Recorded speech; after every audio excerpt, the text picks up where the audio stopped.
What's going on?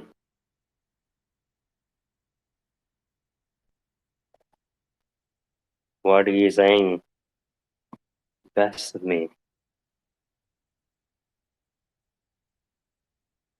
Avatar. Let's see, it was Zach.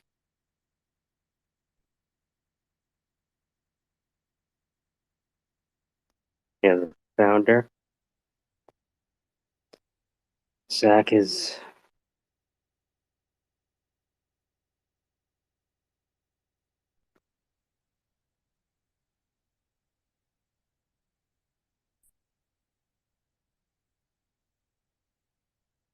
He is the driving force.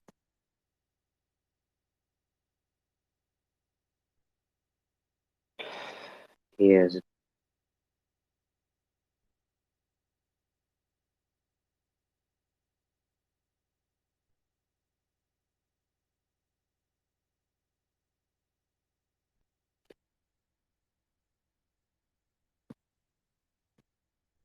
Right.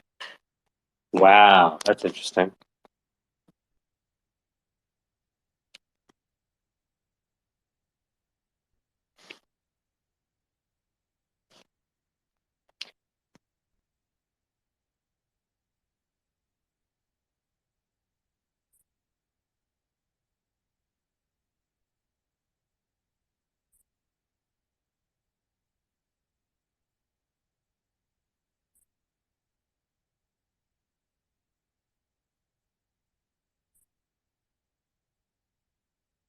All right. What's going on? Just taking a break. Always record these spaces. Oh, I have like maybe 300 to 500 hours now. Oh boy. Yeah, I Right? know. I say some stupid stuff. I know some of it's recorded. I don't think. I think. I think we all. Here's my hypothesis, and it comes from what Mo had said. He said that connection is more important than content, Yeah. right? And so I find that what I'm getting is that when people actually hear you talk hmm authentically, even though you might be wrong and they disagree with you, at least if they'd rather deal with a real person Yeah. Oh yeah, absolutely. Yeah. I mean, it's. and know that you're broken. You know what Oh, I I mean? totally Like agree we with all you. are. I think it comes down to project person above project because they don't know what the project is, even though you can tell them all about it and all that stuff. They really invest Yeah, in the person. yeah. So like I have this idea, and it's called the best of me. Okay? Yeah. Not egotistical though. And No ego no, in it involved at all, right? actually, it's founded on the idea of narcissism. Okay, right? And I believe that most people spend their time on social media primarily looking at their own content. Oh, I agree. I think it's funny is I used to make fun of this artist that was he played guitar and I said I called him I said he should name his band Let Go of My Ego, but ego. And then I said that he must have a That's right. he must have a problem getting into his car because there's probably not enough room.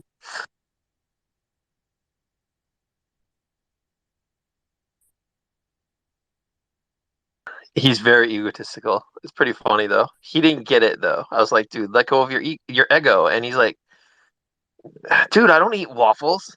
I'm like, dude, you eat waffles. He's a really big dude, so I was like, he's like, I don't like waffles. I was like, all right, forget it. Well, I wasn't responding because I was just clipping that and posting it, right? Let go of my ego. It's beautiful, right? Well, it's let go of And my so, ego, but it's really, yeah, yeah, it was a joke.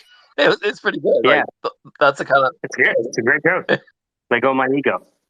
I'd listen to that track. So the idea of the best of me is that it um, combines our innate desire to look at ourselves and in a good light, right? And the idea that this connection will lead to content consumption, which will lead to eventual buying the product. And Oh, you're I buying the agree with product you. because the founder, I, right? I totally agree with you with the more content you have, there's no such thing as bad content, and the more honesty you get from people is the more time you spend with them. They'll start talking more openly, and then you're gonna get better content and better content. It's like you're gonna end up getting like slivers of genius. Like you're like, oh man, I really need to remember that, and then now you have it recorded, so now it's remembered because you record it so often. No, people will forget they're being recorded as well. Yeah, it's I like it because now if you there's this app called Zealous. So for example, if you wanted to see the best of you, right? Come on, cancel. Um, it's called let me put it at the top. Zealous dot one. So if you go to that app, you can potentially like get the best of yourself, right? Like, and you'll be able to jump to your recorded voice on Twitter Spaces and then cut up the best parts, or at least identify the best parts. And then, for example, with Zach, I went through one of the shows, which was like 13 hours, and found all of the. I was able to filter by Zach. And it's okay. I like this by Zach, this by Zach, this by Zach. Oh, Zach was talking about how he founded his company. He called his lieutenant and said, "Hey, sir, what are you doing? You want to do something with me?" And he's like, "Sure. What's your idea?" And Zach tells him the idea, and his lieutenant has the prototype the next day. Right? So that's the genesis story. But Yeah, that's cool. Zach told me that like he's getting more followers because of the clippings, right? And even people that don't even connect with him. So what's weird is that we think that connection leads to the sale, but people are just listening to Zach connect with other people, Yeah, right on. So, right? did you ever find that guy that was the YouTuber? Did you know what his name was or remember? No. Oh The man. thing is, like, we have here's what's happening now. The check marks have entered the chat. Does that make sense? Yeah. No, I So, get what you're saying. right. So now that we've gone from blue to white, right, or white to blue check mark, right? Well, we're about to get our check mark. So we've got a second article is being posted about CryptoSwarm. Uh, Amazing. and we just had an article in a Polish website, and it's a popular Polish website, and so that counts as one of the articles. And then we're having an NFT magazine is doing an expose on us, and that will be enough to get our blue check. Amazing. What are the requirements? Because like I have a couple of articles written about me as a person, just not win the war. So could I get a blue check? Yeah, it's they okay, so the two big things are you haven't had any problems with your Twitter in the last year, meaning you hadn't been banned for the whole year, and then the other thing is to have two articles written about you and two valid considered valid sources. The amount of followers doesn't matter. What about if you are a journalist? Do they do that too? Like if you've been covering a beat? I don't know. That's like What about I'm not sure. what about my when I was in college? I have my my D1 bio for my roster from when I was in college, and then I have a Sounds like couple a Twitter articles. question, not a Ken question.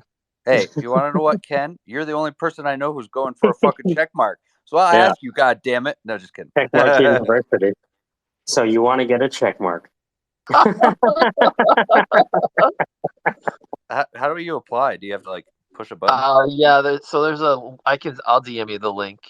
There's like Thanks. I just kind of like found it, and you got to go through like sign up some things, and then you send it in, and they check out your sources and stuff, and then deem you check worthy, I guess. I've heard of people And like I've had multiple people come up to me and contact me and will DM in in spaces and say they could get me a check mark, but that always comes with like a checkbook out, and I was like, I didn't think that's the way you get it, so I researched it.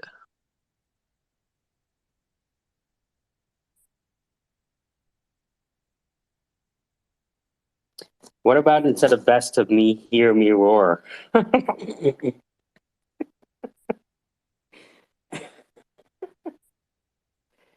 don't think Zach would. What do you think, Zach? Would you sign up to hearmeroar.com? I'm collecting my articles about me. Hold on. Yeah, Nice. Zach, you gotta follow me back so I can DM you. I actually had a How to character get rid of that I have yeah? a character called the Mad Lion that I can do. And he's a Baptist. He's a white guy who's a Baptist preacher, and he wears a lion suit. It's a long story, but he roars. Just saying. Hi, everyone. Like she bang. She So it was bangs. He roars. so okay. So the gist of the story was the lion roars. That's wicked creative. Yeah. Let me show you this page, dude. This I love the way they lay this page out. So great page layout. So it's a layout on how to get verified on Twitter. How to But get the cool thing about verified it is on Twitter. Are you alone at night and you're thinking about getting that blue check mark? It's not the kind of blue you need. You don't need the pill, you want the check. So come on down to Shaky Malone's and get a little bit of extra. We got check marks for 50 likes. We can give you a check mark and a massage and maybe a Shopify account for a happy smile and about 34 credit cards and 20 quarters. Hey, so I can't remember your name. Is it John? Shakes Malone. No, what's John? What's so you want funding's name? Oh, I his can't name remember. is oh Michael. Mike. Yeah. Michael. Michael. Sorry, I Michael, was just clicking that. I just DM'd you a picture one of the other bees that we have as our NFT. He wasn't like the other hornets That's in the good. nest. He had a big, round belly button. His bee was special. He was the king. He was a utility. He was a utility bee. He was able to talk to interfaces, and he was really cool with Docker and AWS. But he was really toxic with Google, and he had to work around things.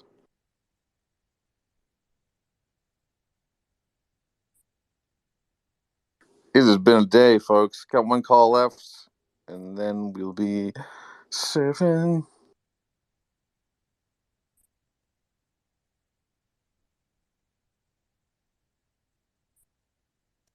So how to get verified, blah blah blah. I'm kind of Michael. surprised So You doesn't have a check mark yet. I mean, what's up with that, man? Um, because I never want to be a check mark, to be honest with you. Like, does that make sense? You're just afraid that they'll be like, God, this guy's super articulate. And then they'll be like, wait a second. You're from Guy. Wait a minute. And well, that's the other thing, though, right? Like my strength is in people thinking I'm Caucasian. Why would I want to give that up by showing my face? Right? This is the whole engine is based on people thinking I'm white. You got to keep that going.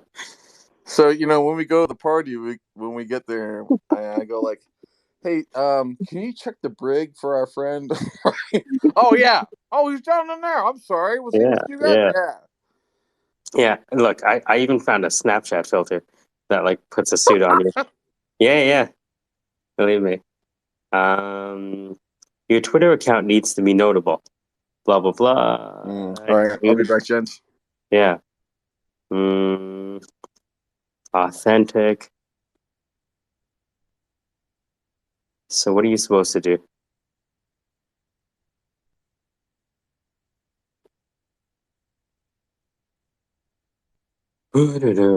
Yeah. It's better for people to ask why you're not verified than to ask why you are. Who said that? Fucking Cicero? Yeah, Cicero.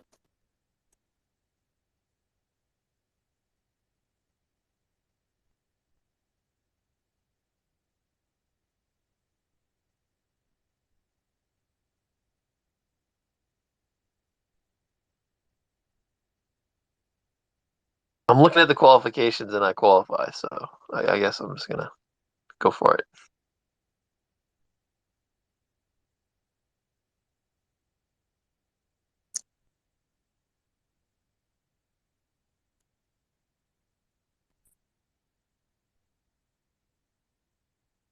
So how would you do? You go into your settings, your account.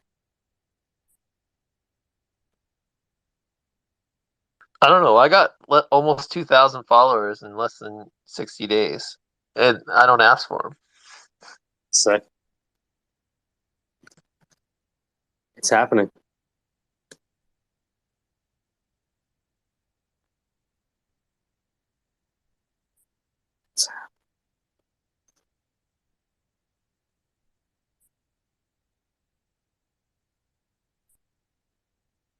And my Discord just broke 500, and I'm already getting close to 600. So Well, yeah, do you know how they're finding you? yeah, Twitter, and that article in Poland. Polish-driven development. Yeah, How'd actually you meet the Poles?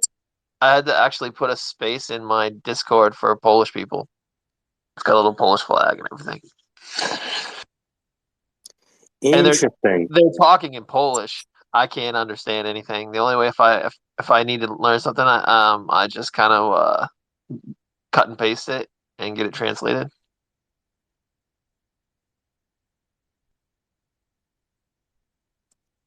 A profile on Google Trends. Interesting. Have you ever looked up your name on Google Trends?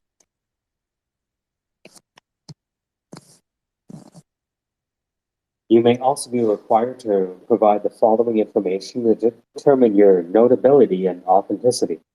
A profile on Google Trends with evidence of recent search activity, a stable Wikipedia article, links to 3 or more featured references within the 6 months prior. Oh, wow, I should get Roma verified then. Huh. Yeah, we do that. Roma's ready to be verified. Oh, yeah. Oop.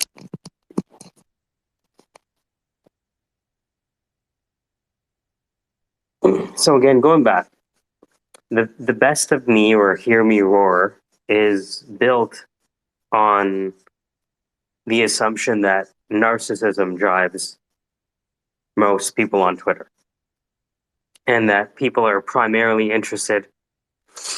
The only reason you look into my eyes is to see your own reflection. Richard Kiernecki said that? Yeah. The only reason you look into my eyes is to see your own reflection.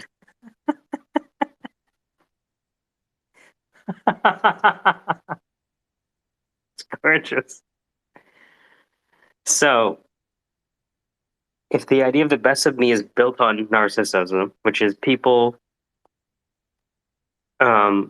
spend most time looking at own content. So Zach is the unicorn worth launching. He's a founder. He's a driving force. He has a unique perspective and he has a authentic voice. Now, in any interaction, you have where, who you are, and who you're talking to. So what's happening is that Zach is connecting either to the timeline or in the space And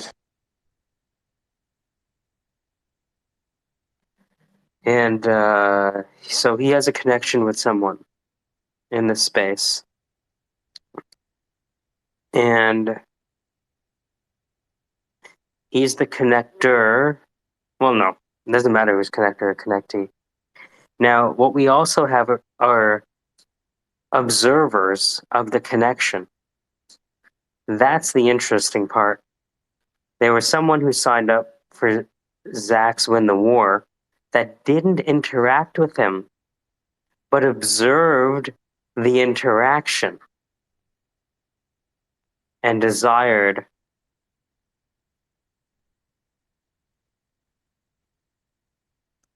to have that interaction. And so then you have like a follow and a DM.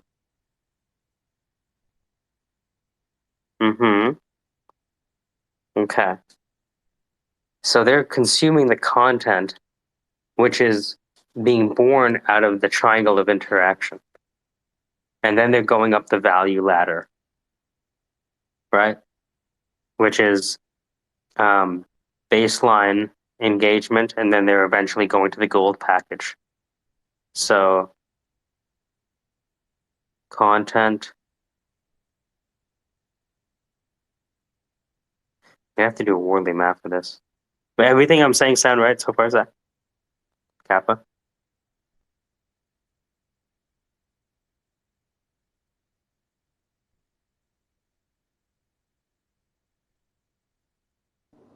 Sorry, brother. Yeah, it sounds beautiful. And it sound accurate as to what's happening? Yeah. Way better than me. Well, I mean, I'm 39. I should be better than you, right? If I'm not better than you, I'm a fucking idiot, right? I agree. Right? Like if I was your age and you were mine, I'd hope you were smarter than me, right? Yeah. Or at least had read more. Yeah, You know? absolutely. You're So, like a fucking walking encyclopedia. yeah, it's my parents taught me to do that. Well, I mean, U of T taught me to do that too, right? Because all it is memorizing shit, Yeah. right? But well, Is your memory, it's intriguing because I think a couple people have studied like the way people I think it was actually our fellow friend Jordan Pearson we were talking about when we had brought up the discussion regarding how people think and how people remember things. If there's some people who remember every word of a book or like certain key phrases and quotes, there's some people who take a message away and remember that message, and that message kind of serves as a summary to what they read in its entirety, right?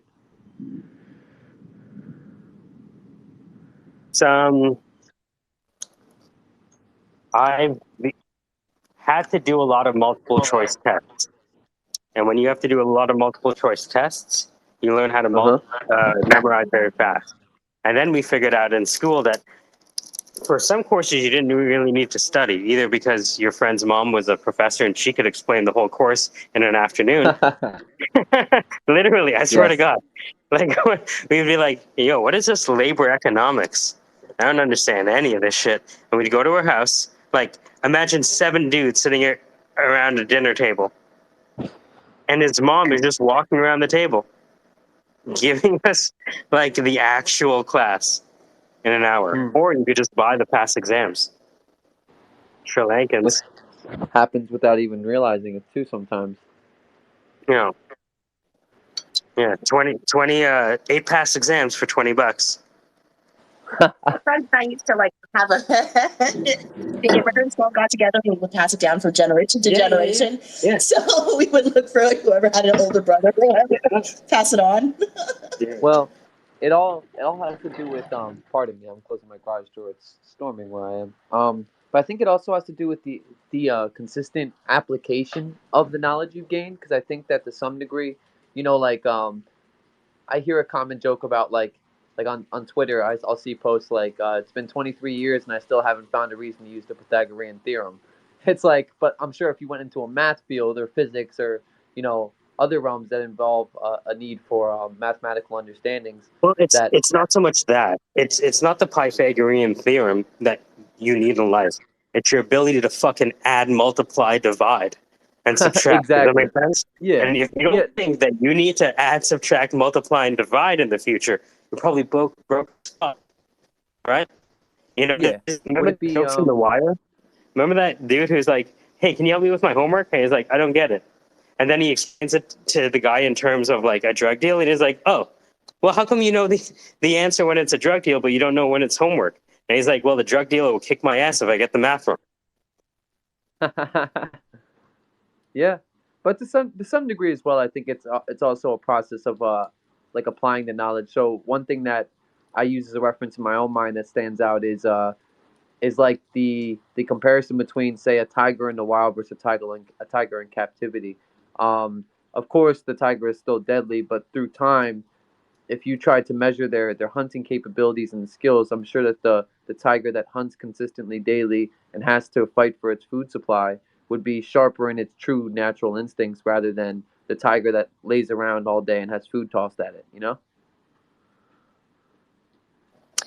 Yeah, but who the fuck wants to find food?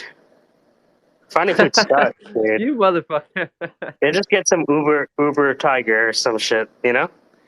Well, it's like, I guess what I'm trying to say is, like, if you learn something in high school, this is like Einstein's definition or hypothesis of trivial knowledge, is it's like we learn these things and then we don't apply them, and they kind of slowly dissipate throughout life, and then they're rendered useless, like all the tests, all the quizzes we took, unless we end up in a field in which Dude, we directly have to apply the the knowledge best we thing I obtained. ever did is start going to U of T part time. As soon as I landed a full time job, third year and fourth year, took me in Uh like huh. another 2 or 3 years because I was like, all right, I'm just gonna go to school while I learn. And the great thing of going to school part time, working full time, is your professors become your personal consultants. Mm, that's yeah. What's What's UTF? You said. Sorry, U of T is the University of Toronto. It's where Jordan Peterson Oh, taught. you. Oh. Yeah. Oh. Okay. Um, you can tell I've been a little bit more agile today. In my posting. We we were talking about it in the DMs. Yeah.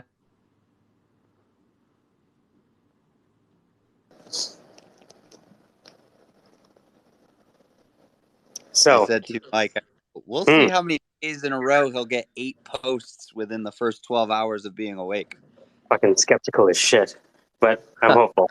Well, today's different. Well, today's different because today I actually have the day off. Well, So you could have Oh, posted graphs and like not blown your load in day one. no. Well, I'm doing this so I have to constantly challenge myself, because if I just sit on those tweets, I'll have this procrastinating thought that says, "Well, I have these." So if I just do what I want in this little bit of time, I always have those to fall back on. So if I shoot that out there, it makes me have to find something else. I I'm get trying to it. think I about like how to it. create the Let's see where. endless Let's. funnel. The How endless do we funnel. create? How do we create the endless funnel? Uh, well, So the funnel that describe just what you mean. the funnel that just brings in quality leads, right? Um, So if you look at the type form that I sent you for the actress comedian, right? If anyone wants to interact with her, no, sorry, interact with this type form instead. hmm. I What do think you want? the endless funnel, um, would kind of look like something that is made to seem simple, but is reiterated that it is not quick and easy, but also challenges a person's notion of what it is to become successful, and brings out of somebody a strength to want to continue and challenge themselves. Okay, so let's reset the room, guys. Sorry, I just wanted to do that. So so this is all born off of Mohit's idea, right? Hmm. And Mohit's thesis was that people back in the day, and still to today, say that content is king. Now Marketing is the queen. I've created enough content to know that that's not true. Content is definitely not king. Okay. Well, can I ask you something really quick? Yeah. Uh Have you heard Gary Vee's statement huh. Which regarding one? regarding that? He said content is king, but marketing is queen, and she runs the household. Yeah, I mean that's nice, but what the fuck are you gonna do with that? So, Uh, but what he Mohit said was that content is not king, connection is, Connection. right? Yeah. He Yeah. said connection is king. Yeah. And he said that like 2 years ago, Well, right? how do you connect? On Twitter Spaces, right? It's like, Yeah. right? That's it, right? It's literally it, right? So Chances are. Yeah. I'm sorry. now, no, it's okay. So the thesis is that content isn't king. So no, the thesis is that content is king. The antithesis, let's say, or the orthogonal thesis, is that connection is king, right? Hmm. So, what would be the synthesis? I don't know, maybe a bit of both. Uh, Connection leads to content consumption. Oh, that's right. That's the idea of attention. You ever heard that attention is the new currency? Mm-hmm. So, if attention is the new currency, then if I wanted to sell you something, what's happening right now is, in my mind, the first token of exchange, which is you're just paying attention. Hmm. And then eventually, what we're doing is we move up to more and more valuable tokens. So attention is the first token. Then maybe they're giving you more attention because they're reading shit or consuming your content. And then they're going to pay attention with their money eventually. What's going on, Mohit? What are you saying? Got everything right so far? What do I have wrong? First of all, thanks. Second, I think the reason I would always fall into this connection is king point is because from AM radio right to Web3, nobody is showing a foolproof plan for being able to take it with you when it comes down to this content game, this idea of building an audience and community.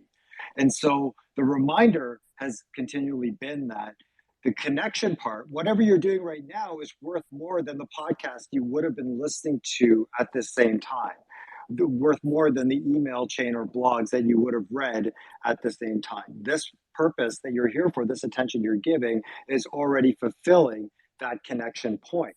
So harvesting that to start to really build on that is what will fulfill you, right? Will give you that energy to wake up and continue to contribute.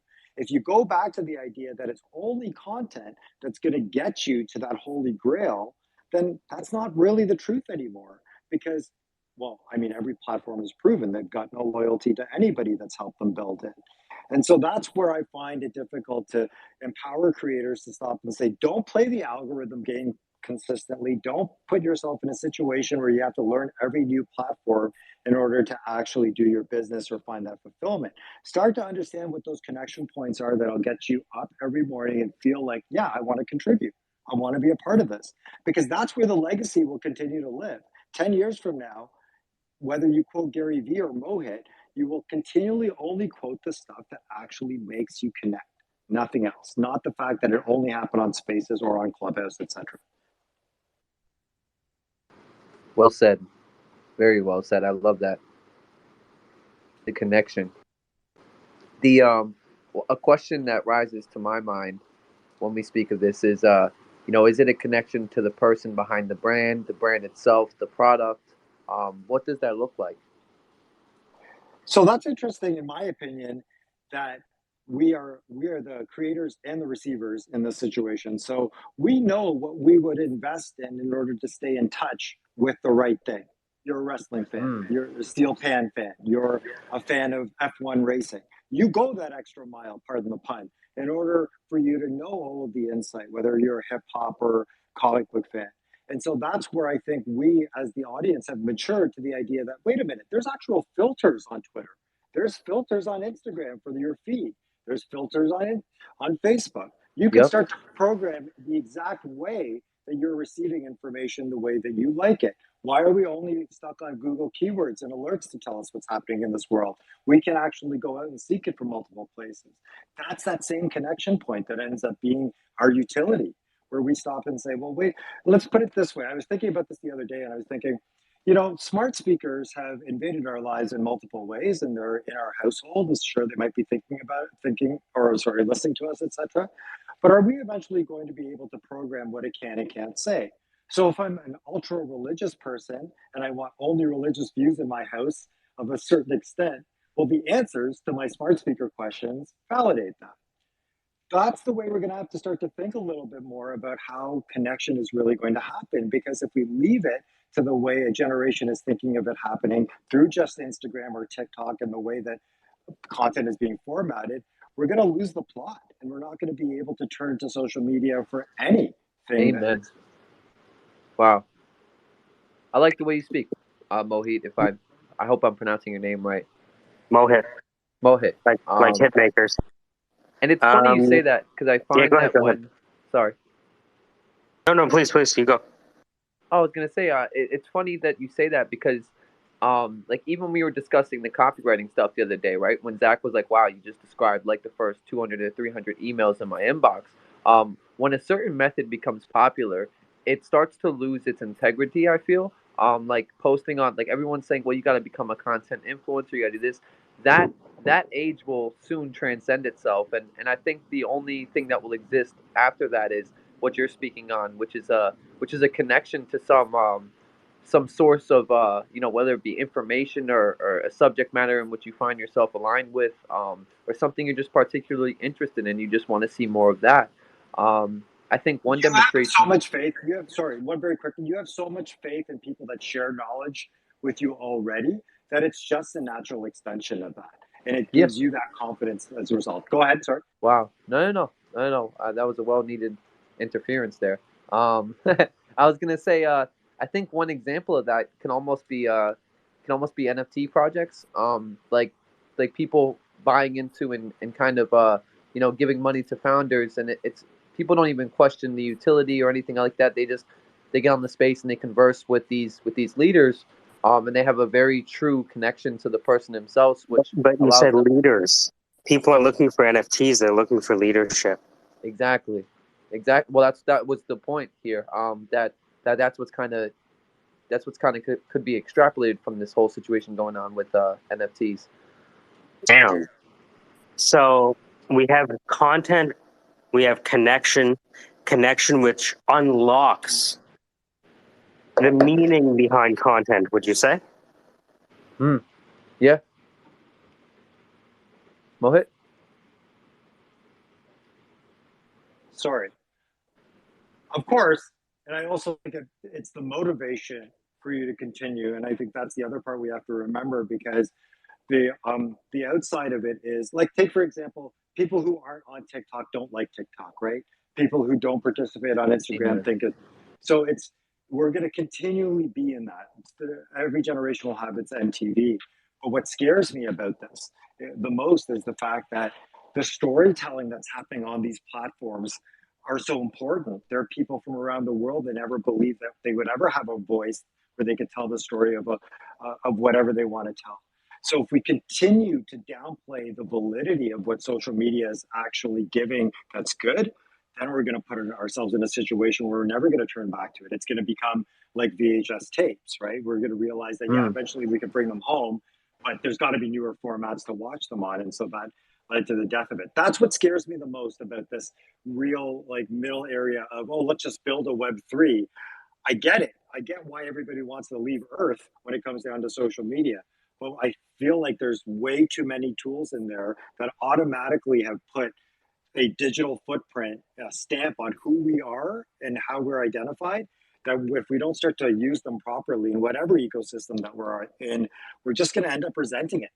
And we're going to end up looking at it as smoking is looked at by this generation, which is everybody was doing it, right? In the car and stuff. Nobody said that we were going to die. But I'm not like that's a bad example. But you know what I mean? I think the message rings true though. Yeah. Your mind is intriguing, brother. And what you speak of is very very interesting. And I would ask you, do you think that social media is putting a stamp, or is it kind of amplifying the stamp that's already pre-existing? I'm sorry. Do you mean I meant more social media is giving the ability for you to identify yourself in whatever particular way that you want to. So, I mean, I don't necessarily mean giving, or I don't know if I'm maybe I didn't frame that properly. I think it's giving us the ability to put a plot of land on this earth virtually, if that makes sense, and say this tree is what I grow from, and your grandkids will see that, and your great grandkids will see that. And the unfortunate part about it is, if it goes the way that it's going, it's actually going to be a lesser version of what you want it to be. Hmm. And I'll give you one prime example that's a physical example, okay? If you created YouTube videos more than 5 years ago and they were on YouTube and you were great at what you did, go look at the quality of them right now and start to realize that that compression that Google warned about and the way that video formats were going to happen on their platform has already started. And so you could have been a creator 5 to 10 years ago, had quality stuff that had millions of stuff now. Now the quality is going to start to degrade. And over the years, the newer creators are going to have higher quality stuff, while you are going to be pushed down in the way that your content is going to be seen. If that's not a clear indication that we're not actually approaching this content thing properly, I don't know what is. You know, that's history that's being buried as a result. So again, just another way I think that we need to rethink the way that we're thinking about this. Not to quote my own book. Hmm. No, that makes a lot of sense, and provides a lot of contemplation too as well. So Mohit, just to give you some background, Kappa's taking over the Twitter account of Win the War, which is Zach's business of pairing civilian startups with military leadership so that they can get their shit together and get their head out of their ass and get acting, right? So everything you're talking about, In the US? Is this in the US? yes, they just passed a law that allows in theater military personnel to provide consulting services and professional services to civilians like us, basically. Civilian founders. So what we've observed, Zach told me the other day that somebody signed up for Win the War, the coaching service, but had never interacted with him, but was an audience member in the space that remained as a listener. So when you said connection is king, what I'm noticing is that people are, one type of connection is when you interact directly. Another type of connection is when you see that person interact with someone who's maybe facing the same challenge you are. So that's where my brain is today. Can I tell you where the reverse of that happened? Yeah, man, tell me. I did a TV hit a couple of weeks ago based on seniors and technology and how great interaction was in a certain generation and the benefits of COVID and how seniors became late adopters to technology, etc. My inbox flooded with seniors asking about products and email chain systems and how to spam block. I became sort of this Best Buy call center all of a sudden for the whole day with these people from across the country just asking me questions about what they should put in their parents' house and all this stuff.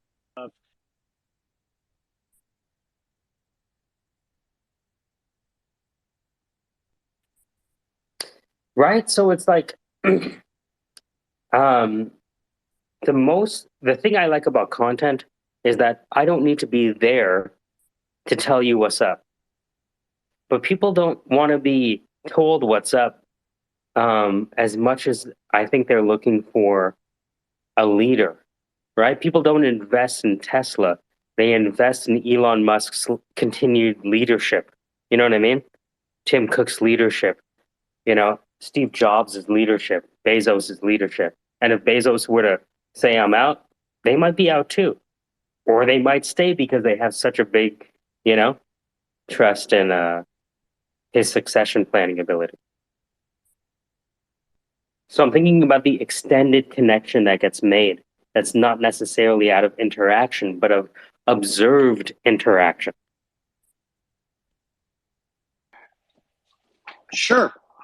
I think that the broader sense of a lot of this has to come back down to that energy and attention thing. I know Tony Robbins talks a lot about it and the fact that whether, one of the things I love still about audio is that I do pop into other spaces and just listen. I do it to Clubhouse, I do it to the other formats, and like to listen to the way people are driving conversations in other languages and cadences and all that.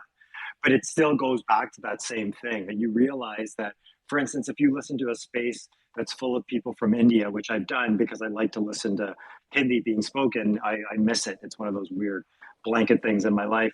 And listening to them sort of speak about Clubhouse in the exact same way, or we speak about spaces here, but just in that language, it makes me feel like the world can be in the same rhythm, right?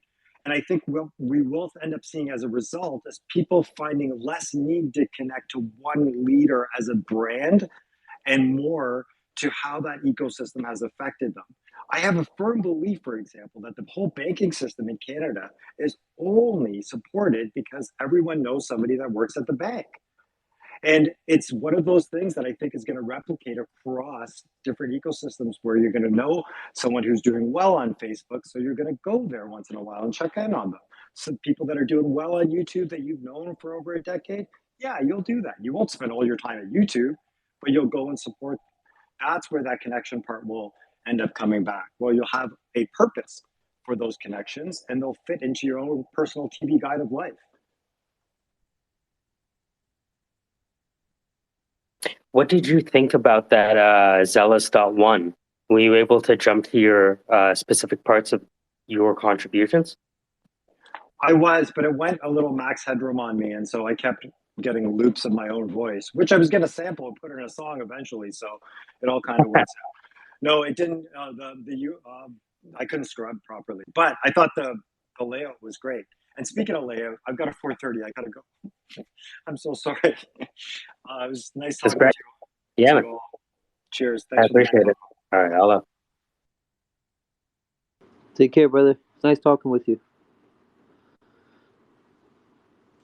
Smart guy. yeah, man, Toronto. Man, You- fuck you, Canadian. No, I'm just kidding. Right? Yeah, I've Yeah. always wanted to go to Canada, bro. I can't say I've always wanted to go to New Jersey, but I appreciate it. Trust I me, just there wasn't reciprocity in that statement. so there is Twitter Spaces. So if all interaction is who you are, who you're talking to, and where you are, who you're talking to, and where you are, which is Twitter Spaces, we also have this other node that I didn't realize was there the whole time, which is Observer. Hmm. So, here, let me put a. Hey, Michael, give me 1 second. I'll be back in like 5 minutes. I'm gonna be in the space, but I just gotta take the dog outside. I don't know if you can hear me in the Yeah, I can hear it. Yeah. background. I was listening to a recording the other day, and I heard him in the background. I'm like, oh fuck, they could hear him. Fuck. Yeah. All right, but that's seen like 5 minutes. All right.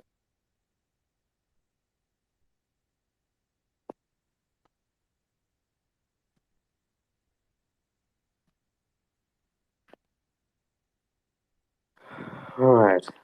So let me put this map up here.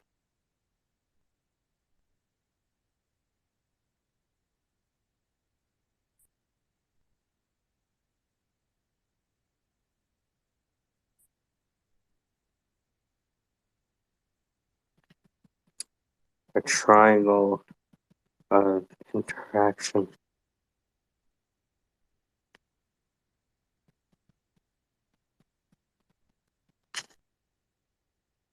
Mm-hmm. All right, put this to the top. So,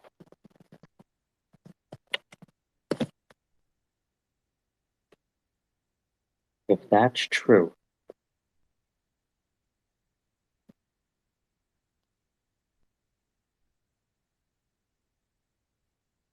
the question might be, what is the relationship between who you're talking to and the observer, there's probably a congruence that exists.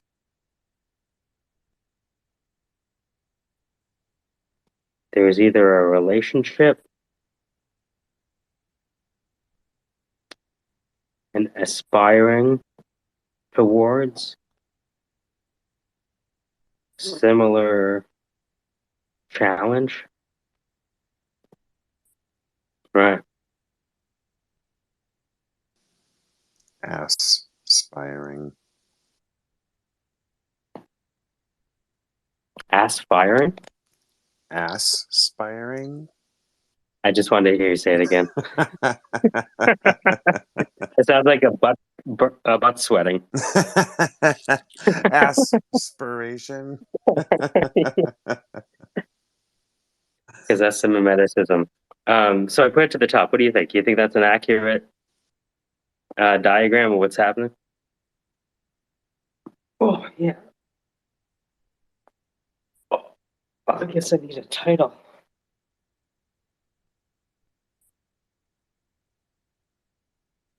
And eventually they go into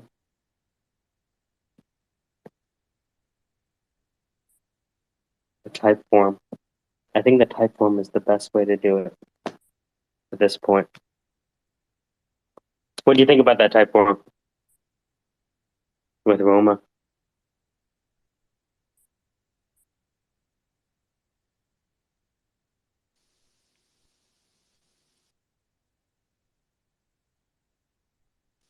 All I can think about now are butt puns. I'm not going to be helpful here.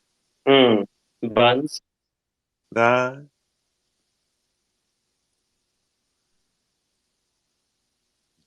puns. So what are you guys trying to map out? You're trying to map out the... So, assumption number one. We use social media to primarily look at ourselves and not other people.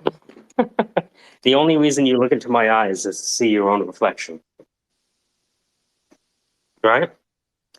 So, on one level, if we were able to show people the best of themselves, I think that's something that they would want. Now, furthermore, we know that people are able to generate inbound leads by being on Twitter Spaces. Right? They exchange a token of attention, and eventually they, exchange tokens of, Ethereum, fiat, or otherwise. Oh man, I was just talking to the NFT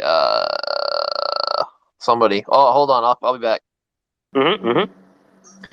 So, I have a question. yes, so, please. What happens when you have somebody who doesn't have an interest in seeing themselves? They are only here to get something sold. Well, yes. So I would tell that person, if you want to sell your product, you must first sell yourself.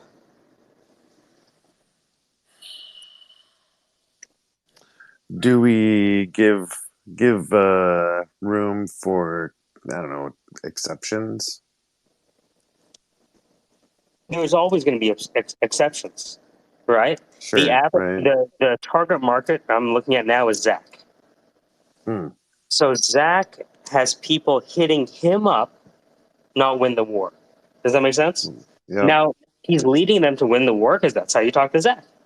Yep. But people aren't interested in win the war, right? People are interested in Jocko Willink, not Echelon LLC. They're interested in Joe Rogan, not Nootropics. You know what I mean? Yeah. Right? But he has on it, right? He's a 50% owner with that, with Bobby Marcus or whatever, or however it works with that, right? Can I just say that while I'm agreeing, I don't like it. I agree with it. I'm not saying I like anything I say. I just say things, right? Yeah. Right? So what happened recently is that, again, people are interested in financial literacy. They want to talk to you. So In fact, if they could get rich without financial literacy, all the better. Right. Right. It's horrible. You're not wrong, but it's fucking Like, my wife's a horrible. teacher. You think people want to listen to her? She has to put on a fucking circus show just to have people half pay Right. attention. Right. I've seen it, right? Yeah. But I know that they're not interested in math. They do well in math because they want to make her proud. Yes. Difference. Yep. There's a difference, Yep. right? So, with the assumption that people are primarily interested in themselves, right? And people Right. primarily want to just see themselves. And at the same time, assuming that people buy from the people buy from the companies that are represented by people that they like and trust, whether that's your account executive Yep. or it's yourself as the founder. Now as a founder, you don't have enough money for an account executive. You're the account executive. Mm-hmm. And they're buying from Zach now. So they first started by interacting with Zach, speaking wise, and then buying. Now what's happening is people are not necessarily talking to Zach, but either listening to the clips and following him. So he told me he got like 100 new followers recently. And he said one of the major drivers was the clips I was clipping when he was talking. But then he told me that there was someone who just simply observed and listened in, never talked to him, Mm-hmm. but listened into Zach, right? And then bought. And so I'm like, that's why I created that diagram at the top. So Zach is interacting with somebody, but there is an invisible observer. He's not interacting with Zach.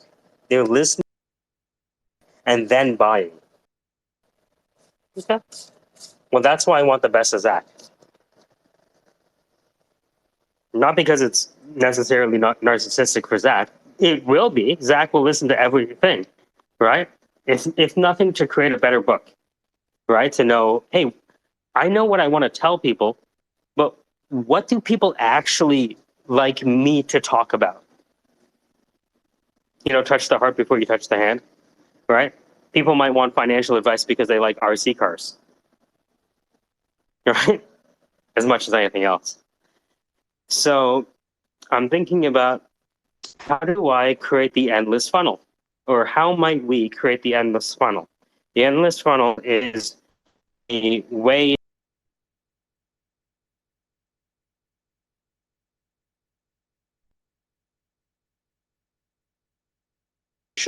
to people of getting in touch with Zach, to people converting.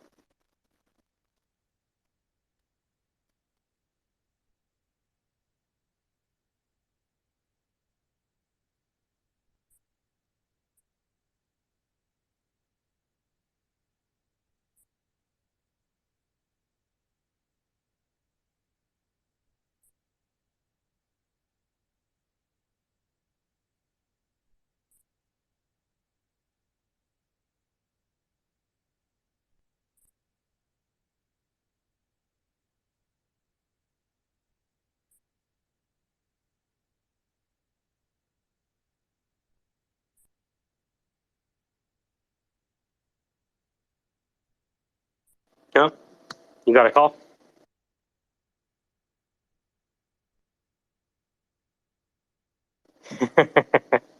He'll be back.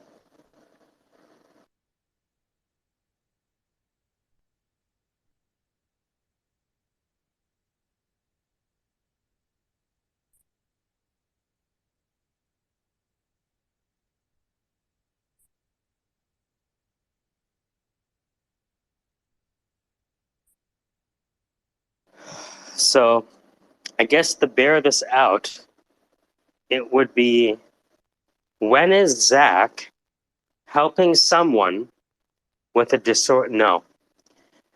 There are three types of communication. There's jokes, there's logic, and there's art, and emotion, narrative. So what we're really going to have to do is understand, when is Zach telling a joke?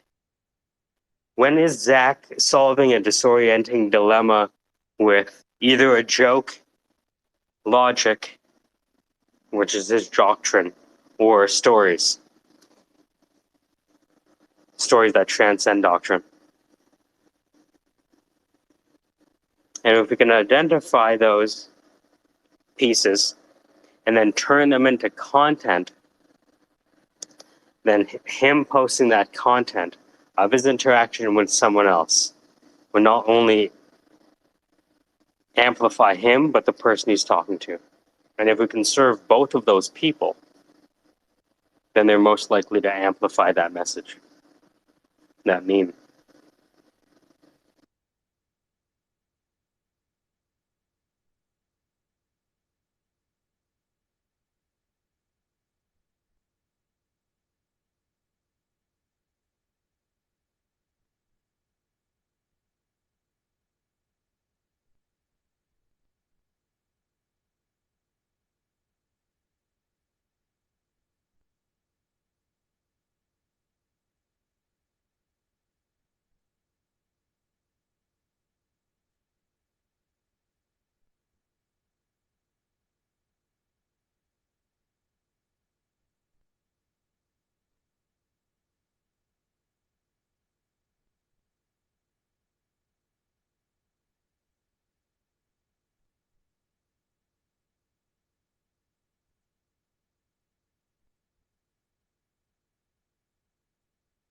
I like it.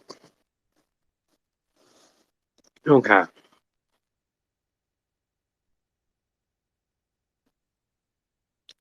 So,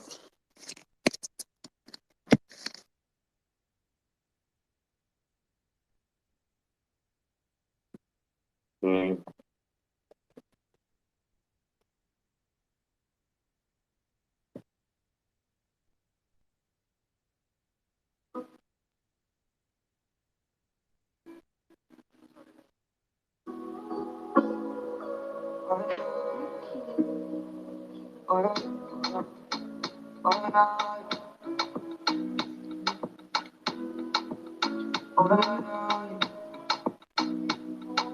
Sometimes I'm happy, sometimes I'm sad. I don't know what's over me. Sometimes I'm good, sometimes I'm wild. I don't know what's over me. I don't know what's over me. I'm overthinking everything. Got me feel like I can't understand the way I Jamming feel. out over here. I don't know how to keep going. This I've been thinking. yeah.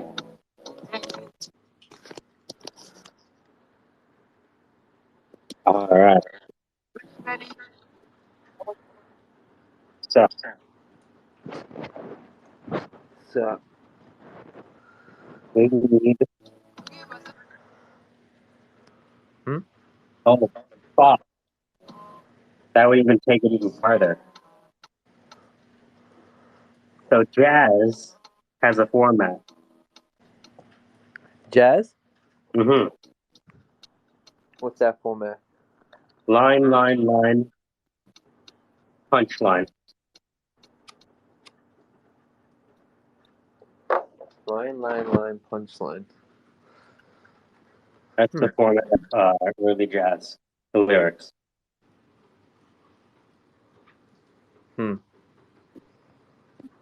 What are you So, relating that to? so imagine I took something that Zach was saying. So, have you ever? There's this app called Zealous.one. Never heard And from it. it takes the conversation we've been having Mm-hmm. and it breaks it down by speaker. Really? So isolates every time a single person speaks? You understand? You understand what we could do with something like that, Oh yeah, all right? that's a Like we crafty would, tool. all So right? Yeah. So I'm just looking for all of the. No, I just So check this out. This is that. Rover. I don't like that press because of the fucking guy that brought it onto the drop zone. Guy who it's like the harness shed to the jumps. He just always had a cough. We were like, and like felt This is interesting. down screaming, and apparently like a blood clot had formed, and it started like going up his leg, and oh, it was bad. There was just like a whole bunch of bad shit. And we got on the Yeah, that's like a perfect story. we were like, we jumped one day, and we had it's like the harness shed to the jumps. He just always had a coffee, something to make coffee, jet boil, and French press or pour over, all this stuff.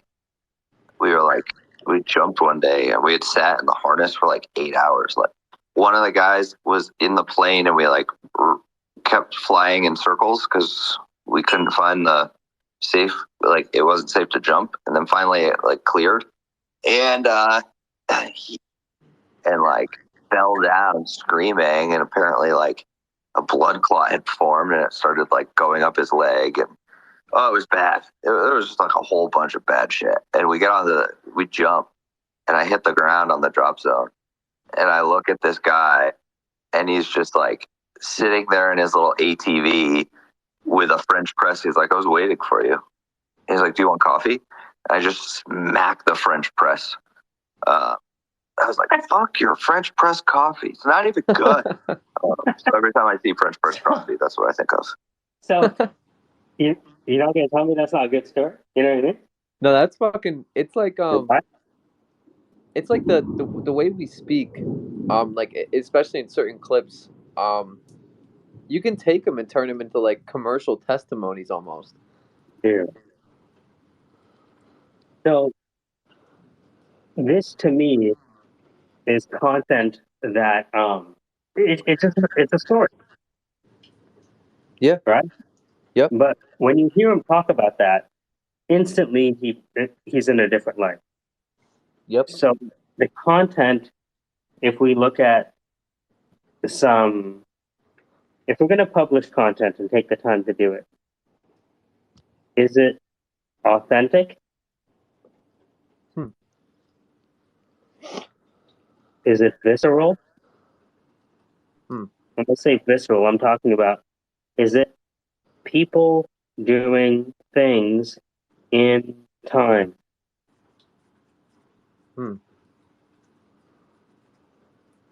The people doing things in time.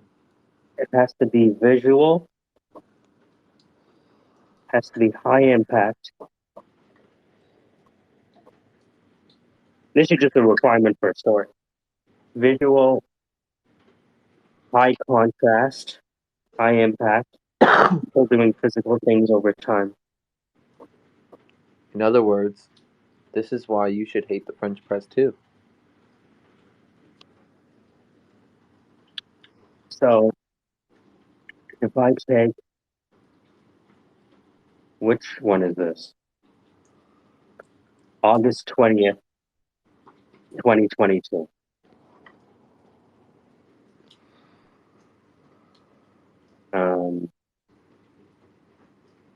There you go. Okay, so I can go to highlights. Oh, shit. So if I bookmark it,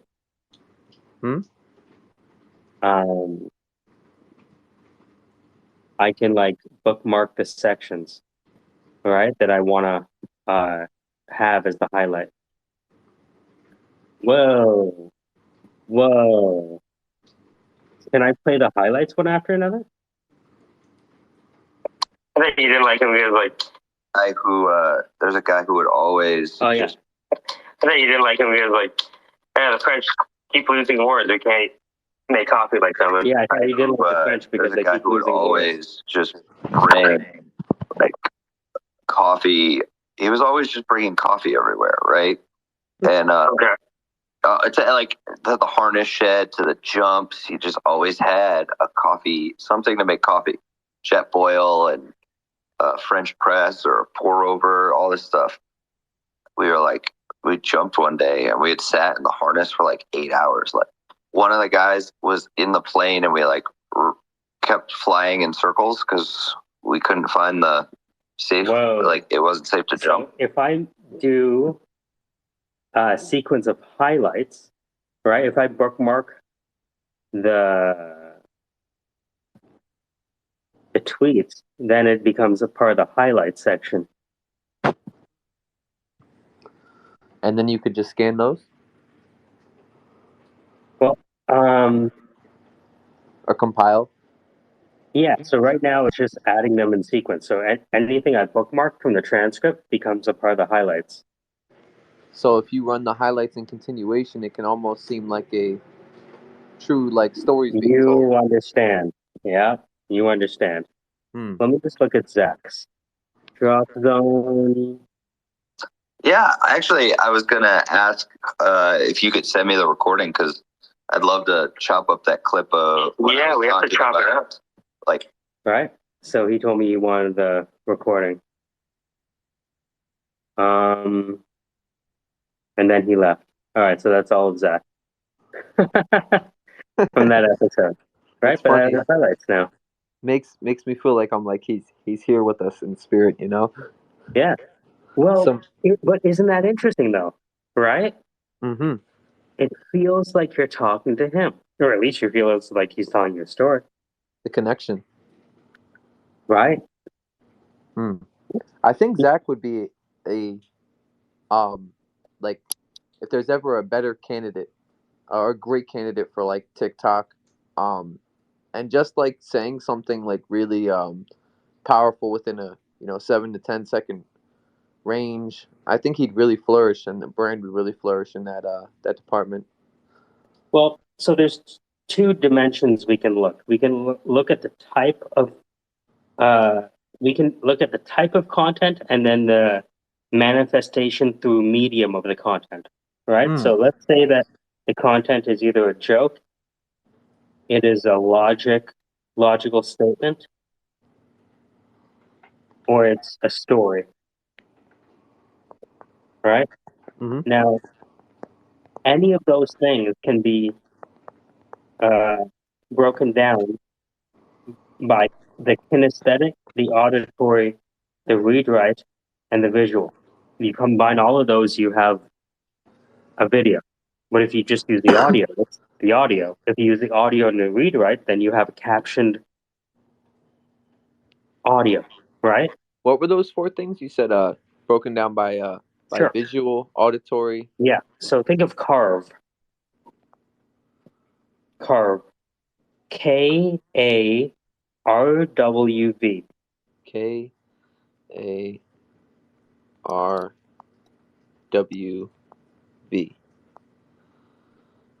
Carve. Carving communications. You said carve communications. Yeah. What we do when we communicate is our communications are carved. And carve stands for kinesthetic, which is touch. Kinesthetic. Um,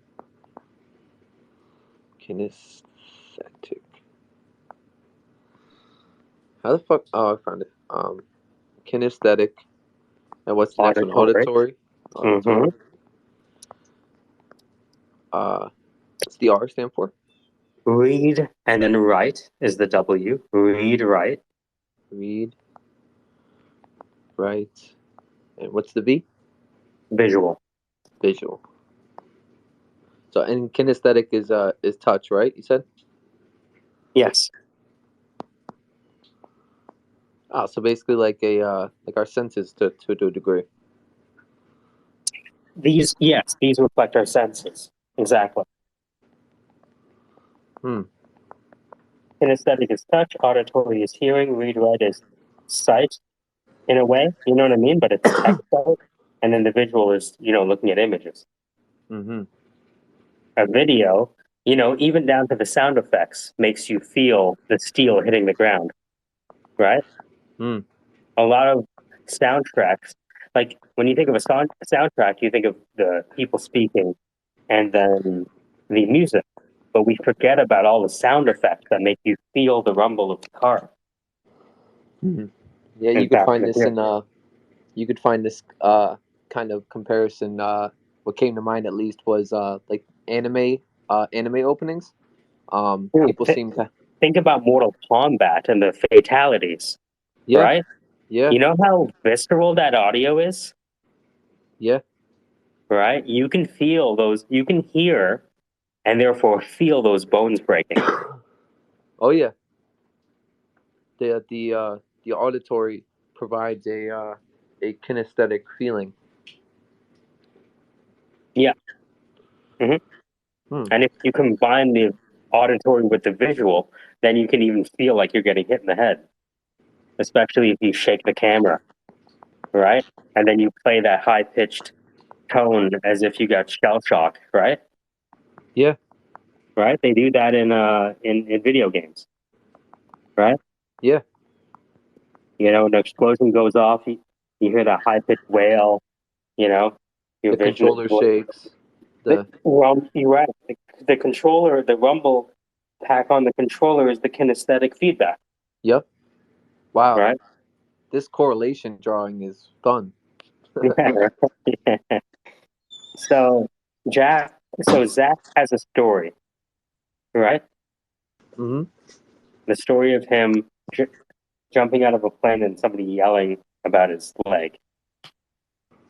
That's one, right? The power of manifestation. Imagine you have 50 of those clips for Zach, Hmm.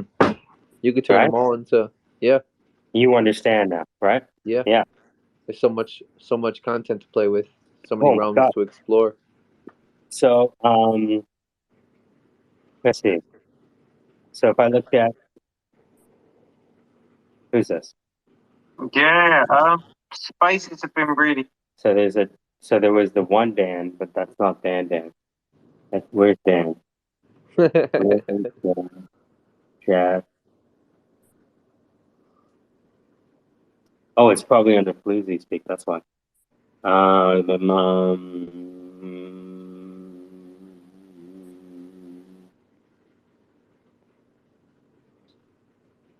Hello, what's going on?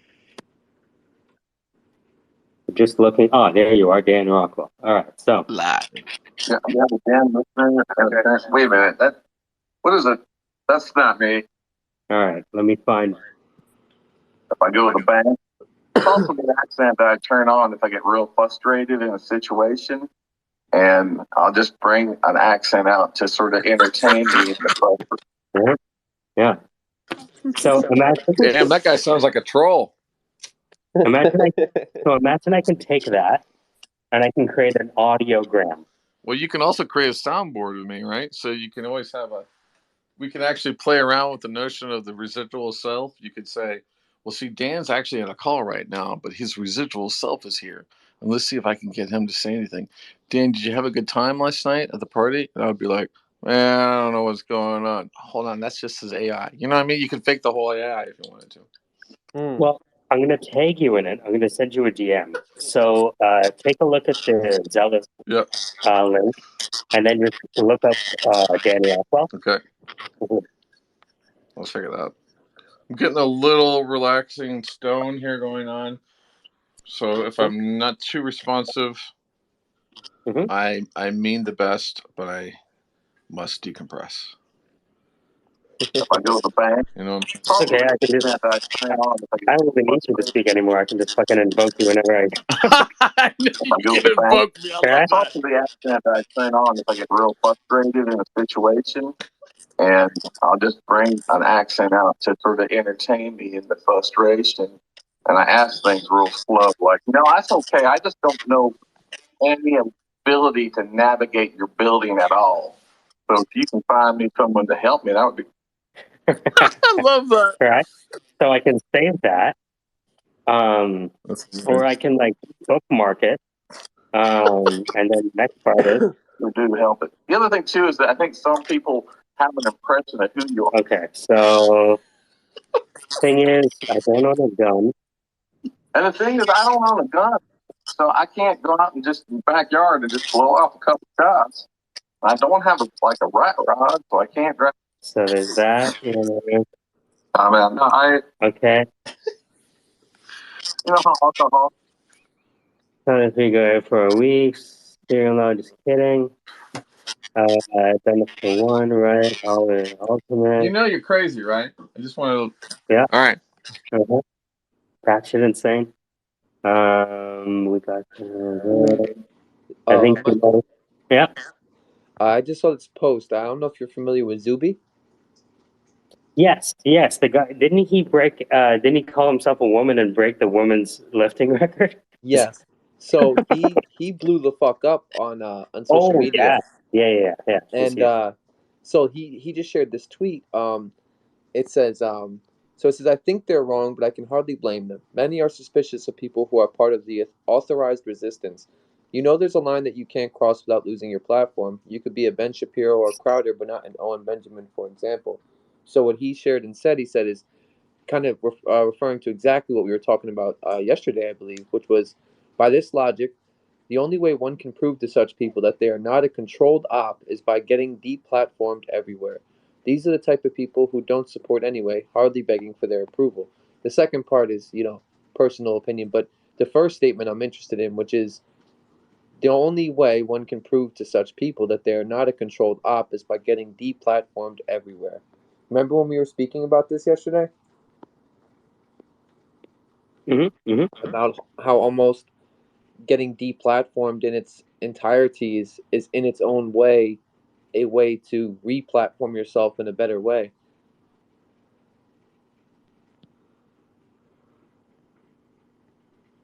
Sorry to cut into the combo, guys. I just saw that and I fucking blurted it out. No, it's okay. I'm not sure if. So now I'm just like, the great thing about this is like, I'm now putting together through bookmarks. The bookmarks become highlights. And so what I'm doing is every time Dan speaks, I'm just clicking the bookmark, which becomes a highlight. Now the highlight is if I find all the best parts of Dan, then if I just record the highlights, I have the best Dan from that space. I love it. Let's see here. Thing is, I don't own a gun. You know how alcoholics get when they black out. Like, well, you think two things. Number one, they've done it already for me, so I probably don't need it. Okay, let's see here. All right, we got Dan, blah, blah, blah. And I think it's, we romanticize it. I'm just looking for the accents at this point. I mean, I want to do that 24/7. Like, I mean, I want that. Yeah. Here is Fear on Tap. We have like. Here's the service. I appreciate you sharing that kind of stuff. I don't have those stories. I feel like I'm living in sort of like the immersion of the decadence of Mexico. And no, we're gonna leave that one out. You understand? Yeah. I'm not saying it's not good content. I'm just saying we're leaving it out for the reason you just mentioned. Well, I reckon, Michael, that you're controlling the narrative. Well, if you don't control the narrative and you get deplatformed, then you can't tell any story, can you? But then you get deplatformed, you rise from the ashes like a phoenix on Truth Social. No, I'm just kidding. You're not lying. Maybe we should go there. Wait a minute. Oh, no, they don't have it in Canada. Oh, There's no truth isn't allowed in Canada. No, at least not the utterance of such. Yeah. Okay. But you want truth? You'll find the truth in prison. It's the experience was. The experience was very. It was weird. It was like, come on in, welcome on. And you're like, before you knew it, you were on the cross, and you're like, holy crap! Like you were just getting, you're hearing things you never heard before, like, don't you dox me? And I'm like, oh shit! Now I got to break out my CIA, anarchist handbook and figure out which community I'm in. But, all right, I don't know. But yeah, some of that's pretty funny, actually. I like that. Sorry. Yeah, no, these are great, right? And you get, you start getting really ruthless about it, Okay, want to break bread. Now I don't know if Dan's really talking or if I'm listening to recordings. Who have already broken bread. Should just responded to myself. No, man, I get it. Tell me more. Sometimes I think about the world of development. And it's like, I want to put like maybe you have a cockfight going. My friend Clint tells me, it's like, Dan, you're going through your fourth midlife crisis. Yeah, man, that's like my world lately, and that kind of scares me a little bit. There's a little bit of me right now that's kind of terrified, and like and we both I gotta talk. All right. And yeah, no, it's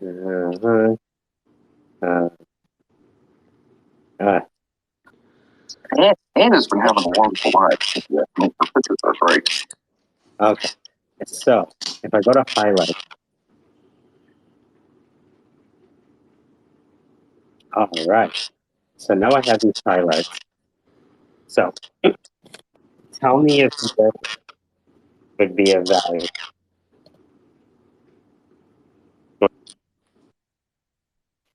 All right, let's try this again. If I go to the bank, it's also the accent that I turn on if I get real frustrated in a situation, and I'll just bring an accent out to sort of entertain me in the frustration. And I ask things real slow, like, "No, that's okay. I just don't know any ability to navigate your building at all. So if you can find me someone to help me, that would be great."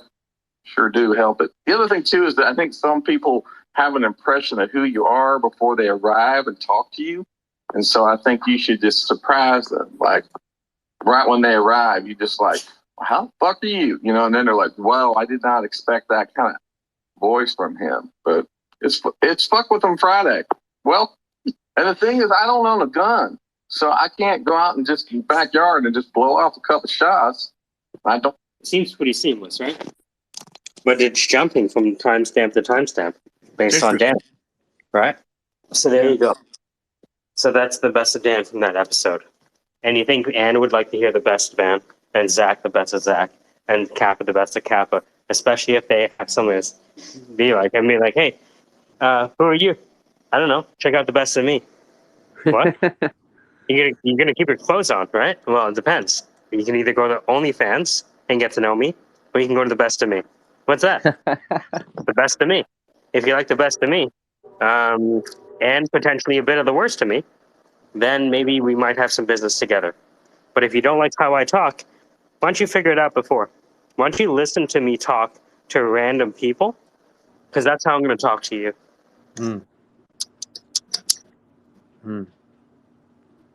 Or what if when people ask us, we just all have our own get to know me packages, like Well, that's what we're talking about building, right? Yeah, like ready on the fly, like so that like if somebody asks a question, you just hit a button. Yeah. Yeah. Wow. So Web3 is kind of so Zealous is one step in that direction, right? But I want to take it the full way. The full way is me curating this. Maybe Dan re-records it, or if he has a mic, it records properly the first time, so that it. How might we obtain Oscar level quality from the audio? Does that make sense? Yeah. Because if we could do that without having to re-record, because in the re-record you lose all the magic of the interaction, and it's the interaction that brings out the best in people. People do terrible scripts when they're alone. Yeah, because they don't have anyone to talk to. People It's the do other terrible person that scripts when they're unlocks alone. it. Yeah. Yeah. Lauren, what's We going all on? need someone to lean on. Hi, Lauren. Hey, sorry, it's loud over here. Sounds fun. Michael, if I may, can I get your advice on this one thread I wrote? Yeah. So I didn't know if it was like oversharing or undersharing maybe. So I'm just gonna go ahead and read it. I gotta sign into the other account. So it's called "The Power of a Soldier's Creed, Civilian Edition." Oh, sorry. Have you looked at Legacy's threads? Yes, I have. Okay. Yeah, his threads are fucking. Oh my gosh, I had to back out of him. It's kind of like one of those things where like. Sorry, Dan's talking. No, it's okay. On my computer. God damn it! Even in the virtual world, you cut me off. You're always talking down to me. Let me just send this to Dan, and I want to see. Oops. Let me send this to Dan and see if he can go to the highlights. Because right now, these are the highlights. of Dan. One sec. Deep in the highlight up, Dan. All right. So That's go to Dan. Do me a favor. I just DM'd it to the group. Yes. Come on, love. Come on, yo. You got, Come Come on, on, love. man. hey, love, you gotta send that to me, will you? So see if you can go to Fine. highlights, and if the Perfect. highlights Yes. are you, then we have this game on. All right, then. I will go and check my DMs. It's top notch, isn't it? Oh, there it is. Go to the highlights.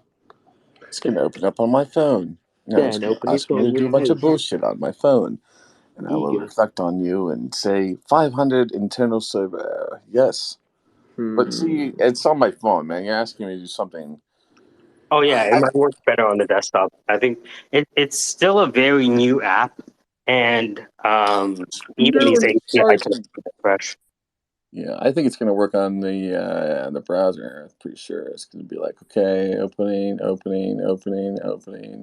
No, 500 internal server error. Ban, ban, ban, ban. So let me see if I can get the best of Lauren. So if I go, That is like a special. I want to do like the opening of that audiobook. The following recordings are the best of Lauren. Seasons 1 through 17. Featuring Lauren unplugged and alone with a bunch of hustlers. Knowing the Lauren of Light. See her in season 5 when she becomes a phoenix and flies over Dallas. And she hugs these people at the mall, inadvertently scorching all of them with third-degree burns. But it's okay because the Lauren of Light is here for you. Lauren of Light. Lauren of Light. Wait, why do they have burns? Well, I mean, you can't be a perfect superhero. I mean, we all have. Sometimes when you're just really, really bright, you might get burned. I don't know. I mean, Oh, I get it now. I'm right. catching You know what what I'm saying? yeah. So you want to hear something really cool and really exciting? That's exciting for me, probably not for anyone else. All right, that's a pretty good way to buy a sip, but sure, go yeah. ahead. Okay, there's like a whole sunflower garden in my backyard. Like you walk in the backyard and there's nothing but sunflowers, and I get so excited about it. Tell me that would not make your day. Like, how could you not I have? love sunflowers. I mean, I do sunflowers, too. they're You great on probably. camera. They're one of the best flowers to really get to know. And they're like perfect date flowers. Like if you have like first date, second date, maybe third date flowers, not fourth date or fifth date flowers. Yeah. Well, the other thing too is that if there's no sunshine, sunflowers will turn towards each other to reflect the light. That's Oh, crazy. wow. Yeah. That's pretty awesome. The I only love con it. with a sunflower farm That's is that there happens must with be many stoners bees. too. Sorry, Like if they run out of weed, we kind of turn toward each other and say, "You got anything over there?" And then like we scrap up the last bud together and celebrate. I feel like Zach probably has a sunflower garden in his backyard too.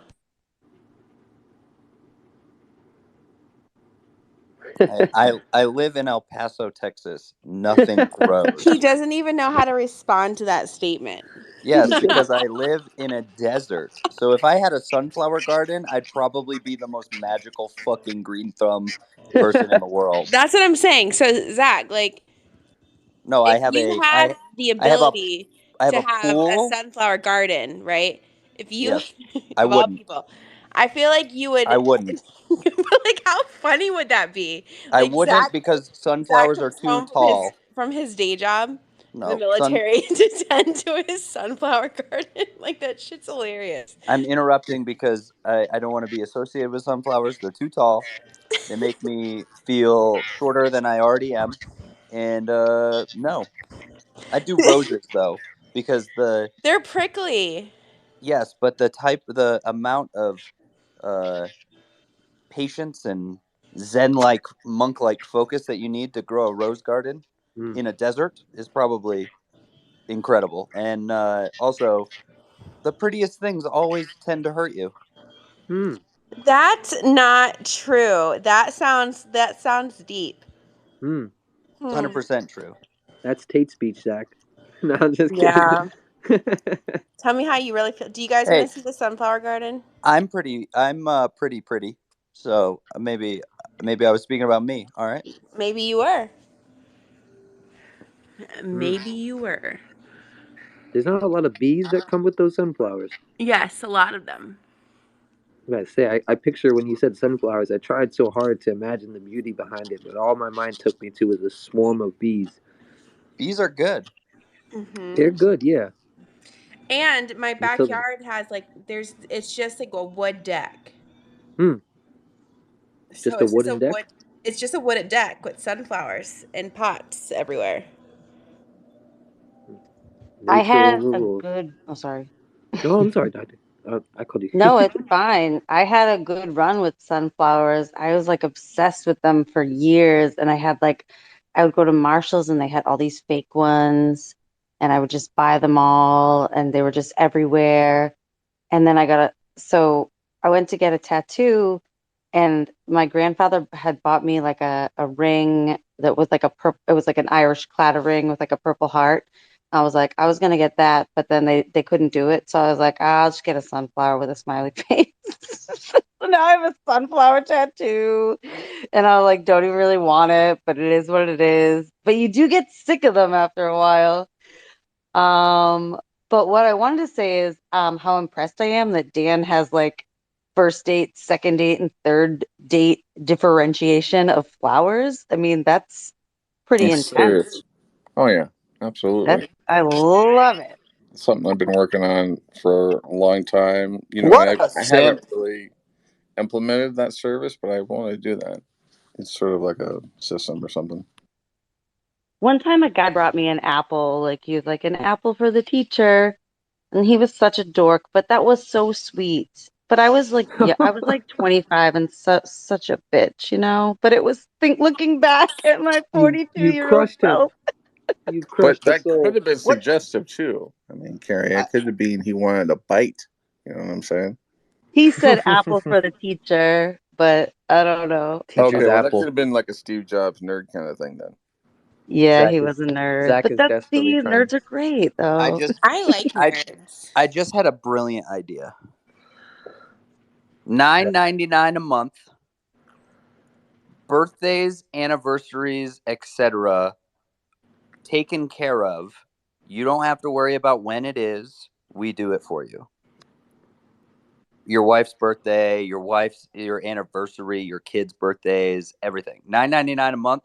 When the birthday anniversary comes up, like we send you a prepackaged like little gift at different levels, right? And all you have to do is hand it to them. It's like the first year is like so much stuff, and by like the 10th year, it's just like this little letter. No, like that's what I mean though, is like we could do different tiers, like, pay $40 a month, and on your anniversary, right? You're Yeah, spending Yeah. half of that on whatever the gift is, yeah. right? It's like a $100 small. a month, you get a plane ticket somewhere, right? Like you could really make this cool. I don't know how would the ladies feel about that, because I feel like women love a man's genuine touch, like an authentic approach to They romanticism. don't give two shits. No, that's not I, true. Like I, for me specifically, I like gifts mean nothing. It's like somebody could write me a note, and that would mean way more to me than Mm, something. And I genuinely mean that. But you that's would Yeah, that was in the probably nice. plot of you'd her. you'd That's probably what his be job pissed was. off if they forgot totally, right? Fuck yeah, I would be. See? There Hey, you go, you ever Kappa. watch? You ever watch her? Something's better than nothing. If he anything forgets, he's not the one. anything worth doing is worth doing poorly. That's what we'll call it. Something's better than nothing. That'll be the name of the company. Oh, I thought you were going to call it anything worth doing is worth doing poorly. I thought that something's was the better name of than the company. nothing. Something's better than nothing is hilarious. Something's better than nothing. And we just like your kid's birthday. Here you go. Paw Last, Patrol. I'm it's gotta 14, be Dad. Sorry, Paw Patrol. it's gotta be on the fly too, like within 24 hours. Like, hey man, I fucking forgot. My wife is gonna kill me. My children are looking at me like, Daddy, what are you gonna get me? And it's like, oh man, this is the sales pitch. They they have you can get for your husband these kits that come now like or boyfriend like once a month with like dude-ish gear. Like it'll have like a wallet or a cool Dude-ish razor gear. case. Dude-ish gear. Yeah, It's like that. I Yeah, had I don't know. I had a box, like a subscription box with like camping gear that would come, and then hunting gear, and then I stopped hunting, and now I just keep the survival camping gear because I think camping's fun. But yeah, Now, like you and just now pay. Zach's whole basement is transformed into a survival camp.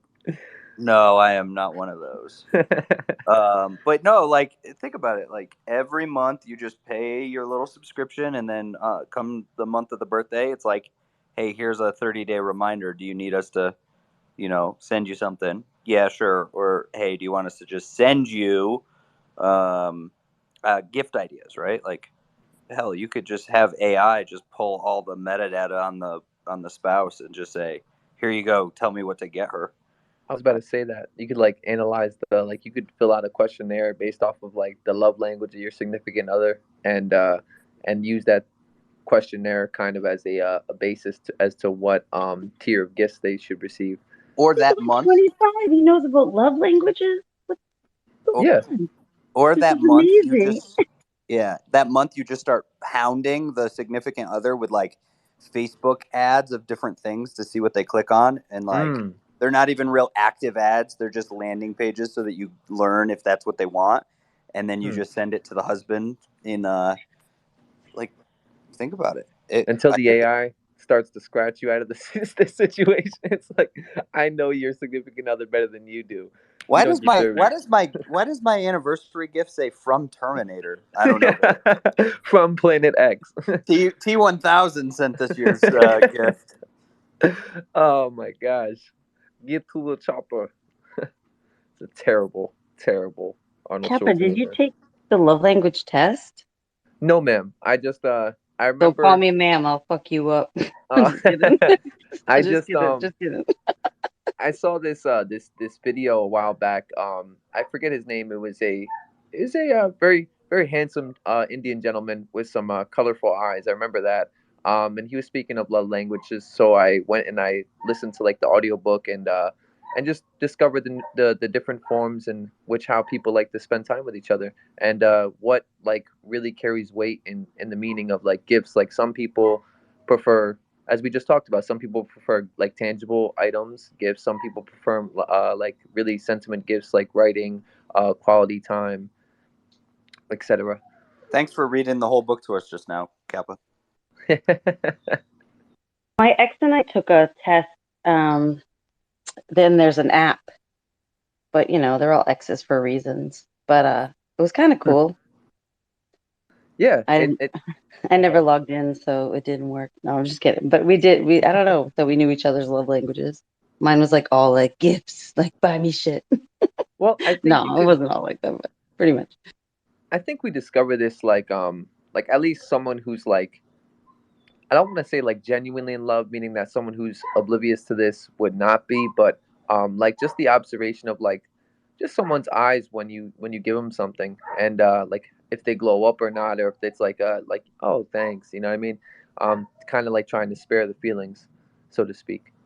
The harder part is not how does the other person show love or say receive love. It's how do I show love? That's the hardest part. Oh Is yeah. like I show love in one way, and if the person who's receiving what I believe is love does not receive it that way, then there's a disconnect there. Amen.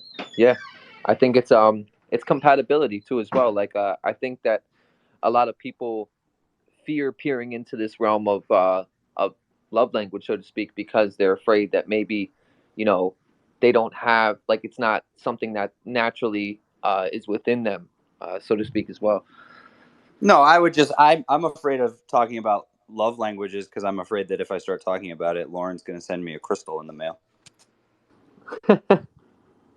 Oh my God, I love it. I was just gonna send someone a candle like for fertility, and I'm like, is that person gonna think I'm weird? But I love that Lauren sends stuff like that. So we're on the same page, Lauren. Oh God, Joda's here or Yoda, whatever it is. Behave. Behave.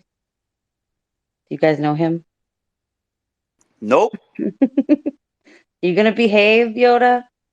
Yota? Jota? How do you say it? He's bad boy. Bad boy. His love language is like teasing you. That's what it would be. Like shitting all over you. Tell me what it is. The hand is raised.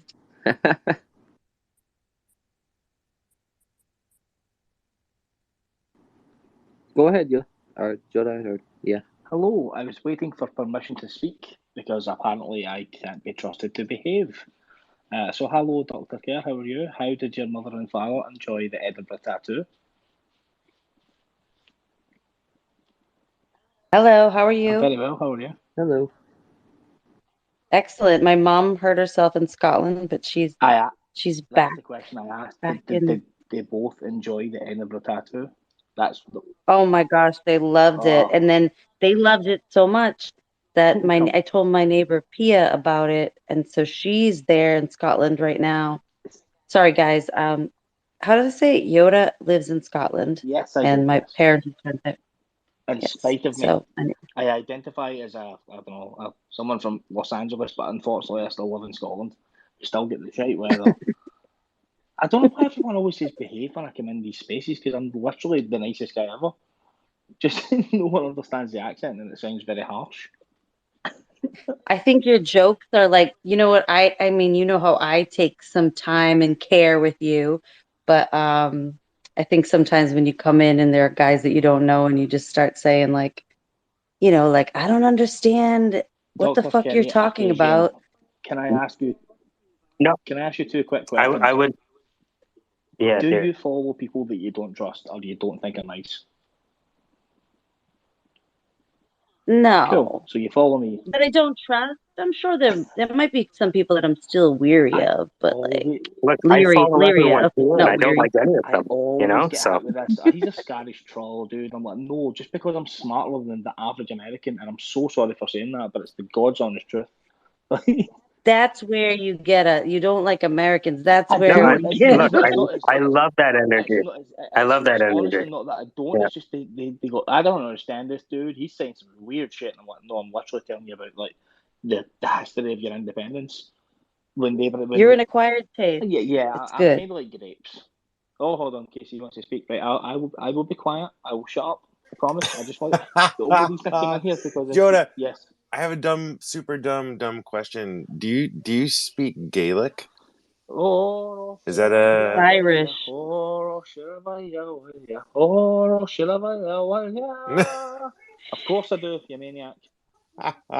You're speaking So if I our said language, my friend. if I said Gia Hitch, just more hitch. Poke my horn, my friend. Poke my horn. Is that enough clarity for you? Yeah. Yeah. We won't digress or divulge the information. Okay, instead, yeah. Because Yeah, fair, okay. it's a recorded space, and I don't want to embarrass you. Are you happy with that, though? In fact, you know what? I'm going to get. I'm happy with that. I'm My happy friend, with that. giving Thank you you. a wee follow because you're a good lad. So please follow That's fun. Thanks. So, I man. Apologies, right?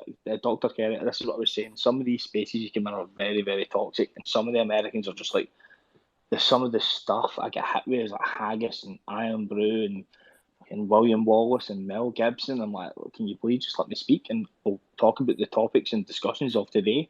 But they hear the accent and they automatically presume that you're like stupid, even though I think some people can't, like, I was a teacher, and I think some people don't give people the space to be heard. I think a lot of correct. people just they don't listen. And so they just like, oh, where are you from? And they get all flustered because they just have not practiced speaking to people not from the United States or from other cultures, I feel like. That's what I've noticed. But I love Tim. You might like Tim Brown spaces because his whole thing is like letting people, but you have to be really nice, But his thing is just like letting people practice speaking, which I love. By the way, Casey, I'm still alive. I just wanted to let you know. Yeah, congratulations for that. I made I was it. I'm wondering so how. tired. I feel so I did like nothing today. I mean, I worked, but sort of. I was like, I'm in a coma. I say this with love. Your gummies are trash.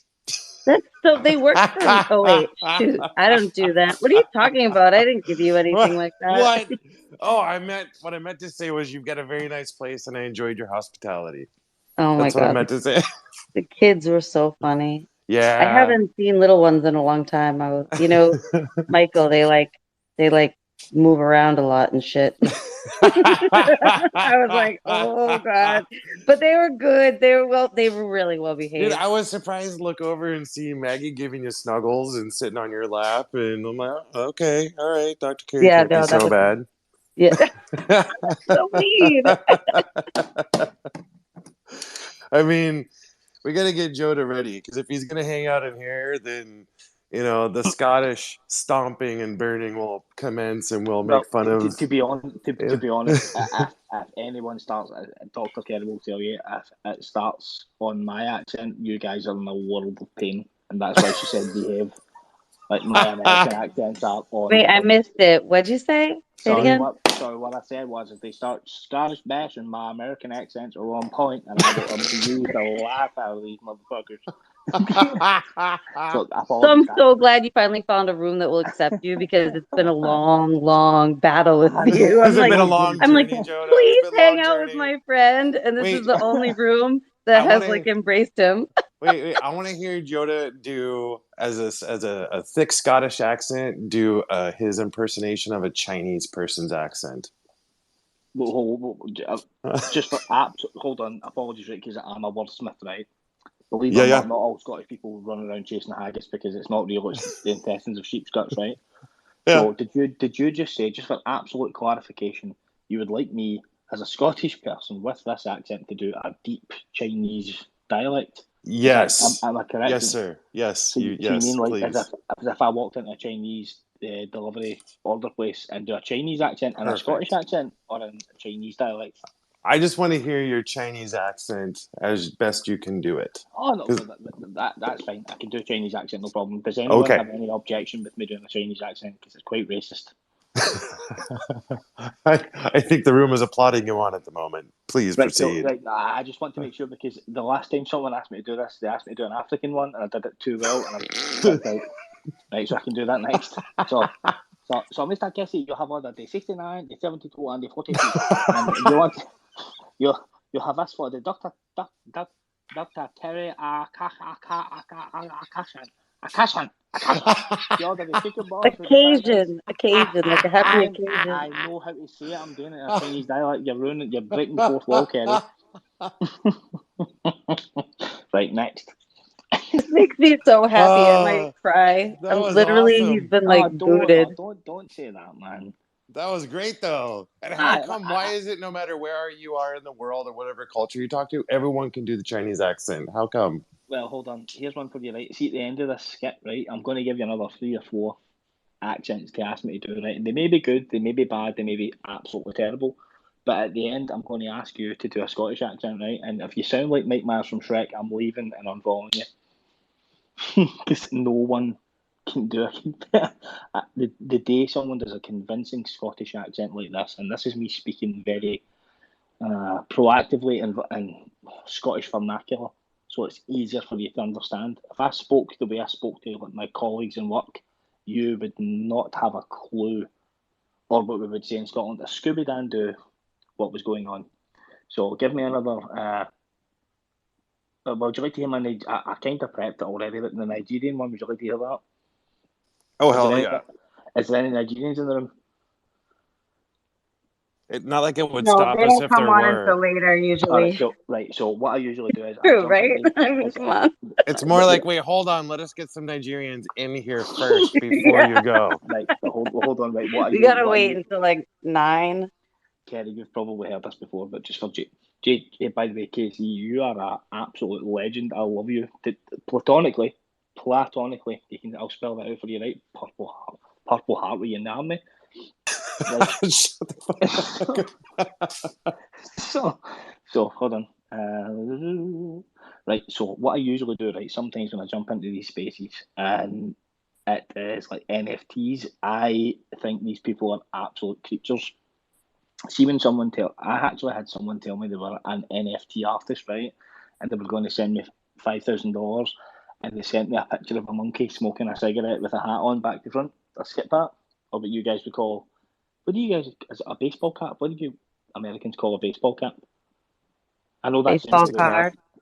I know, but a snapback, is it snapback? What, a baseball hat? What are you talking about? Just No, a no, baseball hat worn backwards. yeah, a baseball hat A one. rally cap? No, that's not a No, rally no, cap. no, sorry, I'll say it in American. He called it a monkey smoking a cigarette wearing a snapback. A snapback, does that make sense? I've never heard it called a snapback, but it must be a thing in the NFT space. Well, that's what this dude called it, right? So I literally jumped into the space and went, I have walked all the way to the well, to the river, from my village in Nigeria to get the water, but there's no water, but there is a rich vein of monkeys smoking a cigarette wearing a snapback. Can I sell them to you for $5,000 because your friend has told me that is what they are worth? And the full room just literally erupted. It's like, hey, I ain't Nigerian. I was like, you ain't American. You are Midwestern European. Your family was born in the middle of Europa, it was called at the time. You came and stole my family and took them to your land and made them dig your gardens and do all your work, you lazy bastard. And you're now trying to send me a picture of a monkey. I was like, fuck off. I just burst out laughing. I'm so sorry, Dr. Kerry. I feel like from there the transition to the Indian accent is just a walk in the Oh, park. it's the Indian accent is a piece of, but I can actually swear about 30 different languages. Is there anyone in here that understands Polish? Because that's my favourite one. Oh, I see Web. I see Web at the bottom there. Is Polish the language that strippers speak? No, it's Polish is the language that the validers in my work speak, and they have taught me it profusely to the point where I can pass. If I swear, although Web's laughing. Web, do you have any Polish ancestry, or do you if I was to swear in Polish, would you understand it if it was done correctly? You don't have to speak if you're shy. Just like do this.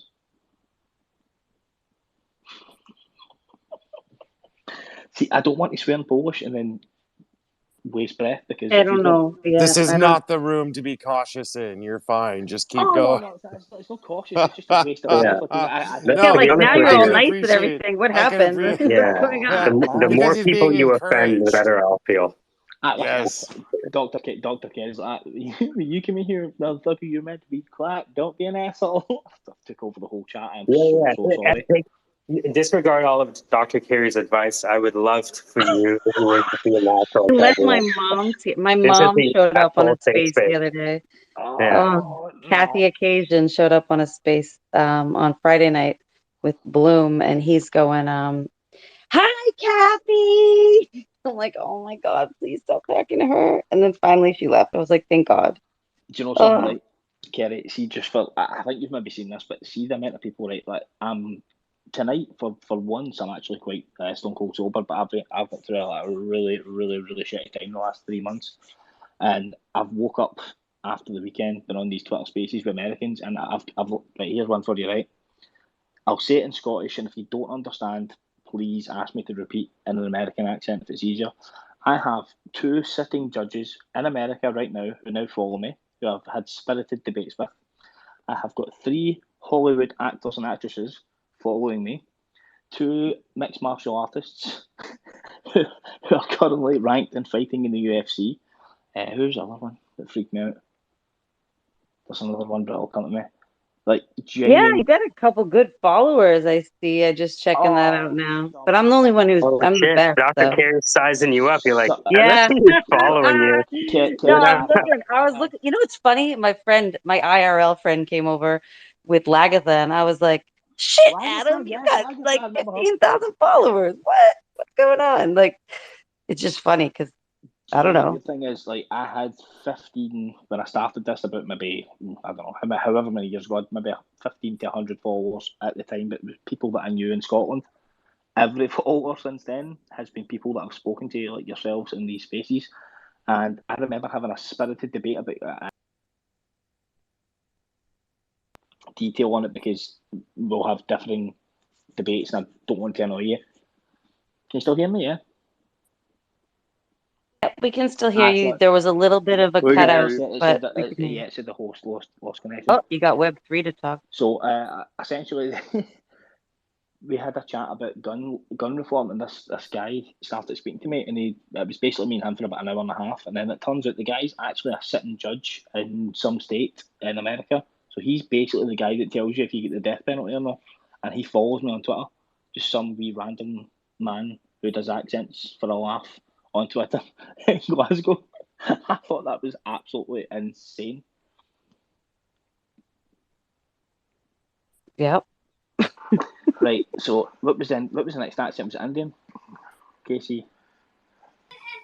What was it? It was Indian, yes. But first, I want to say hi to Robbie. What's up, Robbie? Hello. Hello. Yes, Casey. Can you do the voice for us, please? No, every time. What? I love it. I know you do. I know Robbie, you do. you know the Casey voice, right? No, What this is. voice Hey, is this? Robbie. No, this. Okay, No, this is the. this is my jam. This is the. This is the. Yeah, Patronizing Casey voice. the patient. Yeah. This Casey. is the Fucking God. super. This. Can I hear it and try and repeat it? Well, let Casey do it first, and then Yeah, you can impersonate him. that's why I said, Sure. can I hear it All and then right, repeat it? Robbie. Wait, hold. Yes. Robbie? What we're doing is the overly sensitive singing rooms, where everyone is beautiful no matter what, and everything is always pleasant no matter what. The overly sensitive singing rooms. Okay. Hey, Robbie, how you doing? Oh, thanks for coming to the space. Are you gonna share a song with us today? Oh, that's so great. Oh, yeah. No, whatever makes you happier. Uh, as long as you feel good, that's all that matters. Okay, yeah, go ahead. There it is. The overly sensitive. Oh my God. I don't know how I feel about that. Yeah, I could have used a random name. I shouldn't have used your name, but yeah, that's my rendition of the overly sensitive singing spaces. Well, I will say that's very accurate. I will say that was pretty spot on. I will also say that I hated it. I do not like the way that made me feel. I've been working on it. Hey, Robbie, how's it going? Oh God. Yeah, that's my Casey. Go ahead, Jordan. I would like to interject. I think what you said there was very homophobic. It was very ephemeral the way you did your voice. It was very annoying to my ear. It was not pleasing at all. It was, I don't know, living 3,500 miles away. I think you were very in the way you were speaking to this young girl, Robbie, who was quite clearly in the toilet taking a picture of herself in her profile picture. It was very, very, very not nice. That's all I have to say on that. If you're just joining us, welcome to the Syndicate, the space that got us canceled, featuring Casey and Joda. Go ahead, Laura. Well, she knows me, mate. She knows it really, yeah. I think Laura you bring knows you some too. great points. The point you bring up about the voices are very accurate. I think that the accent was very disheartening and kind of squishy in a way. Well, you sound like you are from literally still in America, my son. I am literally in Bombay, in India, in the middle of the. You moved away and you're living the American dream. I am still here in the Indian nightmare. So please do not talk over I'm me. so sorry. Is it raining there? Do you have power? Yes, water power by the river. Down by the river. And Dan, I have to say, you like moderated between German and Indian on that one. Yeah, I know. I kind of after a while. I was caught between breaths and laughing. If I can't find an accent, I can't move down the stream to an accent that works for me. It also allows everyone to also know that everyone put your hands together for Monday. Let's put your hands in the air. That's right. That's good. Let's take a deep breath. Let's breathe in. That's right. Let's go at 1, 2. That's right, everyone. Even the people that smoke now. Come on, 3. There you go. Now exhale, everyone. Exhale. That's good. All right. That's right. Let that pony out. Let the pony out of your mind. Let that goddamn if you're pony not, out. Let that fucking pony out of your mind, and you can relax. There you go. Dan, I'm sorry, I'm interrupting you to applaud you. If you're not English, that was fantastic. Absolutely fantastic. Thank you so much. It's great to be here today and to be with all you lovelies. I'm glad you're here to be today, son. But Jesus whipped, you sound like a fucking English Tory. Mate, to be honest, that was genuinely one of the best. Have you actually met? Hold on, my mind's a bit blown here. Have you actually American? No, I'm actually I think I might be See European. if you No, say I'm English, I I'm actually going am. to I'm from swap quick. Ohio. I spent a lot of time in Texas, mostly But working I with can a do lot of the I can do lobster an American unions. accent too, dude. Just be honest, dude. I can do an American accent so good that if I came in this chat and I changed my profile picture to a gun, everyone Well, would think I was from Texas, motherfucker. like everyone knows that like the whole goddamn motherfucking cast of Walking Dead is a bunch of English motherfuckers. It's not like we have anybody in America Columbus, that can Ohio. fight any of those Do you know what? goddamn Hold on. zombies. We got to go find a bunch of fucking This is mutants. degrading so fast. Robbie, Hold on. please Hold tell me on. you're ready to sing. Tell me you got a song Hold loaded. on. No, Should we hold do on. that all Please, girls thing that you please guys save did the other us. day? I'm giving him all the props. Look, The dude, female dictatorship. he's from Columbus, Ohio, and that I Yeah. think it English would be accent was so interesting good. if you could subjugate some of the people in this room. That'd be great. You can say my name. It's Jada or Joda, whichever one you prefer, dude. I'm sorry. Joda, have you ever experienced the power of the feminine dictatorship? I have, dude, and I'm gonna be totally honest with you. I liked it and I hated it, and then I was in the middle, and then I was like, shit, I don't know what to do. Wait, I don't remember you being on our ship. You were on our ship? Someone's doing a pee. I heard someone doing a piss. They forgot to. I'm to mute making their mic. coffee. I'm making coffee, you wackadoo. It sound like a piss. That's That one, awesome. dude. Yeah. If you mean the ship of, oh my god, do you mean the Joda, you Joda, Syndicate? were I'm not just on gonna that say ship. it. Wait, I'm just gonna say shut up for a second, just to be polite, Joda. Robbie, Hi, do you, Casey. hey, buddy. Hi there. Tell me you can save us. Possibly. There's a possibility. Yeah? Yeah. Really? Yeah. If you can save us, it would be so appreciated. Bring her on stage, Casey. It depends. Robbie, are you actually ready? Do you want Yeah. me to I bring mean, on? Okay. yeah, I Okay. can. This is Robbie, everyone. She's one of the Hello. more talented people in the singing spaces on Twitter. She's a lovely young woman who is working her way through college Have you got a song? and getting her degree in psychology. But her passion and drive is music, and she makes good use of it. Welcome, That Robbie. was a picture perfect You like that? introduction. I could not have asked for a better introduction, Casey. Honestly, I feel like you're gonna have to introduce me in every room that I walk in. Dude, we I'm gonna need you to can record make that so I can play crowds, it when I walk straight into up a room. crowds with you, kid. Sing it, drop it on them. Okay. Sorry, I'm taking my rings off. Yeah. Take your time, no rush. Take your time. It's okay. Whatever makes you feel comfortable. Please, Casey, I'm begging. Stop. Oh my gosh. I'm trying to think. Do you want an original today or a cover? Whatever you're feeling, whatever feels. Well, I don't have a preference. That's why. Or does anyone have a song? Dude, I I love have a your preference original. Oh, of the what you got? originals. Yeah, originals. Yeah. Original. Yeah. Okay.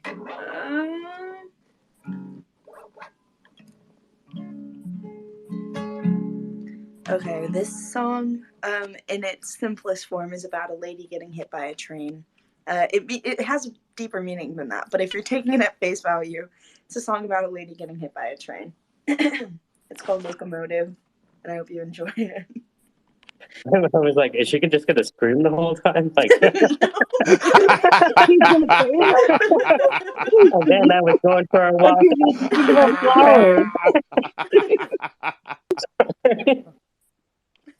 No, I should have done that though. Damn, maybe I might have to go back to the drawing board. And There's always more No, opportunities. this There's sounds always more awesome. I want to spaces. hear this.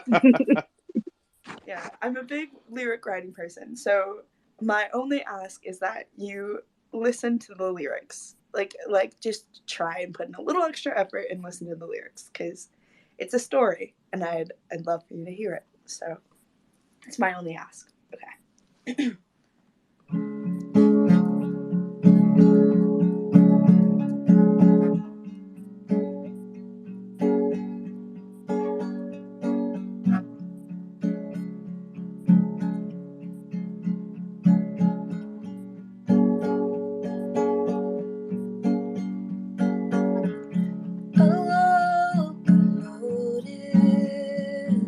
Speeding through my town, a twin diesel, metal to the ground.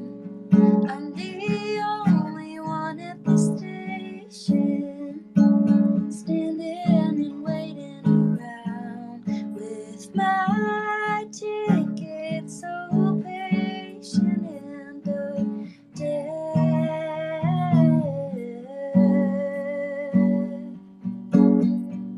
Wish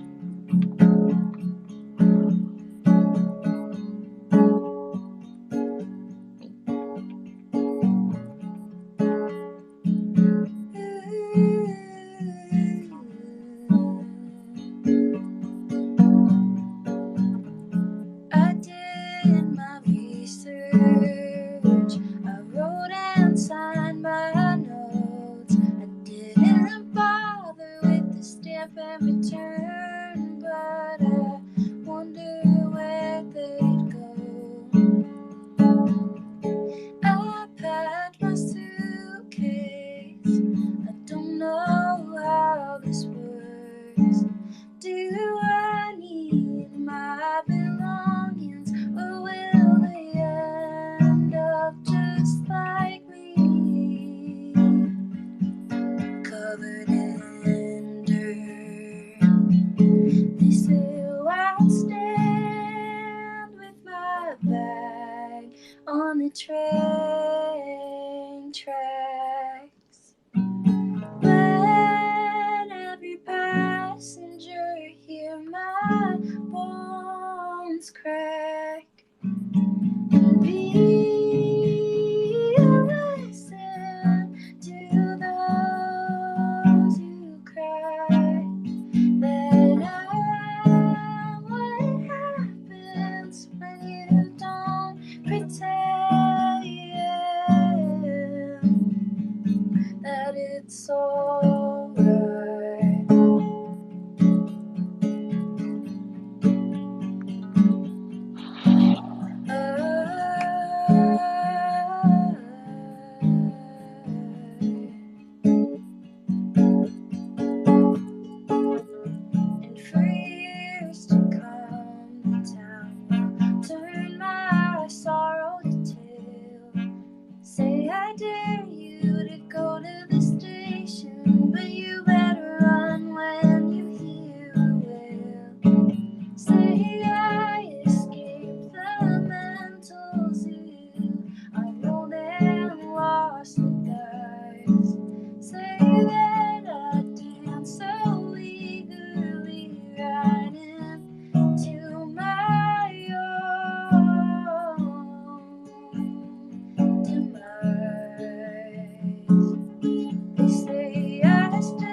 she goes. There she goes. There she goes. There she goes. There she goes. There she goes.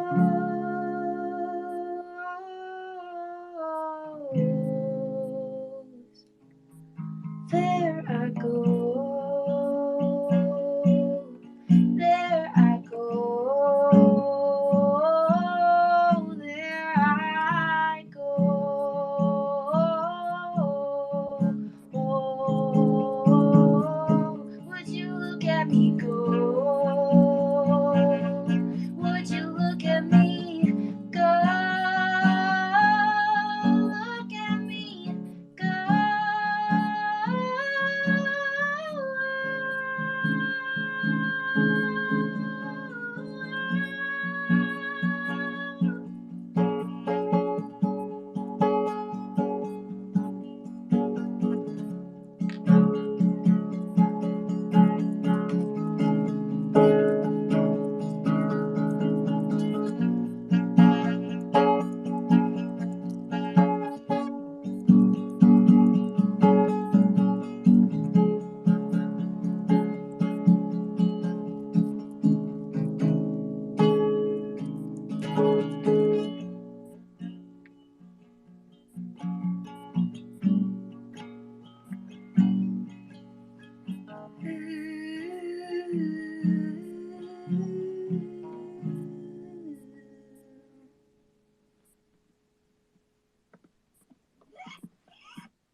Can we get some mother loving emojis on that? Oh my lord.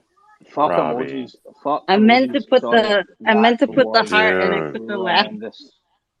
Oh, And who the Glagus fuck is was here. who the And fuck Wonder was Woman. snoring?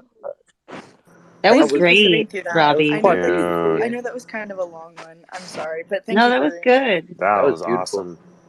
Is Thank that you. called throw mama off the train? No, I'm kidding. What is the name? What is it? I'm trying to accept her and I can't. Are there too many speakers? Probably. Yeah, it's yeah. Who's the least interesting on the panel? No, I'm just kidding. Who's I guess I the should leave. weakest speaker? I guess I should leave then. That's Yeah, funny. well, man, Robbie, thanks for sharing that. Amazing, Robbie. Thank Yeah. you for letting me Next come over here level. and share that. As always, I No, appreciate it. no. Did you hear what was happening before? You saved us. See? Are you crazy? You did us a service. Restarted the room without an announcement. Yeah, it's like, Jonas says oh he wants man. to sing next. Here's the thing. It's like it's one of those things where we need to have like a bat signal for Robbie, so that when things are getting out of hand, we just flash the bat signal. She comes in, and in case he's like, "Hey, how's it going?" and then it's like, and then we have the. Oh, Here's the man. thing: what we could do potentially is like we could have like Robbie as a service, so we have like the recording, and then if somebody's talking, be like, "Hey, Robbie, how's it going?" They're like, "Where's Robbie? I don't even see her there." No, she's there in like desktop, and then we just play the song, right? No, that's perfect. Highlight. That is perfect. Yeah. It's Robbie is a service. What do you think? Hurrah, she's like a Jamaican. okay in shape. Robbie, can you write a song about Twitter Spaces? Write a song about Twitter Spaces. Both the job first. Yeah, I I don't know. can't Just get an away idea. I'm from not. You don't have these to do anything for me. I'm not. motherfuckers. They No, You don't follow have to me do anything around for me. I'm and just talk all the time. I thought it might can't be a good idea. stand any of them. How do I stop them from talking? You know what I mean? Like, All right, I back like to it. I like degrading the it. quality of the conversation. I'm out of here to go have dinner with the family. I'll catch you guys on the flip. Pick up Thanks your again, phone sounds like call, a Okay, that was a Casey. good leave. That was a good leave. What's his name? Zach had his hand up. What's his name had his hand up? I'm such a classy. Zach, I didn't Wow. know. Yeah, sing that Wow. song you were So singing the other day. tired. Just knock me I'm Sing like, down a this few. year. Knock me Wonder down a Woman few went down to pegs. listener. What happened? I'm sorry. Since Kappa doesn't have the stones to do it himself, I have pinned a bunch of Win the War tweets written by Kappa to the nest. If anyone would like to support Kappa's copywriting, so that we can grow an account to get Kappa clients for his copywriting. They're in the nest up above, the far Thank left you so too. much, Zach. Thank you. Zach, I'm not sure what you said, but okay. Oh man, that's that yes man philosophy, right? Yes. Yeah, dude. Don't piss off the enemy. Don't piss off the friend. Right down the That's not a middle. managerial love language. You're Like, I don't even Sean, care, boss. Joda, Yeah, you're part of NATO. We're friends. Ah, boys are your fucking chick down, man. Sean. Sorry, this is my young Twitter son, Sean, who's Mate, recovering if I fucking laugh, man, out my teeth will fly. two Scottish guys. he's Okay. recovering. Amazing. He's recovering from mouth surgery, and I've told him not to try and speak in here because it's not. It's like the sequel. It's like the sequel to Snatch. This is fucking amazing. He Welcome, has to everyone. behave. Hey, Sean, what's going on, Joda? Really good to have you here. Yeah, I'm missing bitch, man. We're the England of North America. I'm in Canada, so greetings. Yeah, Canadians are sound, man. Well, most Canadians. You're baking shit. Let's be You're honest. just America's hat, just like how everything else in England is just England's little hat. Well, everything in England is kind of, isn't it like Viking, in a way? Right. Fucking hell, I don't know. Fucking hell. You can't. He's got a gauze. You know the gauze, Gauze. What? He's biting on a gauze right now because he's had 3 teeth removed. Oh wow, that's painful. Yeah, and he literally made my Sean. I'm sorry. I'm going to have to tell this and record this. Mate, my gums are fucking stitched up. He literally came in here last week into a chat like this. It wasn't recorded, unfortunately, because it would have been the funniest shit ever. He was literally on gas and air. Some of the shit he was saying, I cannot repeat in a recorded space because I'll get done for various verbal crimes. Mate, it was so funny. She's a bastard, man. Oh my god, fucking man. lost. Look, I'm doing an American accent. If you don't understand that, then I can't help you, dude. I'm trying my hardest. Hello, Lagatha. Lagatha. I haven't heard Hello. her voice in a while. If I fucking laugh, man, my teeth are gonna fly. How was your flight? Long. Fucking flying teeth. Hello, beautiful. I miss you. Oh, wow. Who was that? Oh, Gina. Oh my God, that was so funny. I swear to God, that was a guy in Norway shouting to Lagatha. Bye. Was that Floki? Yeah. Hi, guys. Oh, Floki's one I've not done before. He just left. Where did he go? To the doctor. I sound like Gina. Gina, give me the play-by-play. He's back. Give me the play-by-play, Gina. Wait, isn't it too late to go to the doctor's? Oh, no, it's 3. Like 3. I'm sorry. I'm a different time. Yeah, you know when I last ate? At like 6 a.m. in Boston time. I gave you a fuck ton of snacks in my car. Oh, it's good that you guys are back. I ate all the calzone you left in the fridge, Lagatha. All of it. All of it. Yeah, eat and it. I had pasta twice yesterday, and I gained like 20 pounds. And I'm still in the same tights that I had on like all weekend. Did you eat my calzone? I just said that I ate all of it, the whole thing, Good. the whole rest of it. Good, it was good. It was Yeah, so it was yummy. great. I'm still hungry. And this morning I had that cheesecake with caramel on it. I'm like a total degen right now. Oh, wow. I see you swapped your 5-mile run before 6 with calzone and what was it? Italian cake. I actually also had a beer because I had the shakes. Don't tell anyone. It was a rough weekend, everyone. There was a lot of partying that happened, and I'm sorry, Kappa, but we're not all perfect like you, okay? Some of us like to get down, okay? Kappa isn't perfect either. How am I perfect? Get down, get a damn black boss. He's like afraid to go to bars, right? Didn't he say that? Because he doesn't want to like it. And I'm like, No, you should go. You only live What? That is once. not true. Kappa, are you denying yourself of the bar experience in order to be more zen? no, I've had that experience before, and to be honest, I've seen a lot come from those environments, and I just think the odds, or at least the probability of physical conflict, increases in those environments. Yeah, but Yes, do you that's what not my know parents that said too. yeah, but the people that you need to save the most, are they not in the hardest places to attain to? Dan, who the fuck said I need to save anybody? You tell us that every time you speak. No. That's just the underlying message. Um, yeah. So if there was like just this exceptional wet t-shirt contest, you would not go there just on the notion of Zen Buddha-ness, just to, take in the Zen Buddha part. You're not going for, whatever else. You're just there for the observation of Well, mankind to see how they evolved. You wouldn't yeah, do that. I would, but I also it's also like a personal thing for me. Like I understand myself, Oh, I like, get it. It's and in personal those for me too. environments, I'm bound to pick up a beer. A beer leads to an LIT, and LIT leads to shots, and shots lead to a very hazy morning. That's an interesting analysis. All Dan, right, is like that what you were planning for me and Dr. Carey last night? the When you said we should all get shots and send you the bill, but come back exactly. online? When he says shots, he means vaccinations. Okay. Yeah. No, Agatha, no, do you want to I tell them what really do happened when mean we went out last night? there's actually a secret I syndicate told them they handshake. will have to pay for that story, Carrie. Don't give it Yeah, that away. is a pretty good story. I really wish that guy had it on video. Oh man, it was so close. It was so close, Carrie. So close. This sounds fantastic. Please carry on.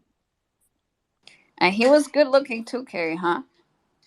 The guy in the blue shirt. Lagatha just like checks out all the guys and she's like, go talk to him. I'm like, it's like dinner time. I can't like go like, hey, do you like my cleavage? It's like I do 5:30 that. p.m. Trust me. In Scotland, if you walked up to me and says, "Do you like my cleavage?" I'd be like, "Yes, pal." Yeah, I need to take my dad's fucking morphine, man. What the fuck? Sean, I've God, got this whole Sean. time I thought we were supposed to make eye contact. We're supposed to be Apart, staring. God damn it. No, apologies, you're guys. supposed to make eye contact. But you Apologies, know. guys. I'm Scottish and I Yeah, can't Carrie give no wants attention. to be approached. Carrie wouldn't approach. Carrie wants to be Oh, approached. And I I don't do care. not. that's a classic doctor maneuver. Oh, I was no. Lagatha's just like every guy she sees, she's like, you should go talk to him. You should go talk to him. I'm like, Yeah, and why? you're like, no, if he wants something, he keeps looking at me. He can come over and talk to me. And I'm like, That guy was I'm looking not at me, waiting and for there was that no shit. TV behind me. He was definitely looking at me, that guy, and he was cute, but he was There's young. no Okay, TV then you should behind have gone I know, Dan. over. That's like this sign of like a totally insecure girl, right? Like, like I swear there was no TV behind me. Also, Because Lagatha's maybe like she's like maybe he's just looking that way. I'm like, no, he's looking at me deep into the blue ocean of my eyes. yeah, he had pretty eyes himself. You Like would make female some thing. pretty babies. I don't know. Sounded I'm like not having babies. I'm like 90. Nobody wants my eggs. They're old. fuck. Yeah, we Anyway, might have to cut that. But that was another good line. well, Fuck. you don't want any babies, do Probably you? hiding that you're a doctor too until the very end. Pablo said that he was going to buy my 42-year-old eggs Well, because he's crazy. what He'll does he want to do nurse. with it? What does Danny, Pablo what do you got? I need to quickly say hi to Wonder Woman, and we miss you, but we see you tomorrow. I hope you have a safe, quick drive here, because last time it was a mess of a drive, if I remember correctly. So I hope Get it's ready for the orgies because she didn't get any on the East Coast. We're ready very for the rigid here. She knows. She knows what happens here, Carrie. We don't need to I explain to really like her. you. Man, KC throws a great time. Jesus. Hi, Supreme Sweetie. We miss you. Yeah, I'm already half naked, and so is Lagartha. Yeah, first thing I did was taking off my clothes when I entered the house. So Like completely? Yes. Okay. Okay. This is how we roll on the West Coast, Carrie. Yeah, I remember those days in the West Coast. You guys just purely, as a European, not even a Scottish person, just roll quite strangely. in a nice way. That's shit, man. Just Sean, fuck's sake, man. We're just not as prudish as, some Americans or God bless America. It's puritanical here. We're not allowed to speak. Didn't you see the girl who got killed in the Boston Common? Didn't you learn about that on the tour? Got awful. I did not learn about that. I had to get off halfway through the tour because Duke was meeting me in a park. Okay. God damn. Bella Ciao, Bella Ciao, Bella By the Ciao. way, Michael, Dan, did Fitz get to tell his part of the story of the night we spent? This shit's starting to get interesting now.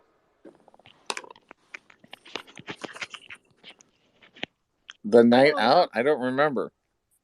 God damn. It's a terrible night. I think my bong was on. My mic was on while I was smoking that bong. I apologize. Dan, yesterday when you woke up early, I was telling you that Fitz was in the bathroom and, that we went on the freaking Freedom Trail from, midnight till 2 a.m. and he was all drunk. I had to take care of Fitz and myself. That's right. In Boston. I've But then also someone taken rocked the conclusions freaking space before Fitz came out of the bathroom because Fitz takes fucking 20-minute showers. I don't know what he does in the showers for so long. Well, would you allow a 36-year-old Scottish male to tell you why it took 30 minutes for the shower? I thought the whole idea of I'll taking go a for a shower is to party be wash. clean for you, and that's still just not good enough. No, man. Kevin goes for a fucking party wash with a bucket. I can't even yell at him because I don't know what he's saying, but I feel like it's bad. I feel like he'd be kicked out of Tim Cook's space. He's literally imagine right. Everyone in this space, take the right side of your face and hold it so far to the right hand side of your face. That's how he's speaking right now, but in Scottish. So it's the hardest dialect to understand in the world. Unfortunately, I understand it. Sean, go to bed, man. No, man, I fucking just woke up. I heard that he just woke up. I got that right. No, my fucking gums are splitting. You're gumless. No, right. In fact, Sean, you sound like you're from Wales. I can't hear. I can't understand a darn thing. Dr. Kerry, we give him a minute to speak, right, and I'll interpret in American. Okay. Right, Sean, say it, and I'll say it in American for you, right? Because you literally sound like a spazzy. Carry on. He feels like a spastic because of his operation. Anything else? Aye, my fucking stitches are killing me, man. His stitches are killing him. His mouth, his gums are literally stitched shut. He had 3 teeth removed. Got the gums. That was good. yeah. I'm sorry, Sean. It sounds awful. You're never going to meet any women with cleavage with all that going on. You'll fuck around and give him a hysterectomy, man. Mashallah. Now he's speaking fucking Islamic. He say martial law? What did he say? No. He said inshallah, as in he's been kind to any he's been kind to any people from Islam in the room. Right, Sean, carry on. He said, "Oh, you bastard," because he's in pain. That's the worst. Mouth pain is the worst. Just so close to you, right up. Dr. Kerry, just from memory, right? Because I can't remember if you're an actual practitioner or doing mental health and stuff like that. Sean came into a space last week. No, it wasn't last week. It was 3 days ago. Well, 3 days ago was last week, you fucking idiot. So 3 days ago, right? Baggy different draggy. He came in with chat 3 days ago, literally high as fuck on gas and air. Literally higher than a pilot's lunchbox. Morphine, man, morphine. It was on morphine, gas, and air, and the shit he was saying would have got people jailed in Scotland, America, Canada. It was fucking incredible, man, and he has no recollection of it. Sounds inspiring. Oh, it was amazing, dude. It was so funny, man. It was so. I genuinely, I'm saying this in my Scottish accent for those that understand. I actually can't repeat the stuff that he was saying. I don't even remember it, man. Even better with an accent, you know. It's one thing to have misery. It's another to have misery in the tone. By the way, And Dan, the voice, honestly, not like Dan, your own. I have given you a follow Stumbling around. purely on the basis of your English accent, because that is fantastic. And if I find out you're English, I'm going to fucking unfollow you. Yeah, if you can just get down with a bit of a sound, you know, let it roll around in your mind, and that way you can try to think about it. Yeah, But yeah, so many that's times in life you get Who sort of fucks this man, confused about Tommy things. Shelby? We get confused about the reality of where we are and It's what fucking we're Tommy supposed to be Shelby. going. It's not like we know like where the Denny's is. It's the fact that the Denny's has always been with us, and That's that when true, we brother. walk in, the Grand That is Slam so- is not what we ordered, so but true, it's brother. what we are. We are the Grand Slam. You I know what I'm appreciate saying? We are the that. 3 eggs. We are the 2 pieces of bacon. We are the fruit cup. You Oh, know, poor. unless you're, Raymond, you know, what you've greedy whatever. motherfucker? Why in the hell would you have 3 eggs and 2 pieces of bacon and keep people starving? You fucking motherfucker. That's so greedy, man. That's scary. 3 pieces of bacon, three eggs and 2 pieces of bacon in a recession. It's a lot. God damn, man. You should have seen what I ate today. I was like a champ. You Holy wanna know why? moly. I I was so bad. I You was wanna like know a why? I'm beefcake so glad today. you ate it, Carrie. I was I worried ate you all would throw that. I down. ate everything. And I wanted more, but I couldn't leave the house because I looked so crappy. Some Kentucky man, I could even chew. If you can summon breakfast, you know, if you can summon breakfast, you can summon love. And you can have, you can have everything. Jerry, can I just say what he said there because it was quite funny. He went, I'm glad you cunts all had breakfast because I can't even chew. I'm glad you had breakfast because I can't eat and chew. No, well, pretty much, yeah. He said, I'm glad you cunts all had breakfast because I can't even fucking chew, man. Joseph, can I ask you a question? Is over there in your country, is the number 1 a number 1, or is it number 2 a number 1? I just don't know if it ever changes. Fuck is you saying, man? Is a number 1? What I want to know is, like, in your country where you're from, is it number 1? Like, if you're taking a number 1, is that like a number 2, or is it number 2 and number 1? Right, seeing as you're trying to do an English accent, dude, right? I swear to God, I'm going to do your American accent. We have a 1 in Scotland. Yeah, I don't know what I'm doing. I'm just doing my own voices, man. I'll drag my He two sounds boys like into George submission. Harrison a little bit. Like to be whatever it honest, is. There's a lot of things going through me right now. sound There's a like- you lot of sound things like- going on. Carrie, Yes. Carrie. Yes. I think Dan's accent is better than whose accent. Fucking suburban wanker, man. Oh. My Like a ex-boyfriend winter from soldier England. storming through the winter. Dr. Kerry, I'm going to do a southern, a Georgian, well, maybe not Texan, but like Louisiana accent to reply to this. Right? All right, one more accent. Then we got to talk to Danny because we haven't talked to him in like Yeah, that's forever. cool. Let's talk to I Danny. swear Danny to God, Rockwell and Danny Mello. Come on. I just want to reply to your man. He asked me if we had a 1 gift and we did is a gonna 2 for the speak. 1 and a 2 for. It's so confusing, man. We have a 1 in Scotland. We have a 1, a 2, and a 3. We got 3. The number 1 is like lemonade, where you make the pee. The number 2 is the brown, where you make the chocolate, and the number 3 is the one that comes out the front end of the pee. This isn't Gold member. Isn't that the guy that the Scottish guy? Yes. Get in my belly, that guy. You know, remember? I'm rather confused by what are we talking about and the rudeness of Yoda and Sean. Oh my Is God. that what we're He's going well for behaved here? today. This is the first room that he's been allowed in that I've been in that like Really? people Why haven't have you kicked not him kicked him? out. Why have you not kicked him, Carrie? Because I've been his biggest fan. Because I love how I love stray dogs. That's my favorite thing. Lagatha, I'm into Yes, stop height and picking up stray stray dogs. dogs. Stray Okay, dogs are always trouble. Lagatha, I think you're a fan of Vikings, I presume, yeah? The more you're hated, the more I love you. Lagatha, hold on. You know the character Floki from Vikings? I was literally sitting next to Floki just now, so you gotta tell me what. I built a boat for like My first Scotland, Joe. No, he didn't. Realize. Like the guy who played it is in Alexander Skarsgård. Get some morphine, man. Yeah. You guys, I am just Right. gonna leave because I don't want to be I'm going to bounce, right? exposed Because to this. no. I'm going to bounce. It's listen. The way you learn from other people. Like if I can leave you with one thing, right? And this is the thing that annoys me the most. And I said this right at the top. Michael, No, Dr. Carey, hold on, and then hold on. Captain, have a The good way day. the way I'll you be learn. heading, I might return if these fuckers are gone because I don't want to be around these people. Well, I think he left. Did Michael boot him? I don't know. I thought you were talking to him because, like, I don't know. I No, didn't know. I was. Okay, sorry. I was talking over him. I tried, Sorry. He's and gone. I just do not Michael's a support. badass. Holy moly. Okay, anyone else have anything to say? Bye, Lagatha.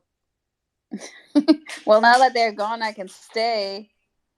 Unless you want me gone, then I can go. It's okay. No, don't leave. Why? Stay. Why?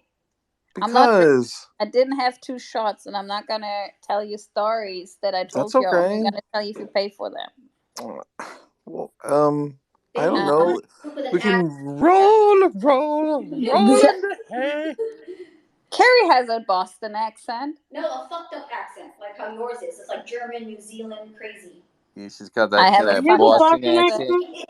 I do not. I do not. Only when I'm like hungover or drunk or something, right?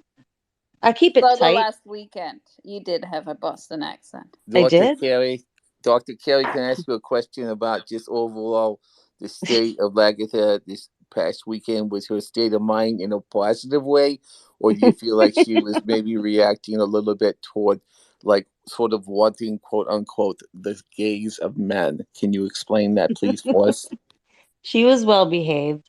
So I was an English teacher for students not from America, and I always felt bad when they would leave my classroom with a Boston accent, along with like Kamai, Kamir, but Kamai, and Yeah, the Boston accent. So yeah, I that's understand. why I try very hard to pronounce my R's when I'm like not hammered. You're doing so well. This is kind of like a New York Jewish kind of accent. It's sort Really? of like a default. I don't know. What do you think? I don't know. You just pardon me that I'm so tall. I'm like 4'11", but I'm also really I can almost see you over there. My eyes are so big. They're so big. I have these lenses and everything. So when you came here and Lagatha was here and you were partying, did she drink like your like beer from her land, quote unquote? Because she's a foreigner, or did she drink like kind of like American and get like a real beer? She did drink some alcohol. Did you take it? I wanted to take a picture of it. What kind was it? Blueberry or something? She didn't drink beer. She drank wine. Okay, I And see. So more, you're saying more high maintenance. Okay, I'll write that down. Oh my god, Dan. she didn't drink much. I was I probably the never drink much. primary drinker in the house.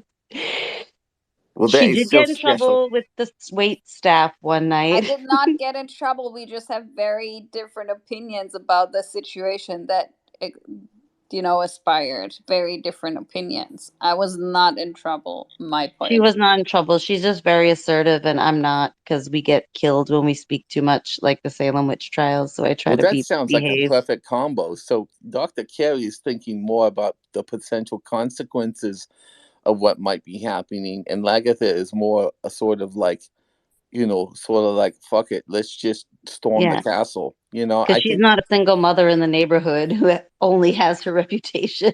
That's all. No, I that's That's got true. no all I have. That's reputation. true. That could be Okay. part of a habit. Like wherever she goes, she sort of sets fire. And then she leaves town. Yeah, I put Fitz on fire and then I left him the next day.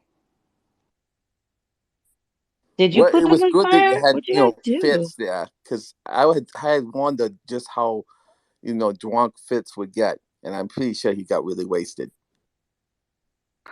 Oh yeah, Fitz had a beer in his hand at all times, and if he didn't have a beer in his hand, he had a smoke in his hand. So Oh, such a gentleman. one or the other. That's what we do in Massachusetts. Well, There not the was a lot smoking. of I thought that was years. so weird. I haven't seen somebody smoke um outside my house in like forever. Like it's so crazy.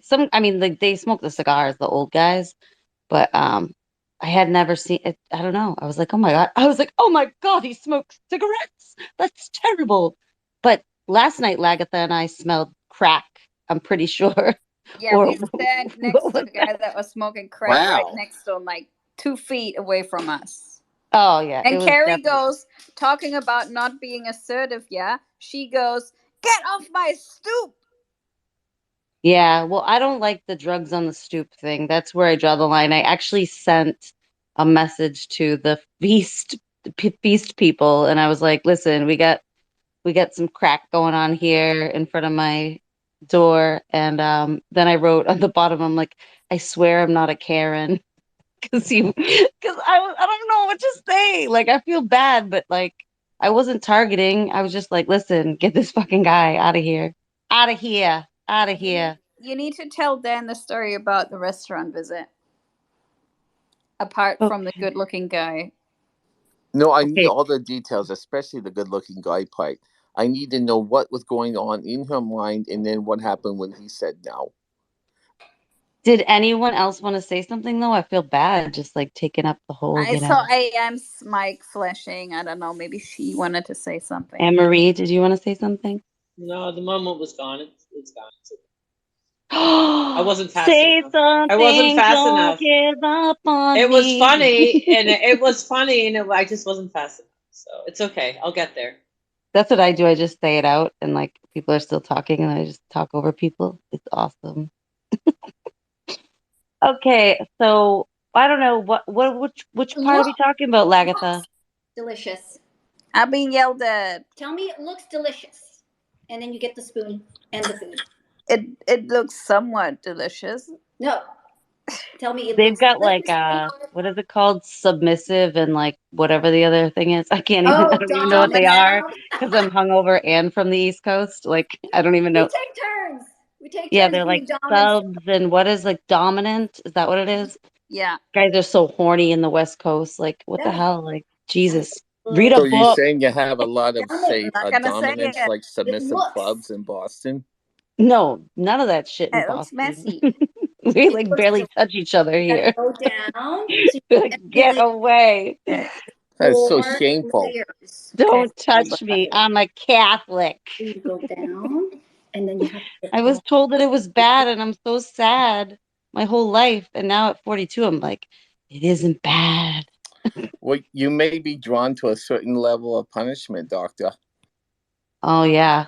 Oh yeah. Now he's gonna tap into my trauma.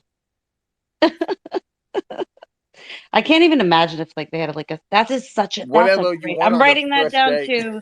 A sex course in Boston with all the Catholic girls. Oh my God, that would be good. Sex class, Boston. You need to talk to Matthias about all this Catholic stuff, Carrie. Is he Catholic? Wait, I'm Well, Catholic. he's wannabe Catholic. You know, he's some subgroup of Catholic by He's from some subgroup of Catholic. What's that? Do He, Catholics do we have some special status as Catholics? there's some subgroup from where he grew up that, you know, is Catholic but isn't really. And Yeah, I kind of stopped being Catholic about 10 years ago, probably. Yeah, But I'm like not really Catholic either, but that shame lives with you your whole oh life. yeah, Like, yeah, it's like so was that bad. sucks. I was baptized Catholic, but I stopped being Catholic as soon as they wanted church tax from me. So You at have to give 17. church tax. Yeah. They need to pass like a Vatican law that allows us, like, if we're going through like difficult times, to sort of maybe edit that whole prime directive around shame, so we can just get it on and just like relax more and not like carry the whole wrath of God. You know what I'm saying? I agree. I think my priest wrote me a letter, but I think my daughter like lost it. I put it in her baby box, and he was like, because I had to get her baptized, because whatever. My mom was like, So you got a I don't safe want. word and a note.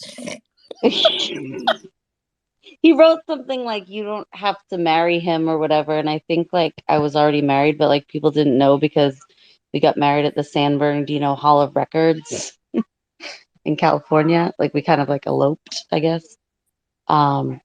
So anyway, I couldn't read the letter. You know how people write in cursive, you can barely read it? It was like hieroglyphics. So I gotta find that letter. We should read it, see what it says, and then really go through my trauma together.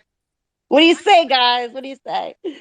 Sure, We do man. that, we do that together with Matthias. I think he would be a good addition for that kind of thing. I'm gonna find it because I think it's interesting. Actually, I would love you guys. I collect rare letters too, and I can never read them. So I mean, it costs money to get people to read them professionally. So if anyone is into that, let me know, and I will. I don't know, figure it out. I will scan the bitches. Maybe we have some cool shit. Anyway, I'm losing it. I mean, I was gonna say Someone I'm say old. something. I was like, I'm old enough to read cursive. So you can No, scan I am away. too, but I just can't. I don't know. Sometimes I still can't. Like old cursive, also like the letters that I have are from like the 17, well, a lot of mostly beginning of 1800s, and sometimes their words were different that they would use. So that's why it's kind of hard too. But yeah, I couldn't read that priest's cursive.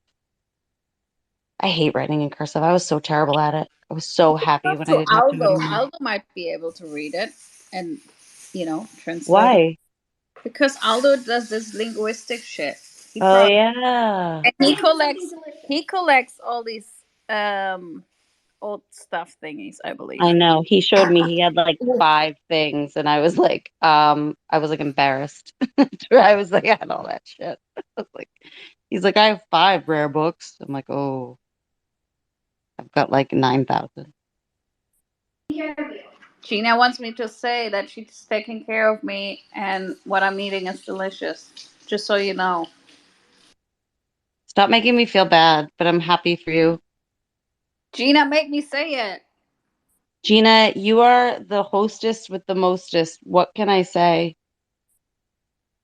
The most is what? The mostest, like the mostest energy in the fucking world. Yeah, that probably is true. Does everybody on But here know Gina?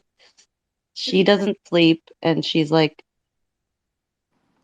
very, what's the word? bubbly, Spirited? assertive. Assertive? Maybe. Crazy is fitting. Danny Mello, did you want to speak or no? Are you just creeping? Who's creeping? He doesn't creep. I mean, not really. I don't think he And does. I will be a creep. And I will be a creep until the dawn. You know that song? And we can all Well, if through the anything, night. I mean, Go Carrie, ahead. your icon's kind of creeping because it's like you're doing a little like, here's Johnny. You know what I mean? There's not like you coming through the door or something. I'm sorry. I'll stop. No, I'm just kidding. So Dan has Lagatha, Dan has flowers for each date. Like, isn't that nice? Like he knows like what like third date flowers are. Do you know Yeah. that, Lagatha? I'm nowhere near as smart as Dan is, so the I don't think it's an intelligence thing. I think it's a detail orientation. But I do It's a think he's decent. smart. But Yeah, Lagatha just thinks about it in sort of like, one, did you show up at the first date? 2, if you showed up at the second date, did she have to tell you what her name was? That's like the thing. Like, did you remember her name, right? Okay, and then the third date is not only, 1, do you know where to park, right? Or did you just pay the parking fee, or did you like do the whole cheap parking and like park like 6 blocks back? You know what I mean? Which I paid that's $30 for an Uber this morning.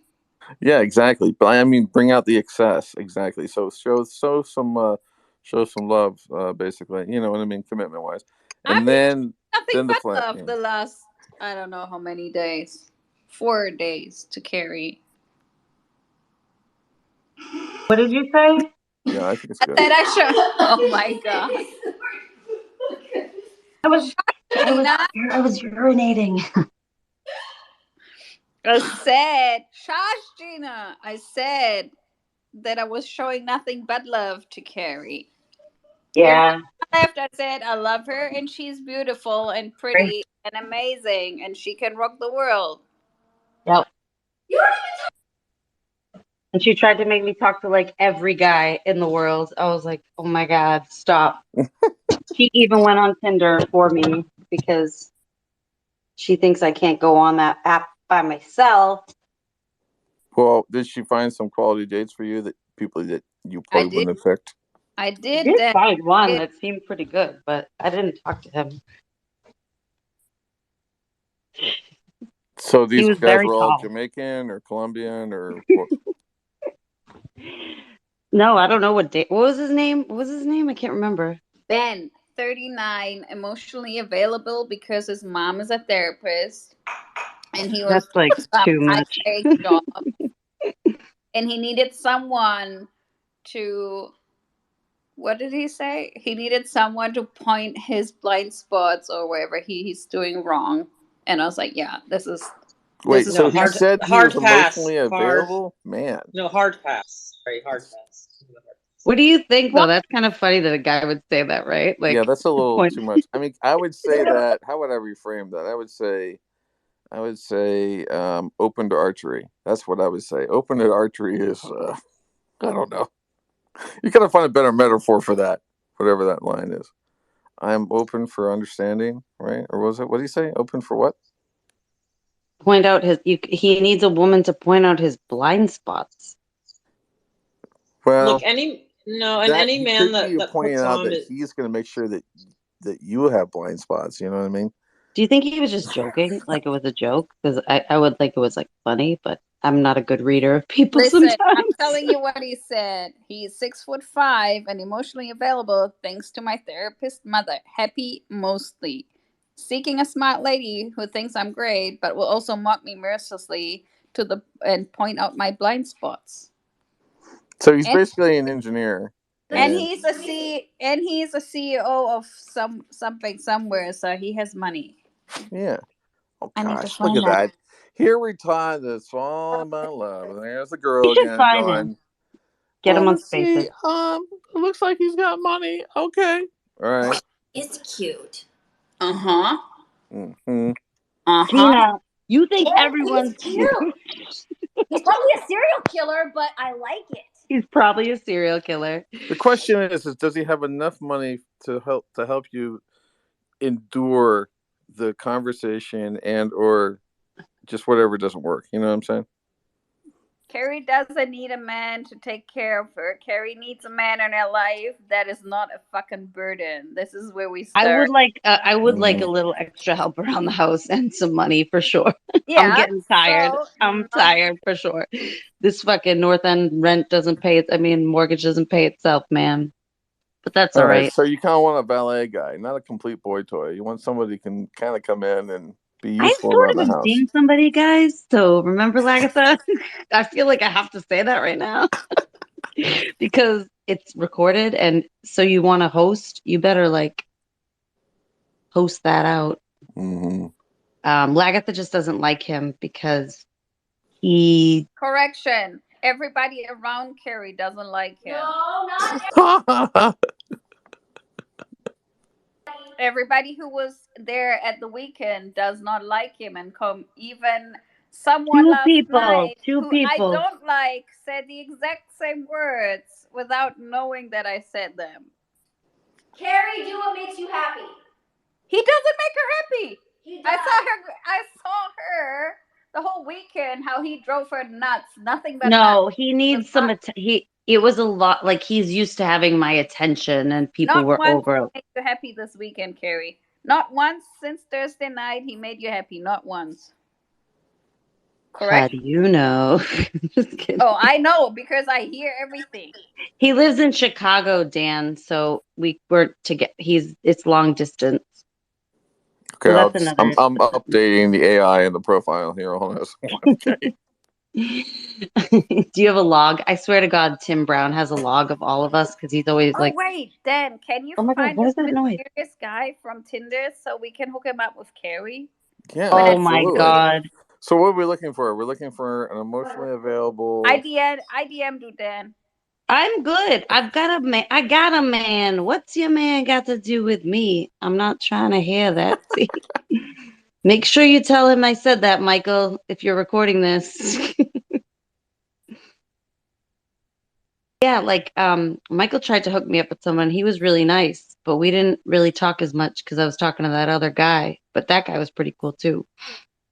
Okay, so what are you looking for here? What's on the I'm menu? not looking for anything. Well, ultimately, what I would like, if this guy can get there, like, I don't want to be distance forever. You know what I Right, mean? Like right. that's tough, but it is good for now because I have a lot of stuff that I'm trying to get, like, I'm trying to like work out and get my money together, and like, I'm picking up a couple extra jobs because it's just freaking, I live in a really expensive place.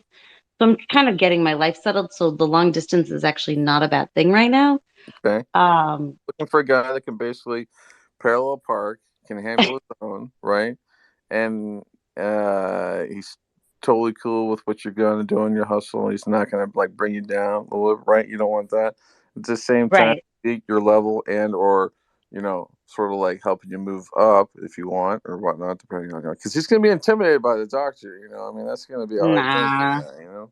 I Could like be. humor. I like height. I like drive. I definitely help Mhm. people. I definitely think people who can help me with your goals. I I see what like you're saying. people who Okay. give my daughter attention when it's the right time, like, Mhm. that kind of thing. It's Okay. not a lot, really. Like, I don't like losers who just sit around all day long, like me on Twitter Spaces. No, I'm just kidding. But like, they have to have Right. enough money. I see what you're saying. If they Okay. sit around, they need to have money, right? Like, Yeah. that's I mean, just you can do whatever you want as long as you have money. I didn't think about the syndicate dating colony here, but I'm sure we can find put our feelers out for I'm somebody. dating someone. Well, I know, but but everybody right now, in this world has at least three. So you're dating like a primary, right? And then you're dating sort of like you have like a side guy. He's just a friend. You keep him as friends mostly because you just need somebody to talk to as a friend kind of thing. But he's like a side guy, and then you have I like don't have a side prospecting. guy. Dan, You don't have a side guy? Dan, Oh my can I be gosh! an absolute piece of shit and just help keep Everybody keep, should have a side keep guy. this room clean? I mean, Dr. just like a Terry, side, can like a you work check? wife. I need a I work know what wife. you're saying. Yeah. Could I have that? Yeah. Yes, actually, I do. Well, no, my God, this is recorded. Dr. I Terry, know, isn't it yes, I amazing? know it's fantastic. So it's palpable. Can you please check your DMs, Dr. Terry, in a nice way? There's nothing bad. It's just I have a young friend who What are you asking me out? no Nothing no says no I want no to get not at all. closer than, If hey, I'm can being you open up perfectly your honest with you, DMs? Oh, I saw that. I saw that. I saw what you said. cool, man. Right, that's fine. So, but when I say that word, right, literally, just fucking whoever it is, just do not let him speak because he's got like Don't let he's him. actually got 12 accounts. It's so funny. He gets kicked and then comes back in, and then he gets kicked and comes back in. He will be here probably within 1 minute. I would have thought, and I'd be very shocked if not. Dan, how are you and your fantastic English accent? Glad to be back. Over. Thank you, my man. I love you, and I want you to know that there's nothing that you ever need in the world other than like maybe like a moving car Right, or like Dan, maybe like Dan, a small Dan. I animal. You know swear what to I God, mean? Just something to love. I'll give you all the love, dude. I'm gonna put you on blast, motherfucker. Can you do a Scottish accent? Let's hear that shit, dude. Scottish accent. He was Scottish accent, and maybe That is Scottish accent. that What is was that? absolutely terrible. Why are you coming, Yoda? Why are you coming in here being rude? I don't understand. What's your goal? I'm not being rude. I'm speaking to It's not people I've being spoken rude, to really. earlier He's on. just trying to learn how to be sort of like the more I'm progressive trying to male. learn how to be That more it's sort of civilized, I like guess. to slide into the room almost Just like a stop. swan and says, "Look at me and my feathers." It says, "Look at me and my fucking feathers." Thank you. And then slides in, gracefully lands right on the lap of Lagatha, looking deep into the eyes as she says, "Get off!" Listen, the very first thing Dr. Kerry said to me when Sorry. I came in about an hour ago was, "Please be respectful," and I think I have been, to be honest. As a Scottish person, I could be way worse. I think so too. So, I think so what you're doing too. I think whatever you just said was probably probably not like a pizza topping, but I think if you want to be a pizza topping, you would be a pineapple, perhaps. Dan, I swear to God, I'm genuinely impressed the fact that I've been able to speak like this. I usually have to affect an American adaptation of my accent. I have to speak like this, dude, all night long for most people, so they can just understand the gist of the conversation, especially if it's a serious one. I've got your votes, you know. I'm saying right here. That's what I mean. And I swear to God, Dan, I'm giving you your props. In my Scottish normal day-to-day accent, your English accent is the best one I've heard from an American or Canadian. I'm presuming North American, we'll say. It's quite amazing. What are you talking about? Is for real? Honest to God, I think I don't have a good one. I can't do it long. I'm going to practice though. The thing is, right, Doctor. I'm going to practice. The first time we ever spoke, right, you were in a chat and you added me. Right, I didn't add you. You added me because I was in a chat doing like voices and stuff. So the key is to do the accent at the most edging time, like right there. Hold on. You're starting to go. You're starting. If you can do it, you're starting to get to the cocky bit. project yourself in a state of. Please, hold on a moment. I know that was really silly, but that is whatever that's combined weed that I'm smoking. But and this is record the chat. I don't mind doing it because I'll literally use this as a platform to measure. Like there's 1, 2, 4, 6. There's 7 people in this chat, other than me, right? And if 4 people say yeah, that was good, I know it's good. Because to my mind, when I do an accent like the way Dan did, I don't know if it's good or not. In my head, it sounds great or terrible, but until people say yeah, that's fantastic. Does that make sense? You have to have a gauge of measurement. There's no gauge of measurement for how good. You can't choose what you're going to be in life. Sometimes it gets chosen for you. Sometimes you don't want the crown of thorns, but you take it gladly because you know what the story's all about. You've been watching Peaky Blinders, come back 2 days later.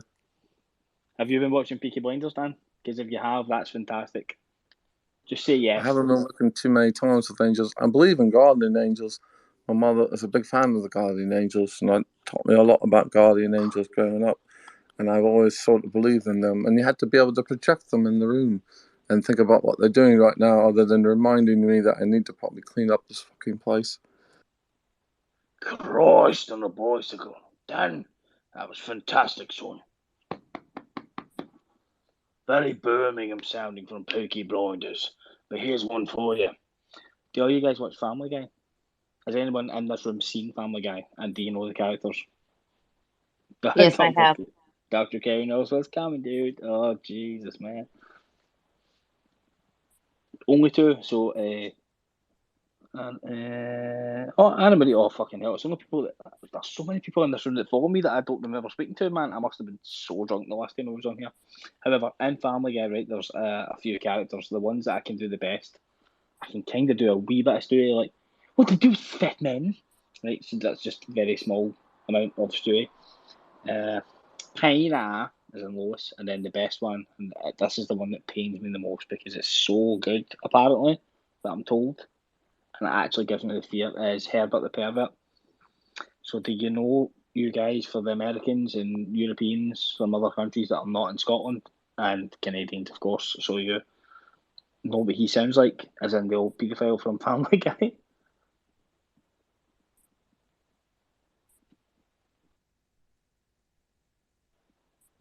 Wow, I can feel the tension building up. I'm actually scared now. So we'll use Dan. Sometimes it's a tough crowd. Say, Dan, haven't seen you around in a while. Mm-hmm. So I have missed you. Mm-hmm. Oh, that's a nice one. I like that. I got some popsicles in my basement. Mm-hmm. Get over here, you fat ass. Right? I mean, like bring your little fat Dan. Bring your little fat ass over here. Mm-hmm. I like that. I also like the I love the Meg. No. I always want to use that when people like do startup pitches. Do you know the one? Do you know the one that killed me that I done a couple of months ago that I didn't really? It's weird, Dan. Like, see when you do your English accent in America, you don't know if it's good or not because people go, "Oh man, you sound English," and then you do it to an English person, and they go, "Ah, you sound shit." No, I do not think. Right. Evaluation, no, not Dan, worth what you say. No. I'm going to put you on blast here, right? Do your best impression of Kermit the Frog. Kermit the Frog? You keep repeating yourself, Yoda. I'm actually getting really tired of this. What is the purpose of your conversation here? I just don't understand. Behold, Lagatha stands in gets voice. annoyed. She don't like to hear the Floki. Oh Okay, my I have god, so what is many. going on? I have got so many I different think he could accents. just I'm be so sort of like a glad mimic she's troll. putting me on You know what I blast. mean? He I'm could not be a like a troll. what? He's I'm like a mimic. mimic I'm troll, a mimic troll. I'm Oh not a no. troll. He doesn't stop you. I am a genuine right. He person. doesn't I'm not a stop. troll. But you can distract him by giving him some voice. So if I'd be like, "My name is Joey, and I'm a big guy that makes this kind of voice," like he has to follow that. He can't deviate from his path, otherwise he has to leave the room. It's like an Sean's AI. back. It's Sean's like an back. AI. He'll be raging, Dr. Kerry. I'm not letting him speak. You told me not to. Just kidding. He's gone. Oh, I wait, never he is said here. that. You never said that. You never Fuck's said sake, that. man. Honest to God, you You are would the never say worst. that. You're the Sorry. worst covert agent in the world. See, if I was to tell you not to tell fucking... Oh, my God. I'm going to get... But listen, Dan, I'm going to come back to you after I deal with Lagatha. Okay, bye. Oh, Right, cool. I thought you were... What? No, how did he get speaker? Oh my god, I'm gonna kill Michael. You're in Right, so much trouble, Michael. Sean, carry on. Harry, you want to send your co-host, That's what right? Michael does. That's why he's Lagatha a or puppet Dan. master. Lagatha or He's Dan, pick so one. bad. Carrie, What? you are co-host. Just He's kick a him. bad boy, Michael. He's All a of bad them. boy. Get rid of them. Sean, hurry Jesus. up. Hurry up. Have you heard before you get kicked? Disco's in, just Right, go with like the Lagatha. Jamaicans and Sin. Man stands up on his edge and he says, "Look at me as I take this fork and stick it in my eye. Tell Do Lagatha. you Dan, you're know like the where you ringleader, bro. stand, or are Dag you it, here to kilt. kiss the sky?" Dan, you are the unspoken leader of this movement. We are Thank you. we are losing Anne Marie, and I really am Aw. digging some of her art. So we gotta like regroup. You Anne listen. Marie, how I was liked your her art day? today. Reset the room. Jimmy Bell. That's Oh dead. God, it's Crypto Swarm. Who's Crypto Swarm AI? Do we know him? A good Jimmy guy. Bell is dead. Carrie, just kick them. You got the power. Kick them. Michael hasn't said a word in like, I don't know, forever. Don't You tell got him the to power. fucking speak. No, hold on. Hey, Joda, where are you from? Guys, What part of Scotland? What part of Scotland am I from? Yeah. Govern. Just outside Glasgow, my friend. What has it got to do with you, and where are you from? Got nothing to do with the place I choose in. Don't you say stuff like that. See, that will get you. What? Nobody messes with my girl. Oh, so he could mess with me, but not with AM. He didn't mess with you. You were yelling over him too. Yeah, because he's been going in circles being rude. Oh. Yeah, and I don't associate with people like What? Sean, so I'll be Why? leaving. Whoa. Bye. I said I'm from just outside Glasgow, and what's that got to do with you? And where are you from? That. There's nothing bad there. Who asked me where I'm from? I'll tell you what. I'm from Hamilton. I think I'm in trouble, guys. I am from Hamilton. Dan, and can we assess the trouble I'm in? I'll feed you this all. I stood up for Anne Marie and not for Lagatha. I feel like I'm gonna get in trouble. No, well, This is all a Oh yeah, test. no, yeah, she's mad at you. Here's for one, sure. Dr. Kerry, and so you, right? Bethlehem. Can I just Bethlehem. so you want to know, Sean? Shut the fuck up for 2 minutes and let me just defend Day2, right? See if it. You're speaking again, Michael. Did I? No, I'm speaking Michael! to you. And Ah, the meatloaf. Who's Michael? Jesus, Lagatha, I let them go. God, don't worry. Okay, guys, we're reset the room. Lagatha's mad at me. Can you get her back here, guys? Oh man, that's a hard. No, she'll come back. She'll come back. She will find Was a that way. mean, Anne Marie? Was that mean? You tell me. Just send her. I don't know anymore. Honestly, my brain is mush. I've been short circuited. Dan, we need one of your fantastic stories right now. He's like, The doors opened up. Oh my God, Mike so many and people are Dr. Carey requesting. walked through the graces of the doors. Go get me a drink, Dr. Carey said. She sat down. She prepared her case. Lagatha ran to the front desk. In a drunken slur, she asked for more working liquor. I can't be put on the spot right now. I'm in between thoughts. No, sorry. I was only doing so much, but I can't keep calling Dr. Carey because that sounds too formal. You know what I'm You saying? can just call me Carrie. It's fine. I know, but that's just even. Or just doctor. It doesn't have the doctor part. Yeah, this is a doctor. Hey, doc. Hey, doc. Yeah. What's up, Yeah, Doc? hey, doc. What's up? Hey, how you doing? Hey, how you doing? Kappa's pretty good at setting the stage. We just got to give him the context. Kappa, can you give me approximately 30 seconds? And I need to hear thoughts between Star Wars and French Revolution and how we as a species are unity. Go. Fuck. It's No.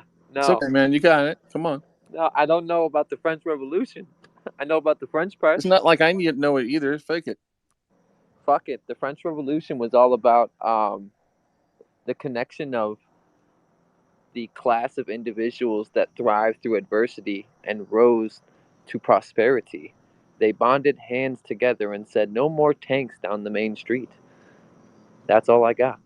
My improv sucks. That's good. I liked it. It was nice. That's all right, Dan. I talk like you whenever I'm feeling like people aren't really listening to my words. I just kind of start talking about them in like a story format, and it seems to provide some chuckles.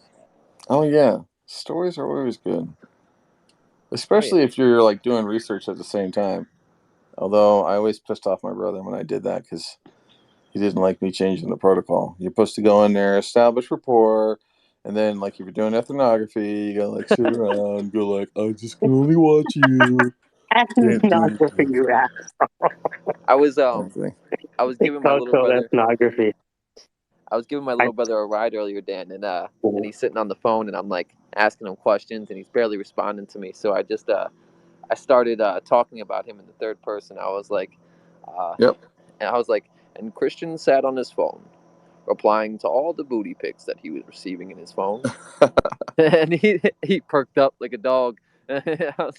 He started laughing. He's like, "Why are you talking like that?" I'm like, "Because you're not paying attention, motherfucker. Welcome to the real world." Yeah. I would do that. I would sort of like when people where I knew were giving me sort of like crap data, I would use it like with like a really intensity back to them. So when I would say like, so what do you think about this? And they're like, yeah, I think it's cool. And I'd be like, okay, so you love it. So basically, we're gonna get rid of your bank account, put all your $600,000 in this account. Whoa, wait, what? You know, it's sort of like, no, man. I mean, you Forcing like the it. sale. Cryptoswarm, you got your hand up, man. Jump in. Yeah, so what I do is well, I used to do it before it was way cooler now, but whenever I was in an elevator with my brother, I would talk about like the grossest thing I could think of that I could make up at the moment with my brother, and I would get him to say yes to it. So it was really bad. Like I can't even say it because it's being recorded here, but just say that there was massive things going on. What we were talking about in the elevator with like duct tape and fornication and all kinds of different Jeez. things. And we would say that I would say this to him while there were people in the elevator with us. So it was like a conversation. And he just looked at me and then he would go along with it because I was like starting this just awful conversation with him. And the people in the elevator would just look at us with like dead eyes, like, what are you talking about? And they thought it was real. That was the funny thing. It was awesome. Somewhere out there, many parents went home to their children and hugged them very close and reminded them of the evil capacity of the world because of you, my friend. Absolutely. So you will never believe the conversation I overheard on the elevator today. Duct tape, and I'll just leave it at that. Oh man. How's everybody feeling today though? I'm tired. I'm tired. I'm hungover. I'm It's sick and finally not tired hot of here. being sick and tired. It It is was finally cooler, man, for sure. Who's talking to? Does someone live near me? I live in the East Coast, so it's finally chilled down. So I live in Oh Maine. my. Yeah, we got a Yeah, shit ton of I'm rain in today. Boston. It's like this Yeah, the weekend heat was wave finally hot. broke, right? I mean, it's Virtual Swarm, you're in Maine, sweet. I'm a That's why Jersey he was boy. like, I'm Oh, coming over. I love Maine. I'm obsessed with Maine. I'm moving to Maine. Oh yeah, man. Fucking love why Maine. why are you obsessed with Maine? Maine. Maine's only Maine. open 3 months a year. Man. That's why I fucking love it. That's why I Yo, love it. That's I'll tell you exactly the what. selling point right there. You know what the best thing about Maine is? When you say you're gonna go, when you something is a mile away, you measure miles in minutes. So like if it's 3 miles away, it's 3 minutes away. If you don't do that in Houston, Texas, where I used to live, where something could be 3 miles away, it could literally take you an hour to get there, and it was 3 miles away. But you in Maine, Are you in the country or are you in the city? In the only well, city? what do you Where are mean you? city? Yeah, Well, if you say are there's you only okay? Are one you in city, Portland or are you outside of no, Portland? I'm not in Portland. Portland is Okay. terrible. The parking is awful there. The parking I is off. actually live in Saco, Maine, which is right next to Biddeford, which is right next to Saco, Kennybunk. nice. All year round, you live in Saco? Wow, interesting. I plan Yeah, on living. I plan I on don't like living on going Vinyl outside. Haven, dude. Have you ever gone to Vinyl Haven? Oh my God, where would you live there? That's where I'm. I've That's where I'm never heard of going. that. That's where I'm I going. have. I've heard of. I used to live in Camden, and that was too cold for me. When I was a little kid, I used to live in Camden, Maine, and that's where Andre the Seal is famous from. If you look him up, well, I was thought it was cool. I was really loving it. I was living there in the summer, and then the winter came around, and I was like, oh yeah, so I have to go really far away to go to school. So I had to go to Camden Rockport Elementary, and that was a good ways away from where I was living. So I was like right at the high school. And I'm like, oh, I'll just call in sick whenever I don't, whenever it's a snowstorm, because that's what I did in Saco. I'm sitting there. I am waiting for the bus, and not this summer bus doesn't come. I hear this noise coming up around the corner. It's like a tank, and it's friggin' coming, and it's coming, and I'm like, what the hell is that? And sure enough, comes around the corner, a school bus with tank treads and a friggin' plow, and that's the school bus. There is no missing school. They That's come right. and get There's no you. snow days in May. Come on now. Yeah. Oh no, there's snow days in Maine. There is But there's no snow days in Camden. in There's Camden. no there in Saco, Biddeford area. There's snow days when it sprinkles here. They would call it a school day, a snow day, No, but not but in come on. So Camden. you know all about Vinyl Haven then. You know Oh yeah, all yeah, about yeah. Vinyl Haven. Yeah. All right. Oh yeah. I'm Yeah. just saying it See, is. this is why I'm going. Everybody's like, oh hell no. Yeah. Another reason why I'm going. Right. Yeah. Um, you mean a Gunkwit? Or are you going? Because that's like No, the. no, Vinyl Haven, the actual island, dude. Oh Jesus! Yeah. All right. All right. Now I know what you're talking about. Oh my God. Yes, you are absolutely right about that. Yeah. Okay. Yeah, but that place is weird. Oh, you are a But homebody because that place is strange. And it's not just because it's like what you just said. It's strange because you can't get out of there if you don't take the boat in the morning where you go to mainland. You guys are kind of stuck there. Like, and you got no, two I boats. mean, yeah, no, there's a ferry. There's ferries that run all day, but yeah, there's not. I mean, if you Not in don't the have a winter, boat, they don't. Not in the no, not winter, in the they don't. winter. No, no, winter time is like one ferry a day. That's it. Yeah, that's what I'm Good luck. saying. It's Yeah, one ferry a day. It's the morning one that delivers your mail. That's why it comes. And if you're not on that boat, you kind of wow, that's a freaking hardcore deal because you take the boat and then you end up having to take the boat the next day to get back. And only if it's not a snowstorm, because the snowstorm, those boats are not traveling on the water between the two. Wow, you are really looking for some solitude. oh, I love it there. I spent Hello, many. I spent a Americans. lot I'm of time Kennedy. there. Yeah, yeah. So it's fucking great. Quick one: are any of you guys fans of Star Trek or Star Wars, like nerds, as you Americans would call yourselves? I don't watch either. Never seen Star Trek or Star Wars. Is there any Star Trek fans in here at all? Can you do the Borg? I have literally just said I don't understand, and I've never watched Star Trek or Star Wars. I was saying, if you could you do the voice of the Borg? If you, it And doesn't I've- matter. And I've literally just said, Crypto, I have never seen Star Wars or Star Trek, dude. Not even Why? a- What's up with the question? What's up with the question? The reason Anne-Marie, can you please repeat that question? Yeah. What's up with that question? The one you asked from before. Are you from Holland? That's the Dutch blood, Scottish. I remember you. Hello, how are you? Good. How are you? Yes, you follow me. I've just remembered. I heard the accent and remembered it straight away. The reason is this actress, right? Like literally has followed me, and then I followed her back, and she's in Star Trek, and I've never watched it, and I still won't watch it. I put it in the nest. Does anyone know who she is? Is she real, or is it like a fugazi for any Italians in the room? Fugazi. Like genuinely, I think in the last month I've had like so many people with blue ticks I've spoken to in these chats that have followed me. Does anyone know who she is? Because I don't. I genuinely don't. I just followed her back out of common courtesy, the same way I would if any of you followed me. Hey Dan, are you there? Yeah, I'm here. Yep. What's up, man? So check this out. So I'm talking to my buddy, right? And he's applying for a job at this company called Agora, right? And it's at the top. It's basically allowing you to do Twitter Spaces as a service.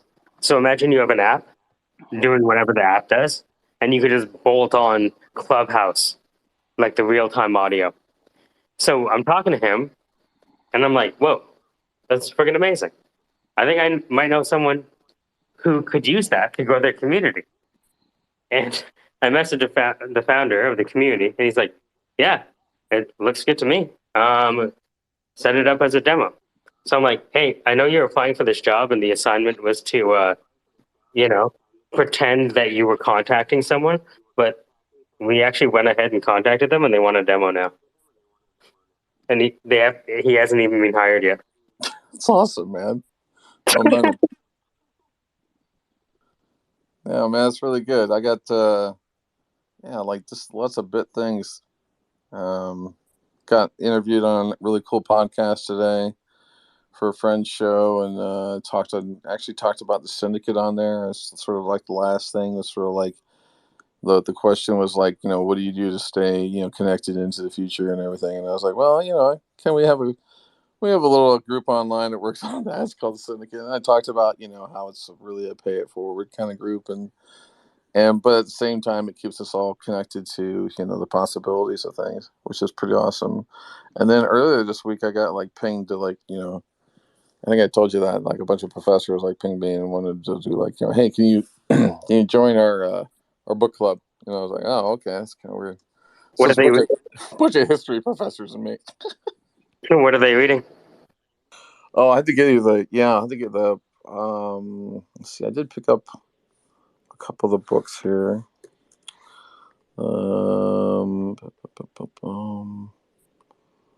Let's see.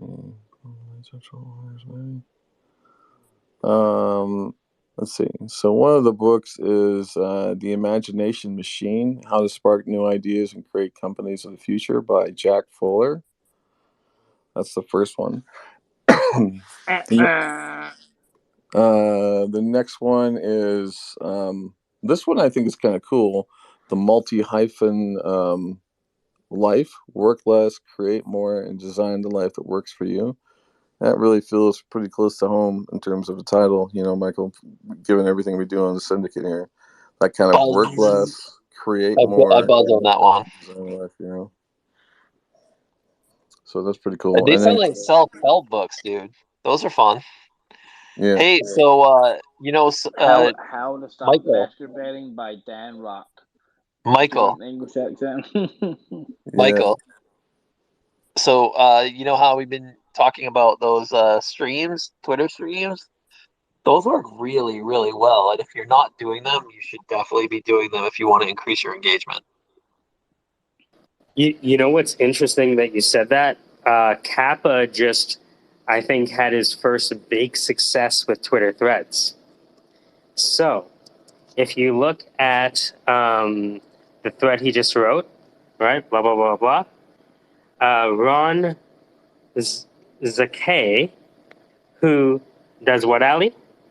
He's a venture partner, serial entrepreneur, and founder and futurist.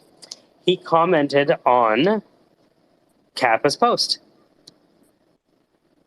And what did he say? Nice. That job to be done. For most of these professionals, coaches, therapists, etc., is mostly accountability and reinforcement rather than any material gain. It's okay. In defense of all, the true masters of the craft deliver you deep insight, growth, roadmap, and life-bettering assists. And I said, one of Kappa's quotes, actually, but I moved it around. Accountability without doctrine is punishment instead of purpose. Oh. Discipline without purpose becomes abuse. Yes, exactly. I just switched it around. Does that make sense? Yes, sir. I noticed it as soon as I saw it. Yeah, exactly, right? So, crocodile sharpens unicorn. Dude, I had 19 retweets. You said what? 19 retweets on my Twitter, whatever, feed, stream, what do you call it? There you go. Your timeline. And then of those threads, on that thread, a bunch of those retweets were with people like had 30,000 people and stuff like that. Wow.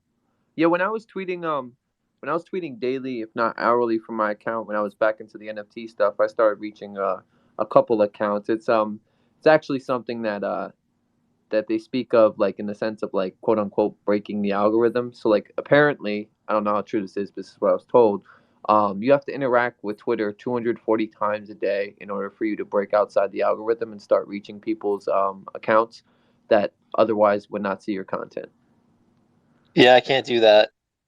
I don't have it. Yeah. I don't have it in me. Well, see, the key is, right. So an interaction. What is an interaction? An interaction could be a like. It could be a share. It could be a comment. It could be you posting yourself. Joining Twitter Spaces. So the real question is, like, what is that interaction level based off of? Well, I think there's a lot of things it's been based off of, but what I've been doing is comment tweets, because I guess comment tweets are more valuable in the Twitter algorithm, from what I understand. And I do those, and I do them with a picture and say shit and say some stuff or whatever.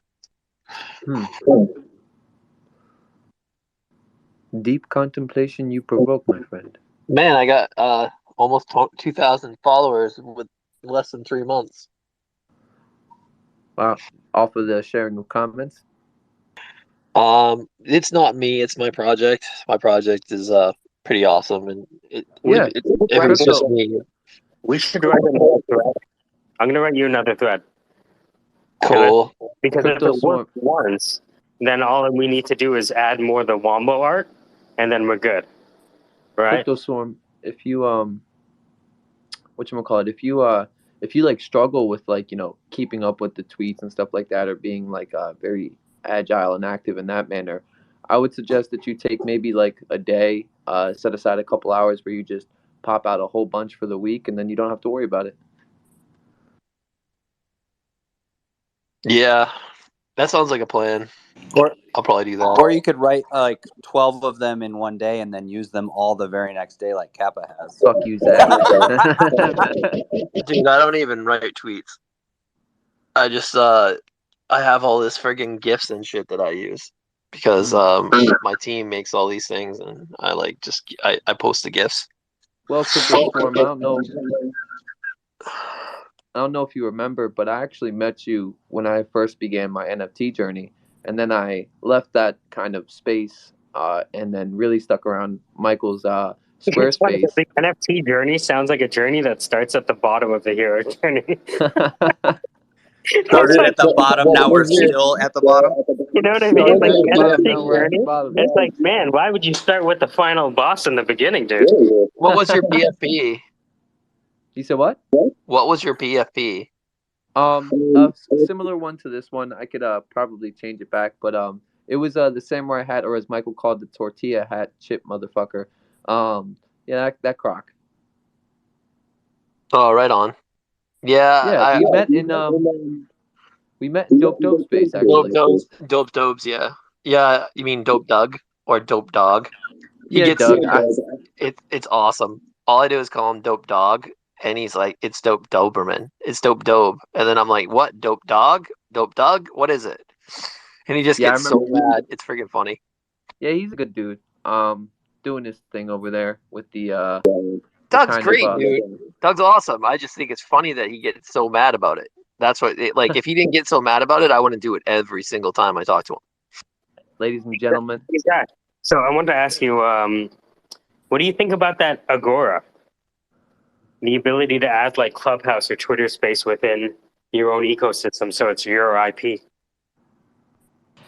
I think it's interesting. I'm still like looking into it. I think it's because I do so much vocally, right? I think like being able to aggregate that information to say, hey, this is kind of like my way of going about, what When the War does is really unique.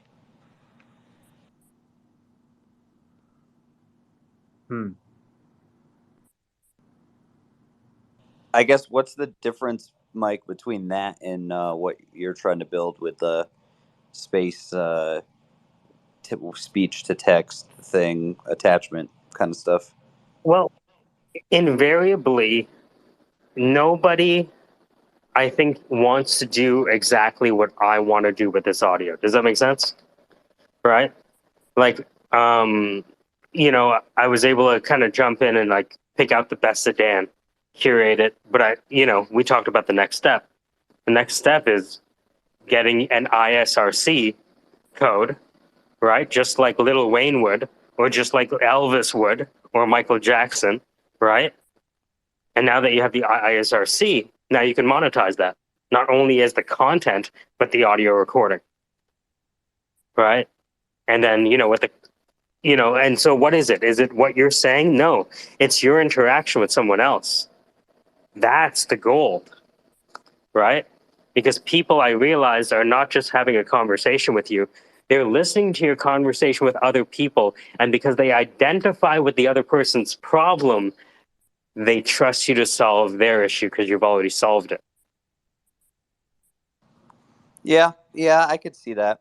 I guess it's just I gotta spend more time in here just talking then, and just I hate talking about myself and what I do. But you mean I like to just give answers to problems and then like disappear. Well, I mean, at this point, I have enough of your answers that if Kappa asks a question, I could just like press play on one of your excerpts and be like, introducing Zach. Hey, Zach, hey, Kappa, shut the fuck up. You've been saying this for like 8 months. You know what I mean? And then I would just have to change the number. 9 months, 10 months. Way to use me as a reference. Half of all you need to do is just record me saying like, shut the fuck up and go do some work, and that'll be good enough, because that's Can you give me about 7 variations of the same shut up and get to work? Paraphrase. It's like NBA Jam, right? You can't have the same thing. I need enough variations to make it seem like you're an actual announcer. He's on fire. Yeah, right? Finish him. You know what I mean? Hey, I haven't finished my work yet. Finish him. Time. Bruce Buffer. I would like to say hi, Ron. Welcome to this craziness. I'm sorry that you got dragged in here. I'm sure he's just waiting in the wings. Doesn't want to speak because you're all a bunch of crazy people. But Ron's like the coolest. You're too kind. And no, you're not. Crazy doesn't scare me. Crazy is the baseline for most of us. Yep, it's the right space. Welcome, Ron. And by the way, your Yeah. iteration idea on the motivational part of just do the fucking work and then have 7 iteration is literally textbook behavioral psychology for building habits.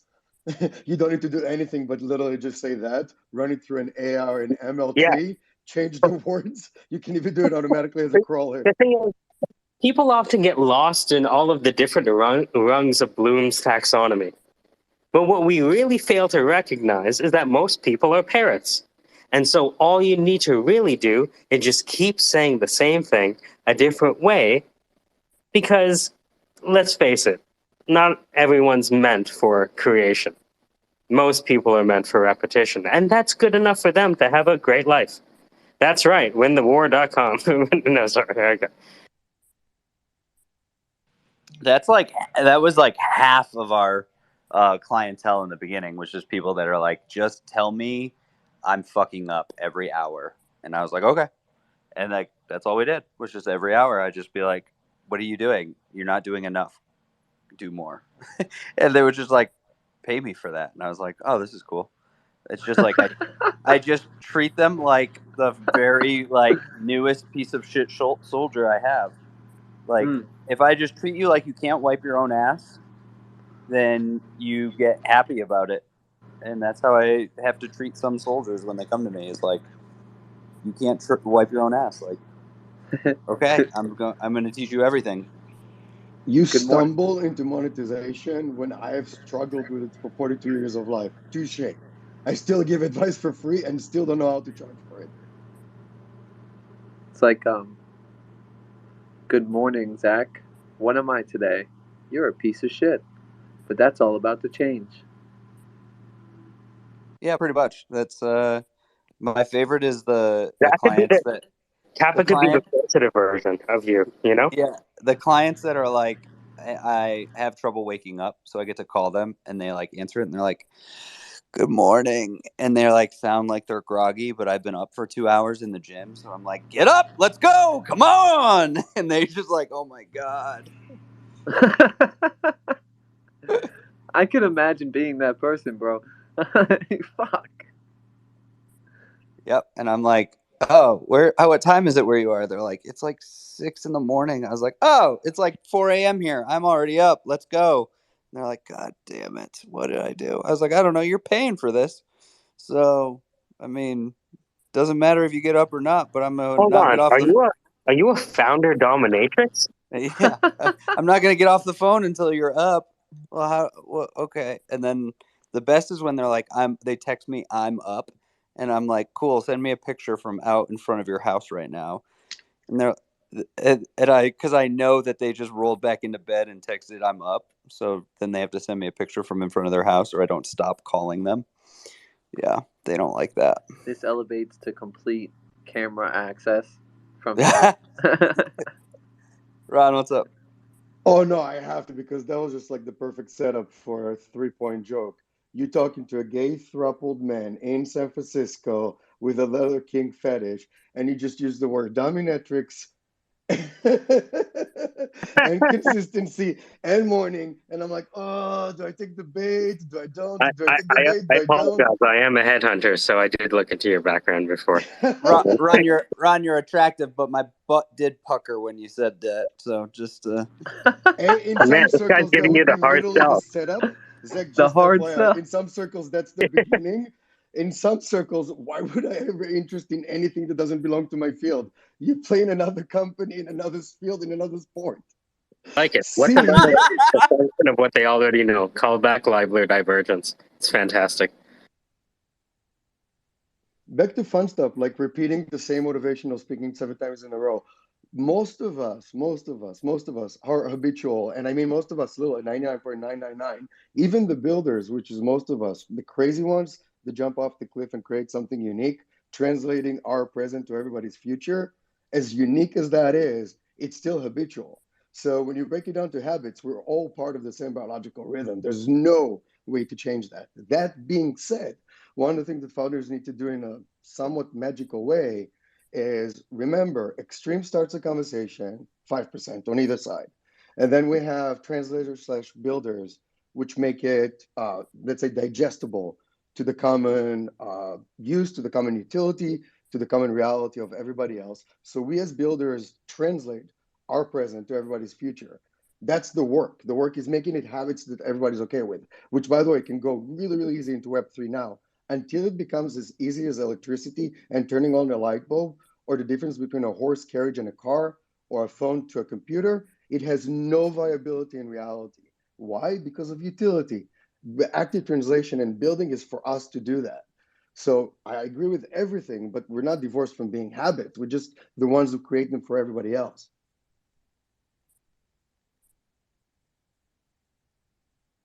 Yeah, I just put while you were talking, I just looked up the Jeffrey Moore's checklist for like if you should do something, right? And he just had this checklist of, are these things true? Yeah, I think 1000%. Yeah. mhm. It's it's funny it's a because different. utility is what we go for. I mean, all of us go Well, for utility. That's the epitome of building something when it's well, being used. even right now, NFTs are still in that. Well, NFTs are almost crossing the chasm a little bit if you see what's happening in the legal field, right? But for a long time, it was marketed for innovators and early adopters, right? They wouldn't have been interested if their grandparents had it. 1000%. Smart contracts and the fact that every translation of every contract is irrefutable, permanent, decentralized, consistent thing, in my mind, destroys the entire litigious industry. On top of, think of not just contractual stuff, like anything that requires a word change or a word focus or an alteration, and the whole legalese project slash company slash product is to create a language that becomes a barrier. It's all logical reverse, or logical loopholes, or what if and if thens. It's all gone away. So I agree with you. That's the utility. But that's going to come what, in 10 years? Well, I've seen some courts use NFTs for certain processes. Have you seen those use cases? Let me see if I can find it. I'll put it to the top. That was the first indication to me that NFTs were slowly leaping across the chasm when it started being used for Day to NFT. day, yeah, day to day utility use, which is in like any legal aid that goes through any prior or any research of any priors for a specific case has to wait through basically 40. We talked about 7 iterations of Motivations Act. This is like 42 iterations in 30 different states, 3 different jurisdictions. It gets worse and worse and worse. But the utility of Web3 can be in transparency. What I find really interesting is and I will not quote Danton Horowitz research, even though it's good. It's the Web3 core tenant, which is decentralized. Think of it like, I always think of Web 1 as read, Web 2 as read write, and then Web 3 as read write own. The problem with that is we have not just dichotomy, like an adversarial raison d'etre, or an adversarial destiny and desire for both. On one hand, Web3 wants to be transparent and decentralized, but right now it's of course capitalizing on being for profit and scarcity. Fine, we talked about extreme translation builders. I accept that. What I don't accept yet is how can you be a C corp for profit and be a Web3 element? And I know there are partnerships, and you can put some of your general shares as a ad nauseum or ad infinite Mhm. contract. Well, I was thinking, like, when people bring up NFTs, a lot of times they bring it up in terms of music. And I work with a couple of comedians right now who have their comedy broadcast over SiriusXM. Now, if I were to send something to SiriusXM, they don't want the NFT OpenSea, nonce difference. They want the ISRC code and the Sound Exchange ID code as it appears in Sound Exchange. Oh, Ron, by the way, Mike, he is the headhunter that I said I was forwarding your stuff to. So this is Mike. Very much appreciated, my friend. Hey, Ron what's is going Mike. on? Welcome to the Syndicate, Ron. I don't know if you've been in here before when I wasn't in here, but yeah, some people have gotten jobs, some people have gotten ideas. We've tested my whole theory on creating the anti-taint. Kappa is so the person you are interacting with the Win the War page is actually Kappa in this room. So Kappa was looking to test his copying and marketing. So I said, Kappa, you can have my business account, and then I'll give you a testimonial on what you were able to do with it and grow it. And then that way he can grow his copywriting, business and stuff. So just trying to give people opportunities in this room. Zach, you're like Oprah, bro. You get an You get a opportunity. job. You get a thing. Oh yeah, I invested in Brad. Started a crypto thing. Yeah, and then I give general life coaching advice to the room. So yeah, Can you teach me hand-to-hand combat, Zach? I can teach you the Modern Army Combatives program because I'm a level 3. So Is that like the U.S. version of Krav Maga? no. I was just about to go there. Zach, isn't your response to be like, just do more and then vary it on that? No, so the United States Army's combative program is much different than most other militaries. Ours is very much create distance, get to your primary weapon system, and then put down the threat. Whereas other ones are very much like we're going to kill you with our bare hands and roll around and wrestle or whatever, right? Like the least amount of steps to create a fatal yeah, or an so like imperative wound. Yes. so like the Navy SEALs, the Green Berets, some of those you're on your own a lot types of units train that kind of stuff. For us, right, because we're just a large army of meat shields, they really like want to just say create some space and then shoot the threat. That's really it. So that's what modern combatives is. That's the United States policy for pretty much everything since Yeah, the dawn of exactly. it. Yeah. So, in a way, it's about removing yourself from the physical conflict, getting to your primary weapon and neutralizing the target. Yeah, you want to know the first rule of any kind of fight is run faster than the other guy. Right? Because if I get into a fight and I like punch someone in the face, right, and they fall and hit their head and have brain damage, right? Like, yep. Well, my life's ruined now, even if they were the aggressor. Yep. Right. What would you I'm sorry. So I just don't believe, like, unless your life is like on the line, run away. Like, I know I can end a fight if I need to. Hey, Zach. Know how to. What? Your Honor, I didn't know Kappa was going to fight someone and was asking Zach for advice. Sorry. Yeah. I didn't think say he's talking about run fight. away. Run away. By the way, if run your away. CO doesn't give you an exit strategy, you are probably there to die. Yeah. Oh Zach, my God. you didn't realize this, but you're giving some Tate speech right now. Oh, does he say run away? Yeah, he says that that no matter how good of a fighter you are, if you're fighting on the street, you should absolutely abandon the situation because one, you never know if someone has something on them. You could be a fucking Division I wrestler. If you take them to the ground, they have a knife in their pocket, they have a gun, that they can kill you. And his whole rhetoric is like, listen, I've fought over 70 times. I'm a 4-time kickboxing world champion, and I would not engage in a street fight.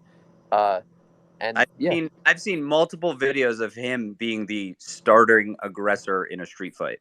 When Really? someone was like sitting on his car one No, time. that was Tristan Tate. That was his brother. Oh, okay. Well, yeah, his brother's a little yeah, Hot. yeah. Well, he's actually like personality wise on social media a lot more calmer. Like he doesn't say as controversially enticing things. But yeah, that was him in that video. He was also a European fighter. They're the same. Ron, I had a question. You said Web3 was read, write, own, going from Correct. Web2, which is read, write. Can you say more words on that if you don't mind? Of course. So, well, one of my previous projects, I've been a several-time founder. I've been involved in the ecosystem, the entire startup ecosystem for the larger part of the last 2 decades. And because I am very much a pragmatic in general thinking, I'm a visionary on one side. I see the future, but I also realized that getting to that future is brick by brick. When I was introduced to a project about 6 months ago, it was Web3. And of course, I came with it without the vehement animosity you would imagine from something that would be a fringe technology that's not in a utility stage yet. I did my deep dive like I do with any other project because I like to be a smartass and I like to understand what I work on, regardless of the vector, the space, the domain. I just like to know a lot about a lot of things, and I also like to break my own bias. Both of my partners will ascertain that I love being wrong, but God, does it get difficult to get me there. So, after the deep dive of about 2 weeks worth of Web3, devouring anything worth of note, one of the things I liked the most was an analogy on how do we look at the evolution of connecting people at the level we're connecting them now?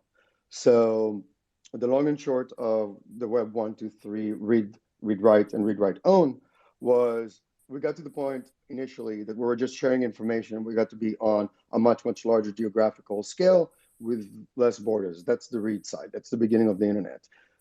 Read write was basically creating content, the second evolution. Think of it, the YouTube, the influencer, the creator content, all that part. But that is not or was not and is not belonging to the people creating the content. And if you look at any company that uses any API of any major Fortune 50 company, you will hear all the horror story, probably 90% of them, of how the major company just either swallowed them, destroyed the API, or turned off the API. That's on the company side. On the person side, on the person side, it's I created a video, but if YouTube decide to demonetize it, I'm fucked. And that's true for pretty much any content, much like your example with musicians or any artist for that matter. You don't control your content. The best succinct description of Web3 in that escalation is read, write, own. Now you actually have, it's not scarcity, it's there forever and for everyone. And the ability to do fragmented, go ahead. I was just going to say, is anyone creating the decentralized ISRC code? I don't know. You know what I mean? Because the ISRC code is the keys to the city. ISRC, UPC, EAM. If you don't have those three, you're not getting paid royalties. I believe there are several startups, at least the one that what's the name? I will get to you soon because it's actually one of the people I know really well. Ethan, Cliff. I'm just trying to think of, what about read, write, own? What about enforce? Yeah, I see where you're going with this, especially on the idea of monetizing it, which is absolutely like control. Yeah, go on. Just that. So when we're talking to Ruben, who also has been working with like law startups, it's so interesting because a lot of startups would not think that it's important to talk to a lawyer. Never mind. So Ruben talked about like this Android, which is like attribution. There's notification, there's detection, recognition, observation, identification. What was the other one? I think detection and or like just this idea of enforcement, right? And it's like, how do you enforce something that's either not recognized or not used by the major labels because they already have? The ISRC code is like the fiat currency of music. Lord, agreed.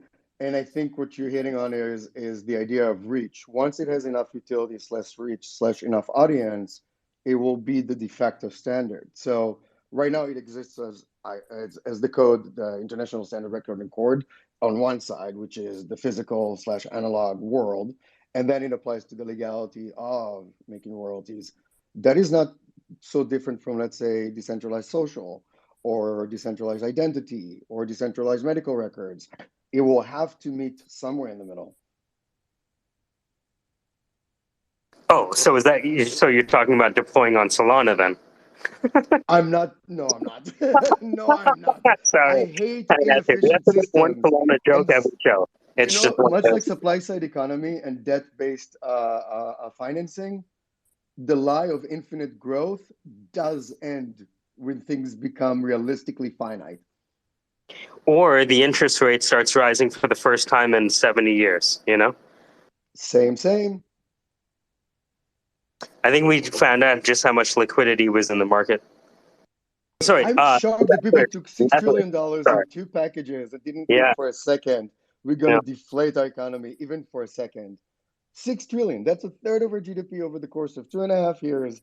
And nobody thought for a second there'll be any ramifications. Now, granted, supply chain and disruptions, and specifically how decentralized the supply chain was, on top of everything else, and scarcity have a lot to do with it, but it's both.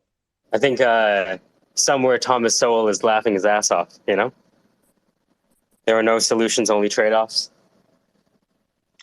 He's not wrong. Yeah, it's almost like Thomas Sowell is like the Andrew Tate of politics. Sorry, Thomas Sowell.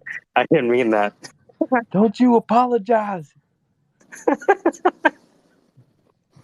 Is maybe Thomas Sowell is like the Dr. Umar Johnson of black politics. Anyways, moving on. He's the Neil deGrasse Tyson. Because I know that's your favorite guy. Yeah. Like, who's done more to turn people off of science than Neil deGrasse Tyson? Oh my God, right? It's in the worst. Like, I love the key and peele. Ground.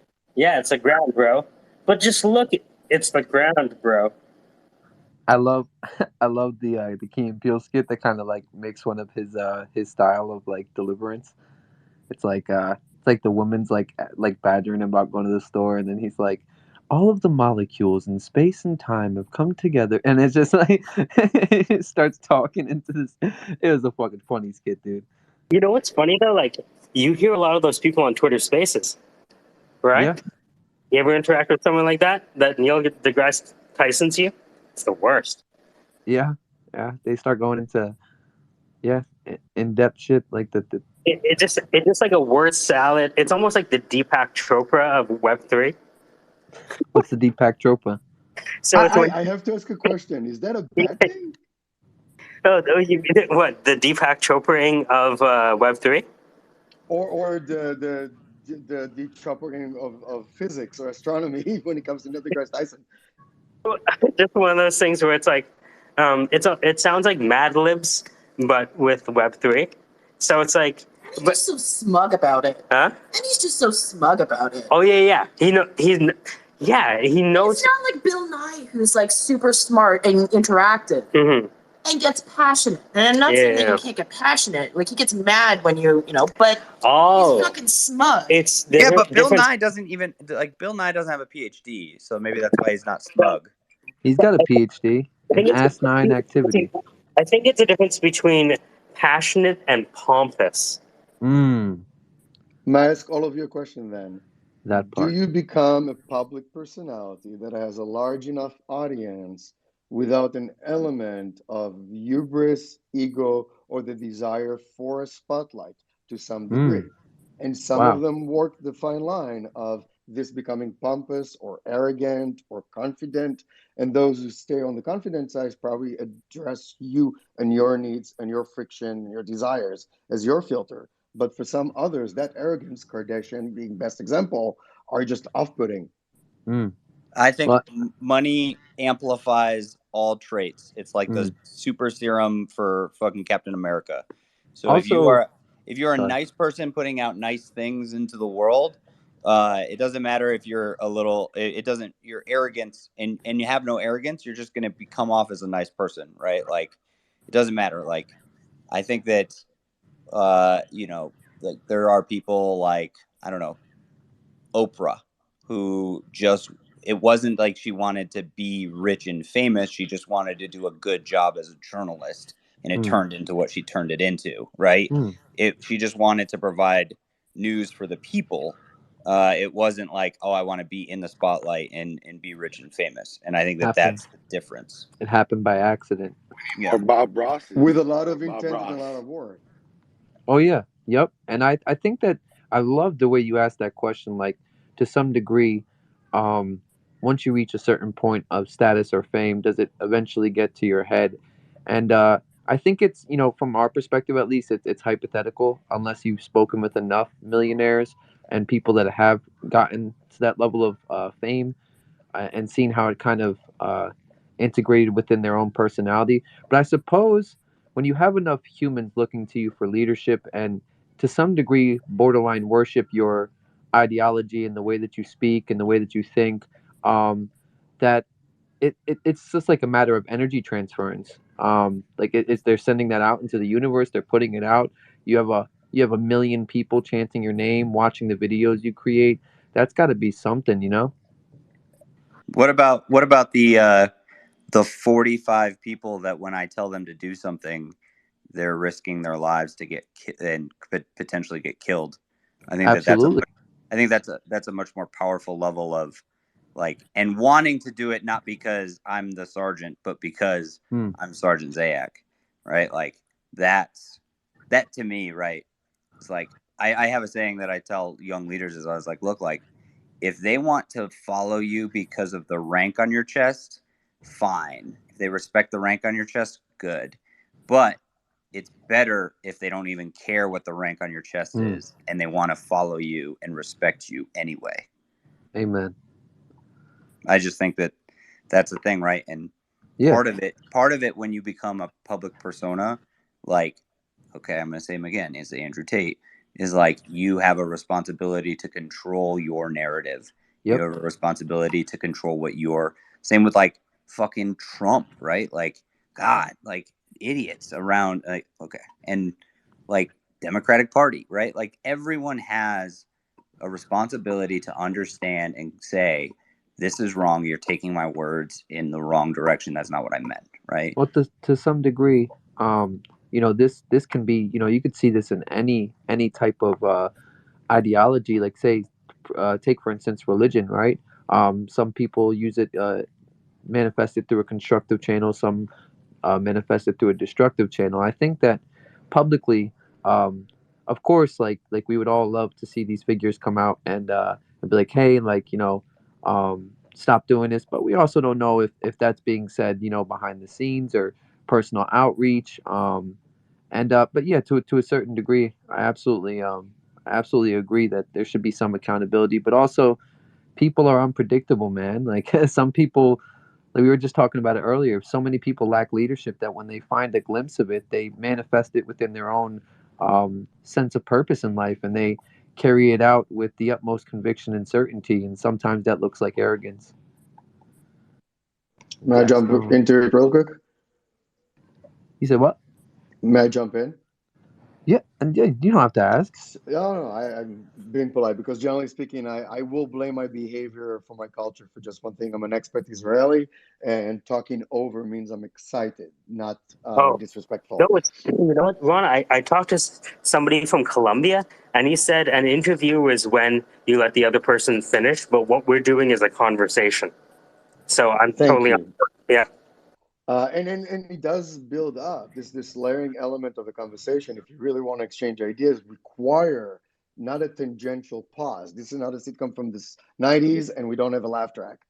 So back to what you were saying, I think any understanding of any power, like true influence, the more of it you have, and you are intending of having positive feedback loops over long-term lifetime of anything you do, you are then responsible to communicate that influence in a more positive way. There is a bit of a dichotomous slash oxymoronic thing I'm about to add to it, though. There is a lie that the more influence you have, the more influence you have. And what I mean by that is, at a certain level, that freedom we just described in having influence, creating that lane for others, Oprah speaking. At a certain point, Oprah stopped becoming Oprah. As much as she worked as hard to become a great journalist, there was a point in which a team then took PR, and then a team took branding, and then a team took marketing. And with all the idea and illusion of agency you would have around that massive sphere of influence, outside of shouting to an audience, you got a car, you got a car, everybody got a car. That's still a scripted moment that's not entirely Oprah. It came from her intent. So there's a point of crossover, the fine line we discussed earlier, between confidence to arrogance to pompous or anything in between. We have agency, of course, but to a certain degree and to a certain limit of your sphere of influence. And past that point, it really is an amalgamation of things, both external and internal. Yeah, well said. Um, I think like yeah, I think that as a leader you should be aware, but also to some degree there's um accidental interpretation. Well, any interpretation is broken, right? And any plan is, Mm-hmm. you know, Mm-hmm. small, right? I think what the leader is willing to be the one that bombs on stage because Mm-hmm. nobody wants to bomb on stage. Oh yeah, and then having the confidence walking off stage and Hey, people being like, "Oh, how did you do you that?" ever see Bill Gates bomb on stage? You see how pissed he got? You ever see Steve Jobs, God rest his soul, bomb on stage? He got pissed, dude. You ever see him throw technology at someone's head? Yeah, man. It's not He easy. was scary. He was very, very scary. But back to the idea of being uncomfortable in your discomfort and then expressing it externally is my humble suggestion to any early stage startup Mm-hmm. pre-revenue. If you want to build a sustainable company, think in behavioral psychology terms, which is company descent, psychological safety, code switching. Do you bring yourself and you feel yourself to work? This will help you cross five chasms prior to a repeatable customer rather than the one that says, oh, we just need to build the thing and show how the thing works. What works is you with the other people. And you and the other people is, I failed. I'm sorry. Can you please tell me better? My bias made me see it this way, and I went by it. But I'm sorry, you just presented something completely new, and this is unbreaking Built advice. Go ahead. outside your office, right? The Steve Blank customer development idea. I think people are afraid to have their prototypes bomb, though. Like, just like it's hard for stand ups to bomb on stage, I think it's equally difficult for prototypes, But even it's though. the ingredient. But it's the ingredient. You know Yeah, that jumping and yes, failing the is the obstacle ingredient. is the path, right? We know that. But emotionally, it's difficult to deal with that because we have PhD jockeys trying to find the secret of the universe. And they I spend don't so have much anything against PhD researching. jockeys, so I will say the following. Aside from broad brushing any animosity towards any group whatsoever, there are great people on either side of the equation. God, I'm quoting the worst person on earth. But the Yeah, reality, I had to. I but just they're had to. worshiping their ability to predict the future, right? Think like I they will have give you the this right with GPT the model to do Nostradamus. so. You know what I mean? It's like, no, you're not Nostradamus. This is a probabilistic space for a world that might be emerging beyond its pre-statable axioms. This is Stuart Kaufman. You know what I mean? Radical emergence. Yeah, this is emergence. Yeah, we are in the stage of emergence. And by the way, the zeitgeist, I'm sorry, I'm going to go a slight tangent, but the zeitgeist speaks it very loudly between the great resignation to literally industry 4.0 asking to be both local and decentralized, dependent and independent. People are finding that the reason for existence is way past making money. And all of us as entrepreneurs knew it from the moment we started literally creating our own reality in our present in everybody else's future. That's literally how I define any entrepreneur ever. But that comes for the cultural realization too. This is now critical mass for everybody asking the same question and saying, no. A, growth is not infinite. B, I want to like what I do. C, everything else is fucked. Can we do something better? Yeah. I love I love hearing you speak, man. It's really refreshing. It's funny because we were talking to Casey. Casey's been a loan officer for almost 20 years, I think, and he helps people get out of debt, avoid bankruptcy, get a house, basically, right? And he's a machine in doing that. He knows how to do it better than anyone I've ever met, and so he's looking to digitize what he does, right? And he spends a lot of time thinking about the day that he puts it in front of someone. A So lot. many questions. Yeah. Go on. Um, real quick, guys. Sorry. I actually gotta head out. Got some errands to run. Got to pick up the missus, get some dinner, all that shebang. This has been a wonderful conversation. Been in here for several hours today. It is always a pleasure to learn from different people and hear new perspectives, and just study myself in the way I obtain the information and perceive it as well. You guys have a blessed rest of your evening. It's a pleasure as always, as I iterated previously.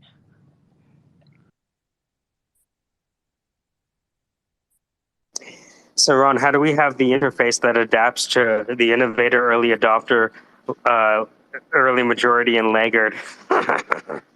Well, let's start from the baseline. So, from the scaffolding we just described, the assertions that I'm hearing, at least on short form, would be it's a brick and mortar, it's real estate, it's trying Oh, to yeah. digitize. Go ahead. So you know how a business creates X value and captures Y% of X. Now Casey Yes. is just such a bleeding heart liberal that he's like, I don't want to charge for this because I know if people have this, they may avoid bankruptcy, and I don't want to charge people who maybe need bankruptcy guidance. I don't want to charge people who want to get a house because I want them to get a house, right? And so his financial literacy platform basically helps them manage their debt, prepare themselves for pre-approval, all that good stuff, right? I am the worst at monetizing suggestions or advice, but what I can say is what people told me. You can always create a sliding scale on the offering on the site as a donation per the person need. That may Well, actually defriction him from getting revenue or reward for what so, he does. so here's the idea. Imagine you came into the platform and it saved you $20,000. Would you be willing to exchange a portion of what you saved? Maybe it's 1%, maybe it's 2% of what you saved towards the platform to help it grow. I'll put my machine learning data ahead for just a second. I will actually give them the ability to pay whatever the work it is initially because you're doing basically customer exploration / customer discovery.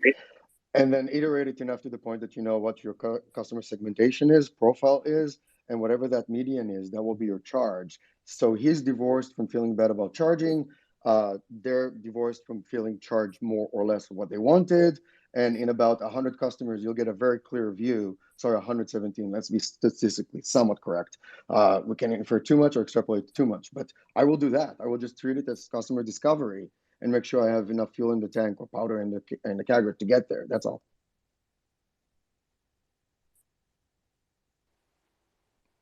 Gangster. Yeah, straight gangster. It's what I did is I just No gangster. if you don't hear me talking, it's because I'm clipping something and writing the tweet. So I just hit up. Yeah, right. You're asking Allie, what do I say to sound smart? What do I say? Red Queens. How does that work again? Hold on. What's a host and what's a parasite? Symbiosis.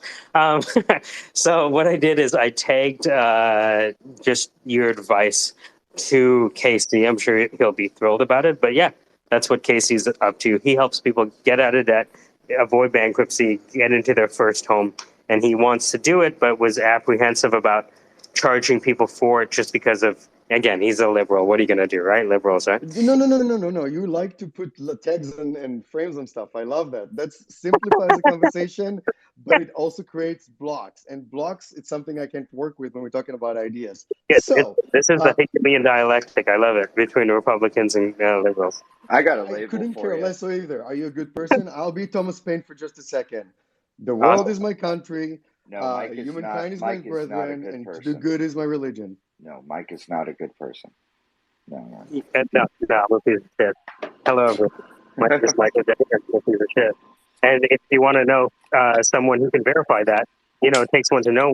Meet Genesis. His name is Brad. Hi, I'm Brad. I am also a piece of shit. So the collective pieces of shit here all have long-term thinking that's mutually beneficial. That's what brought us mutually together. collaborative. Yeah, Brad started a Bitcoin crypto hedge fund. So that's who I invested in the crypto thing with. So and some people from Toronto kicked in as well. Yep. Yeah. And then Ron Dan is well, how do I explain Dan? Dan is if you took a individual who could be the announcer at one of the largest arenas and then mixed him with a tech guy and someone who likes anime and just an all-around oddball that's really lovable and fun. That's Dan. Then I already heart you because of the anime part. Everything else is secondary. But also pen and paper D&D, high fantasy, hard sci-fi, and anything in between. Bro, I just bought all Sweet. 3 volumes of the Three Body Problem. Speaking of hard sci-fi. So you'll enjoy the beef flavor reel of the secondary characters meaning nothing over the lifespan of the story, only for you to realize you're thinking like a Western reader, thinking that every character matters, and it goes nowhere, and it was literally a flavor reel. Have you read it? Why would I speak like that if I didn't? Yeah, it sounded like you had. Yeah. Sounded like you had, but sometimes, people, I am to my fullest by virtue of being beat up from 0 to 20, a gay man in Israel, hating my apartheid state that somehow went from an oppressed to the oppressor. I ran the fuck away at 20. So no, my truth is singular like Mark Twain. I'm too lazy to keep a track with more than one reality. Amen, brother. Ron, I want to introduce you to Casey. Casey's the one with the financial literacy app to help people get out of debt, avoid bankruptcy, and get a house. And so you suggested the idea of offering the initial early adopters and innovators the ability to just pay what they want. Casey, Ron, Casey. What's up, Ron? How you doing? I'm good. How are you? Doing good, man. Doing good. It's been a good day. The whole monetizing of the app has been a pain in my ass because I don't really want to charge anybody anything for it, but there's maintenance expenses and startup and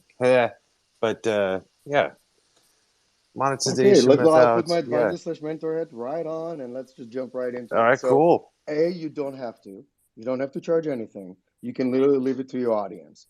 One of the most wonderful things when it comes to creating something that actually has value and traction in the market will tell you what it's worth over time, and that will be clearer and clearer as you go along. As your pipeline gets settled, which will be down the road, not now, you don't have to take that step that says this is worth Y or this is worth X. Like we just talked about, you need to have something that does X and then you produce value in Y. You already do that.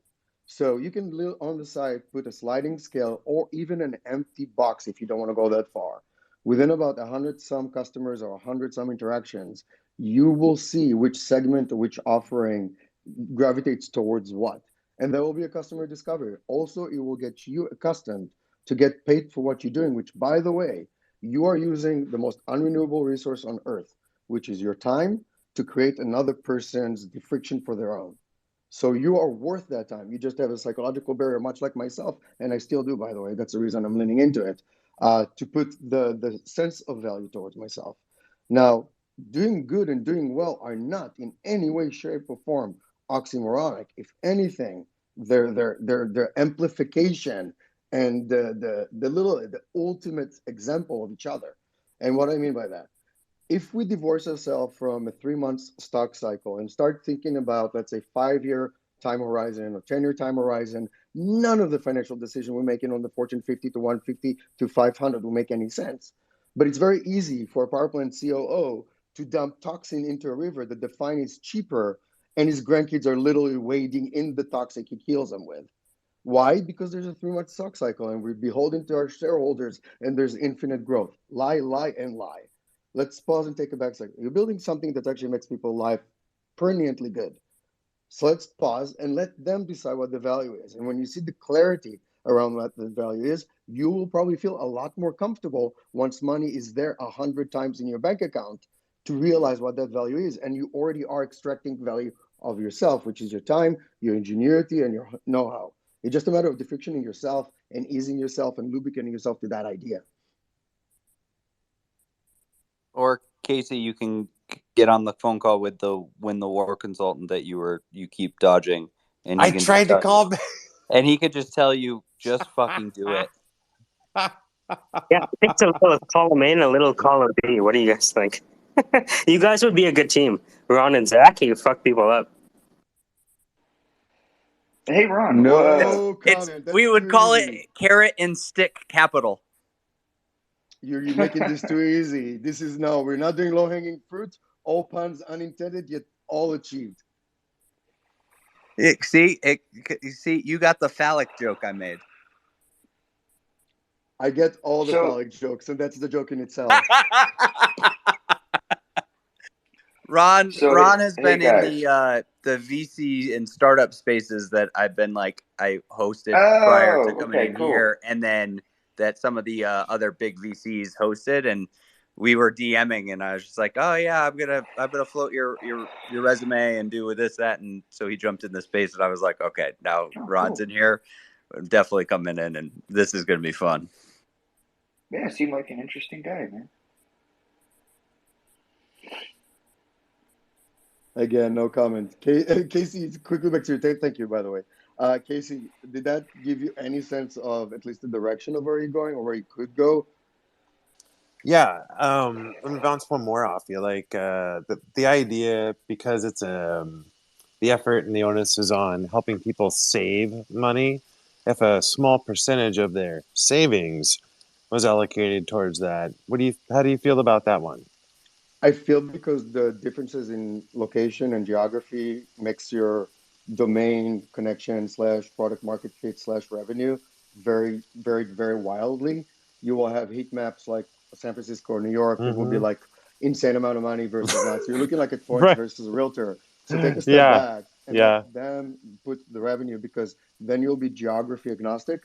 And that's kind of where you want to go because I'm assuming you want to scale like a SaaS platform and not scale it like a realtor. One Yeah. is linear and very, very limited. The other is a wonderful business you can actually get funded on. So I would honestly say divorce yourself from the idea of percentage, at least initially, and just Mm-hmm. see what the actual value of the revenue is for the customer, which will give you a ton of insight. Okay. You just run that as more or less a donation style, like 100%. right? Okay. Donate to the cause if you like what we're doing. Pitch in. Don't be a 501. What's 501? No, no, no, Don't no, do. Yeah, no, no. no, no, no. You're Yeah, here big to red make money. flag. You're Yeah, probably a Delaware C corp, and you just forgot yeah, that because you're not charging. But when you put that box there, they'll put money there. Don't call it donation. Call it whatever it is. yeah. X this for this revenue, or X this for this revenue, or X this for this service, and so forth and so on. And We'll call them you'll get the number. tips. Okay, I'm with you. I'm with you. We can find the language that might lead to. Yeah. I was thinking about the sliding scale, and if they slide it high enough, they'd be like, "Would you want to send us a term sheet?" You know what I mean? An NDA first. Right. Nice. Yeah. Thanks, Ron. Yeah, that helps though. Thank you. Appreciate that. Anytime. So, Ron, I couldn't help look at your LinkedIn. I wanted to learn more about the film work you did with the military stories. Film work I did with the military stories? Yeah. Care to elaborate? I'm now really definitely curious. The work you did at Hookline. So it wasn't military stories. Actually, really wonderful because in Because I terms of saw technology, it was founded by veterans. That's right. Okay. correct. I've worked with plenty of United States veterans. Plus, of course, I was a soldier myself back in Israel. Not by choice, Zach. And as much as I enjoy being a drill sergeant in my life, I enjoy being the drill sergeant, not having one. But backing up. So to your point in Hookline, we went into the technology thinking that social media can be, and that you'll be really amused, I think. We started with the idea of can we literally reverse the descent amplifying elements of social media and create evergreen content by virtue of literally anchoring it to, let's say, location or what's the word, landmarks or anything along those lines.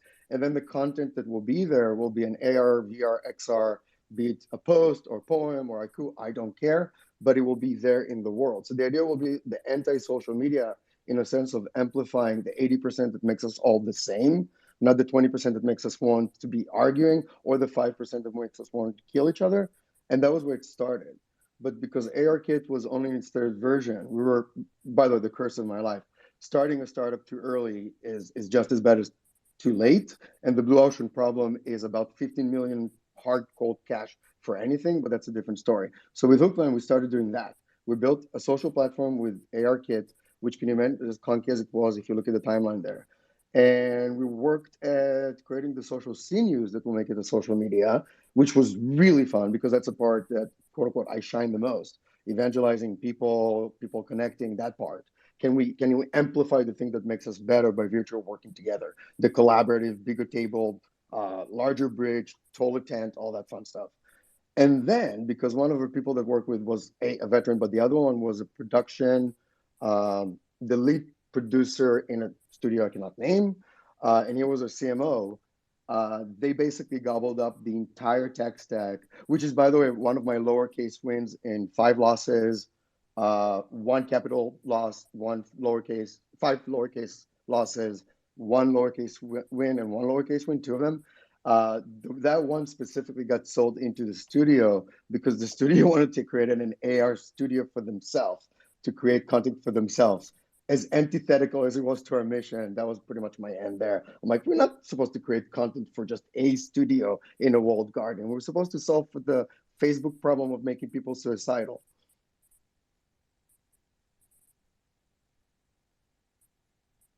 Wow, it's gorgeous. I did some voice acting training with about 20 folks here about a couple of years ago, and it completely changed. We did it before Twitter Space existed, and I was like, oh, here's a use case. So I'm always interested to see how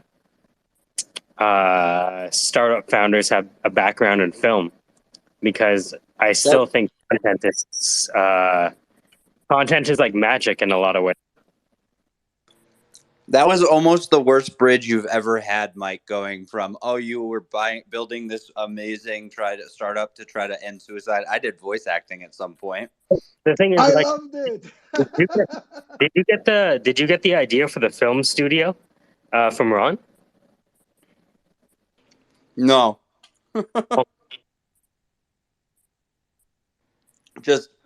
No. That was just me doing like progressive, like long-term thinking from when the war could like blossom into one day, but we're just gotta keep grinding. I had another. Wait, what about a film studio? What? Oh yeah, no. So my idea is that when military members are sharing their unique stories and the doctrine that they know with the civilians, right? Then the stories and doctrine becomes more valuable long term. Therefore, you could start like a book studio where every veteran and current active duty could submit stories whenever they wanted to this like website, right? And if the story was good, you could pair them with like a ghostwriter or an editor and fill in the blanks to make small stories. So then you could create an entire anthology of the 20 years of the war, right? From different perspectives and different, oh, these are happy stories, sad stories, whatever. And then once you have 20 years worth of content from all hundreds of thousands of soldiers that served during the last 20 years, right? Then you could take all those stories and turn them into TV and film series, and then create like the Vet TV channel, which does exist, but you could build it so that our projection of ourselves is done by us, while putting coin in the pocket of those who served in those moments. Like MASH. Yeah. Like MASH. So that was just like what I thought the like long-term progression could be. Man, do it. Or MASH meets Grey's Anatomy.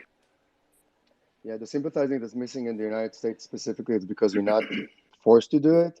There's no sense of, for lack of a better word, patriotism, and the lack of empathy I live in San Francisco. Unfortunately, I see the worst even with me. I need to create cognitive dissonance to be able to walk down the street, period. We have fake patriotism. We have a lot of people that want to wave the flag, but not a lot of people that are like, know what that means. Yeah.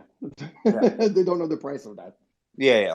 And right now it's getting worse and worse. Like, so for anyone in the room that hasn't heard, The obesity epidemic has caused it so that less than 3% of Americans can meet the height, weight, and fitness standards of the U.S. military. It is damn near a national security crisis. So it's an epidemic. It should be treated as one.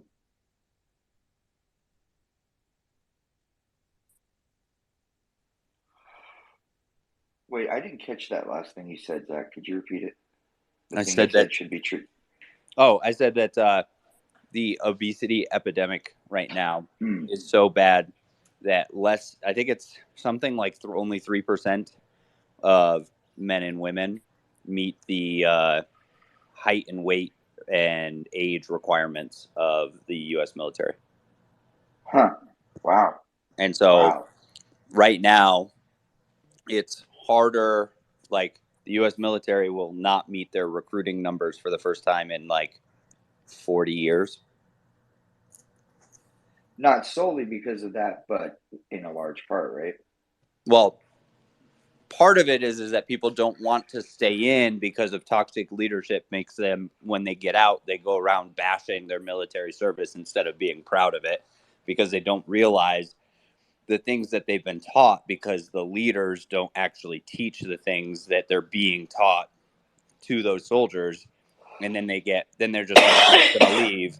And when they leave, they go around and tell their friends, man, that was the worst 3 years of my life, when really they learned a lot of really good things that can be leveraged in their life, but all they cared about was these terrible leaders they had.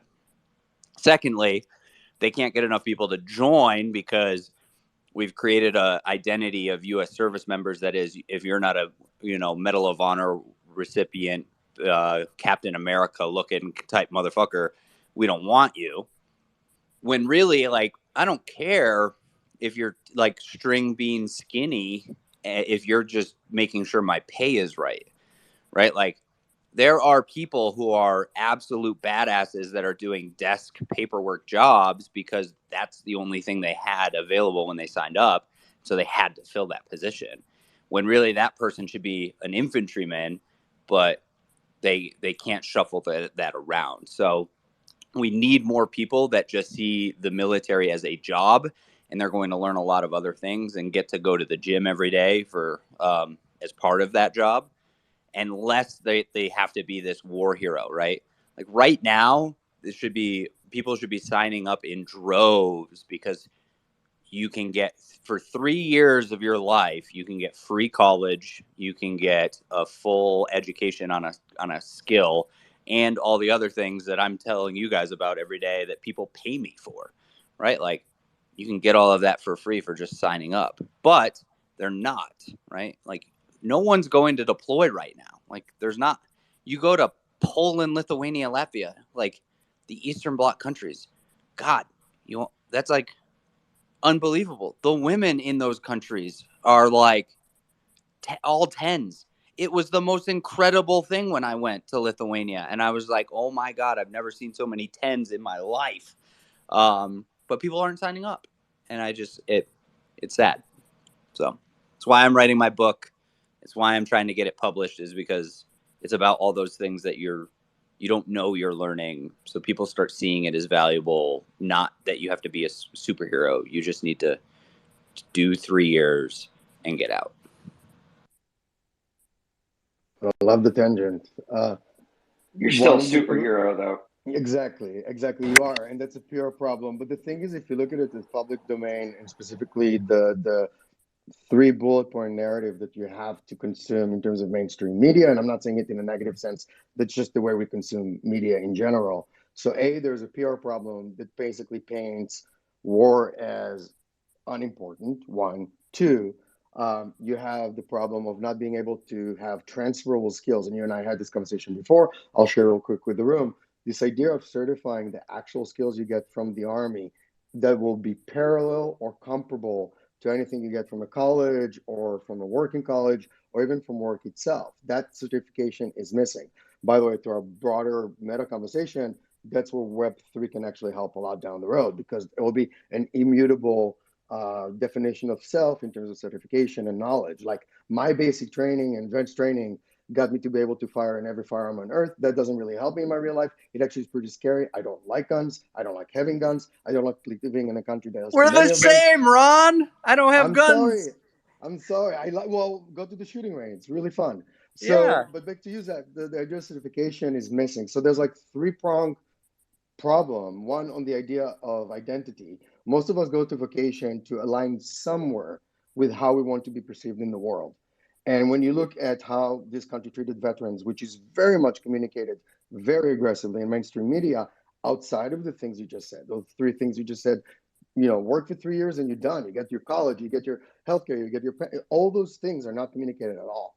What we see is veterans on the street, barely living, borderline dying, just basically refuse of society.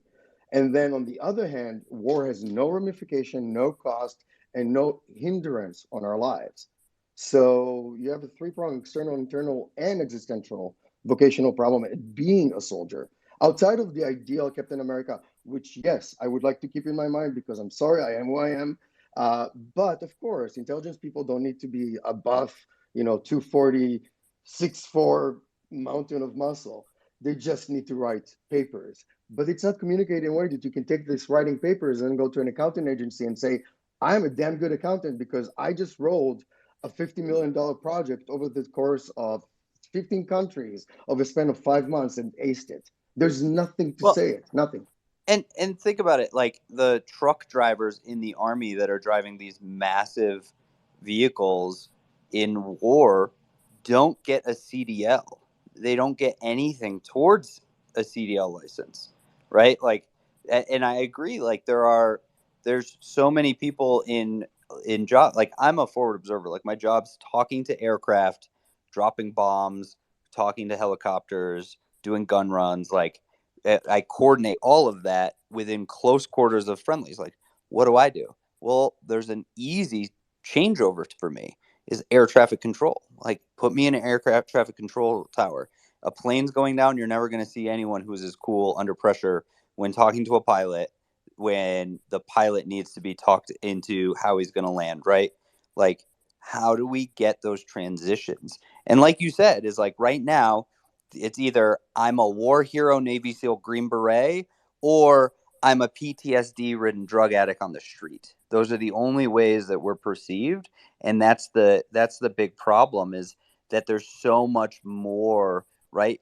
I think that I think it's something like 70% of Fortune 500 companies have a veteran on their board.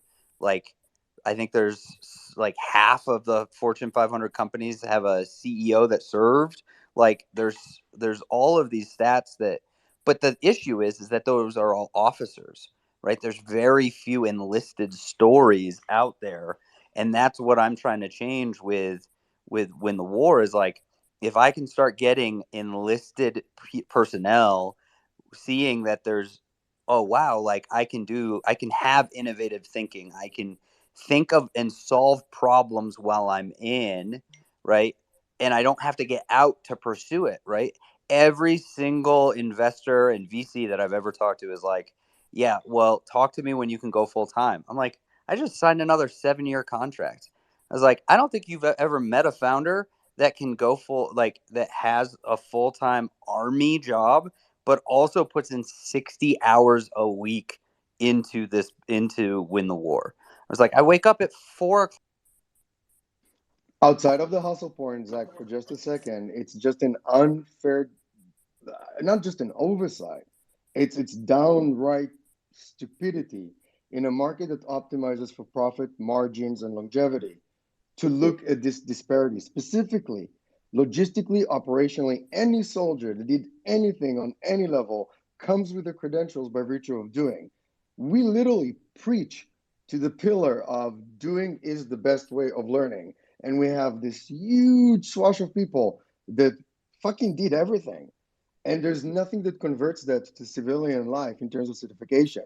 So, in my humble opinion, it's a problem that needs to be solved with equating certification in some sort of traceable way, which of course segues into Web3. But in reality, now there needs to be some legislation that fucking CEOs or any regiment in any company in any area should have the ability to be able to certify the work of the soldiers inside. That should start with actually the army itself, in my humble opinion, because that will force the market outside to do that. Well, they have the Army Cool program, which it allows you to use and get certifications from what you've been doing.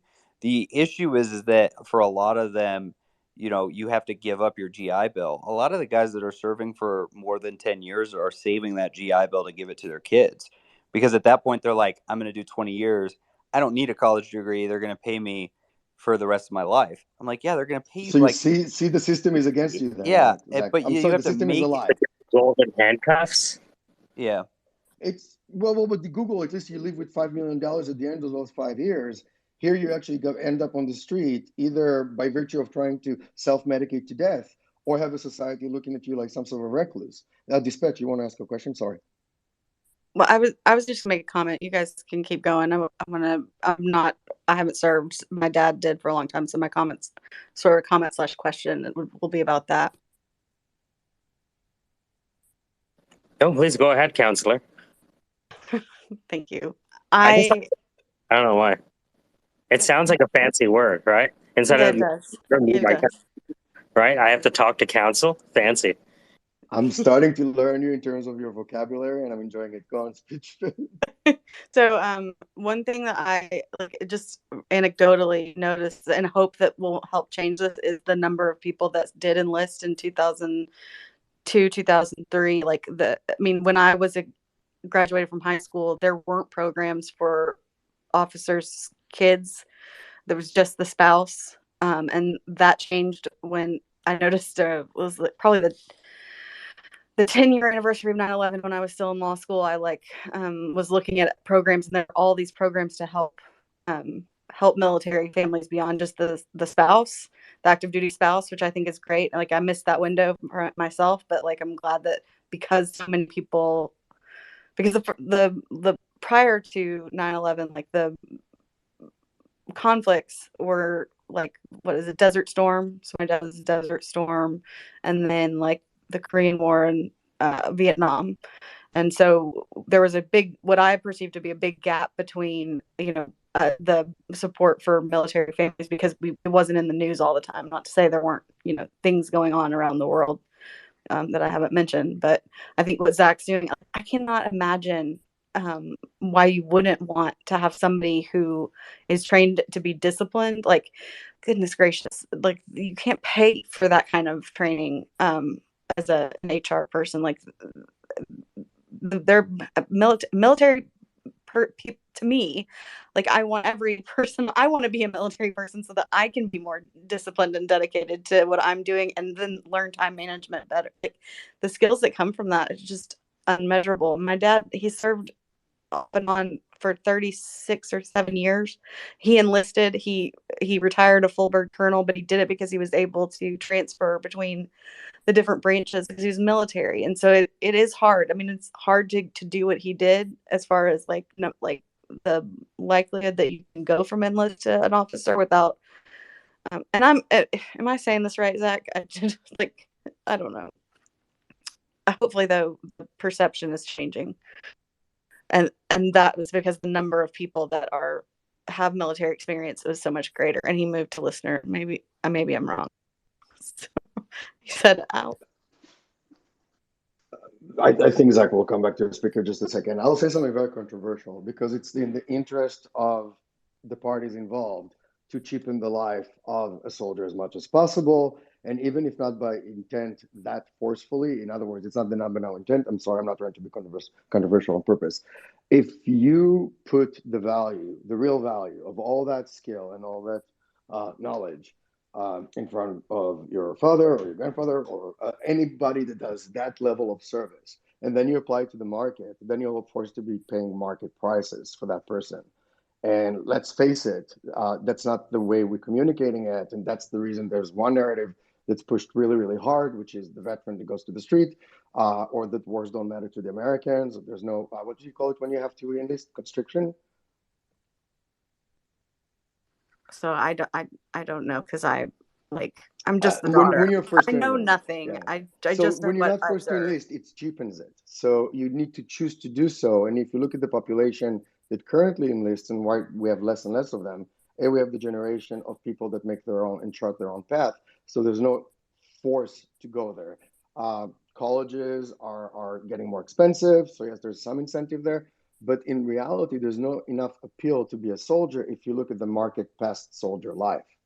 Outside of a But career that's soldier, go ahead. Go so ahead. I think that's probably there's some sort of disconnect there because I know because I was in high school when when 9/11 happened, and these kids, their kids, just all signing up to go nuke the bastards was something that was written on a truck in front of me one day. I'll never forget it. Um, and like for me, just in the way that I grew up at the time that I grew up, like there was a huge outpouring of people wanting to sign up to serve their country, and then there were the people who signed up because they couldn't afford college, and so they didn't know what to do after that. And then there are people. I don't think there are. I don't know. Maybe I'm wrong, but I don't think there are a lot of people that are signing up because they want to put it on their resume necessarily.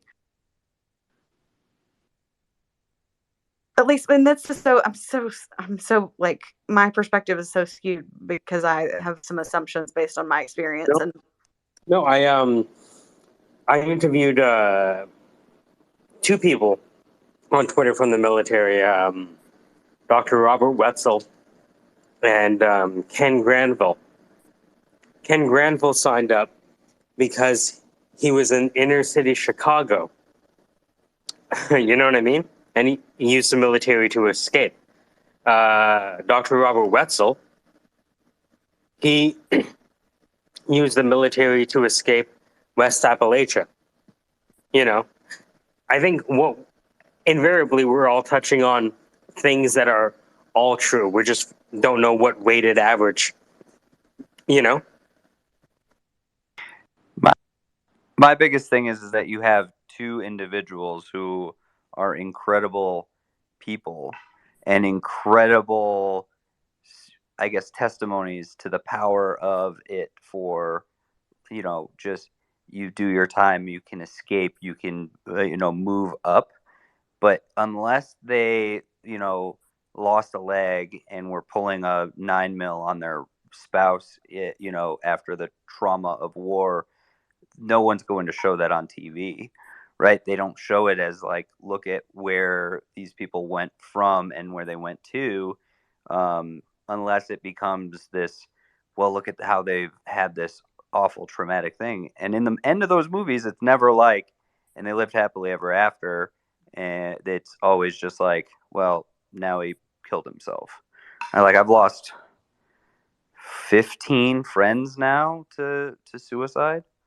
And that's from I've lost more than one person per year of service. oh God. And I'm so sorry. And you want to know what's crazy is the people who deployed and saw horrific things aren't even the ones taking their own lives.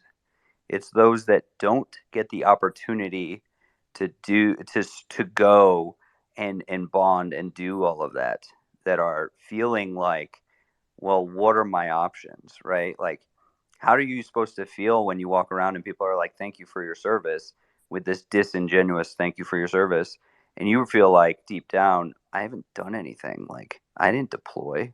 I haven't I haven't served, right? Like, how are you supposed to feel? So it's like it's a battle for a lot of people.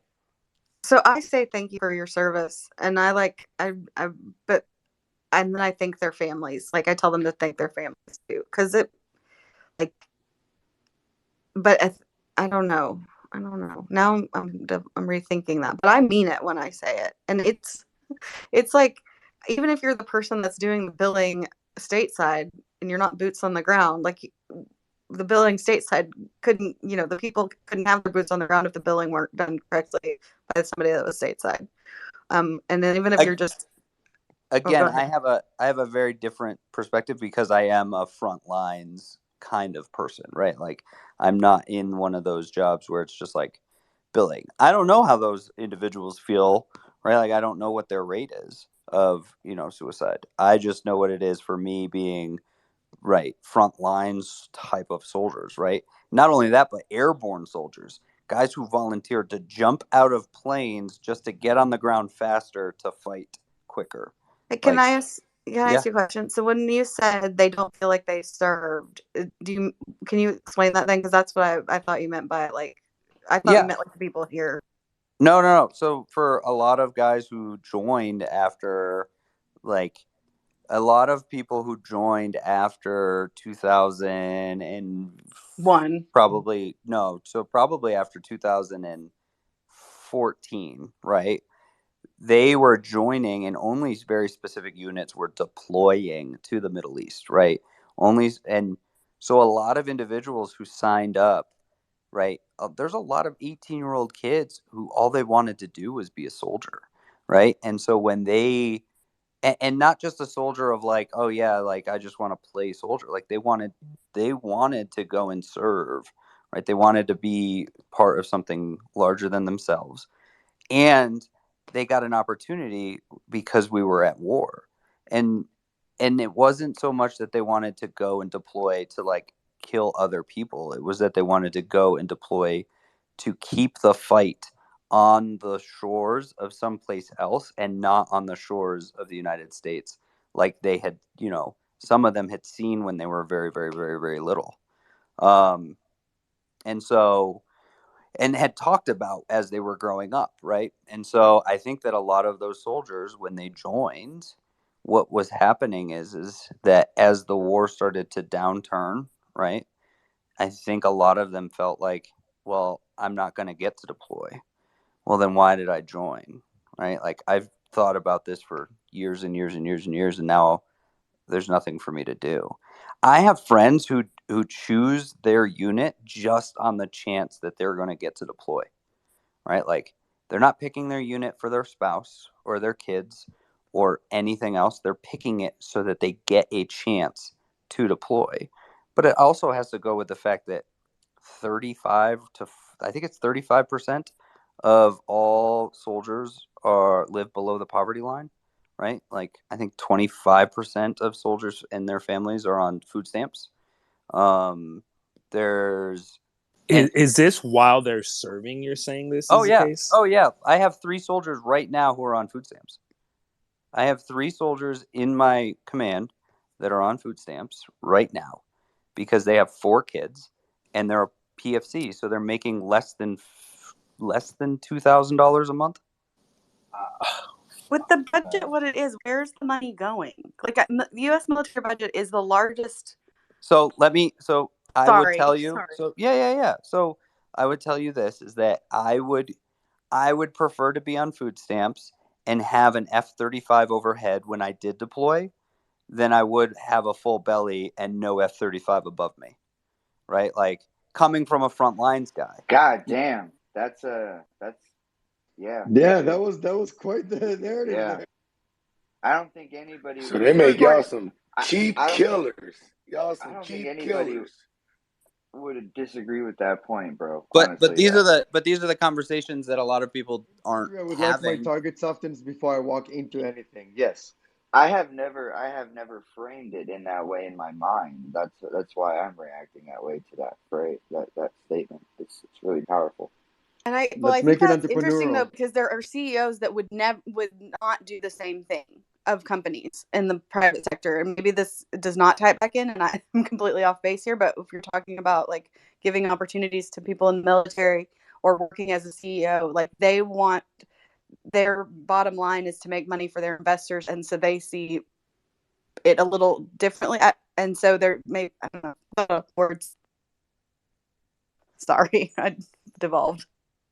Not at all. It's a healthy tangent. But look at circumstances, external and internal, and ask yourself hard questions. Like, okay, why are these people not compensated? It could be internal and external. There are societal, when there was wartime, there was a war machine that needed more manpower. And in easily, what, less than 6 months, we got double digits, if not triple digit growth. And if you look at it as an entrepreneur, you go, oh my God, month to month growth, 300%. Recruitment. Zach, to your question, it's because there is an entire ecosystem and a biome that works very effectively at creating what it wants to create. And I'm not saying want as intent. I couldn't care for intent.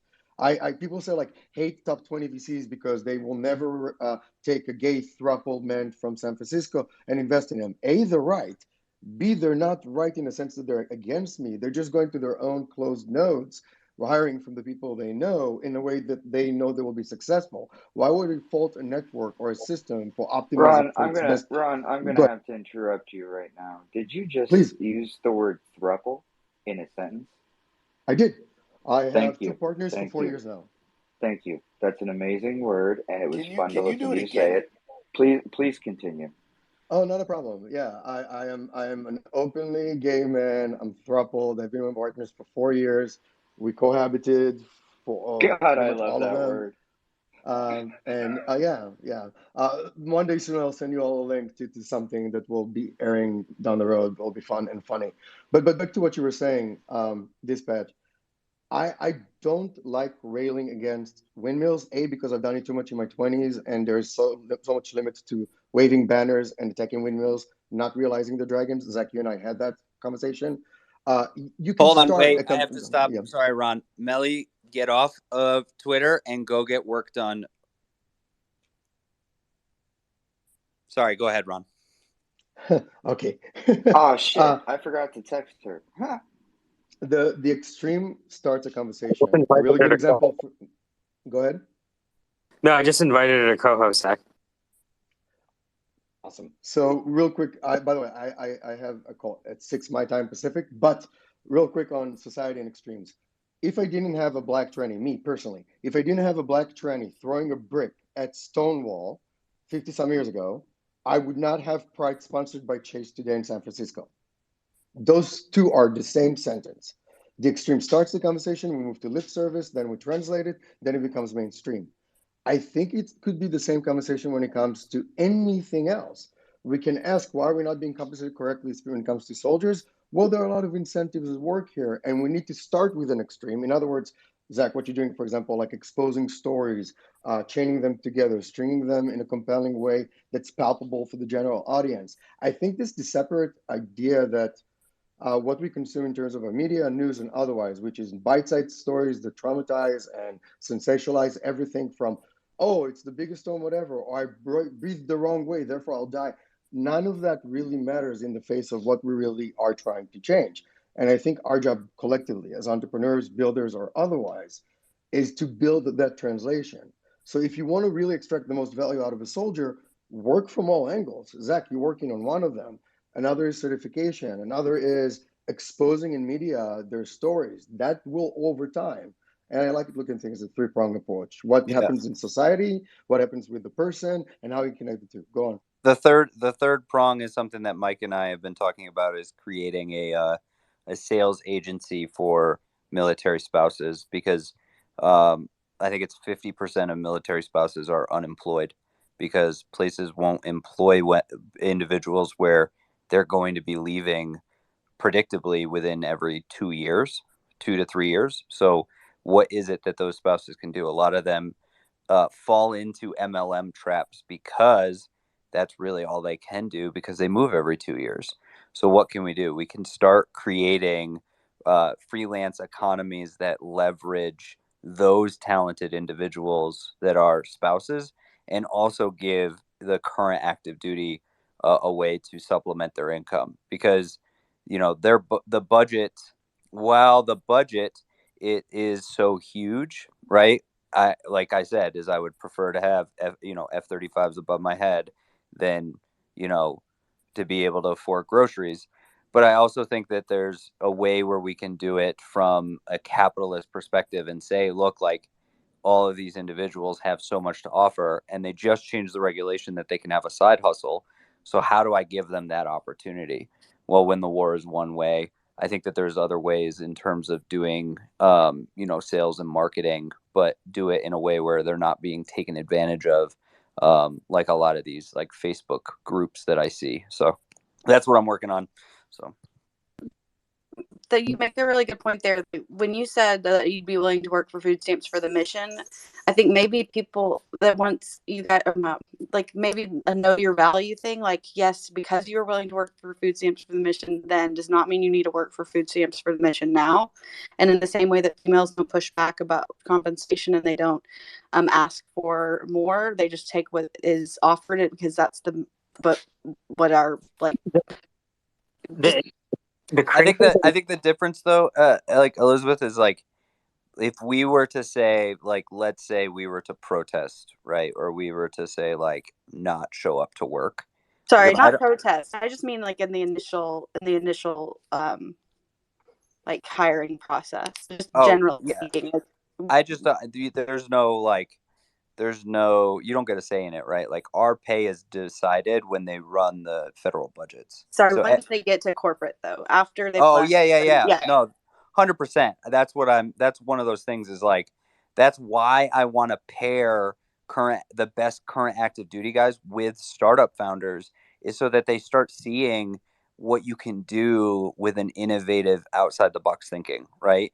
Because right now we're just told, oh, you're just the tip of the spear. You're just a grunt. You're just a knuckle dragger. But if I can pair one of those grunt knuckle draggers with someone, right, like Melly B or like Brad, right? And they are getting into like Anthony, like you, and they're getting into conversations about what you do every day, right? They're giving you the discipline, the accountability, the thought process, that structure that we have, but you're also giving them something in return with this, wow, like that's really innovative. That's really cool that like you are making them better soldiers, because when they are thinking through these metaphor frameworks and when they're thinking through this thought process of how to relate it to the civilian world, they are actually learning how to relate it to their soldiers to make the army better.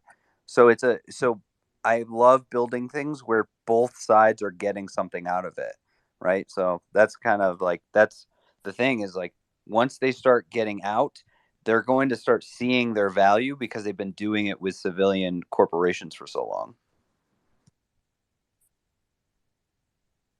Ron, I know you have to go, so. Oh no, we're just a real quick one. Zach, I will try to give the best silver lining I can because I see it very clearly.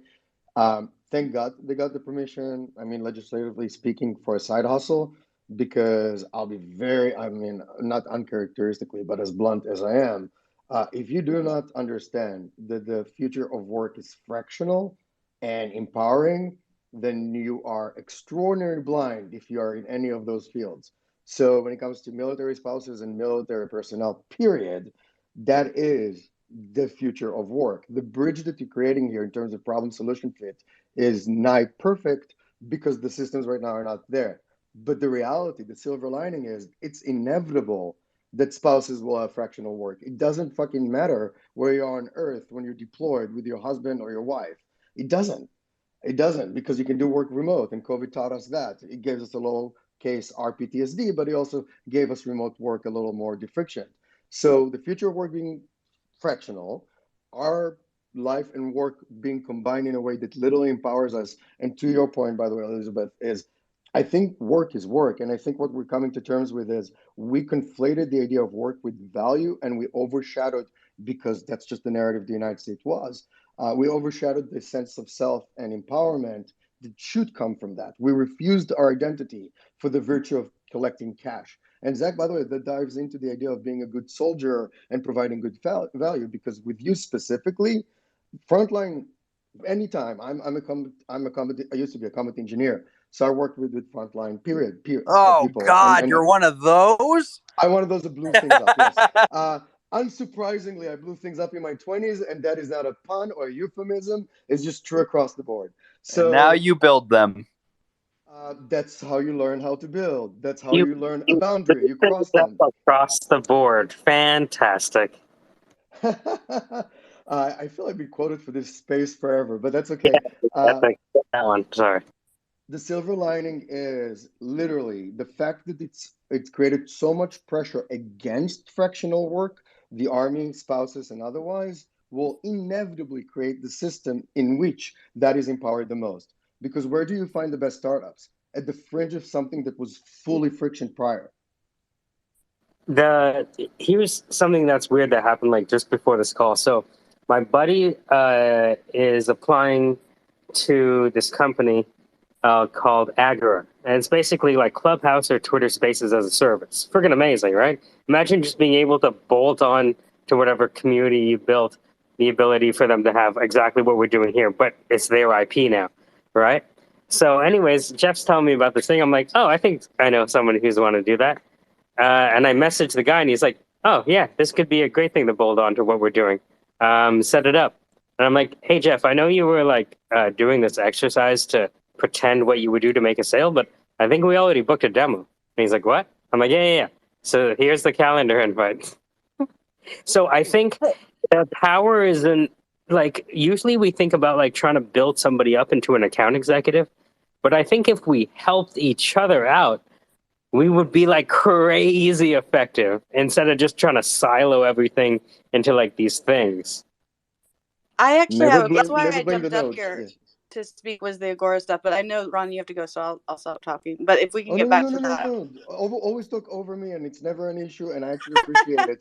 I I'm I trying. but then yeah, don't blame systems or networks for optimizing for both creating moats and becoming closed, because that is the reality of, let's say, a server question over time will become its own funnel. By virtue of doing that, you discredit and inverse everything else. It's unfair to look at it with intent or will or desire. There is no emotion in creating a system, a funnel, or a node, especially not a community, especially not a network. If you tell me right now that you're building a community and somewhere down the road it will not be a monetized beast of something unfeeling, you're lying to yourself and might as well clear that conversation now. But if you understand that from the get go, you can build a network that includes other networks. And that's the whole concept of bigger payload, pun intended, for bigger tents, because you can including them a lot of other nodes. So when I say underrepresented is, and I love this little stat, and I'll probably finish on that, we have right now 84% rich, white, straight dudes from top 50 schools, top 50 firms, going to literally getting 15 million to 5 million pre-seed, post-available, all of you know, because you probably saw the Y Combinator 20 mil thing that happened before. And I walk into a room and get 9 losses by virtue of fighting my ass off. But guess what? I am not even remotely angry. Why would I be angry at a system that works to benefit himself? What I can do is find a way to make my understanding of the system a way to create the paradigm that makes the current one obsolete. And that's what I do. I don't need to find I windmills. love I can that. make bread for more people. So yeah, let's systems will be closed, but we can connect them. That's all. Ron, So well put. Ron, my friend, I am so happy that you were in this room. I'm glad that I get to call you my friend, and I will keep trying to push your stuff to get you out there and help you in any way I can. So I hope you'll come back to the syndicate and talk more. We're here because Mike hosts these rooms for like 14 hours every day, and then he chains me to a desk, and I have to speak, and then everyone else has to come too. So. Uh, So You talk about the dominatrix just got chained to a desk. That's the best note to leave on. yeah, he loves her, right? I thought I'd leave you on a nice little softball pitch there, Ron. Tight note. God. Ron, is there anything that we can That's weird, keep bro. That's weird, bro. I was speaking to you specifically, actually. Ron, if is there anything that we can help you out with? We've been like basically like chaining you to the desk and holding you down and asking you VC questions. Is there anything that we can do to serve you? You can't rape the willing, and I am here willingly, and you've given me consent, and I've received consent. So all good there. I'm in the middle of a job transition. We can expand the conversation another time. That being said, I just enjoy the space. If I can offer any value and learn how to get value in exchange, I'll be the happiest camper out there. Until then, like Zach said, I'm just happy to give whatever I learned. All love, Ron. Take care, everyone. Thank you. It was nice to meet you, Ron. Nice to meet you, Ron. Have a great day. All right, now I need to turn to Melly B and say, what are you doing in Twitter? You need to go. You had an appointment that you said was 2 hours long. That was an hour ago, and then you were going to go get work done. Yeah, Melly B's doing lead generation. No, she said she had an appointment, and then she was going to go back to do work, and then we were going to get on a phone call. So I don't know. Are we doing our phone call over Twitter Spaces? I'm laying on a table receiving light therapy. And All then right, fine. I will give you that. All right, I'll so give you that. I'm joining, and I'm joining right now. You're in a stressful Twitter space listening to these fools while you're getting like that all that done. Oh man, totally disconnect whenever I'm getting a massage. It's light and dark therapy. It's the yin and yang. Exactly. I'm under red light right now. Have you ever done this? Have any of you ever done a light therapy? Yes, I do it all the time. I love it. Really? I have not. Yep. Yeah. It sounds like psychotherapy where they pick around the edges. It's like it's therapy, but it's like light therapy or like therapy light. Well, red's the only light that penetrates the skin. I think is one of the things. And there's two different types of red light. There's sort of the red general light, and then there's the infrared, which is more deep tissue. It's really great for migraines or any kind of like if you have any like head stress kind of anxiety crap. It's great for that. Really great for neuropathy if you got that going on in your legs, or if you got any kind of like pre-diabetic, everyone raise your hand here kind of shit. Plus, if you're like always in your office and like it'll be a super beautiful day outside, but you'd rather smoke weed and for some fucking reason listen to Zach on Spaces, you know what I'm saying? Versus taking them out to the park, you know. But it's all right. I mean, it's like, you know, he works out for you. I mean, like he's the only one that like gets like on the space. Like, guys, I'm jumping out of the airplane right now. We're doing squats on the way down. I'll see you in 5 over 2 4 6 8 9 check. You know what I mean? And then he's like goes, and then he lands on the ground. And he's like, guys, just want to let you know I landed in the stadium, and then I also helped save a rabbit stuck in a hole, and then I got caught a kitten, and then I helped everyone out. Parking lot, okay. No, I'm just kidding. He's good. I want Anyways. Dan. I want you to play me in the made-for-TV movie. Totally, man. No, you're already Bruce Willis. You know that, man. You're like you're Bruce my Willis. wife thinks I look like a mix of Jason Statham and Bruce Willis. That's what my wife tells me. Oh, jeez. I mean, God, I mean, like she can choose like each night, like which guy is gonna see her, right? Like you, Bruce, or the other one. You know what I mean? In fact, you should be like switchable by like a safe word. You know, she should be able to switch you up with a Jason. Like, you know what I mean? Like, I need a little Jason here, you know, and then downshift you if needed. Yeah, it just depends on if she's wearing the pants or not. So, well, yeah, I mean, you guys sounded pretty good given the other night when you were going on about, hey man, I have a problem. So if she chooses you, and I wash. That is my role. You know what I mean? I was like, God, that was like a great relationship there. You know what I mean? I love that. She wants to do everyone in the neighborhood. I mean, if she wants to do that, honey, is that right? Wait, is that correct? Everyone, I'm 100%. That was such a funny conversation we were having.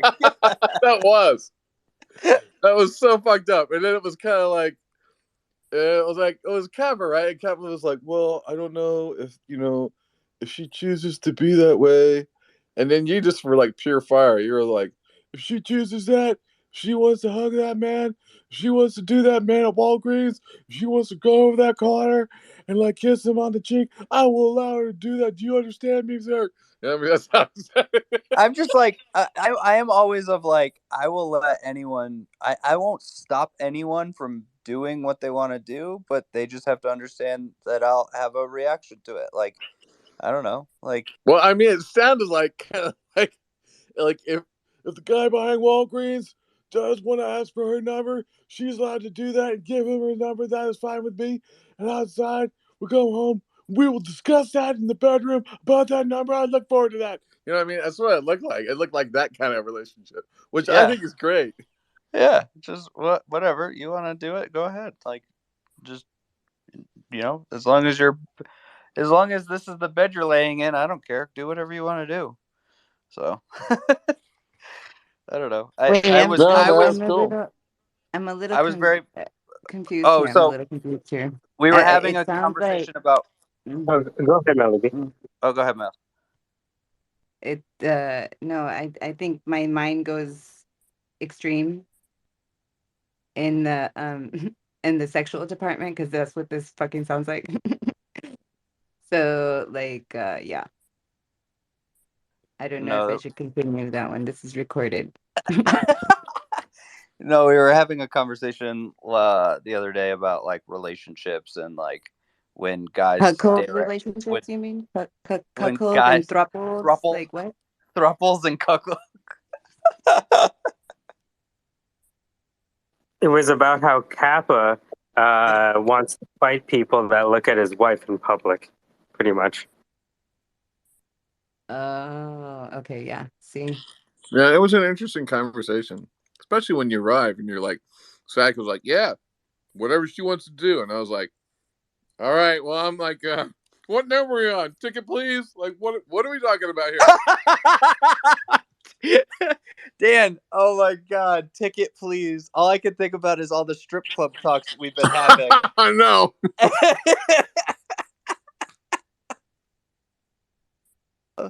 So my wife was my wife and I, she used to just like go to the strip club with us, and then she would just like we would just hang.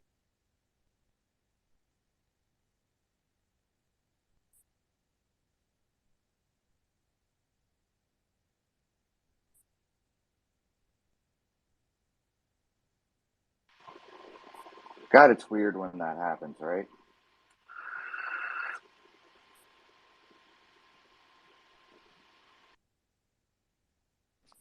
Victor Tango Bravo, did we lose signal over? Roger. I couldn't shit. He jumped out of an airplane again.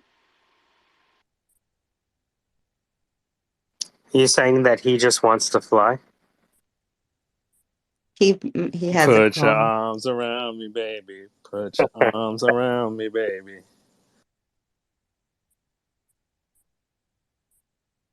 Isn't that Supercat on that too? The Assigned? Can you verify? Was that Yes, Super it Cat? sure is. Super remember Yo. Bye. Shoot it by. Put your arms yeah, around me, Supercat baby. is the snow of Jamaica. I love it. Hey man, Long Beach invented the fifth race. That city is its own race, and it's People, that. dude, you couldn't even Behind Sublime? Oh my you god. couldn't even tell people you like snow back in the day. You know what I mean? Oh, no. Is that Controller? What was that? Yeah.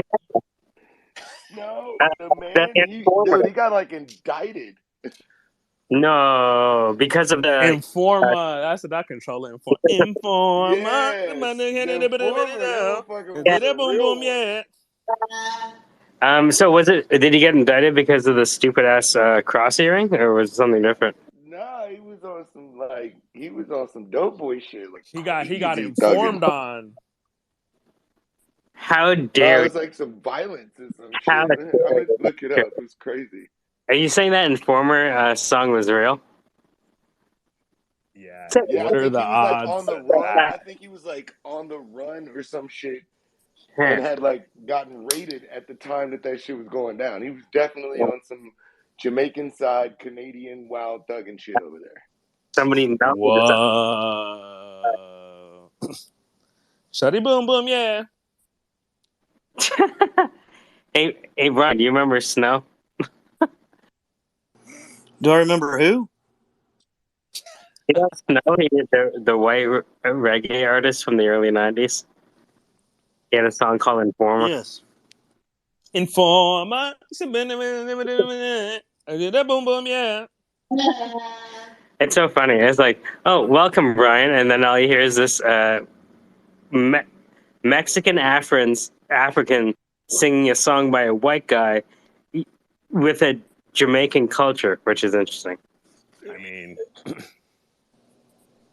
It was the Long only Beach. rap song that every white guy on the East Coast could really sing. Oh shit. Brian, where you been? How you been? Man, dude, I've been pretty good. I'm cramming for this real estate test. Yeah, Nice. nice. So, what do you have to learn? Hell yeah. It's the law version, man. It's It's pretty intense. They say like 60 to 70% of people don't pass the first time around. So trying to defy those odds. Boom. Wow. So the law part, it's like, wow. What So you state still is want to that? do it? What state is that with? Ohio. Yeah. I know some people have taken it like 2 or 3 times. Yeah, all of my friends have taken it 2 or 3 times. Yeah. And you just. I mean, if you go in thinking it's a practice test, you'll ace it. Good advice. All right, I got an article. It says, for starters, Snow's past. It says the Canadian belonged to a crime family with his mother, Whoa. father, Whoa. uncles, brothers, and sisters being gangsters. He went to jail after being charged for 2 attempted murders. When? What year? It says 1989. The guy that Dude, sang that song? He got Yeah, locked up in 89 over that? 89. When did It that song says come out? he spent a year and a half awaiting trial after being charged for beating someone with a crowbar. Oh, Oh, wow. Holy fuck. shit. What the fuck? well, that guy was on Texas Circus. Wow. It says he was 14 before and was facing court charges for armed robbery. So he was all the way in. He was, yeah. Jeez Louise. So crazy because everyone thought this was like the softest shit in the world, but nobody really knew that he actually lived that No. life. God, Crazy. look, we just fell in love with Vanilla Ice. Yeah, Snow was the Vanilla Ice of the North. Yeah, Yeah. he was real. Why'd you have to say informer? And then I want to know fucking craziest facts for no reason. Yeah. Hey, Jesus. like, I bet you he didn't do none of this shit they charged him with. They were trying to get him to snitch on somebody else. And he said, bro, I wrote the song. I live this life. Let's get it, boom, boom, man. I'm a fan. Imagine if that's his testimony. You know, if he's ratting, he's like, skibbity bam boom, boom, bam bam boom. That's what happened. Plead the fifth. That's a fifth to be pled. He had a song off like the second album. What's the one? Wasn't it a virtual insanity? You asked. Sorry. Same. You think all shows are the same? Thanks. Oh shit! All light skins. Jamiroquai. Yeah, that was Jamiroquai. I was just making fun of the LSs as we call them down here. Oh, I think it's called "Sexy Girl" by Snow. Look up that song. Sick, dude. It's a sick song.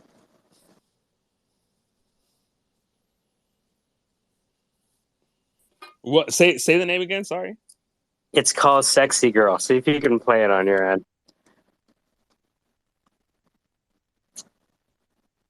Yo, it sounds like some New Jack Swing type thing.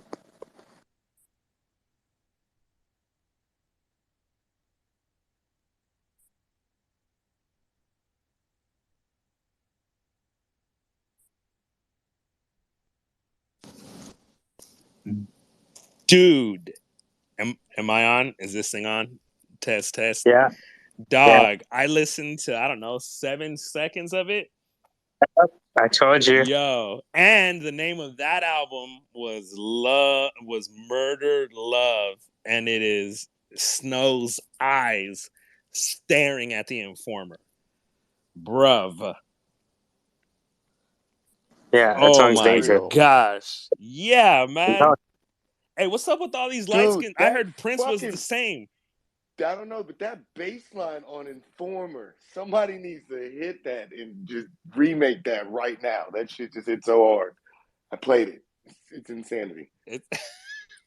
Wait, you played it out? I literally just Apple Music that shit. Hold on. Oh, my bad. Okay. I was like, damn, bro, you play bass? No. Or since, you know.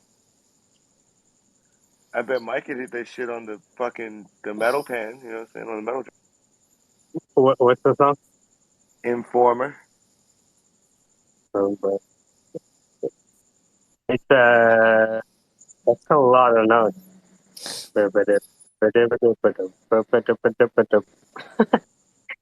Sounds like an Indian playing steel pan. Oh, no, That's no, it. no. It's that's a tabla rhythm. Yeah. Did you know all of those tabla hits have their own syllable? It's I crazy. learned that from you, yes. And it actually it influenced the way I dance. Oh shit! Dead You have eye. like different. Yeah, exactly. So you just say the syllable in your head, you know, because like when you're trying to dance, you're gonna go to the beat or you're gonna go to the lyrics. Mateos Revolution All day.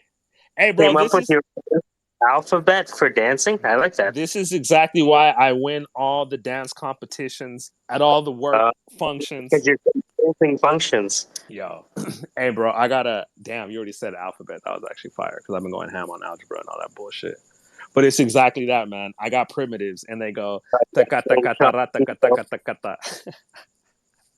But there was a video that you and Lil Chiva were sharing, like when we were talking about those rhythms, where those guys were doing that. Bari taka taka lick. Oh man. It's I like Do you have a dance background? Huh? Mateos? Yeah.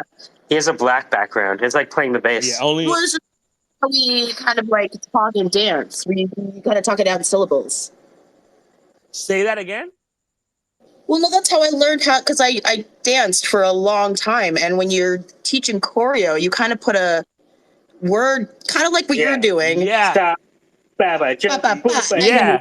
Boom, boom, flat. Yeah, you know what? I don't think I've ever shared this. I actually was on our high school dance team. That's what I'm saying. And me and all my friends just took over the dance show whatever year, and then we would have gone far with it. They fucked up because they were like, "You guys are gonna have to do modern dance." I was like, "The fuck, no."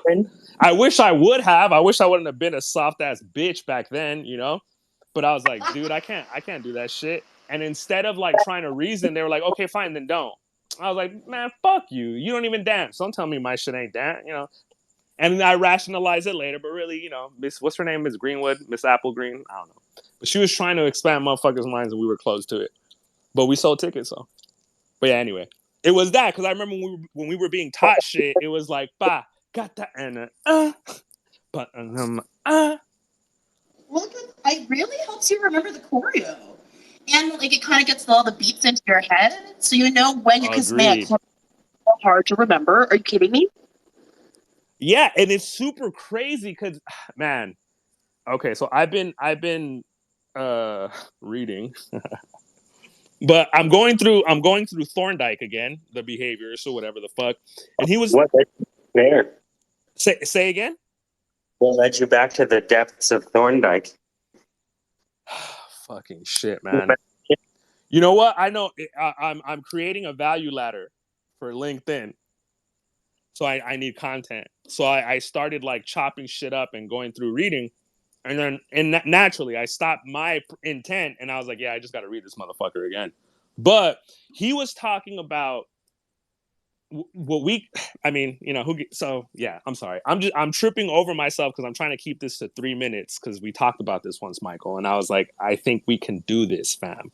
So anyway, people are arguing for animal intelligence. His argument is no, it isn't. What we end up having are these long chains of like reflexive reactions. So it's like it's not just stimulus reflex.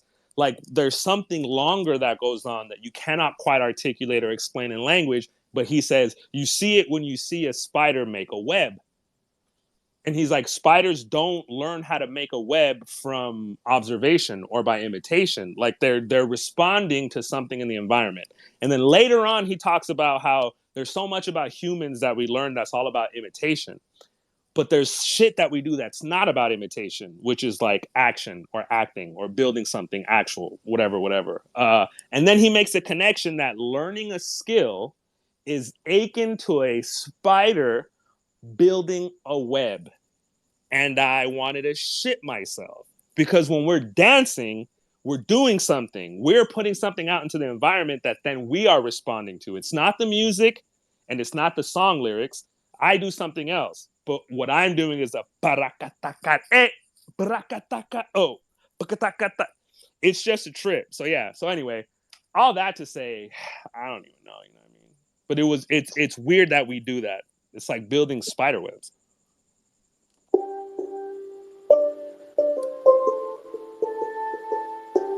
Hey.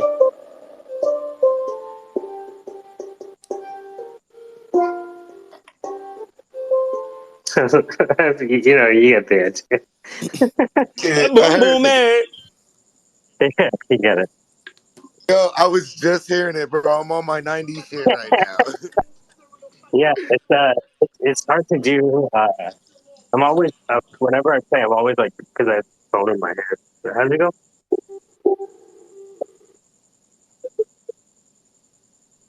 That is so amazing that you can feel that. Do you know what I'm saying? What you were just Boom. saying about what dance is, that That. being able to use your inner Yes. ear and that spirit to channel it through that fucking pan is what I'm. It That's that is shit, dog. channeling spirit. Yeah, I can't take That's it, the dog. shit. I can't Yeah, take it. like That's like what? pulling out energy from fucking. You know what I'm saying? Out of nowhere. That's energy out of space. I don't know. Because it's transcending through you to us right now through a fucking computer, but was relayed. You know what I'm saying? It's just crazy. And the emotion that I feel when I heard you nail it is like, oh shit. You know, that's a whole nother, layer of fucked upness that I don't know what I am. I don't know what I am. I like that note here. This is so interesting. So it goes. So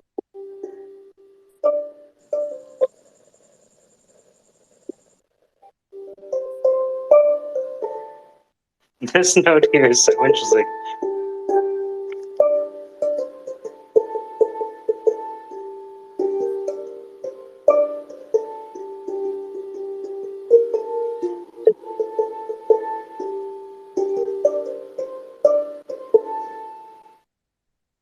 Crazy. Dude, we're like the most open when we receive sound. It's like Oh yeah, I don't music is know, dude. It's Trojan crazy. horse. Music is the Whoa. Trojan horse. I'm telling you, you can like if you get the Facts. people that I meet playing steel pan and the networks that I can build. Not with who the fuck cares about me regurgitating Alfred North Whitehead, right? But if I can play their favorite song, fuck everything. I'm listening. Fuck what you're saying, Mr. Executive. I want to go listen to this shit because that's my Yeah. favorite.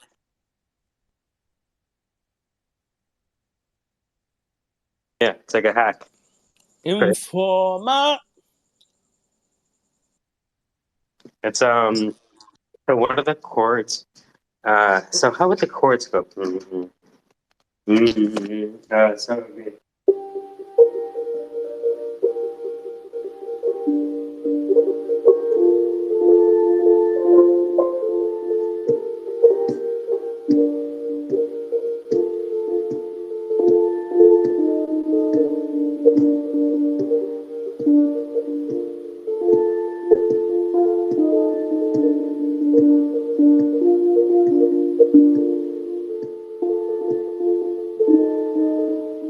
you're not supposed to play those two notes together. That's the tritone. That's like the forbidden thing. But they resolve so beautifully, Good. you know? Yo. You know, the C and the F sharp. Yeah.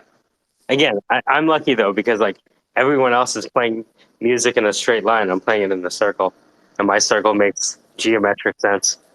So people don't really have a chance. Nerd. Mm. Doctor Strange is really out here. Doctor Strange was with us the whole time. It's Boom. Doctor Strange is a shadow. Boom.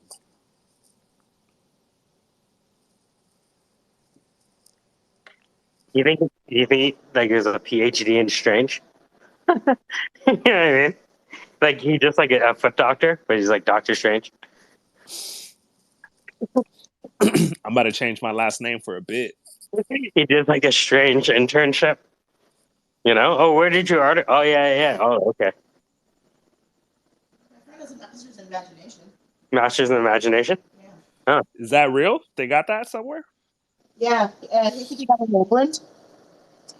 Wait, who got this already? Oh, a friend of mine, he's an art teacher, like one of the most incredible artists I've ever met, like connects with children, is incredible, has a master's in imagination. And I was like, you're the greatest man I've ever met. Wow. He sounds like he would be dressed head to toe in steel. Say that again. I'm sorry. She He was just sounds interested in that whole like, you have the best imagination ever. And the guy was like, yeah, exactly. For everything. Uh-huh. All right. How long are you gonna be here? I don't know, a couple more hours. I'll be right back.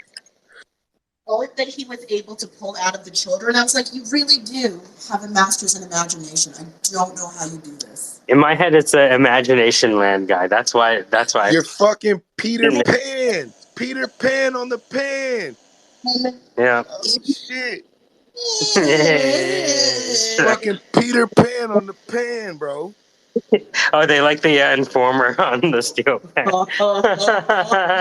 He's a genius on the pan. I think he low key doesn't realize, like, yeah, you should tell more people about the pan. You're very good, my baby. Yeah, I'm gonna have to do a lecture with the folks one day. I did it with Matthias for like 2 minutes, and he got it immediately.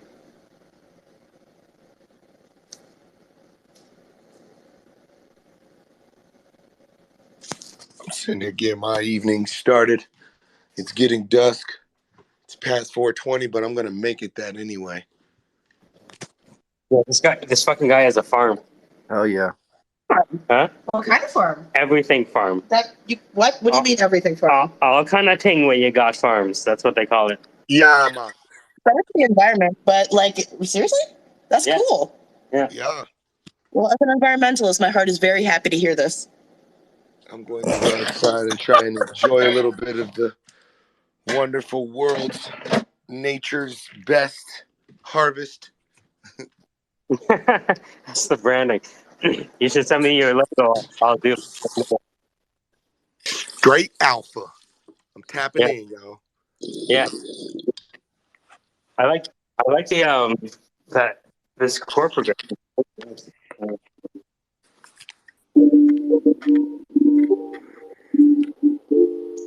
Man, without science, lost and forever sound. He is a wanderer. He's an explorer. He is a man of Twitter Spaces. Meet Matthews J. Wilson, a would-be hustler, soon-to-be pimp on Chicago's mean streets. Except Matthews has a dream. He wants to be the best Sunday schooler in town. He wants to cook the best sundaes and the best banana cream pies that anyone could ever have. But unfortunately for Mathos, his best skill is pimping hoes and selling crack. And now he goes online seeking what he needs. Here in the hallways. Just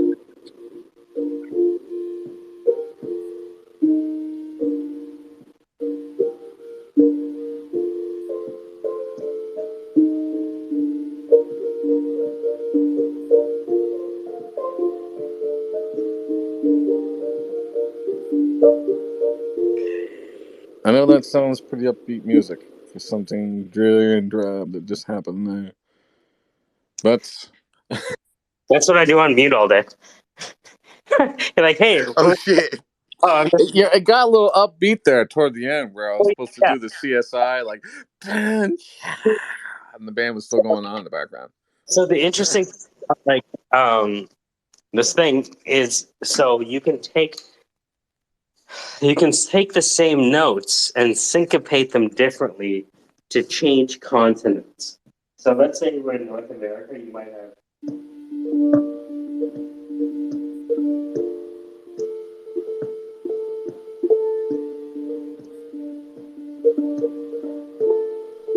So we're still in North America.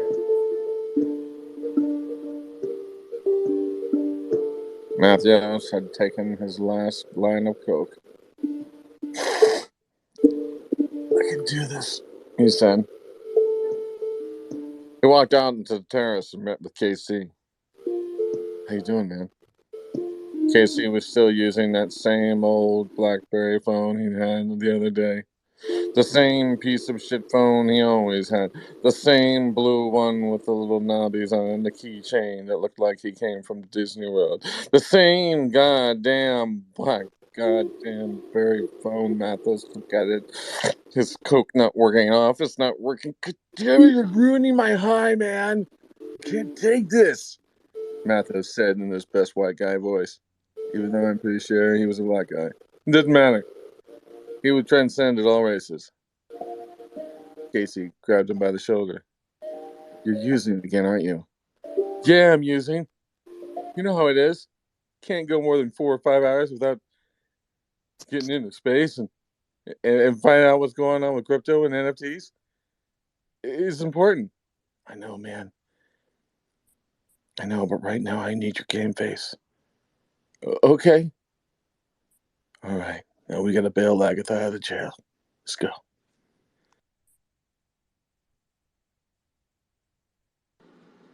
That shit's so crazy. I know. We need to I do the love live that drama. shit. It's like the best. Dan, you're the best. Just want to let you know Thanks, man. that. You All fucking right. Thanks, man. I enjoy it. When he was on that steel pan and you said KC finishes up his last line, I was like, oh shit, he's in Key West. I could see it. It was fucking amazing. I was there. So this is what's kind of fucking me up. I had this conversation with Jeff, who's applying for this job with a company, and Jeff talks to me, and I actually know a company that I think would like literally 5 times grow their community because they already have 5,000 people. So imagine giving a conference the ability for the community members to have their own pop-up conferences. Are you nuts? Like that's fucking like such the easiest thing in the world. And then I message a guy and he says, yeah, it sounds like a good bolt-on. Have him send me a calendar invite. I'm like, okay, so maybe when we help people get a job, we don't stop helping them. We just keep it going. And if they have anything that they need to fix at work, fuck, we'll be there too. Does that make sense? Right, Very it's like powerful. the fight doesn't stop at the door. You keep on going. It doesn't stop. Because invariably, like, he asked me, okay, so as a part of the assignment, I need to write I need to record a voicemail that I would send to a prospect, right? An actual one that you think there might be a fit for. And I want you to write the email. I'm like, well, if they want you to pretend like you're selling, why don't we fucking sell the thing so we can nail this thing? Why would we wait? You know what I mean? And so, yeah, we just made it happen. So, all right, no. Are you ready for the next level? Okay, tell me. Next level is the Syndicate Church, and they will tithe part of their increased salary back to the church. I can headbutt you right now. No. Purpose-driven life, and we fucking reverse tithe the whole shit, Casey. Oh my! Nice. Generosity, Casey. Sound like you're bootstrapping something that's already been on board. Whoa, what do you know about Pastor Warren, okay? Purpose-driven life. You think that goes out of style? What kind of thing you think this is? People are just rebranding fucking Stephen Covey right now. We can't bring Warren? The Warren Doctrine? Yo, you ever see that guy do a speech? He doesn't even fucking get up. He just sits on a chair. Like Al Bundy. You ever see it? Yeah, of course. Yeah, it's crazy. Dude, and it's straight facts. Do you have any idea That how guy many is groups like I took through the purpose-driven life? Come on now. That guy is like the most pessimistic pastor you've ever talked to in your life, and it's gorgeous. I'm gonna have to listen to this guy. I haven't, but now that you've said that, I must. You ever see those talks by the purpose-driven life guy, Warren? He didn't. Nope. Fuck you, he did not. Of course Yeah, he did TED Talk sitting on a fucking chair. You know, like literally, like the only thing he didn't do is put his hands in his waist like Al Bundy. That's the only thing he didn't do. He lost a child, right? Was that the guy? So yeah, maybe he just why he wrote the purpose. I knew there was some tragedy. that he wrote, but I can't remember exactly. man. What? Yo, but this guy had this idea about reverse tithing. Yeah. After he made a certain amount of money, he was like, Oh, 90% back. How about that? to the church, That's it? man. That's how it wins. That's how Man. it's forever. He didn't hang his head and walk away sadly. That's fire.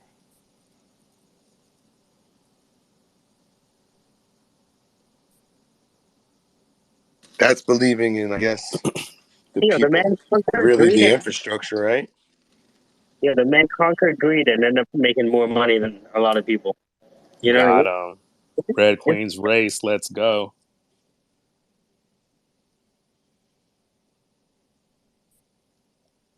All right, different question. Social engineering. How disconcerting is it to have somebody step into a room, grab the mic, say something, maybe somewhat powerful, and then go stone cold quiet? Well, what else are we Like a here mic, for? like a mic drop. Like they don't leave the space; they just stop talking. Oh, I don't think I even noticed at this point. Yeah. That's the point where it's like, huh? It's funny because like, there's sometimes like these fancy VCs that come in and like, what happened? His son committed suicide, but Oh, that'll make you sick for some I'm answers. about to throw up. Wow. Oh my goodness, dude. But yeah, like these VCs will like pop into the room and blah blah blah, and it's like almost like I want to like say something even wilder. We're like, look, I'm gonna Got him. give you a temporary baptism by fire because it's probably only gonna get worse. You know what I mean? And the thing is, like the one guy wait. we did, So what would you do to go wild? Like, can you think of an example? Like with the Ron, remember with the Ron, right? Like today, just right now. Yeah, like Ron Yeah. is, he's he actually like helps companies raise money. Man, Like he was spitting Andre- gang. No, it's crazy, right? But he's also gay. And so we made a bunch of like tongue-in-cheek gay jokes about how Zach is the founder dominatrix. there we go. Speaking my language. You know what I mean? So he totally went with it. Yeah. Yeah, this guy could give a shit. About a Right? time Mike just to a used the chair. facts. He just used the facts. Yeah, so it was one of those things where it's like, look, if you want to give us money, then you're gonna have to get used to fucking this shit. What I see that, okay, so I know it started in the Black community, but like a strong part of the queer community is we read each other, and it's because the world reads, so we read tongue in cheek, so you can read other people. Yeah, and it started with the Black community. What is it called? The tens? Yeah, the dozens. The dozens. Why did I say 10? Huh? I don't know why 10 is Because we're snapping. Base 10 is our gang. That's why. Roasting, joking. Base 60. It's fucking Egyptian, right, or whatever. Yeah. Oh my bad.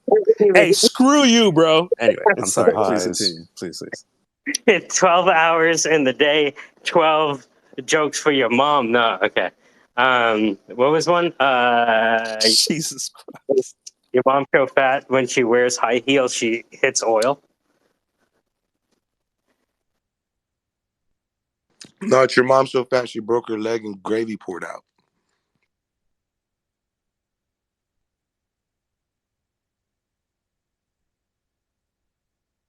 That was a burn. That was an official burn. What happened? I thought we were going, y'all. The dozens. Yeah, I already said mine. I was thinking some others, but I was hoping Casey would say one. No, I got nothing on that one. Sorry. So there's this, like I said, I don't even know how to manage it. And maybe but there's this thing that's happening that Jeff gives me a call. He says, "Hey, I need to do this thing," and then half an hour later, he basically does the job before he has it, right? And the thing is, like, Jeff is new to sales but hungry as fuck and humble as fuck, and that's why he's going to succeed. You know what I mean? But at the same time, he can't just become a copywriter overnight. You know what I mean? Like, but I can do that, and it actually is fun for me to talk to Jeff. Does that make sense? So I was like, here, let me just write the rhymes for you. You've already done the identification of the target. I might know a bit more about this, so let me just write this shit for you. Right? And he's hearing me. He's like, yeah, that's a good idea. I'm like, here, it's in your WhatsApp.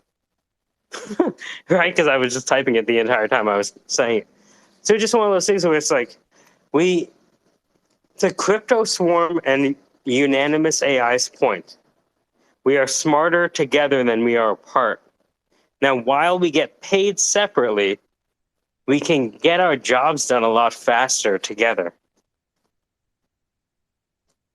Now, I don't know what the mechanism might be for us to, you know what I mean? Huh? Engineer has to go through the grease pole. Mm-hmm. What it is like you're in an impossible position where they put all the first years in a pit filled with grease, and they have to touch the top of the pole, and it is literally impossible. Mm-hmm. And it's like kind of a what's called an object lesson. Mm-hmm. After they struggle for a bit, the second, third, and fourth years join the pit, raise them up, and lift them up to touch the pole. And the exercise is to say that we stand on each other's shoulders and we help each other. Right. Yeah. That's the idea. Cry. I would literally cry. Moving experience to watching stuff every day. Oh, is that why they have that greasy guy from Family Guy? Is that where it comes from? Greased up deaf guy? Yeah. He's just a guy that escaped the pit. Oh my god. Well, he's not purple, so I don't know. He just couldn't find the towel. Oh my god. He's like towel blind. Can you imagine being towel blind? He just stuck with this oil. Just living your life viscously. Anyways, so yeah. That too is the Queen's experience, and I wonder if that's why, as graduates were successful. When you said Queen's experience, I thought you meant like drag queen. Sorry, you mean Queen's University. My university that I went to. Yeah. Excuse me. Yeah. For 4 years, they drill into your head every time you go to a gathering. We are the best, and we look out for each other. We are the best, and we look out for each other. For 4 years, you have in your head that when you meet another graduate from our program, you lift them up and you push them forward, because somebody who's ahead of you will do the same. Right. And so, it's wild, right? And I wonder if, as the syndicate, as we adopt this kind of philosophy that as we lift each other up, we're lifted up. I don't know. I'm seeing it. Yeah, I'm seeing it. Now, I don't know what the revenue model for that is, but I'm content that people are turning these interactions into potential job offers, into cash, into people signing up for shit. I'm good with that. But it is interesting because we have more people asking us to do sales, right? And some of these organizations, the sales are pretty lucrative. So, how do you manage that? I don't know. We're building the plane in the air. I'm talking out loud.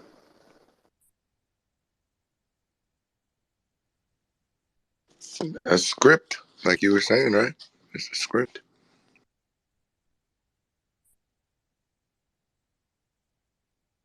The thing is, it took me 20 years to write a good email. Does that make sense? Right? And it's not even an email anymore. It's a WhatsApp text message. You understand? Who the fuck uses email? Right. You know what I mean? I'm contacting these people on WhatsApp. Okay? All right? Only strangers talk to me on email. It's crazy. It's nuts, right? Absolutely. WhatsApp is my primary place to do business to business sales. Have you ever thought about mapping out the different industries and targeting for those industries? Could you be a little more vague? Yes, I probably could. So, like, let's say oil industry. You start targeting engineers, right? Or, let's say medical field, maybe you start targeting dentists. Or, And sorry, say again? what would be the offer? Well, same basic networking idea. A lot of doctors are looking to maybe start up their own practice. Kind of a common theme. Same thing with dentists. They usually work for somebody for a while and then start up their own gig.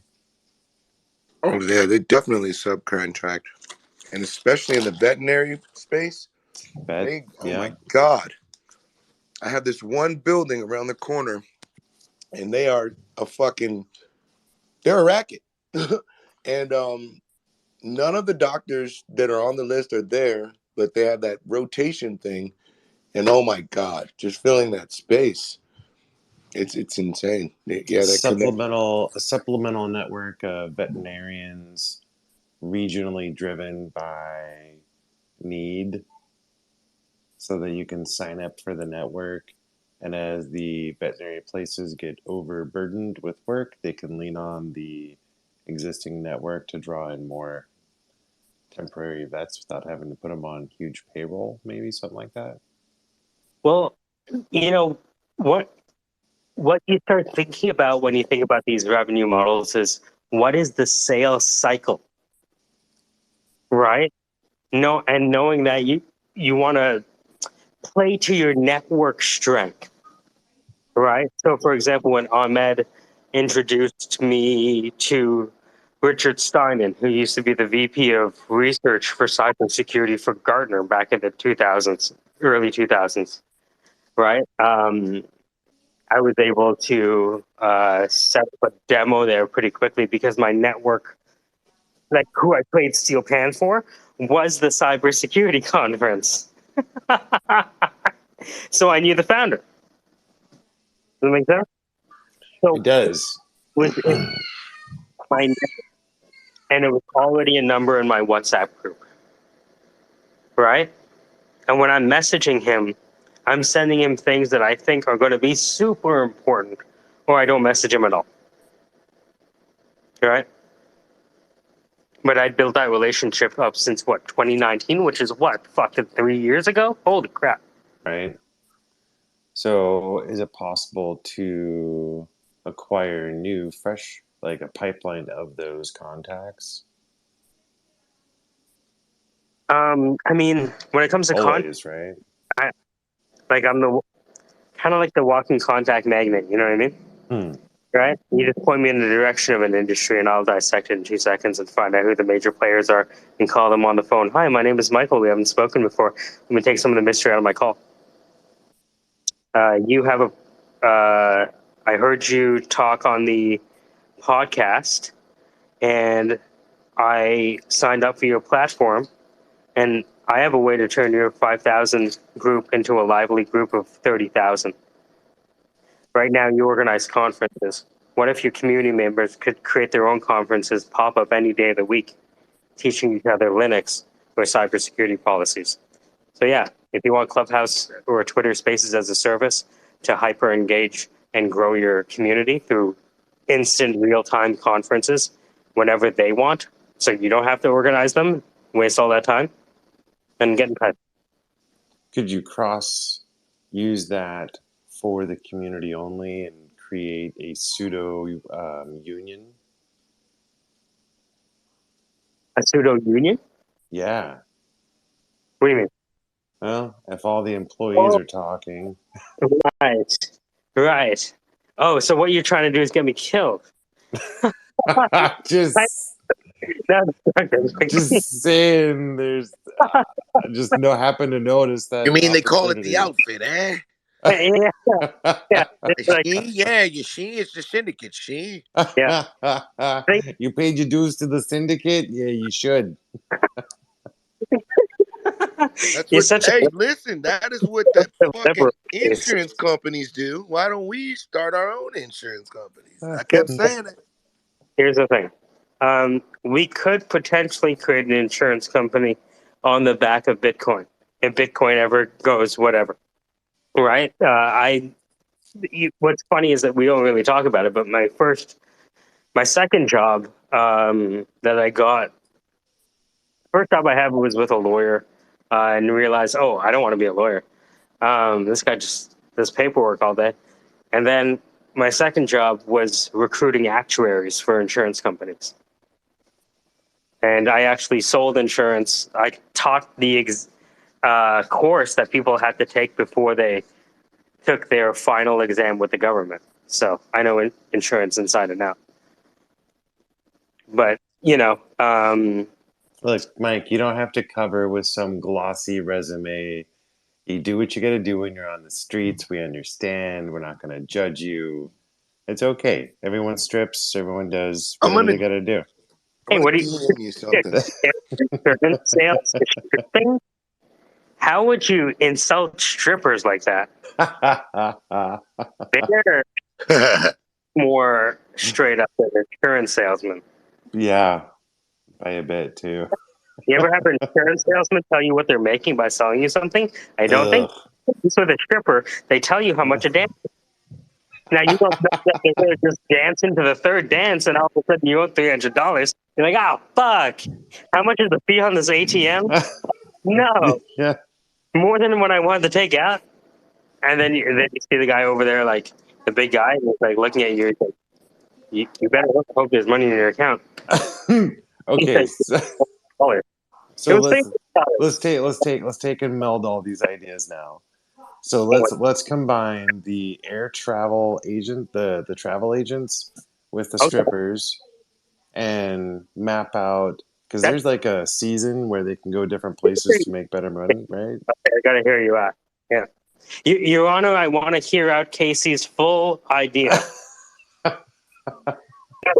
It's a legit idea. Okay, no. Okay, so say from the beginning. I just wanted to tell Your Honor in the future when he's listening to this, and I'm just sitting on the table, and they hear Look, this. Your Honor, we just linked up a couple professionals that had need of each other's services, and the community happened to use a social media platform to organize, which happened to result in them unionizing. And that's not on me. We just provided the tools. So hold on. Are you saying that the Syndicate become a union? Maybe we build unions. We're not a union per se, but we help unions become established. That the Syndicate become a union. A union builder. That's gangster. We aren't the union. We built the unions. We aren't the union. We build the unions.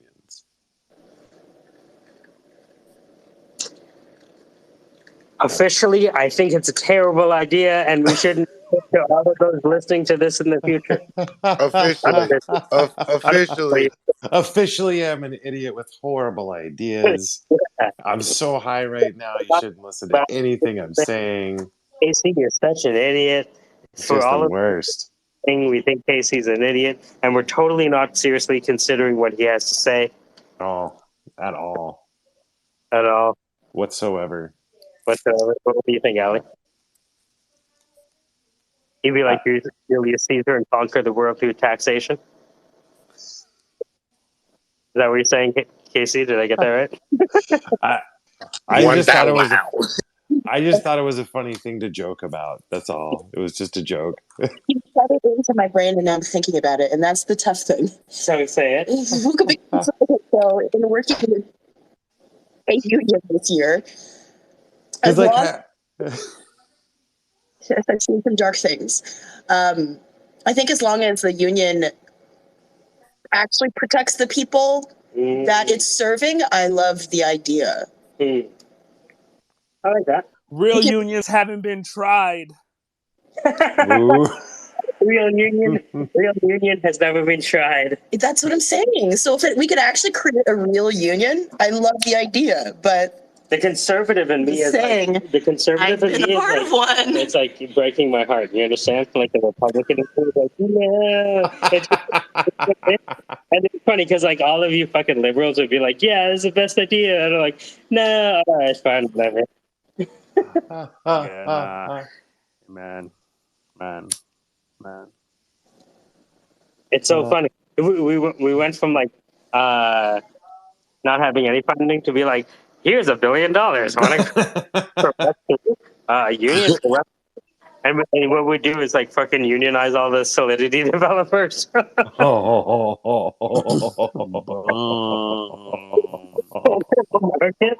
you know what I mean? On Solidity developers. Or no, what about a Rust developers? Be like, hey, Rust developers, these motherfuckers are backing all your shit.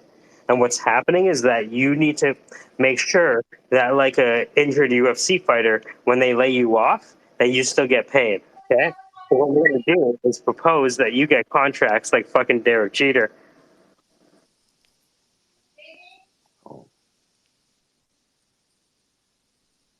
My shit makes you money every year that you use it. Yet you don't pay me a license. The next time you want to hire me as a Rust developer, you're going to pay me a license for this code. Every time you use this fucking function, I'm going to get paid, motherfucker. Cash. Tell me how you really feel. That was awesome. I'm going to go read some Dr. Seuss now.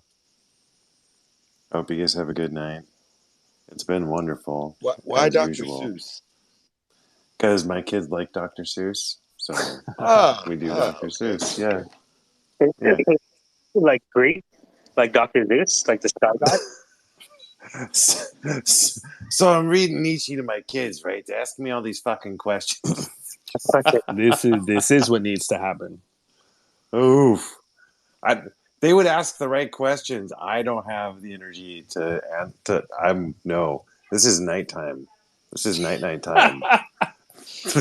What better time for existential dread? Oh. Honestly.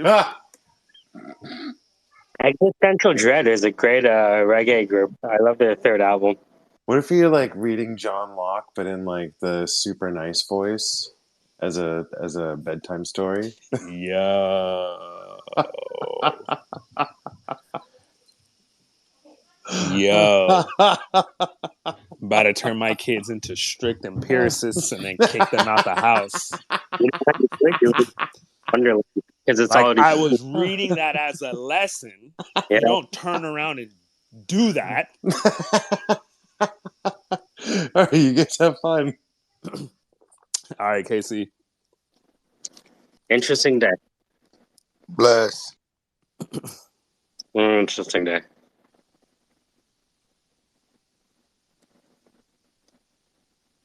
Yo, Michael, I DM'd you. Oh, my bad. Go ahead. No, you got it, bro. Wait, you think someone down like a clown, Charlie Brown? Oh, bro. Yeah. They have some service that works as like I don't know what the service is, but it's like an interest group or whatever. Okay. So like you could, I don't know, they got like paint and sip, or they got scary things, and they got some other like interest group, a la AOL. And so literally in training, you're going through a bunch of shit, and you're like, oh, hey, download Telegram, and we're going to create a group for all the new hires. You go through the training a little bit more. It's like, oh, okay, so now you already got Telegram. Join these other groups, and they're separated by region. If you're in the high desert, if you're in the low desert, if you're in the IE, towards LA, all that kind of stuff. And those groups are in Telegram. And the new hire group is in Telegram. Like the interest group is on some other shit. But they do this thing constantly where they create little pockets, different, I don't know, mechanisms for people to socialize, like colleagues though. And it actually works. It's crazy. So on one of them, people are exclusively getting coverage. Yo, I need coverage tomorrow from this time to this time. or yo, I need coverage next week from this time to this time. Anybody available? And then they'll put together a list of people that could cover all the whole caseload, and then they'll send that shit to scheduling. And so yeah, so they are into pop up everything. So, and do a favor, check out agora.io. You know what Agora is, right? Group? It's Greek. Crowd? Place, yeah. Say again, is Greek for what? The meeting place. Nice, okay. So, see how we have Twitter Spaces? Nice. What if you could have Matthios?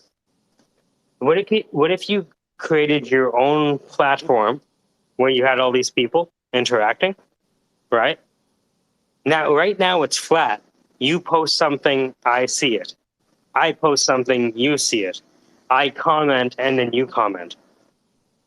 Right now, what Agora.io, and Jeff showed me this, shout out to Electron and Yager, is that this Agora.io company is the company that powered Clubhouse. Oh, shit, man. Fucking Clubhouse is a service, dude, that you get add to your app, and now it's your IP. What if you had Twitter to your app, and now it's your shit? See, not the way exactly how they would flip it, where we suggested that they would. I know we're already talking about work, and nobody, the competition would never. Like, people are fucking stupid. Well, but it's if it unlocks this ability, like that's what I was thinking for the cybersecurity folks, because like, yo, they have like 5,000 people, right, in this community, and what they do is they put on conferences where they share information. Well, what happens after the conference? Everyone goes home, right? They meet all these people, and then everyone goes home. Caught up in life. Now they're not still needing each other. They only meet each other when they meet each other. But what if the leaders in that group, or even the followers who wanted to get help, could be in this cybersecurity platform, and now they can start their own Twitter space in the platform? Oh, we're going to teach Linux. Oh, we're going to teach privacy. Oh, we're going to teach penetration testing. Fucking phenomenal. And that's exactly how they'd use it for work. There are different, like, not licenses. There are like different certifications that people can get where we work at. And so people are always studying for tests. You know what I mean? You get a new cohort, and then two of the people that come on. The thing is, even as I'm creating e-learning now, I'm thinking about this Agora.io for even the stuff we're doing on the technical side. Because it's like, sure, I can create videos, right? And videos are good. I can create videos with the best of them, right? At the same time, there's going to be a time when someone who's watching a video just wants to fucking talk to someone. What a concept. You know what I mean? Wow. Yeah. You as an instructor can just be like, hey, what do you want to talk about? Oh, you need to do a crossover cable? Okay, so what's the problem? Okay, it's a cable. Hey, you switch the wires, you fucking idiot. What? Switch the wires around. Didn't you take the thing? No, don't make me take away your certification, eh? I'll fucking update. Fucking demote your prerequisite right now. Got him. You're representing us. You better know this shit. You know what? In fact, why don't you do the test again? I mean, I'm more of an asshole than most people, right? But you understand, like, the power that just, like, if you want to talk to somebody, fucking talk to someone. If I can do it without being there with you, then I can actually keep doing my job without us being together. Together alone, that's right, together alone. You know. Got him. Yeah. So, yeah, man. Interesting shit. Yeah, man. Jeff got it. Wait, so he was applying to this spot? Yeah. Nice. Yeah, he hasn't even gotten hired yet, and we already scheduled a demo.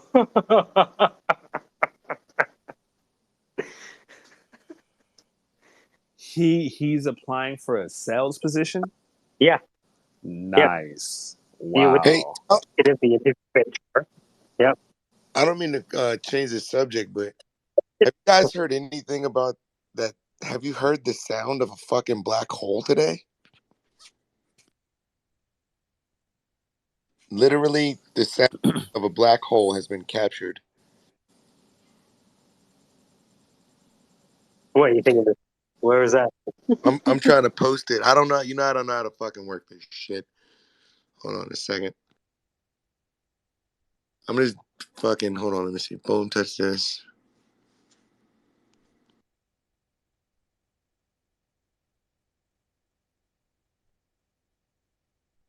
How do I pin a tweet to the top? If you look at a tweet, right? Are you iPhone, Android? Which one? Check.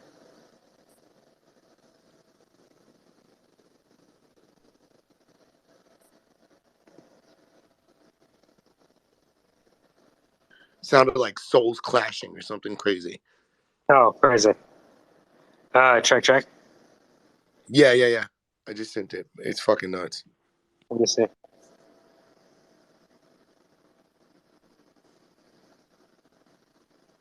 It's the craziest shit ever. It's scary. Especially since me and you were talking about divinity the other day about AI art, you know? It's so funny because the uploader has not made this a video available in your country. Shut the fuck up! So hear the black hole, dude. They literally released, the sounds that this fucking telescope captured in the black hole. Like, first of all, there are no black holes. It's only black sheets of paper, a flat Earth, bro. Well, what that shit sounded like was crazy. If they used a speaker to stick out there in space, what they heard is Wow. gnarly. Can you imagine if Damn they it. turned another direction and you heard like the pop and shit? So if I post it to the top, you can't see it? Even if I see it, I'd have to like, because it's not available in the Canadas. So I can access the link, but it doesn't allow me to see it. I'd have to use like ninja techniques. Officially, Damn. I don't use ninja techniques, nor have I ever used them. I think ninja techniques are bad, and we should follow all of the rules on the internet. Has anyone else in this room heard anything about this sound being captured today by this fucking telescope? Nah, I have, but is it sound? Because I have heard of them making sound with a picture. No, it's sound. It's sound. Oh Yes. shit! No, I have not heard that. It's fucked up.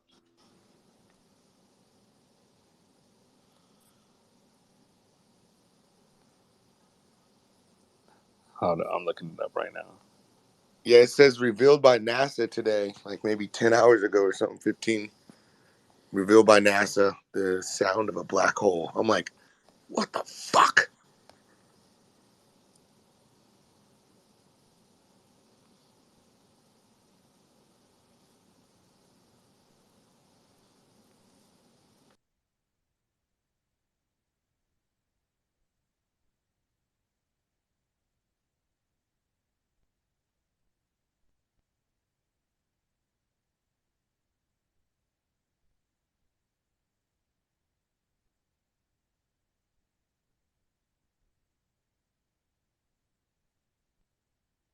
Says it's 200 million light years away. How the fuck?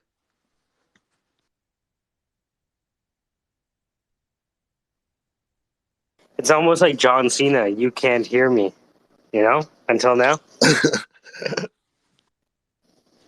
Cena does the face one. Yeah, this is like the monkeys with the see no evil, hear no black hole. Counselor, what's going on? Waiting upon you, feeling good, you're feeling nice. You're having a great day.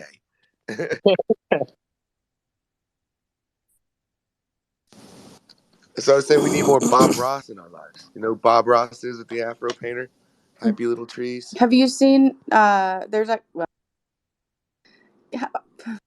Bob Ross. He goes off. He's like, I'll just paint a little happy little tree over here. Put a little happy cloud. Oh, look at that. That's a lovely lake. That lake is full of love. We want to go there. Did we Oh my not talk God. about the sound of the black hole? Did we move on from that? Because I was just listening to that.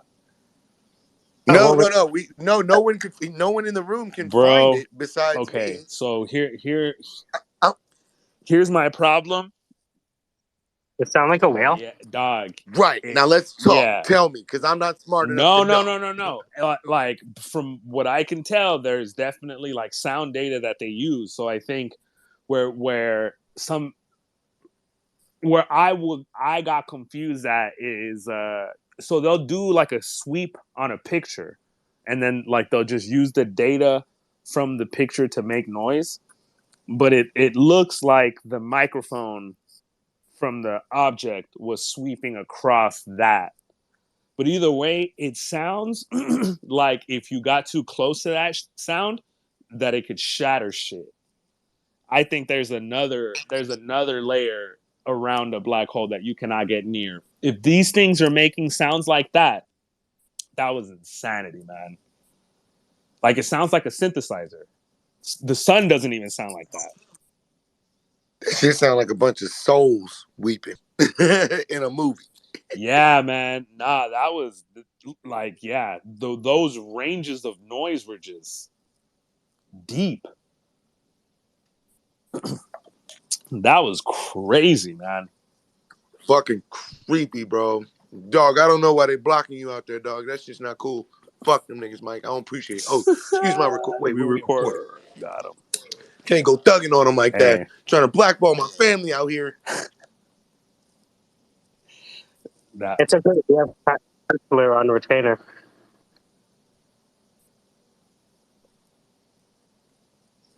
So, Elizabeth, So you're what not is finding nothing about it, Mike? Huh? I can't hear it. Like, there's no news that you've heard about it at all. No. That. I've been talking. I've been talking to like Dan and you guys. Sound of a black hole. Yeah, that's big, right? In my mind, it's like what, you know. So that's only because I'm making a black hole with my Man, mom. it sounds Well, like a sound garden. it's Like crazy. a savage garden, Is what if you will. a that we black hole sun.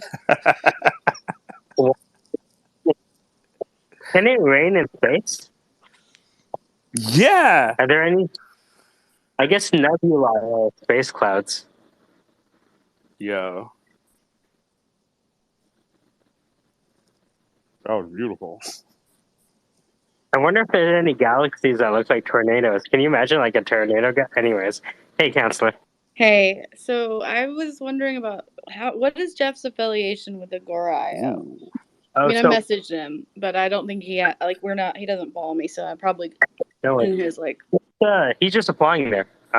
He's done a couple of interviews, and the last step in the interview process was for him to kind of go through the motions of what he would do if he was hired there, right? And so, as a part of the exercise, he had to write an email and voice a voicemail. So he hit me up on WhatsApp, and he's like, "Hey, man, I'm looking to do this." I'm like, "Oh yeah, that Agora.io. I really like that idea. You know, Twitter Spaces or Clubhouse as a service to bolt onto your application. It's amazing." Well, It's like, so that's what we like. We right now we use Zipcan, which got acquired by some other company for our dynamic video messaging chat stuff, and so for dispatch. yeah. Okay, yeah, yeah. So like, you could you see like what you sent me looked pretty good too.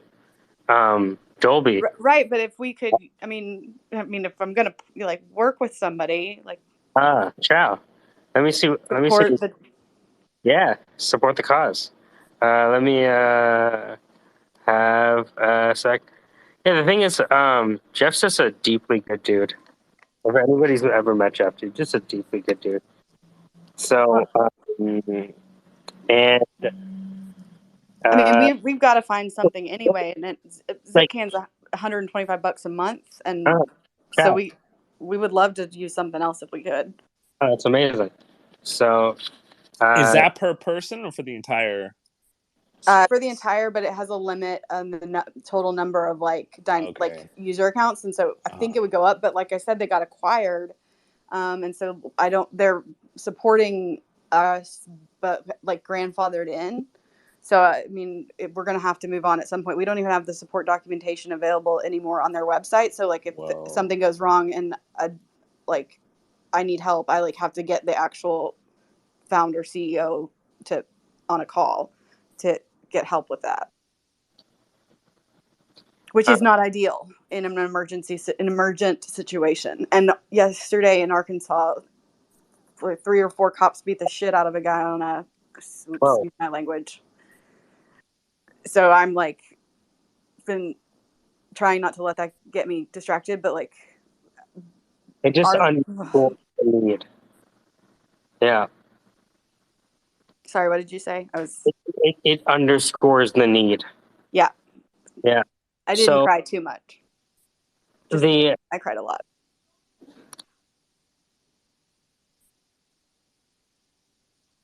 Let me see what he's up to.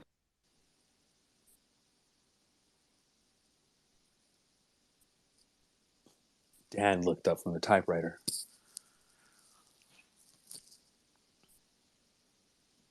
Like,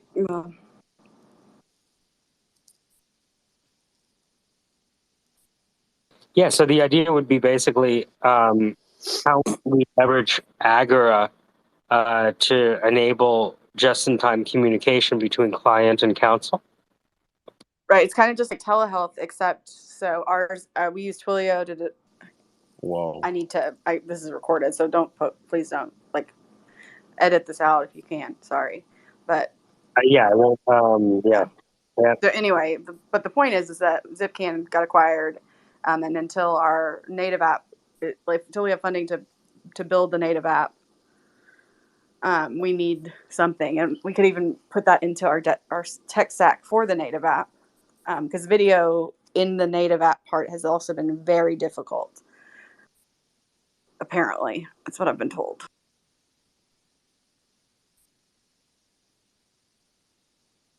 Super chill. How are you doing? Just chilling. Thank you very much for asking. You're funny, by the way. I've missed funny. Thank you. I appreciate that. You're so welcome. Sorry. No. Don't apologize. That I feel fantastic. I come on here to be a dumbass with a friend, so it's great.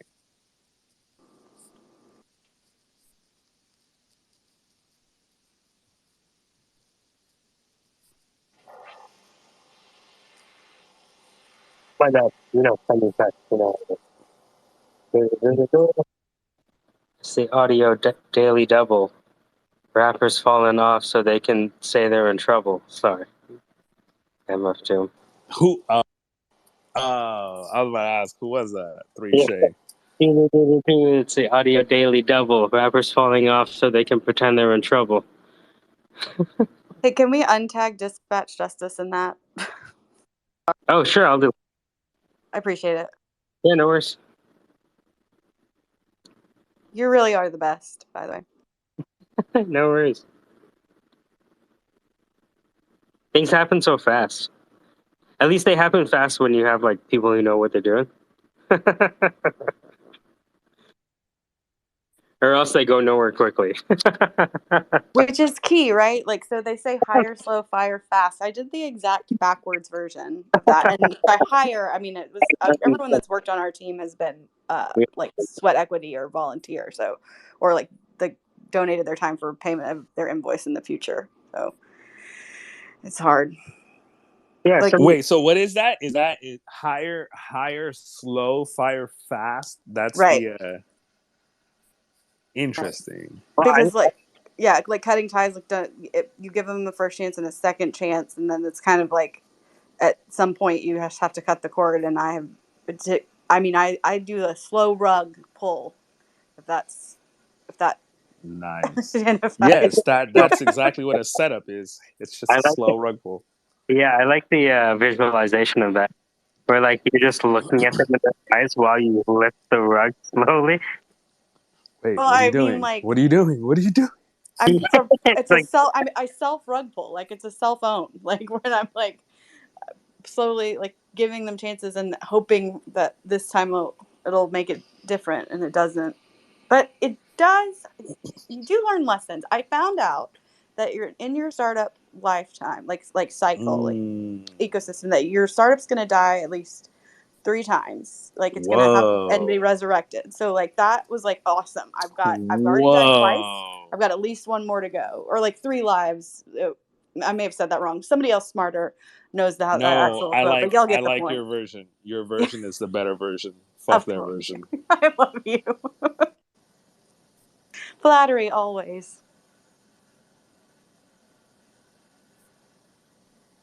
No, that was absolutely brilliant.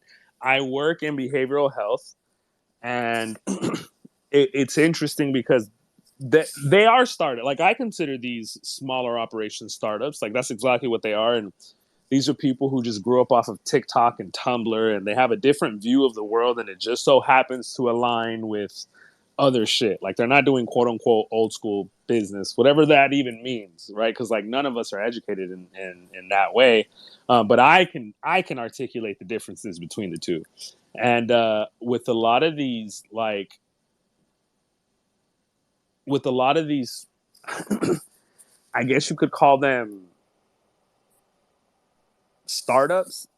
They kick themselves in the ass because at every company you've ever been at, everybody always quits. And the reason why they quit is because they're being treated like shit. Like at the end of the day, above all else, you have a bunch of people who are passionate, who aren't necessarily looking for a bunch of money. They just want to get to work and then do their stuff. And then some asshole comes along and just, makes a bunch of hoops for people to jump through, and they don't have the language to like deconstruct that and then tell them to go fuck themselves or whatever. But what I've seen with these startups is it's the opposite direction. It's like the people that you end up keeping are the people that can handle the pace, or no one can handle the pace. And as an owner, or, like that's not your problem to fix sometimes, because these people are going out of their way to teach and train. And, in a way, they're kind of hiring fast and firing slow. But the firing slow is that like the multiple chances that people get is training basically. So it's like if you're continuously failing off the top, it's obvious I didn't prepare you. So now I'm going to put the steps in here to prepare you. And then if now you're still not following through, well, that's just your problem. And, so it's like a slow descent to getting fired, and suddenly it's just a cliff. It's like, you know what? You're just being an asshole. We're going to get rid of you. Anyway. So yeah, so it was crazy to hear you say that companies will die and be resurrected 3 times. And because I've definitely seen that around, and I feel that. And it's Well, funny that people feel bad about it. And it's like, nah, you shouldn't. You're Ishtar. I'm so glad you've discovered Hindu startups doctrine. That's great. Got him. Yeah, you're just showing off your founder karma. Damn, that was insane. Being a part of a startup is being sadhana, which is a fire that purifies your soul by burning away impurities. Bhagavad got him.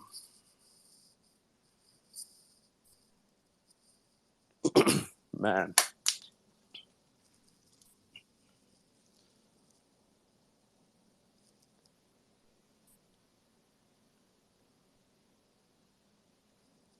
But yeah, in short, I fucks with the Indus Valley.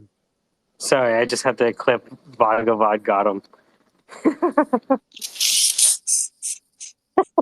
This clipping feature, they should have never gave it to me. Yo, I'm about to block Twitter. Fucking clipping like 100 of these things. It's good though. Like, I'm noticing that people are like buying shit from people here just because they heard them talk, not even talking to them directly. So, like, Wow. imagine a world where your product, your service, and your brand are the same as everyone else's. What that means is it's only your sales process And maybe it's only your community that sets you apart. So the reason so I don't have a lot of ways necessarily to give back except my nuggets of genius that I drop every once in a while. You're welcome for those, by the way. That was sarcasm, sort of. Boom. Anyway, my Not point true. That is was that real. one way I know I could give back though is that if he needed an account and like because we need help, I want to give my business to somebody that I know has been part of something that gave me so much and at the very least a place to like co-work. I consider myself co-working right now um, as I walk through different parts of my legal job and my startup life, and also my addiction to spider solitaire. Boom.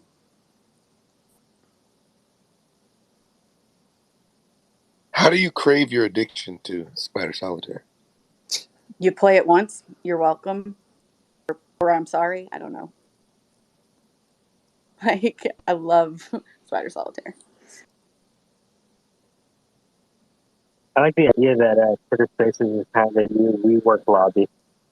Boom. Yeah, but like it's it not being marketed is kind of like I don't know, makes you feel special to be invited into the syndicate room. Like I felt really when I first I was like, oh shit, it's going down. This could be it.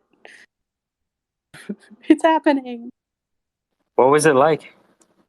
I was nervous and it was exciting. Please don't post this as a as a voice clip.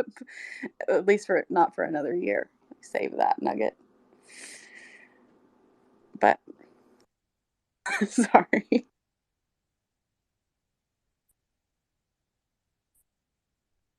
No, but I was really discouraged. Like I was coming out of my second death, I think, or I am still coming out of the second death, and so it just it meant it's just nice to have support, and then support that is not just like lip service support because I get that a lot. Mm-hmm. Yeah. I heard it, like your idea is great. Have you tried nonprofits? Have you thought about talking to municipalities? And I'm like, yes, obviously those are things I've already gotten to, but it's no good. Like, I appreciate the sentiment, but like, yeah. So anyway, I'll just It's a kind of like a toilet paper thin support. well, you're right. And then they say, come back to me when you have X, Y, and Z. And I'm like, okay, I will do that.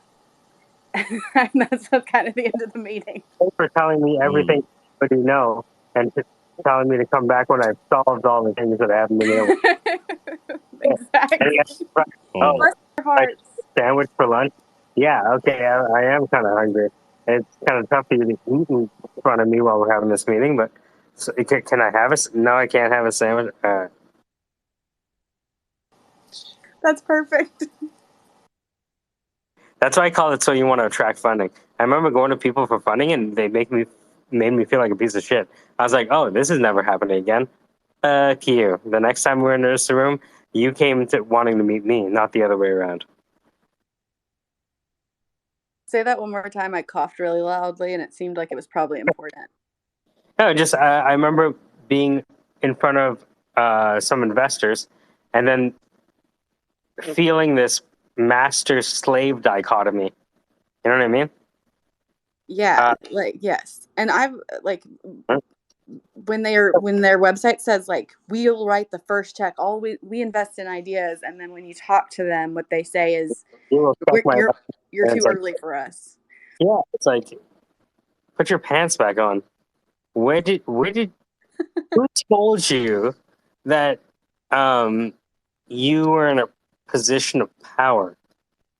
I'm telling you the future. I'm not asking you. And it was just one of those things where I realized the only reason that they said the things that they said is that not that they were right, because they're obviously wrong. It was that the power dynamic was off. That's what I had to solve for.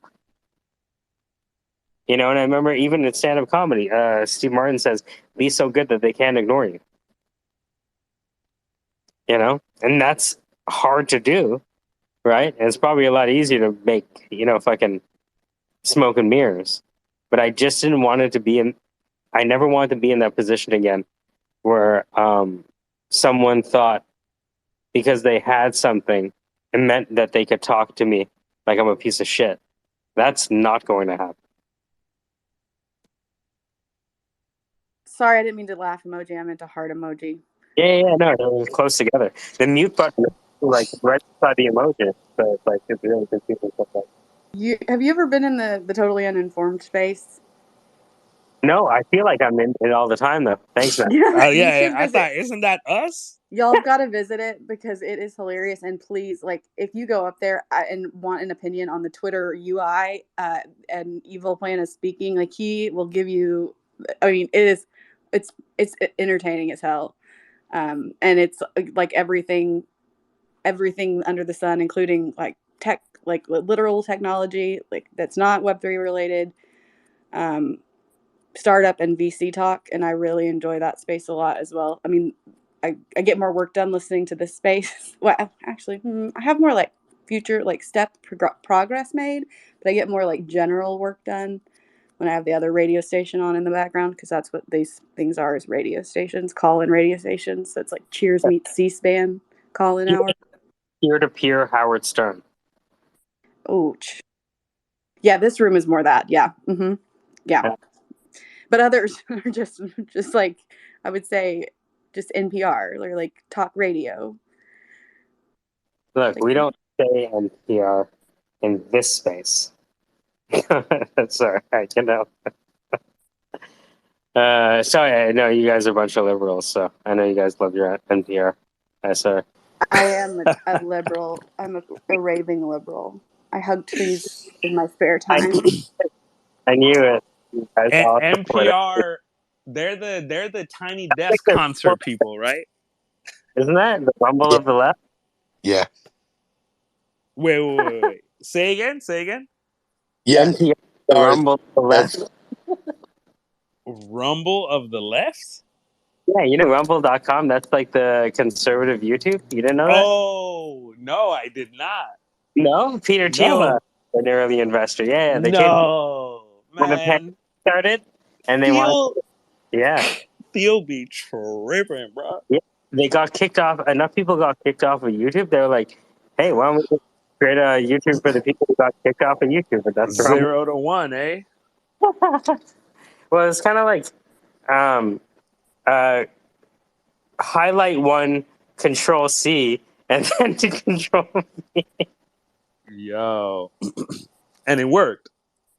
It works. I mean, who better to copy and paste than the guy who funded Ethereum, right? And PayPal and all this other shit. Yo, Petro Wait. Thiel. Which one? Who founded? Which Ethereum founder are you referencing there? So Petro Thiel. Yeah, Peter Thiel. Peter Thiel was in the Ethereum stuff. Peter Thiel paid Vitalik Buterin $250,000 to quit Waterloo University. Gotcha. Okay. So, and then Vinay Gupta was part of that too, and because he came into that space, totally uninformed space, and he spoke for 3.5 hours. Of course he did. It was brilliant though. He said, "I'll stay 30 minutes," and then he took questions for 3.5 hours. Oh, touche. Random people. I take back my snide ass remark. That's actually cool. really dope. Yeah. Yeah, it was just a random. I think it was a Friday night, and I messaged with him, like, because it was like, I don't know, man, like that was cool. So people people come in and they stay for days. Sorry, Matthias. Indians are the new Mexicans. Right? We're talking on an app with a CEO with who? Parag Agarwal. Who's in charge of Microsoft? Fucking another Indian. Right? You know what I mean? Google. Sudar Pichai or whatever. Hey, man, I'm on record. I fucks with the Indus, you know? Microsoft is Satya Nadella. Who's in charge of so we have Google, Twitter, Apple is still a white guy. Better start identifying as Indo-European real quick. Mike, I like it with a dot and a feather. Is that a lyric from Indian Flute by Timbaland? And That was. I got my eyes on you. Come on, baby, everybody.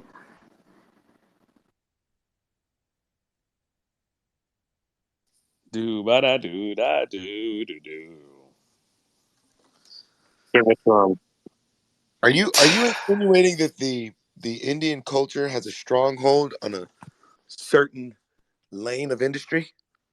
Yeah, I mean, who better to control a binary system than the who invented zero? Ooh, shit. Though. Damn. Why you dang? Why? Elaborate, sir. I mean, like, have you ever tried to multiply with Roman numerals? Not too good. Got him.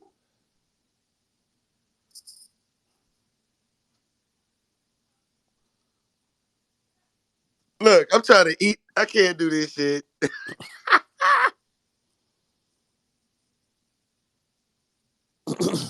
Dang, man. I'm just saying. You know what I mean? Right? Like, I don't know, like,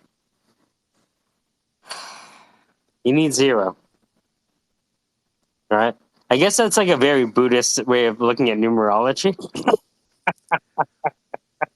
The original black holes. All is nothing and all is one. All is nothing and all is one. Yeah. Okay, so you think Peter Thiel's 0 to 1 is very Buddhist? Wow, it's a Buddhist. It's the new Tao Te Ching, the Tao Te capital. Fascinating. Oh my gosh. Didn't he write that too? Yep. Nice. When they complete the Hegelian system and get it right. The Fichtian system.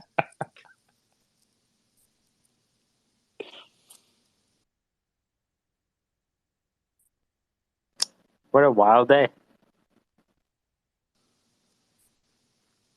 Do ba da do ba do do.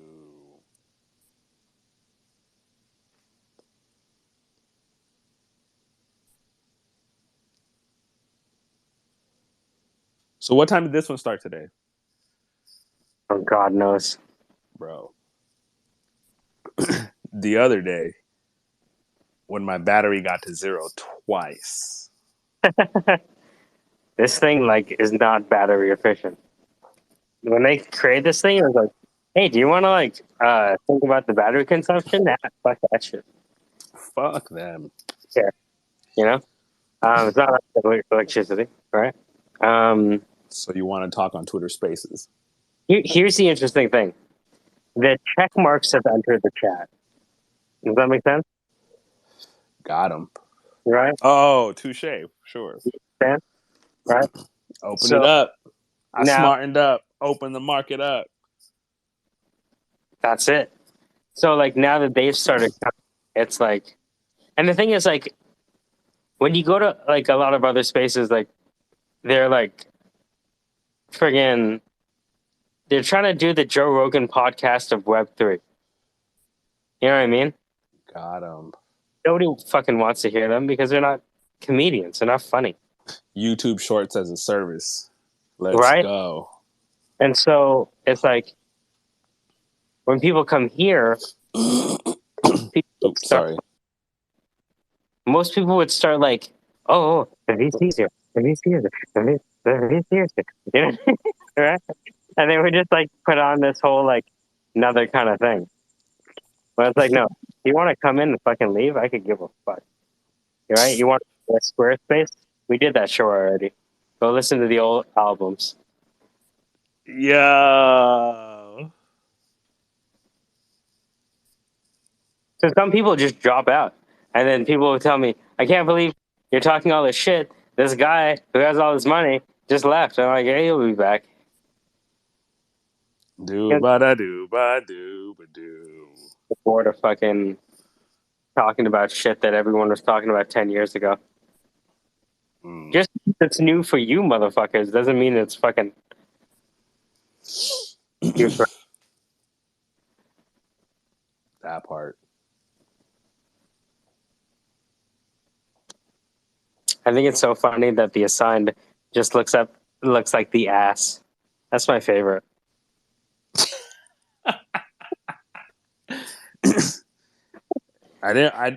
He's back. Perfect. I'm not even gonna finish my comment because motherfucker sounds like he's dangerously close. You feel me? Yeah, right. And even if he But isn't, look, he has a hey, long memory. here that part. Here's the thing. The assigned, the unicorn was commenting on how I see the as, but he said you show up as the ass. And I was just about to say, I knew bruh had cheeks. And then right when I was about to say that shit, you rejoined. And it was just like, look, I'm not trying to. This is just one I of those get moments, like, bro. cheeks. Let me preface. You said what? I get my share of cakes. You know, I'm not. You know what I mean? Don't like. I got The 6 Baker's kids. man. I got 6 kids. Hey yo. I'm a cheek Hey yo. master. Hey, I'm trying to learn. We were just talking the other day. I'm trying to trick my wife into. No, I shouldn't say that. I shouldn't say that. You know, we've been talking Yes, about you having should. more kids. Yes, you I'm trying should. to. Yes, you should. Got him. We need. I'm not saying we. I'm not. Yeah, you know what? No, we do. We do need for sure. We do need 9 more. You know what I mean? But I get it. Like I think I told her, yo, the women in my family, like they had kids well into their 60s and shit. She's like, that's not why you guys came here. Or she could just let you have, a Mormon lifestyle. You know what I mean? I think we need Utah. one. I need one for every week, but I'll settle for 3 months. Like I think that's a fair compromise. They say it's a sister wife, right? Oh shit. Hey, my wife follows us on Twitter, dog. She might hear this, bro. Fuck. She's gonna hit you with a shoe from nowhere. That part. That's real. That is No. real. Imagine. It is adversarial clipping of content. Right? Horned horse, you fucking. Nah, you could, honestly. I was gonna say you better not, but I just want to. Yeah, but that's a hilarious. Yeah, that's like, look, you stupid motherfucker, want to sit here and talk shit with your boys. Because technically, like anyone can clip anything. You realize that? Hey, I mean, I didn't. So, Hey, bro, let's keep the dark shit pre 12 p.m. There's a 38% chance I might be drinking. But if it's after 12 p.m., it's like, yo, if I'm not working. Anyway, for the record, anytime I'm on the clock, I'm on the clock.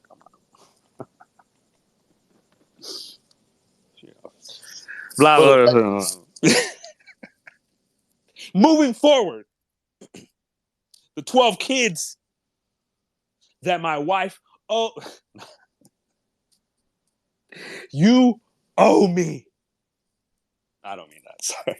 This is what I'm talking about. You know what I mean? I get gassed up, Anyway. There's a beautiful story about when I was young. There's a friend, the assigned spacer. He and I go back in person. He's why I'm on Twitter. But back when I was in high school, I decided to go out and like there were these they were literal gangsters, these guys. So we go to the party and I'm just chilling. And they love my energy. Like, damn, bro, you're so positive. And I'm like, fuck, I feel, like I love, I'm just here to love, bro. I'm just here to love, fam. So then we're drinking fucking Crown Royal. And I'm like, hell yeah, I'll drink some more. The night ends with me just throwing up. And then I stay the night at his house. And I was on the top bunk and I threw up on the floor.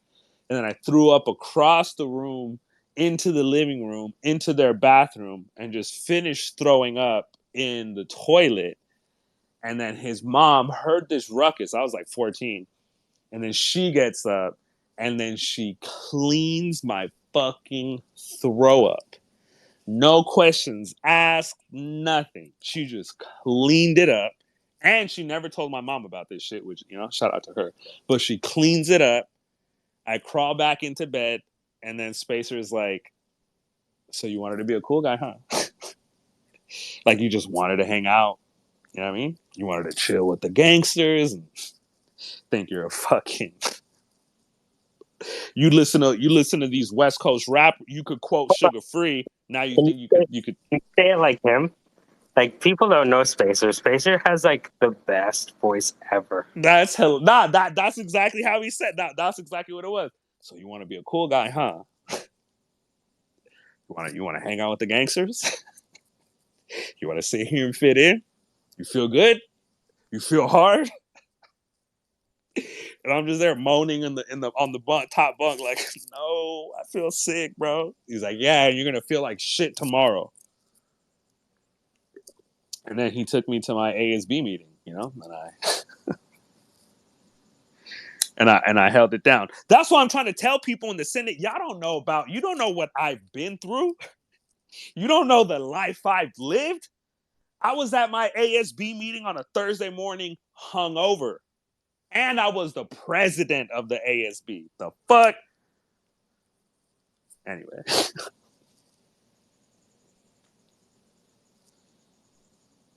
Yeah, man. So in short, I'm not a gangster. I like my favorite part of Twitter Spaces is after the speech, if there's silence, there's always like a little bit more, right? Boom. There's always that other thing. And I think I want to create a compilation of that other thing. You know?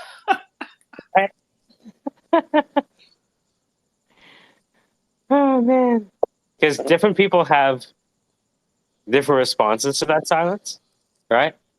Some people come up with something better, right? And they just think of it. Sometimes art.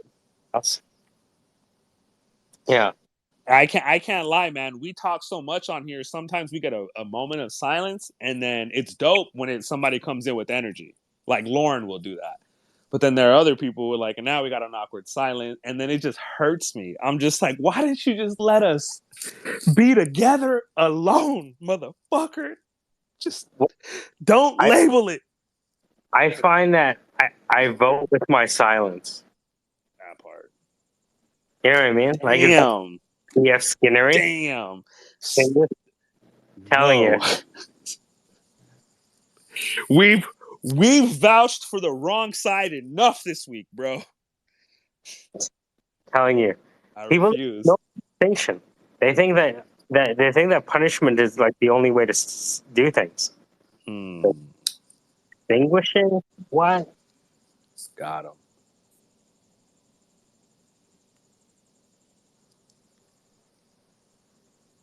Yeah, man. So this thing is kind of interesting. Yeah. So now the check marks started coming in, so it's kind of fun. When the checks go marching in. Now when the checks go marching in.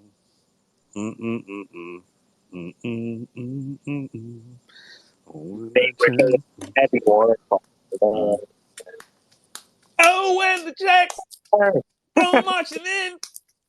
Oh, when the checks go marching in.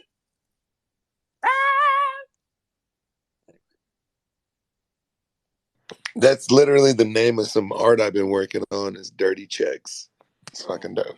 Hey, we out here.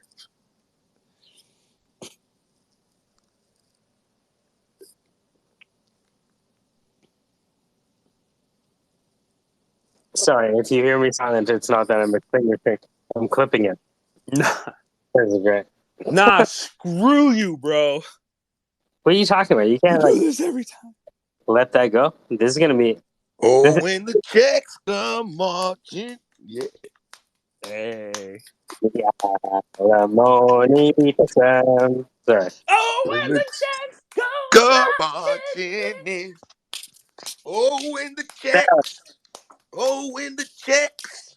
Hey. When the commas come a marching in. I wish I played trombone right now. Oh, when the checks. The trombone song. The trombone solos, first of all, from these bands now are nuts. The breakdancing. Have you seen the breakdancing on fucking TikTok? It's stupid now. My son is addicted to Jabberwockies. He's 4 and he just me. Yo, yes. Yes, the future is bright, my guy. Yes. You He are a is the most saint. pop lockinist. Oh my gosh. He's 4 and he can damn near windmill on the floor. Like, oh my god. Dude. I love the Jabberwockies. Breaking is I think it's underrated. Bro, I was literally driving on a freeway, getting onto the on-ramp of another freeway, and I don't know why the Jabberwockies came to mind. It might have been because I was listening to the music, and as I was listening to the music, I was just like, "Ba-da-ba-ka-ka-dow, waka-da-ka-ka-ka-dow." And then the Jabberwockies came to mind. I shit you not. So this is just proof to me that, you know what, I need to go to one of these hipster-ass cities and join a dance club, man, because I can learn choreography like a motherfucker. Just give me a chance. I will do it. But that's excellent. I'm bro. That's beautiful though. Your son is really out here. You could be a male body positive dancer. You know what I mean? What the fuck? Damn right. I'm buff, bro. What the hell? No, but wasn't these motherfuckers like rail thin? You know what I mean? When you see them, right? Oh my bad. I didn't mean to be defensive. Well, have you seen Duke Deuce get crying like crazy? Is he the MMA fighter? Nah, Duke Deuce is that chunky dude. He's like the Crunk Stars. I think I know what you're talking about. Yo, what the fuck happened to? Nope. I won't say. Don't. Dude. Nope. Fuck. Please. Bro, I don't know how you always know how to turn the UFC into an anxiety attack. Like you just do this either before or after. There's never been one day where it was like, oh shit, we need to, get on the link, get on the Discord so we can watch the. Is it Saturday today? Like, no, dog, it's Thursday. It's after the fight, bro. I literally. All right, I could say this. I'm gonna put this on the record. It was last night, and you abandoned me, bro. I cried. I not only did I cry, I fell to the ground, and I put my elbows against my belly. Usman losing. I dropped to my knees, and I was like, "Man." Right? And then I wept for the man, but I felt proud for my brother. You know what I mean? So shout out to Edwards. I'm still bitter about 1776, and no, I wouldn't say that shit to his face. Well, think about this though. Isn't it interesting that a Nigerian got defeated by potentially a Nigerian once removed? Yo, think about it. You know what I mean? Can you imagine? No, they're gonna use this information against us, dog. Is this proof? Anyway. Technically, the belt didn't change hands. God. Right? Along the line. Right? I wish, dog. I wish I felt that. Your lives. You know? I wish I felt that, but you know that ain't it. Like, bruv is really from London town. You know, he's out here like what's his name? Andrew Tate. Like, bruv is out here with reality. This is reality. Are you saying that's Leon Edwards is a trap? Is the drill? It's a trap Tate. Yeah, it's a drill Tate. Welcome to reality. Bruv. Headshot. Bruv. This is the thing, bruv. This is the thing, bruv. Man. So fun. Here's the Welcome thing. to reality. The English humor is better than the English rapper. You know what I mean? Bruv. Hey, when I come down and I'm raining down on the streets, bruv already know what the president down on the beat. Bruv already see when the bruv and he down in his sleep. Look at that tie and that thing, that boy so neat. So good. Yo, them British bruvs. Again, I'm saying this from the comfort of my fucking suburb home. You feel me? I would never, because when I'm out in the Queensland, it's all love and respect. They cut people. You know, like I've seen too many Twitter videos. I am emotionally damaged. And it's always raining over there. Bruv. And they always have the ski mask. It's like, that doesn't get hot.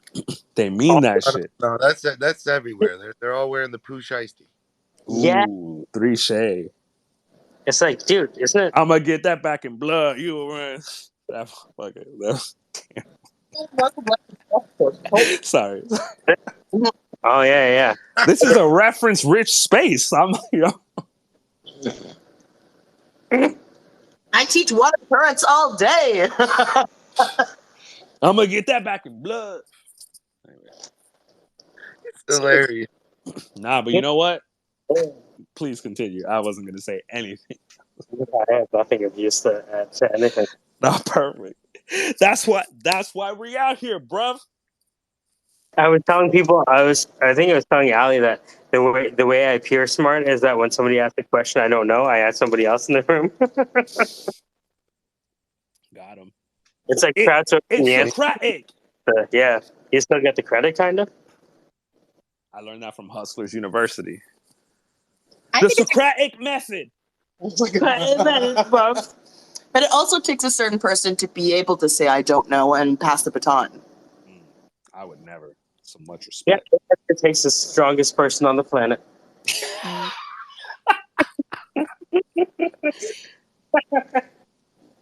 Because you're rolling with the ting in the streets, bruv. Yes. If you could only see the look of disappointment. Yo, right now, in my subconscious, all I hear is the drill version of that. With the drill drums.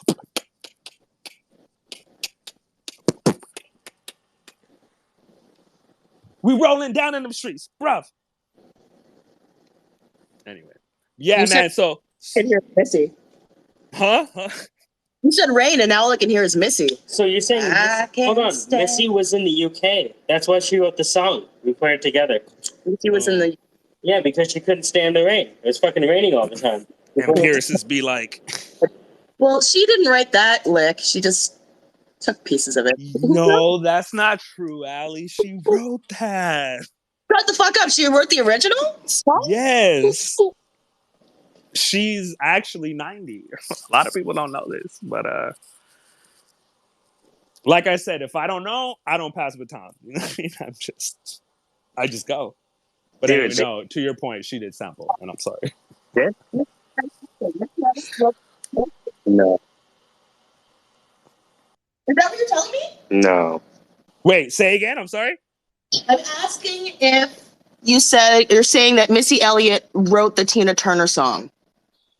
Yup. Seriously? No, I'm sorry. I'm sorry. Damn it. No, I thought we were just vibing. That's why I was like, oh yeah, fuck yeah. We're gonna run with this. Hey, yo, clip this, fam. Clip it. Yeah, I'm so sorry. Don't clip this. It's so hard. Yeah. I don't get sarcasm. I'm so stupid. No, it's you know what? I listen to a lot of British. Andrew Tate is always on my YouTube shorts, so I've recently picked up on the British humor. I briefly lived in a universe where Missy Elliott wrote a song for Tina Turner, and that was wild. No, but she did. That's the thing. And I agree. And anyone who disagrees with us is obviously lying, and fuck them. Missy Elliott wrote that. That's just real. Templates for Roma Spencer's website, and I was looking at like different people like Vivica A. Fox and Angela Bassett, and they're like engagements. So you could like book Angela Bassett. Seriously? Isn't that crazy? Hold up. I just want to meet her. Yeah, it's so crazy. You know what I mean? She better reintroduce me to my groove or what? You know what I mean? Matio's got his groove back. She's my inner hero. Like, seriously, when I have to step up to bat and I have to be a badass bitch, I am Angela Bassett in my head. Boom. I love her. Yo, that collarbone though. motherfuckers got a foot fetish. I gotta, you know what I mean? When a sister just speaks with the bottom jaw. It's like it's nothing sweeter than a kiss on a collarbone. It's like Sarah Connor black, you know what I mean? Like that part. Yo, straight up. They're like, you know, the Terminator. I was like, homegirl with the wife beater. Yeah, what's up with her? Yeah, exactly. They're like, oh yeah, Arnold was in there. I was like, but he don't got no collarbone. So fuck that dude. I can't nibble on that nigga's collarbone. Like the fuck. Fucking the collarbone. Yeah, what even is this? You know what I mean? Yeah. This shit don't make no sense. This is America, dog. This ain't Austria. We ain't shooting ourselves up with bovine steroids. The fuck? My bad. This is sick. I'm gonna post this to the top. This is nasty. Anybody know? What? Who said that the sweetest kiss was on the collarbone? Who sang that? Lauryn Hill. The sweetest thing I've ever known. Like the soft kiss on the... No. Yo, check out this That was beautiful. Yoji Shinkawa's 2001 art of Solid Snake for Metal Gear Solid 6. Wait, say again. What's the title of that? Oh, I put it at the top. Check it out. You're so cute. And you call me a nerd? Huh? Oh man. Fucking battle. Konami ain't nerd shit, Allie. They invented Contra, you know. Allie loves everything that you guys love. That part. Like, I've seen everything that she's ever wanted me to watch. Fucking. Wait, is this Dali or is this real? No, it's what he drew. But to your point, what I'm doing is I'm going to Wombo. Wow. Fuck with it. So let me crop this. Let's do this in what? Steampunk, right? So let's see how it looks. Creating.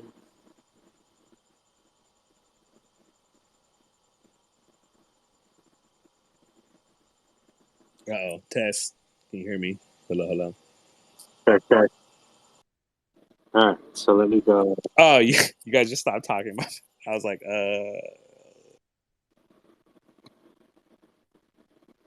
when that boy come through with a thing,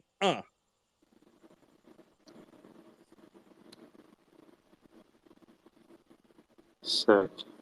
But yeah, yo, Leon Edwards, when he faked that jab, yeah, and he threw that kick, it's a beautiful combo, and it whipped through the air like the sail of the Mayflower, and it popped my Nigerian brother's neck into 9 pieces. And it was just so unassuming. And then as soon as the kick landed, he put his hands into the air. sweet spot, right?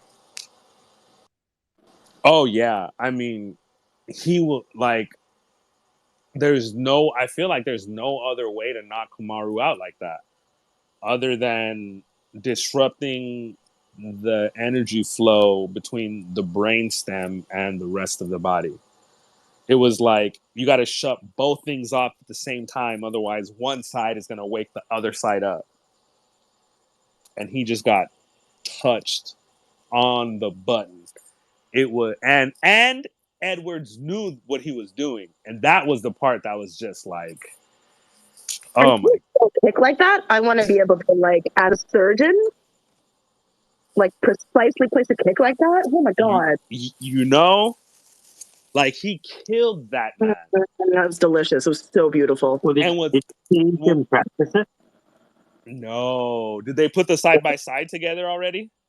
Yeah, if you look at No, Leon Edwards, he was practicing it. no. Now I See need to. that's the thing. You know what I mean? Bruvs go to boarding school and they come through with a thing, and it's like next thing you know is reality. I just about to move to Romania. You feel me?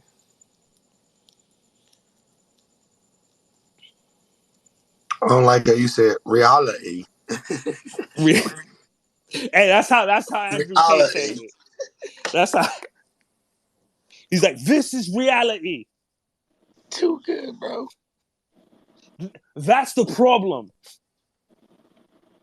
You fools are too weak to be free, and you don't know reality.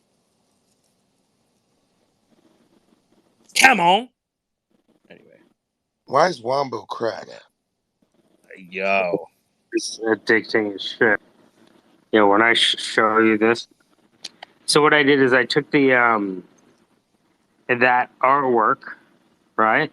okay, And now what I'm doing is running it through Wombo, right? And okay. then take the image that Wombo generated, feed it back into itself, Whoa, okay. right? The recursion of it. IO driven development. Oh, so recursion is just IO driven development? Okay. IOI. Oh, Okay. I-O-I-O-I-O-I-O. Right? Okay.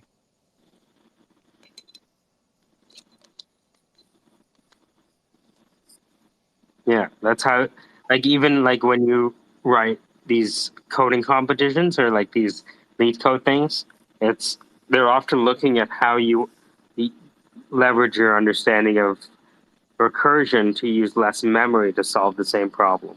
Nice. Say that again. Your knowledge of what to use recursion?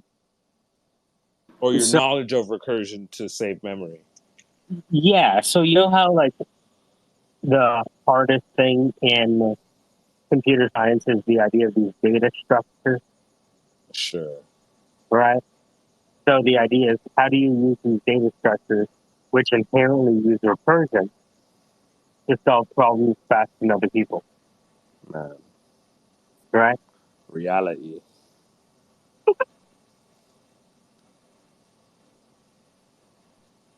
It's like yeah, you know, like the composable robbers and whatnot. Like, you know, whatever. Composer bros. Composer bros. That's what happens when two guys are together when they turn out the light. Composer bros.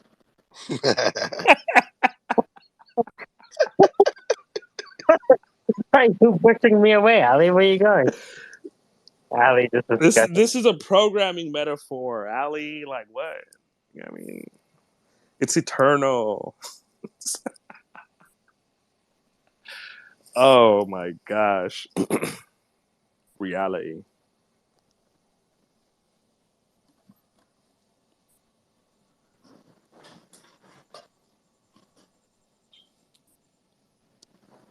Oh, nice.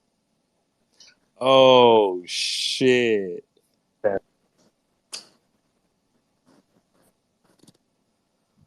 Dali Boulevard.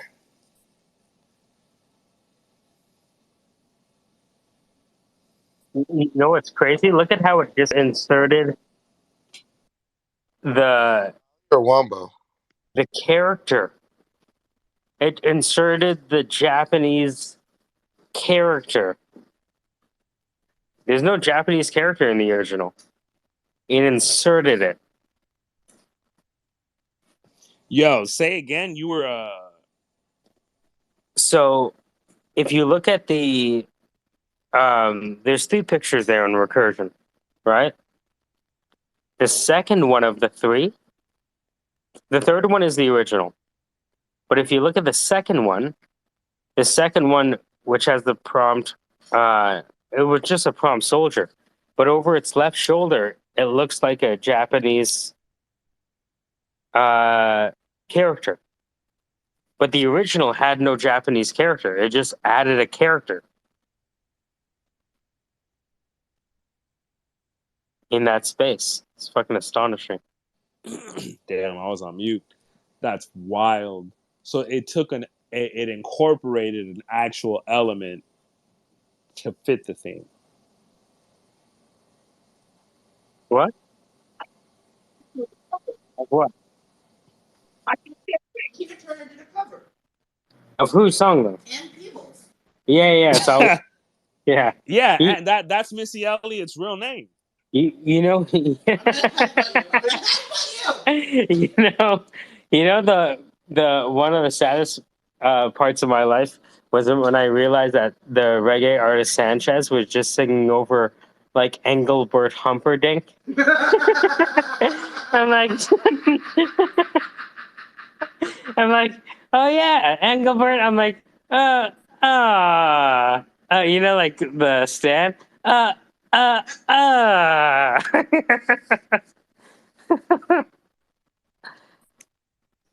Like, wait, what's Humperdinck? Engelbert Humperdinck. Who is that? A rhythm? No, he's like this old school singer. Sick singer too, actually. What?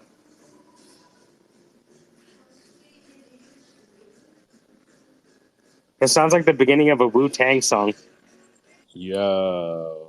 Or like a Cameron song. Hey ma, what's up? So enough.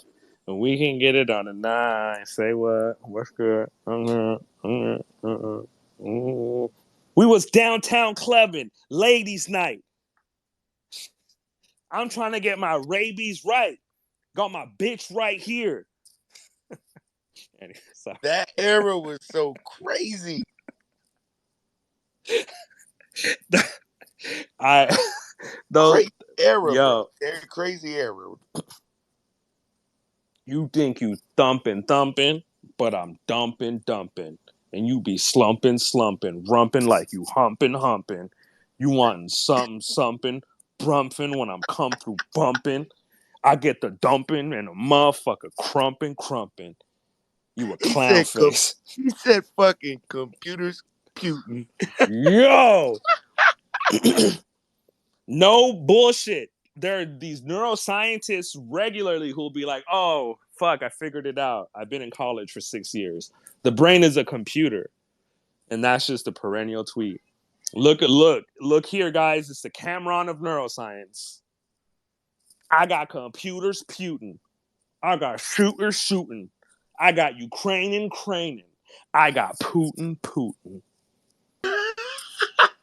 Yo, Cameron was with it, man.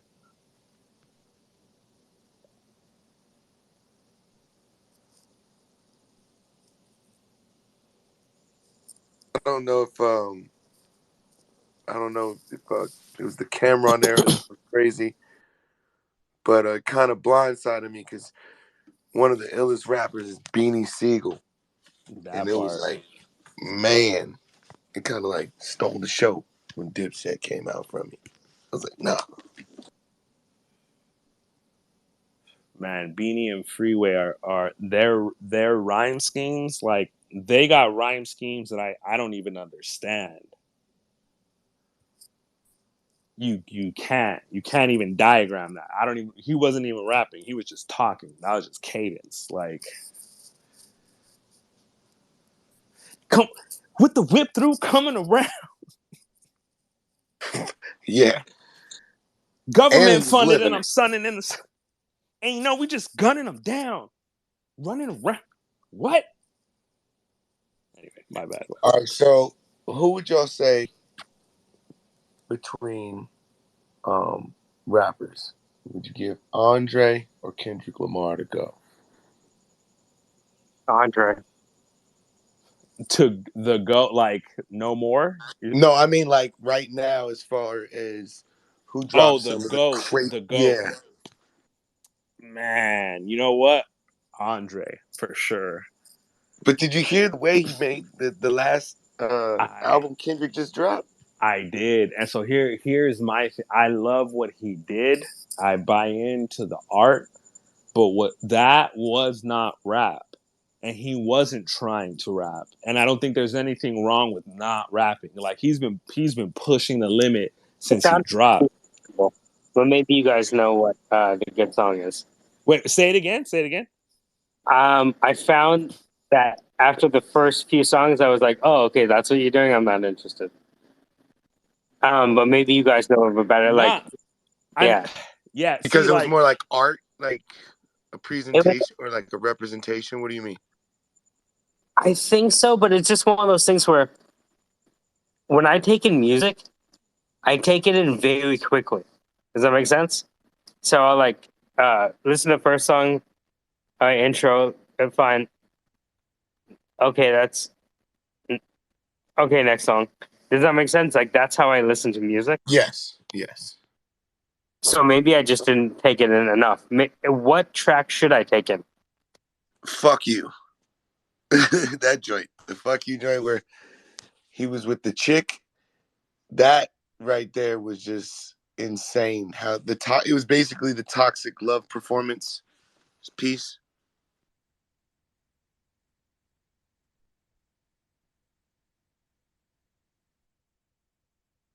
I'm trying to pull up the actual song so I don't misrepresent the word right quick. like I said, I was a fan of what he did. I haven't even had a chance to memorize stuff because I want to, but it's a lot harder when you're just like not rapping. It's poetry. It really was something different. But Andre 3000 never had. It's almost like Kendrick Lamar was being constrained by these limitations of rhyming and all that. And Andre 3000, in terms of being an MC, not, I mean, as an artist too, I get, but you know what I mean? Like as an MC, he always took it to the next level in the language of hip hop. Like it was always as an MC that he was venturing in the. So he's like, I'm talking about time traveling, mind. I don't know, whatever. There was a line on the intro of Stankonia, I think it was, but he talked about like I'm over here talking about mind, time traveling, mind javeling. I don't even know. Right, right. That Well, was it. it's also really tough. I look at rappers like dunkers. There are people who are doing arguably better dunks than Vince Carter, but they wouldn't be doing those dunks without Vince Carter. You know what I mean? Damn. Yeah, yeah. Well, I like kind of. Have you guys ever heard of Earth Gang? From the Inland Empire? Earth Gang, yeah, Earth Gang down. It's down Hold on, south, like group. from where? Where are they from? I'm not necessarily sure. I think they're from Like, Atlanta maybe, oh or shit. North Okay, Carolina, my bad. North Carolina or Atlanta. There's a group. There's a local group that goes by the Earth Crew. Everything around everything everything around revolves through hip hop. I think was their acronym. So I was just like, hold up, did you just bring up Earth Crew? So I apologize, but please continue. My Earth bad. My Gang, bad. Earth Gang. Yeah. My bad. My bad. But no, I haven't. I have not heard of them. They're a recent group. Yeah, yeah. Well, not necessarily. They're a few years old, but they're just starting to get a little bit of a buzz. I think J. Cole may have signed them just not too long ago. We're trying to make them pop. Or they may have originally been with J. Cole, but I knew of them a little bit before that as an underground kind of like they are kind of that weird fucking Andre 3000 vibe. Like that's them. It's crazy good shit.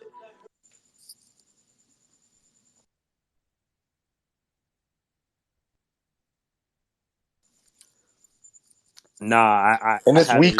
We Cry Together was the one with Kendrick, the one that he's the crazy one that's like kind of off the wall.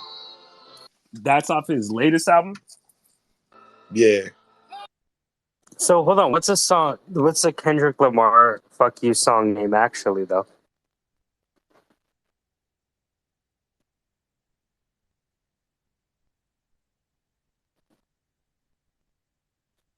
It's We Cry Together. Oh, "We Cry Together." Okay, Kendrick Lamar, "We Cry." All right, so let's hear this. Let's see.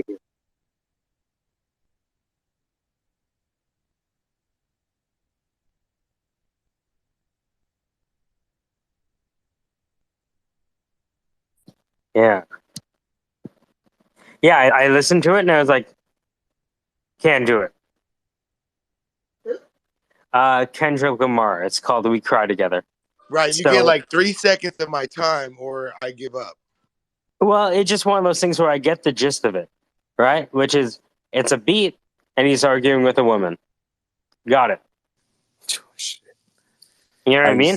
If you could just remove yourself and the woman, I think I would love the song. Yeah. And this is my fundamental thesis, which is rappers are ruining instrumentals. And if all we could do is just remove the rappers and remove the vocalists from instrumentals, we would actually have a better product. Is going on right. Did you 90, say do you remove the know how much rappers? beautiful artwork is ruined by vocalists? Man, Just listen. utter By drivel. work. See, no, Oh my god. The this, best beats in the no, world have been you, ruined no, by vocalists wrong. who just think that these These, what do you think, these instrumentals grow on trees? these are not facts. This How do you is feel? Right. How do you violence feel about against Kanye? this is the violence against instrumentals. The instruments didn't do anything to deserve it. Right. Why are you? This isn't even. This is not funny, guys. Why are you laughing? You just combined, like, think about it. You know what I mean? Like, I remember hearing, some people used to send us music, eh? And I'd be like, so you're telling me that this guy worked on this beat so hard, and you come in here for 2 seconds because you watch a Jay-Z documentary about how he spits everything from his head. You think you're that guy. Get the fuck out of here. You better write something before you walk into. You're just wasting everyone's time. Or just live a little life first. You're just not that guy. Like Jay-Z lived a whole life before he started Yo, rapping. Little Wayne was like, making out with Birdman long before whatever, right? So, Oh my god, that was for you guys. Actually threw that in there. That was for you guys. So, dude. it's just one of those things where it's like, it's these people walking into the booth saying, "Turn my mic up," and the thing is up full volume. It's Not already Louisiana up. babies. The volume is perfect. You're just faking the funk, I and blend it's in with the hood. I'm camouflage. Sorry, go ahead. it's How else can embarrassing we for all of us. convey? How else can we convey an army in a world of drones without putting mindless babble to a great beat? That part. Oh, that hurt my heart. Are you talking about non-playable hip hop? I'm just No, saying. I'm no, just we're saying. They saw not. what happened when NWA hit the streets. A motherfucker named Ice Cube. You know what I'm saying? I like that. It's what this is the doctrine of daylight, is what you're saying. Have you ever seen the Basically, DJ? The rapper Daylight? Yeah, well, have you ever seen the if you DJ look at how Vlad, what is that, Miles dude? Davis and those guys, Thelonious Monk orchestrating all those instruments and conveying their heartfelt, you can put fucking whatever words you want to it, and it's amazing. But then the minute it crosses genre and you start putting those words in there, you got doo-wop and all these emotions that they're forcing on you, right? Yeah, the daylight doctrine is that they're paying Like, what was that song?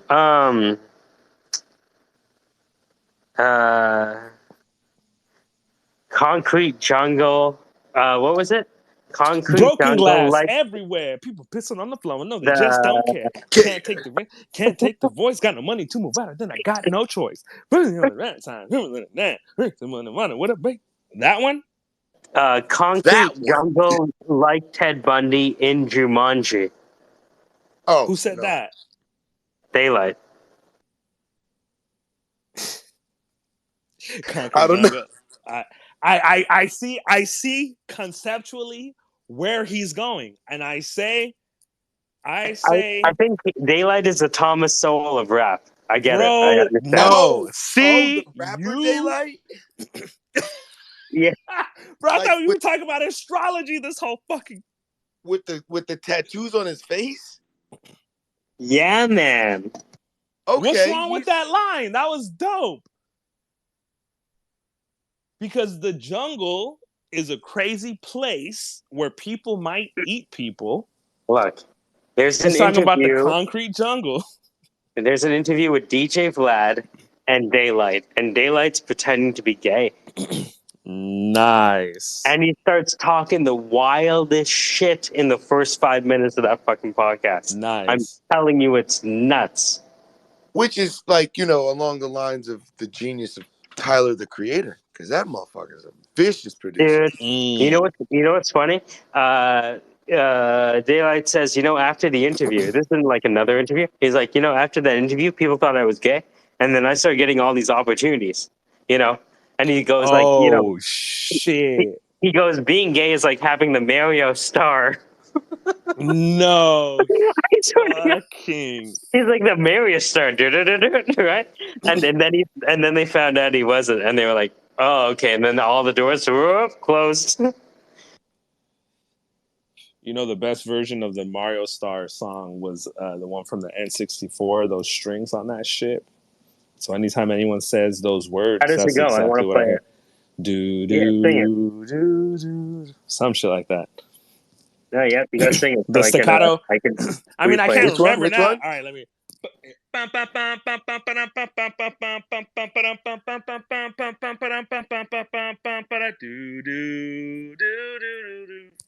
What's happening is this, dog, and we need to have this in the clip. Is that I'm switching straight over to Star Wars. Like I can't decouple.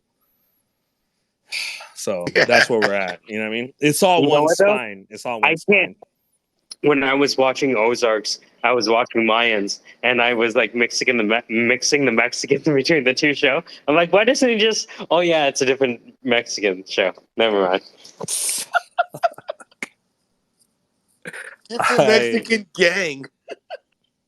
It's just, I haven't seen either. I I've have seen On My Block. That was a good show. I have this aphasia or whatever where I couldn't tell Game of Thrones people apart, right? That was the first one. And then I couldn't watch what's that thing? Koreans in jumpsuits? What? Are you kidding me right now? What was that called? Squid Game. Squid Game. I can't even remember the song off the top. Dog, that show was But incredible. the thing is, I couldn't tell the Koreans apart. So it's like I can't enjoy it. Facts. I don't know the backstory. And that is so facts. It's like, oh man. I'm sorry. I wish I I could. can't. You know what? It's You know what? CGI. You disrespect hip hop. I could take that. But you're gonna disrespect my Hanguk. You know what I mean? You're gonna respect that's my a line. squid, Holmes. That's a line I will not let you. Fuck that, dog. That was a great ass show. Just based on cinematography and colors alone. Koreans and jumps. Did you not watch that commentary on capitalism, dog? Are you fucking kidding me right now? I'm so dying. I fucking love this shit. I can't do this. See, this is the problem with Twitter Spaces, dog. Horn horse, unmute yourself. Anyway, my bad. Hey, I apologize. I didn't mean to, blah blah blah. I'm sorry. That's okay. I was confusing Game of Thrones with Vikings. What do you mean they're not the same, dog? What the fuck is this space, bro? Who is the Syndicate? Who are you guys? I'm kidding. I can't take Love this it. shit. Here's Yo, the my thing. wife just We please never get a continue. chance to talk. You realize that? Because we're surrounded I by these feel that. fucking nerds. All this stuff. They're over here trying to shit on me for fucking listening to audiobooks that me and my friends are trying to talk about. Jeez. Fuck you guys. Just let your hair down, ladies. Trying to talk about some French people.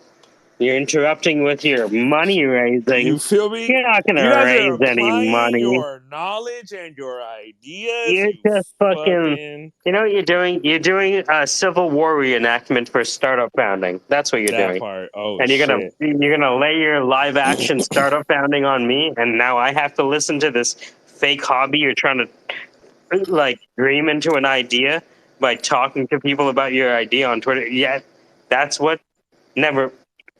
Yeah, Now I'm an I'm about to asshole. start. Now I'm an asshole. Yeah. Okay. I feel like that would be really fun. What? Well, like imagine what it would be like in the Civil War times to like be pitching as a startup. Boom. You're No, it's true. Didn't you read Roots? Don't you yeah. remember that Chicken Yeah. George was an entrepreneur? Yeah, I DOS.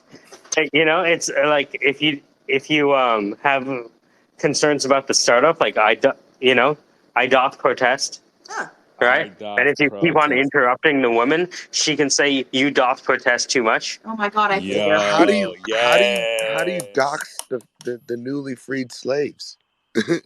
Oh, yo. Do they have individual names? Yes, they did, mother. Yes. You know what? You know what, Horned Horse? You Or think this is numbers. a joke, dog? You think just because this is Twitter Spaces? Anyway, my bad. Again, I apologize. I've overstepped my boundaries. Huh? Did you watch Roots? Kunta Kinte? And then he called him Toby? Look, I'm You feel Canadian. me? No, they Roots, only had numbers like they name them I'm 1 Canadian. through 10. Roots is a 3. clothing company for the Olympics. I have to log off now. I have to Thanks. leave. Thanks. Goodbye, my friends. I will always think about you. I'm not logging off. I'm just hurt. That's all. I'm fine, dog. I'm mature. That's the thing, bro. I'm mature. Anyway, my bad. God, Roots is a clothing line. What the? Yeah, it's the beaver. For us, by us, Alex Haley version, dog. not the Can you other imagine? That guys. part. Yeah. That The part. Olympics brought to you by lugs, and they're all like running the 100-meter race with lugs on. Isn't it? Isn't it though? It's like, damn, how'd they get so fast? Jeez, I wonder. Maybe they It must be ran those with boots construction on. boot lugs. Maybe it's. And I'm just gonna draw the line right there. Just the lugs, man. Hey, we're making a lot of progress here. We just had Tom Hanks come out and just say publicly how angry he is that he did not know what Black Wall Street was. Yo, I saw that. Damn, man. Hold on, what happened? That was beautiful. Catch me up. What happened? So Tom Hanks comes out and you know how they do those sit downs with famous people, and he goes, I just want to let y'all know how upset I am. I didn't know what the Tulsa massacre was, what Black Wall Street was, and how come I know all this other great white history, but you guys didn't tell me about an entire city that was massacred by white people. And he said that. He said, I'm sorry. He literally said an entire city that was massacred by, I'm sorry, but white people. And I just fucking was like, oh my God, the Hanks.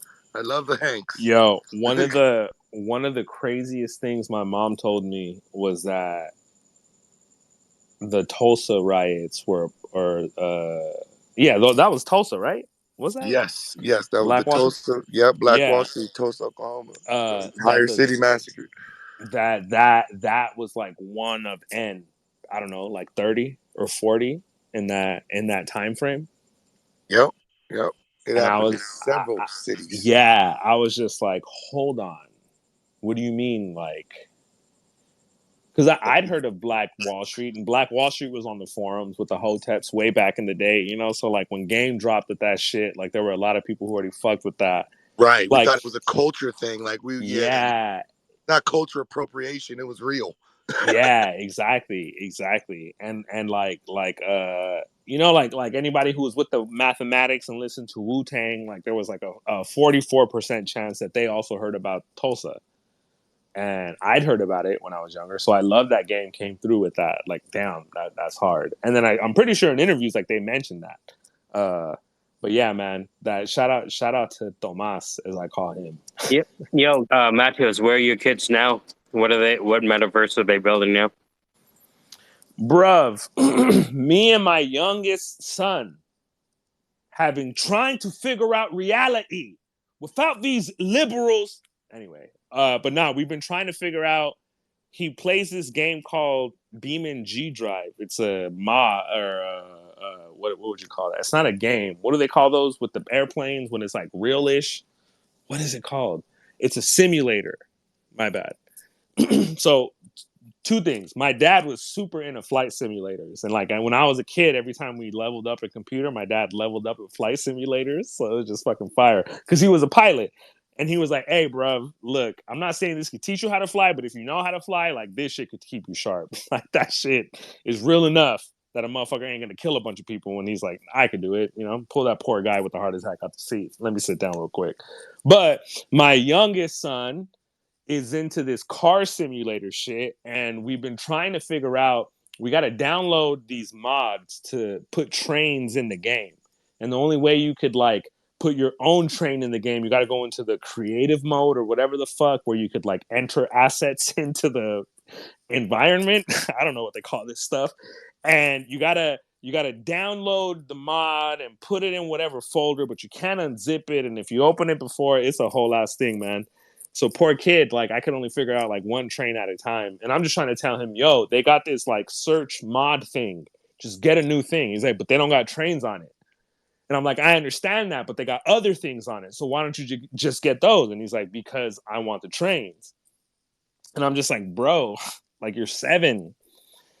You didn't go to school for 2 years because of the pandemic. So you're like, you're more pure than the average fucking 7-year-old that the rest of us grew up with.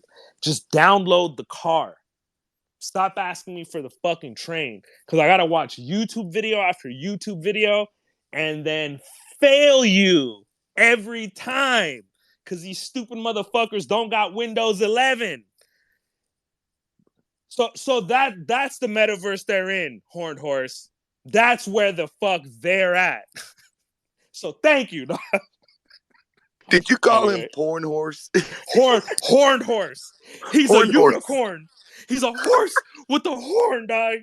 And all he does is fuck us with. Anyway, my bad. All you do is fuck people with your wonderful magic. You know what I mean? Motherfuckers coming through with an 18-incher. I'm just trying to raise my kids, dog. You can't lift me like a Japanese war flag. Fucking Nobunaga ass motherfucker over here. The fuck? Anyway, my bad. That's a great testimonial. I like that. But yeah, bro, it's been rough, man, because they're taking their world building to a technical space, and I've never been there. Hey, yo, and shout out to Lagartha, because my notifications just came through. Lagartha, I'm fine. There's nothing wrong with me. But anyway, yeah, so my kids are giving me migraines because it takes enough time to learn what I'm trying to learn, and then I got to take time out of my day to answer their curiosities. It's like, who are you? Who do you even pay taxes? Anyway, my bad. But yeah, man, it's been beautiful though.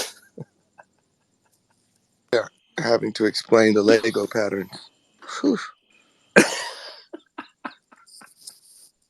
That shit. Nah, it's fire though. Yo, yesterday my son logged onto a service called Crunchyroll. And Crunchyroll is an anime service or whatever, streaming service like Netflix or whatever. And so on there, they had like a banner because there's a new Dragon Ball Super movie that's dropping. Dragon Ball Super being the follow up to Dragon Ball Z, which was a follow up to Dragon Ball. And so my son was like, "Oh shit, I gotta get ready for this new movie." So then he legit started watching all the movies through the weekend, and I had a lot of work, man. But obviously, I couldn't do it because I'm trying to spend quality time with my kids. You feel me?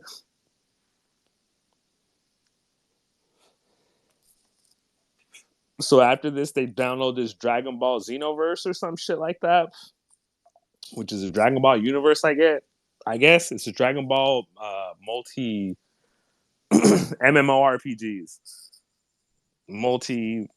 massive multiplayer online, whatever. But yeah, man. So it's been a lot, dog. There's just too much information. I think I'm reaching my fucking limit. It's like between Hegel and my kids, everybody around me is fucking crazy, bro.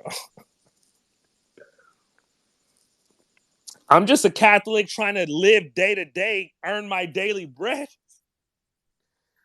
They're over here building castles in the sky. Maybe one day we'll need that ark, though. George Frederick Hegel.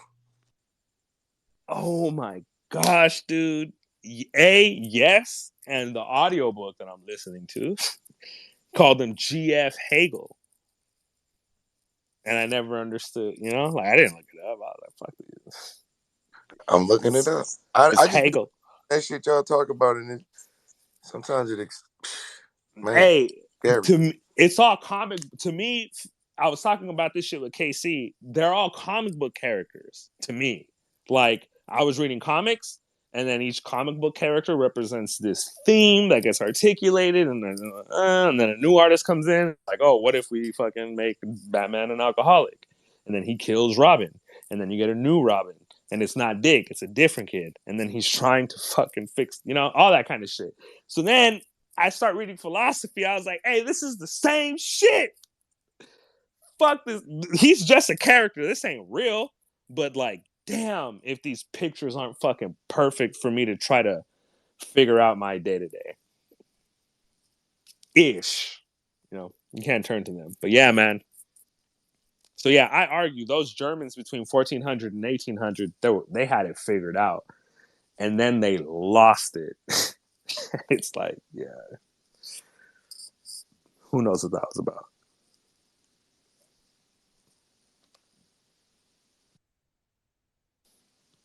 I mean, how many plagues did they live through? Had to figure some shit out.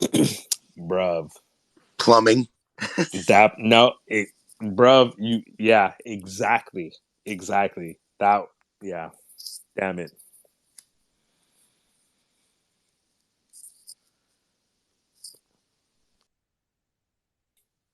Just lighting some incense real quick to clear the air.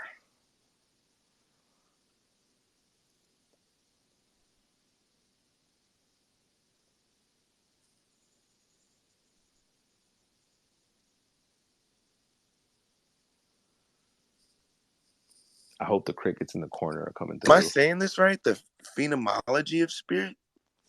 The phenomenology of spirit. Phenomenology of spirit. Phenomenology. What the fuck? Yo. I was telling another friend of ours, Ernest, you'll see him pop up from time to time, that, bro, I literally have restarted this book like 9 times, maybe more.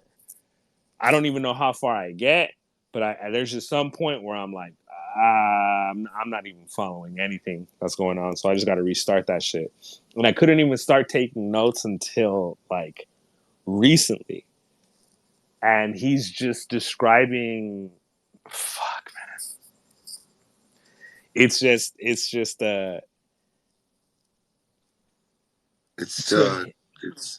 here, metaphysics, physics, ethics, history, religion, perception, consciousness, political philosophy, absolute idealism, and ethical life. All right. So the absolute idealism is the part that I've been able to grab onto the most so far. Okay. Because what what the idealists were saying when they came out of Germany was that there is no such thing as reality. Andrew Tate Wow. is wrong.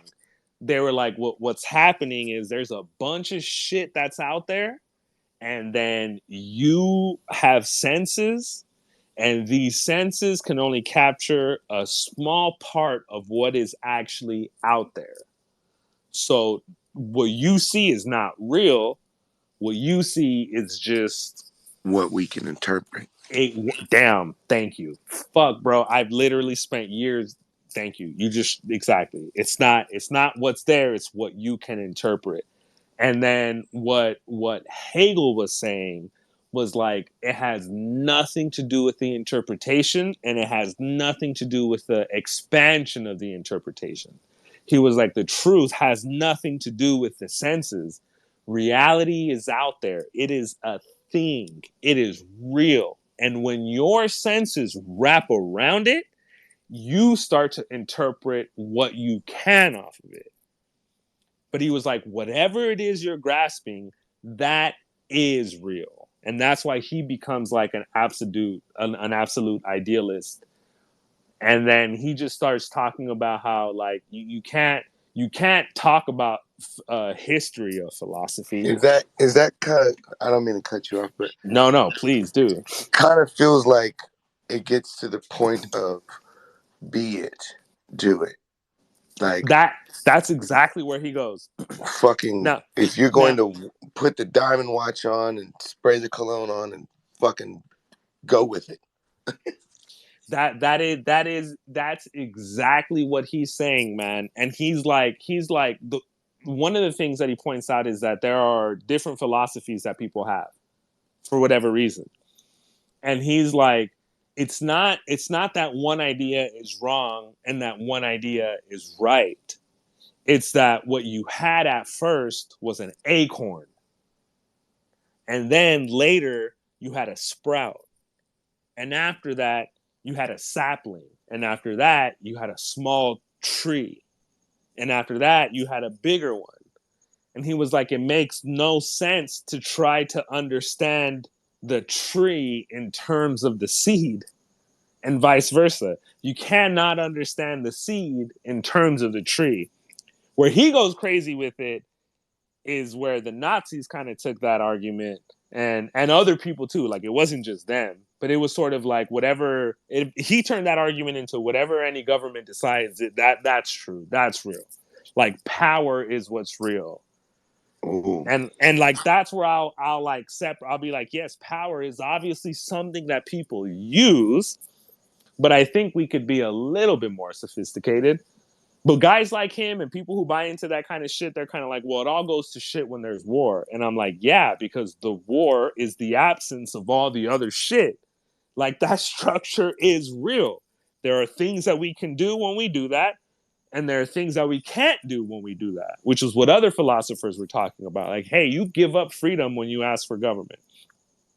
What other motherfuckers were saying was like, everybody should be able to go after what they want, essentially, because that's what's natural. And if you have a system that's like that, then the people that can get what they want will get what they want, and everybody else could get fucked.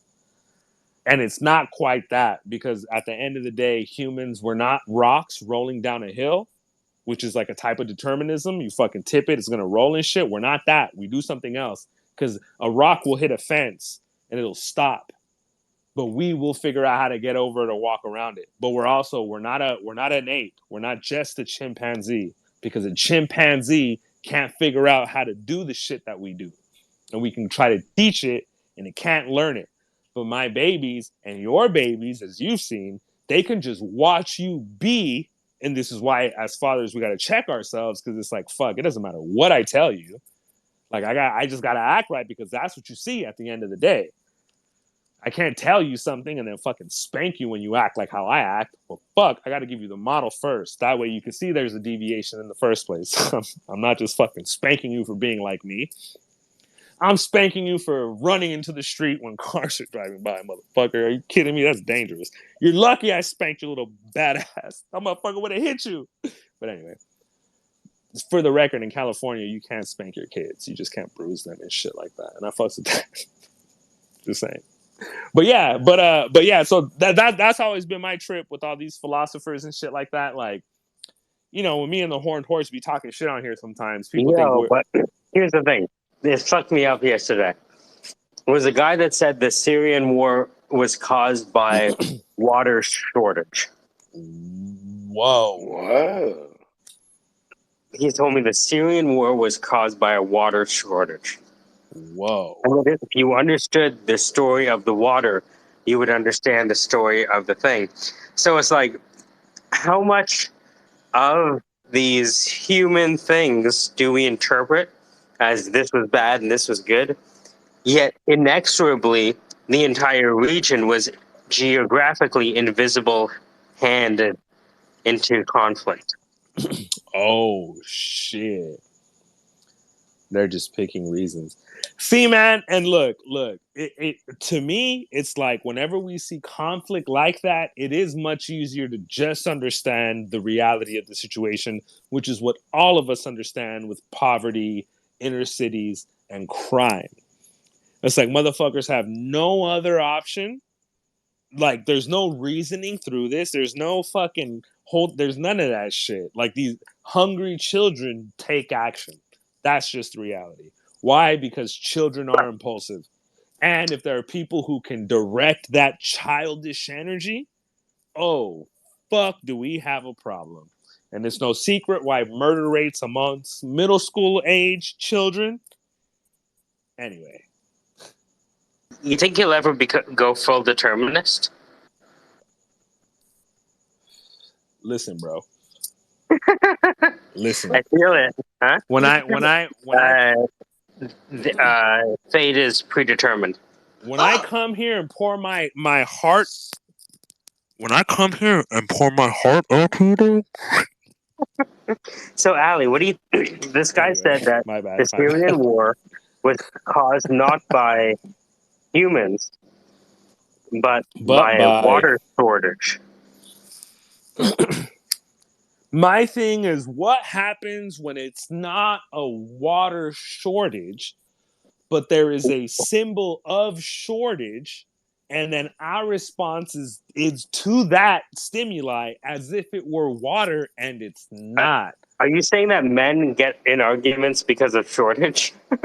Oh my god! You could call it a false positive, if you will. When there's I'm not arguing because my dick is small, dog. Well, when there's a shortage of cheeks too, we can really get rowdy. There's not enough cake in the room. You know what I'm saying? Yo, this is I can't remember who said this, but somebody said that a lot of the violence that you see from people who are with the shits, let's say, since this is being recorded, but those who are with the shits, this person was like, that is our version of an incel. And I fucking collapsed, bro. Because you know what I mean? It's almost like if you just can't be smooth, if you can't just put two cuts in your eyebrows trying to wild out, the other path, there is another path. And that path gets us something else. And it does deliver for them. We've seen it.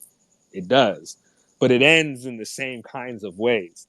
And I can't remember who said it. So basically, I made that philosophy up, to be honest. It's just one of those things that I've contributed to our own analysis in order for us to move forward and fix our problems. But yeah, man, that shit shook me to my core. And determinism is wrong because of this, Horned Horse. Because it's okay? I'm just wondering how. That's why. If we went back in history, how many of the conflicts were driven by natural positives. Okay, natural causes? You know what I mean? No, what I mean. Meaning famine and Yeah, shortage. exactly. Yeah. Like the knock-on effects of famine. Yeah. Look, Oh and God. I'm not. I mean, I think that's obviously real, and it's like, Well, That was one yo, of the questions I asked my students. What would you rather get rid of, war or famine? And they were like, well, when you get rid of famine, you get rid of war, so probably that. Ooh, that's That's deep. what a bunch of kids came up with. I wonder. That's not true. got Ooh, hold on. and I would agree. I would absolutely agree. I think that oh no, I think no. if you stop a Look, famine, yeah, I think that is but why. No, but more. Think about this: is that the United States is one of only not even a handful. I would say if Might you can be. get rid of energy and famine, that would It might be the fucking cancel only wars. country. It might be the only country that 80% of its population eats foods grown in the United States, right? So got so you would think that everyone would be at war because we're globalists right now. And I think that it's more right. Most wars don't have anything to do with famine. World War II didn't have anything to do with famine. World War I didn't have anything to do with famine. The war in Iraq didn't have anything to do with famine. The war in Ukraine doesn't have anything to do with famine. Oil Doesn't have anything to do with oil. What Russia moving into Ukraine, right? Ukraine doesn't have any of the oil fields that Russia has, right? Now, Iraq, Afghanistan, sure. Well, World War II? why does every time a war happens, the price of that fucking oil goes crazy? Yeah, because the SPAC knows that they can charge whatever the fuck they want. So it does, that's why. It has nothing to do with, think about this as Are think you about trying to this as say that the price of oil is my manipulated? vehicle costs like $500 per tank of gas. So every time there's a war, they know they're going to make bank because the plane's got to fly, the truck's got to drive, the tank's got to go. More and more and more. So I don't think war, the cause of the actual conflict is never over oil, right? No one benefits by having more of that stuff because it's regulated by a whole group of fucking people. Well, the last time we went through this, we stuffed a big wooden horse full of a bunch of guys, and we snuck in with a bunch of, I don't even know. It was I don't over. even It was know over what y'all were talking cheeks. about before I jumped in and just started saying Allie was wrong because We were talking I don't about get to war over cheeks. I don't get to say that often. A war over cheeks, Zach. Over cheeks. Guys Resources. slapping cheeks and going to war because of it. Well, women. Yeah. Like shit. Women being Nah, the the elite. wars. Nah. No, but seriously, what are you guys talking about? We were talking about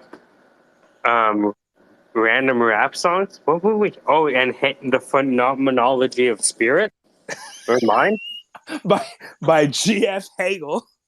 I heard incels and I was like, and I couldn't even say the word. Yeah. What is an incel? What context did we bring up incels in? involuntary celibate. Yeah. Wonder Woman, can you help explain to Zach what an incel is? Oh God, why did I join this conversation? Well, I saw perfect. You're the speaker now. I saw them refer to some fuckhead white supremacist as an incel, and I was like, yeah. I thought that was like some, and it was in like a major newspaper. I think it was like on CNN or something, and I was like, oh my god. Is Yeah, this can I comment on this?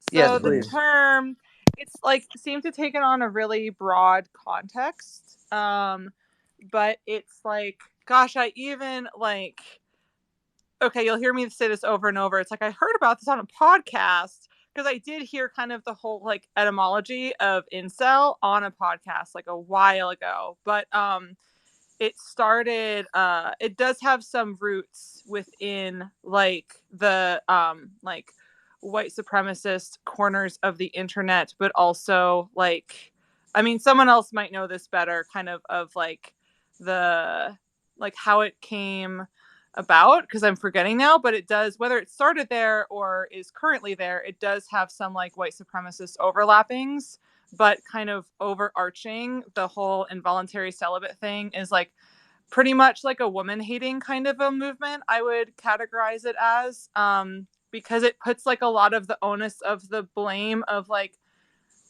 whoever these men are. It's like their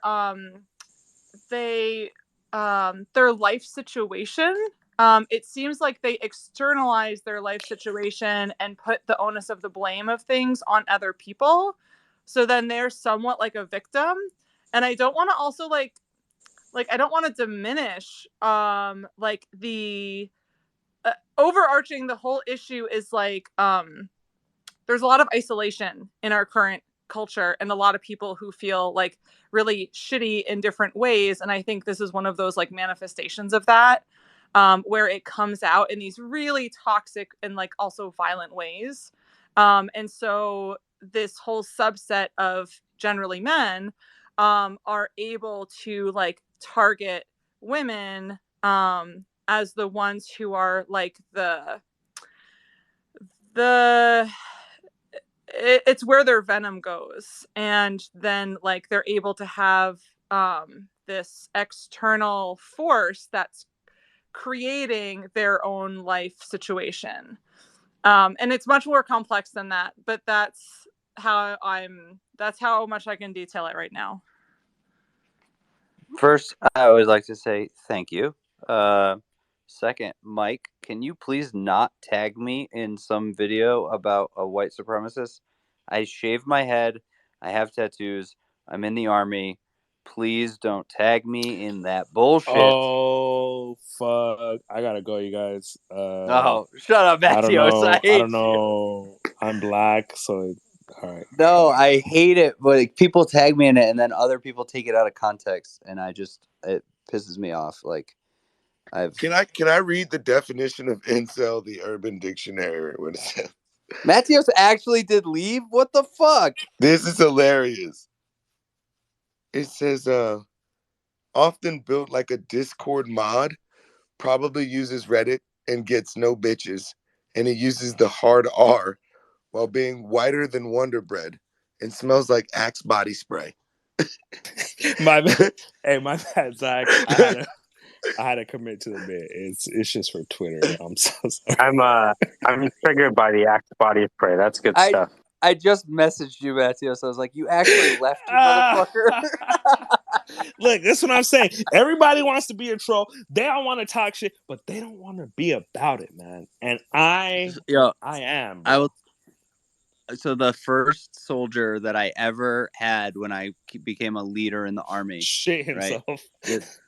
No, he was this black kid, right? And he was cool as shit. Like, we were like really good friends, even though I had to be an absolute asshole to him for no reason, because the guy in charge of me made me be an asshole. Ooh, okay. So he was just like, make him low crawl across the barracks until he mops the floors. I was like, where's the mop? He goes, he's the mop. That's why he's going to crawl across the floors. And I was like, what the fuck?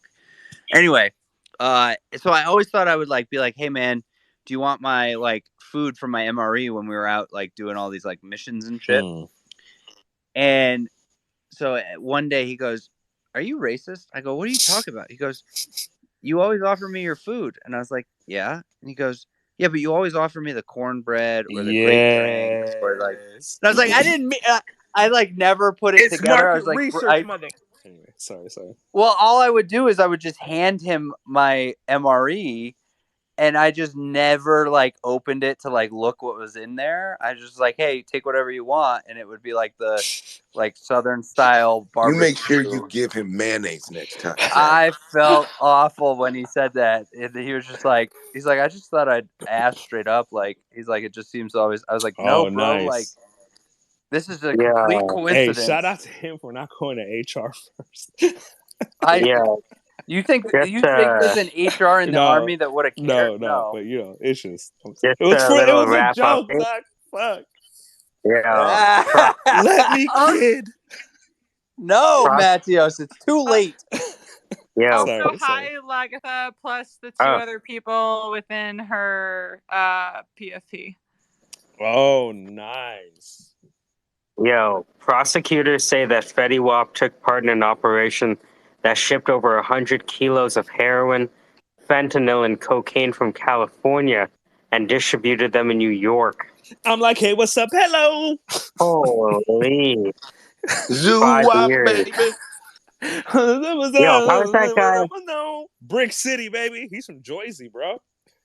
Damn, you dude. know they're with the shit. Yeah, baby.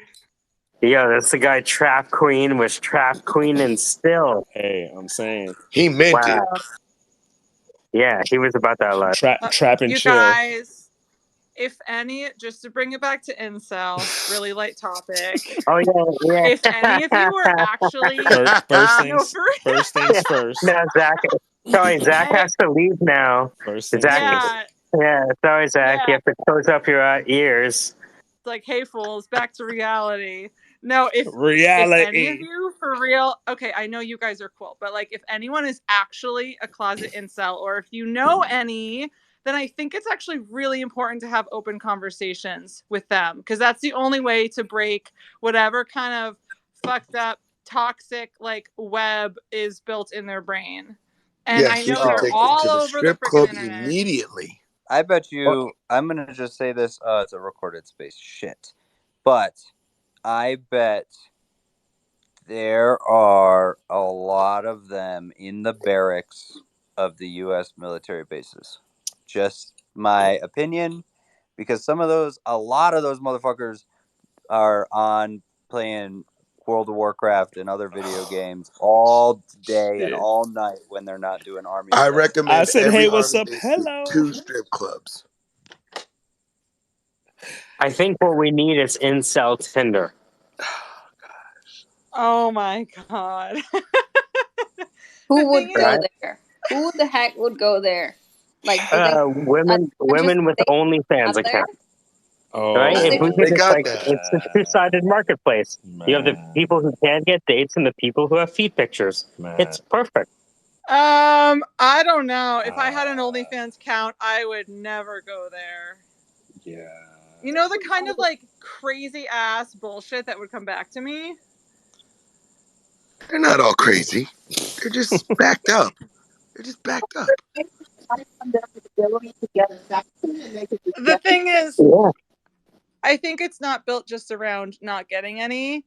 It's built around blaming women for your problems and like really having a deep-seated resentment or hatred or something for women. And so So it's just male feminism. No, I think the No, incels actually, are mad because they not lost their That was a jobs to joke. women. That was a joke. 0%. I'm sorry. That was a joke. I apologize. I think when it goes to the extremes of feminism, I think like men blaming women for things. I think of the women who are like hating men for the last 2,000 years of patriarchy that suppressed all of their everything. So that was a bad joke. Well, it literally says after, they smell like Axe body spray or BO, play COD. It makes overused I identify as an attack helicopter jokes and has never felt the touch of another woman except of his mother when she handed him snackies as a child. Wonder Woman, what are you doing hanging out with these racist, sexist motherfuckers? Oh my God, Casey! What? Yeah, Please. I can't. Hold I on, really hold don't on. know. I can't. Casey was It's your the guy. fault, Casey. It's your fault. Yeah, Look, Casey, I'm pretty sure Casey brought comes us all into the together. room and asks the Irish guy to do an Irish, Indian, Chinese accent. Oh, and he shit, I has was the there for a balls few to call minutes. us racist. Oh, wow. He asked the Irish guy to do a Chinese accent, and we're racist? We're not here to take part. We're here to take over. I guess I felt safe because Casey's an ally, and very likely Lagatha too.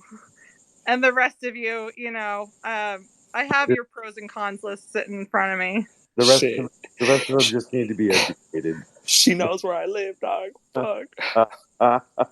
My cons list just got a lot longer. Casey, did you ever get on a call, or are you just wasting my people's time? Dude, I like texted him. Whoa! I called him back. I called you. You hung up on me. I hung up on you because I was like, "You motherfucker!" As soon as I heard the voice, I was like, "God damn it!" I was ready Oh, to yeah. Hold on. Are you saying that KC's not doing his homework?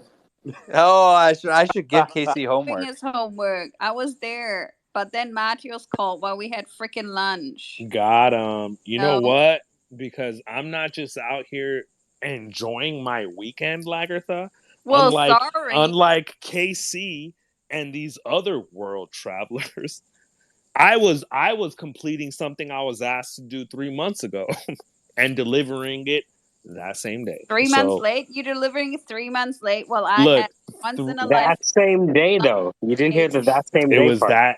It was that same day.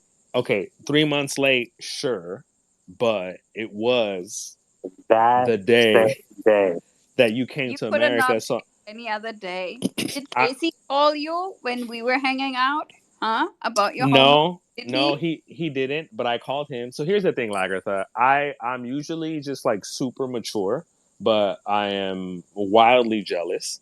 So when you came into the country and suddenly all these other motherfuckers who will pay attention to me, talk about John Locke, were paying attention to you eating food, I was like, I'm not gonna put up with this shit. Like I dealt with it weeks ago, and now it's happening again, and enough is enough.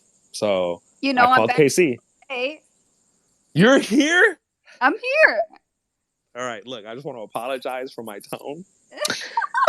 I was super that was super informed by assuming we were thousands of miles apart. But if you're in America, You could literally drive there right now. Yeah. And it would be before midnight. You'd get there. I am sorry for all the shit I just said. Basically. Yeah. Zach made me say it because Zach shaved his anyway, sorry. No, Zach. Also, you know what? It's hard being a black man within the current American experience. So Thank you. There's that too. And every day I'm in the Syndicate, I'm just getting cut off. Anyway, sorry. I'm sorry. It's hard being a woman anytime, you know, in the last 2,000 years. So, you know. I mean, here's the thing about that, though, Lagertha. Here's the thing, okay? Lagatha. Here's the thing. Look, listen. I have nothing to say. And Horned Horse, please don't even clip that sequence. That check your text, they don't count. Matthias, okay? I texted you. Check it and answer. Because otherwise, it's not going to happen. Oh my! Hey, look, Lagertha, I'm about to send it to you right now, but you cannot share it with the Syndicate because they only get my PO box. What? Yeah, no shit. I told you before, what we share in private stays in private. The freaking Syndicate. Got him.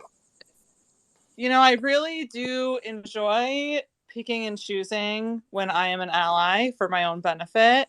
And now it's going to be to none of y'all. Wow. Wonder Woman, look, listen, here's the thing. You guys are listening to what I say instead of not listening to what I say. And I think that is the fundamental problem. So, like, you could blame me, but I think that I apologize. I think that's what's happening. I'm sorry for Also, I'm like sort of joking because I think it's absurd to be like a self-proclaimed ally. So it's like it's my own like liberal little joke to myself. No, I think that's fair. I'm super humble, and this is why I go by super chill because like I don't blow things out of proportion. I don't overreact to slights. Can we get back to incels? Hey, Quadri, can you tell us about incels? Why is it that you're so fascinated by the Michael? Do you want to share? Yeah, we have them in Toronto. There's a huge population in Toronto of incels. Oh, I thought you had a closer connection to them. Oh, well, I could be an incel. You know, this is a recorded space. I'm sure Michael's not going to out himself. Can you imagine? Yeah, I'm Look, kind of doing so. Huh? Wonder Balls and Gertha over there just looking to start trouble. Just saying. Yo. I am Yo. only Optimus I only Prime feel is out here. complimented by that Wonder Balls. Yeah, I'll take it. Is that Oasis? So tell me. And then you're my wonder ball. Oh, I didn't know this was a singing space. I like Dude, it. hey. Casey, Casey is it off. here. We out here. Let's get it on. Yo! Hey, Casey, after a couple blanks, though, that voice is deep. Yo! I am not mad at the resin, bro. I feel like he just realized, was though, that crazy. he gave me some pretty big balls, and he's trying to masculinize himself more because he realized he gave away his power. Oh, shit. Casey. Yo, I am never gonna. Never mind. Yes, Lagertha. Never gonna conceive again. I refuse to lose my power. I am a Vol cell. Fuck this. Did you just say You're you gonna are take an my what? incel? I am a Vol cell. An incel? I just learned a Vol one. I'm gonna tell my wife, you ever try to conceive again? Wait, a ball cell? Vol, VOL, voluntary. I'm about to turn in. I am a monk. I refuse to have my energy drained after what I just learned. Vol cell needs to catch on. Matios, this is a whole thing now. I'm saying this is literally Catholicism. It's like, look, bro, you can't fuck. Like, why not? Because how we do our shit. So you get married first. And it's like, no, yes, fuck you, yes. And then, some people vary and it's variation happens. And then it's like, oh shit, I get it. And it's like, yo, we've been telling you since Christ was murdered. You just want to sit here and act like you got to live out your 50 Cent fantasy video first and then be like, oh, wait, it's meaningless? Like, yes, bro, did you not read Ecclesiastes? Anyway, I apologize. So yeah, I'm a Vol cell. Yeah, man, I'm a Vol cell. Okay. Matthew, what do you do for work? I work in behavioral health. Can't you tell? Are you fucking kidding me? Not like amazing, literal. amazing. That is a literal statement. That's a You the literal man, bro. statement, bro. I work and I have a number that is attached to my name. You the man. Hey, but we need to clip that though. We can still clip that, you know what I mean? YOLO. That was But the anyway. part that I appreciated the most is like the assumption that people who are within the Catholic Church imagine having premarital sex be like a 50 Cent rap video, which is what I really took away from this. I mean, yet I doubt those that are like so devout may have ever seen a 50 Cent rap video. So I'm trying to think of something comparable. See, it'll come to me. You know what I mean? Here's the thing, Wonder Woman. I might be biased because like where Wonder I lived Balls. oh shit. I apologize, Wonder Balls. I would just like to have Crypto Airborne come up so we could talk to him after this conversation. Sorry, jumping in. No, by all means. Yeah, but where I grew up, no. But you still know, Zach. You know about BET After Dark. Don't sit here and bullshit me. You watched Comic View, and after Comic View was BET After Dark, and BET After Dark had the 50 Cent videos and references because people don't remember the 50 Cent videos in strip clubs, and that's why I'm just like, But to your point, Wonder Balls, it would only be a Vol cell who would assume that a regular sexual encounter between two human beings would resemble a 2003 rap video. Lagertha, that's facts. Thoughts on this, Lagertha? Just quick, Gina can't hold herself, Casey. She wants to know if, by any chance, you're okay with me showing the picture of your family and the dinosaur to her. Oh yeah, that's fine. Dang, he said no like that. That's crazy. Hell That's so crazy. Nah, honestly. Look, don't tell Gina I said this, but she reminds me of a hero. You should probably know Gina is. Well, I'm not gonna say shit. It's not my place. I'm not gonna say. She's shit. right here. I know, not. I mean, I'm just saying That's why she's a he hero. said it. I'm just saying. If you believe that skinny Oompa Loompas are heroes, then she's a superhero. Yo, What the fuck, Casey? Casey? Are Hey, you high right now? hey, questions we don't ask. These are Casey questions is we on it don't tonight. need to ask. Tonight? Casey, why are you not asleep? It's way past your Tonight? bedtime. Hey, man. Hey, you guys don't remember Midnight Casey. I don't have time to send Fitz and Casey to bed every night, you guys. It's getting too much. I'm just saying, when your favorite song is "We Are the Lollipop Kids," you know what's up. Hey, that's kind of fire.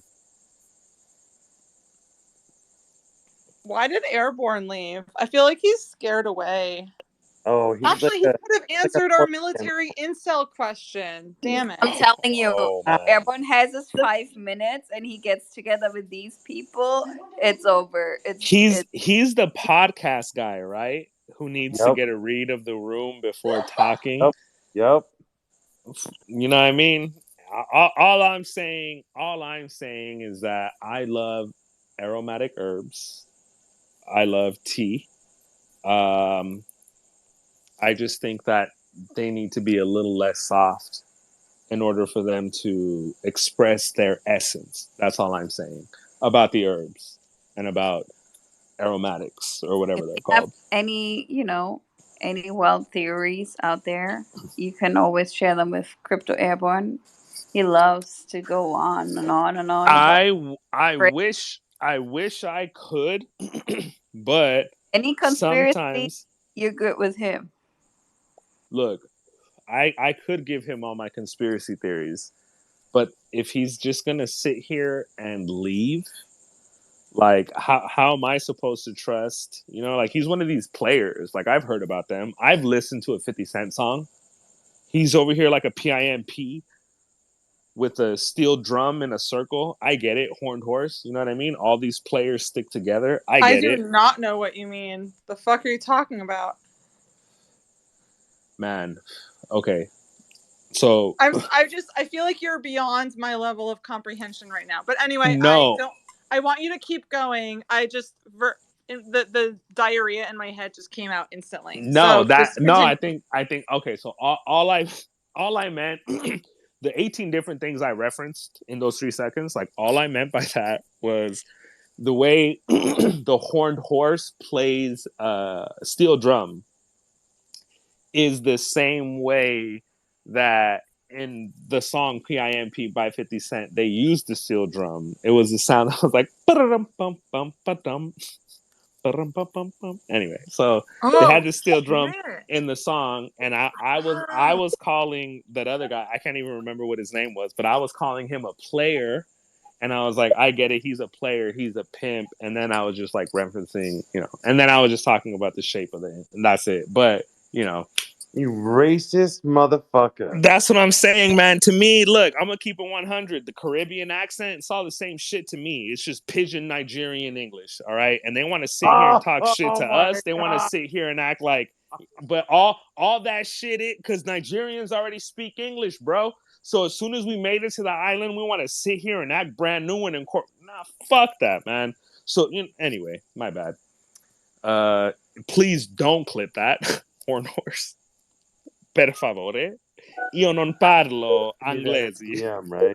Yeah, you're really making a good point for yourself today, Matios. Your chances of being hired by anybody just go like skyrocketed tonight. No, you know, I'm just trying to paint myself into a corner, and then, you know, that then Casey, I gotta really deliver that homework because that corner is as big as Gina's foot, maybe. You know what? That's very true. Because at the end of the day, I could. Anyway, no, I'm not even going to say what I was going to say. I'm sorry. Look, you guys got me acting wild right now. Listen, when you're nervous that your social security number is going to be put on the dark web unless you get your homework done, you get a little weird. Shit I happens. mean, it is what it is. Honestly, dude. Wait, are those the incels taking your social security number onto the dark web? No, not an. Wait, Casey is the not an incel incel. now? No, What? Casey is a I thought married. you were an ally. Casey is a married man, and Casey is a violent man. Doesn't No, mean he's not Casey an probably incel. has your social security number though. You can And be I an know that. Yeah. married, and you can be an incel Wait, or a volcel. wait. Oh shit. Wait, Lagertha, you think I don't have yours? Yes, I don't have any. All right. Oh, good on Lagertha. I don't know, Lagertha. Germany has a pretty strict. Never mind. I'm not even going to mention There's the no social anti-terrorist. security numbers in any country I've ever lived. There So is. good luck, Casey. There is actually an international credit report, and that's found in New Zealand and Germany. So, Nice. welcome to the wonderful world of That's internet. okay. You still don't know my date of birth or my last name, I'm pretty sure. So Oh therefore, no, we lifted your fingerprints from when we met. We're all set. Boom. Yeah. You think me calling him was a mistake, Lagertha? You think this is a national security? Some real ass shit, send man. it to me and I confirm it for you. All I needed was fingerprints and a recording of your real life voice. Well, that's why you had your kids kiss me straight away and pull out some hairs.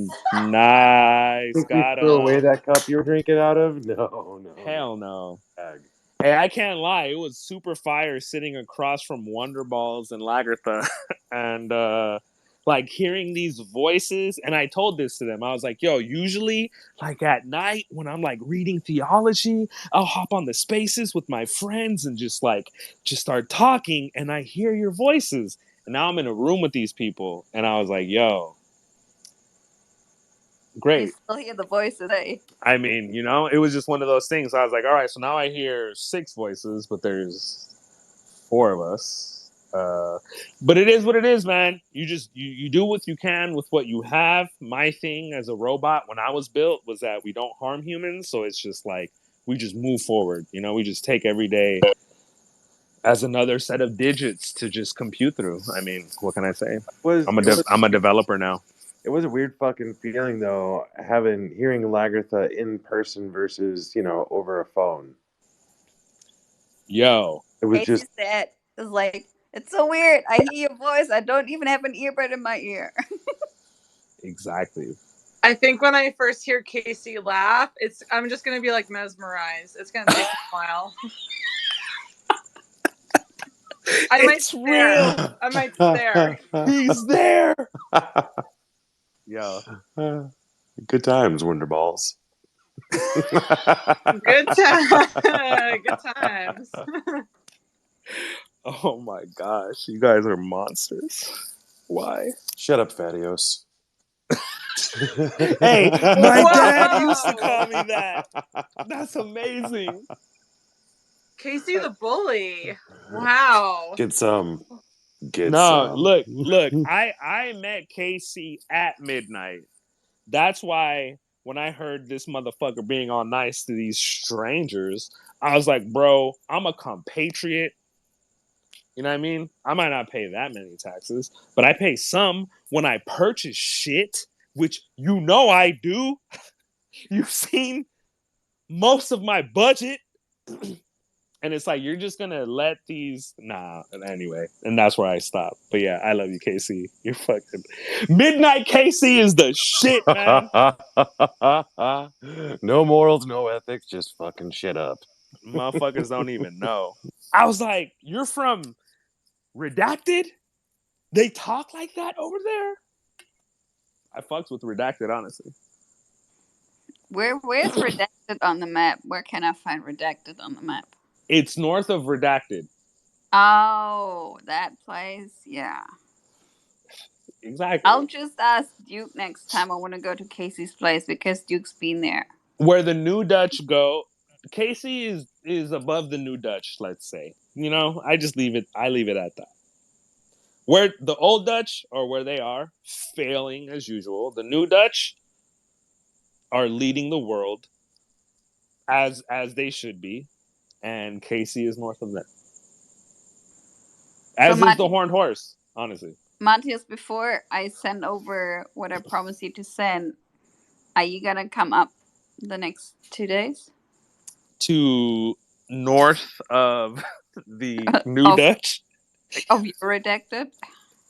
Of redact. I mean, you know what? I'm gonna keep it 100 with you, Lagertha. I'm gonna try.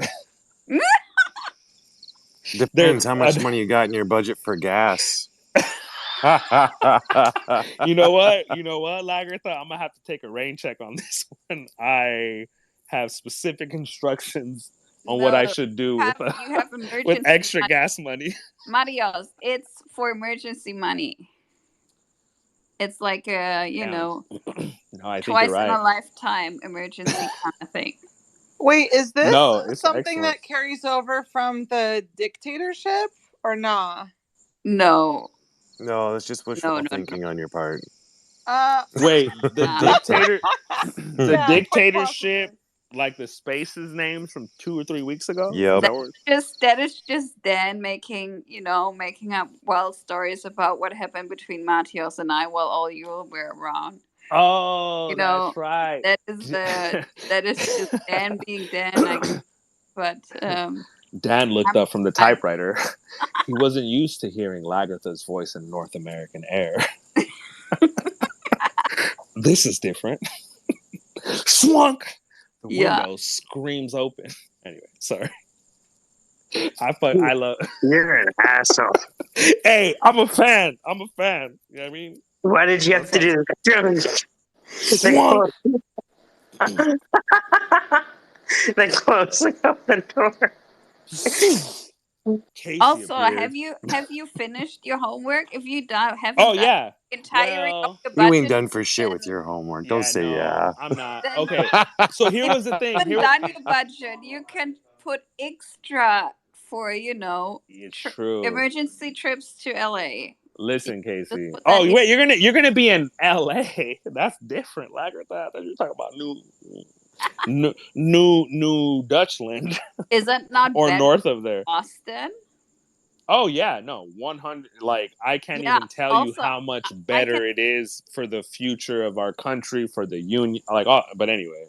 Also, I can send you fuel money, petrol money. Oh, hey, that's kind of fire. I'm not gonna lie, Lagertha, I'm not a motherfucker to turn down petrol money. You know what I mean? I will.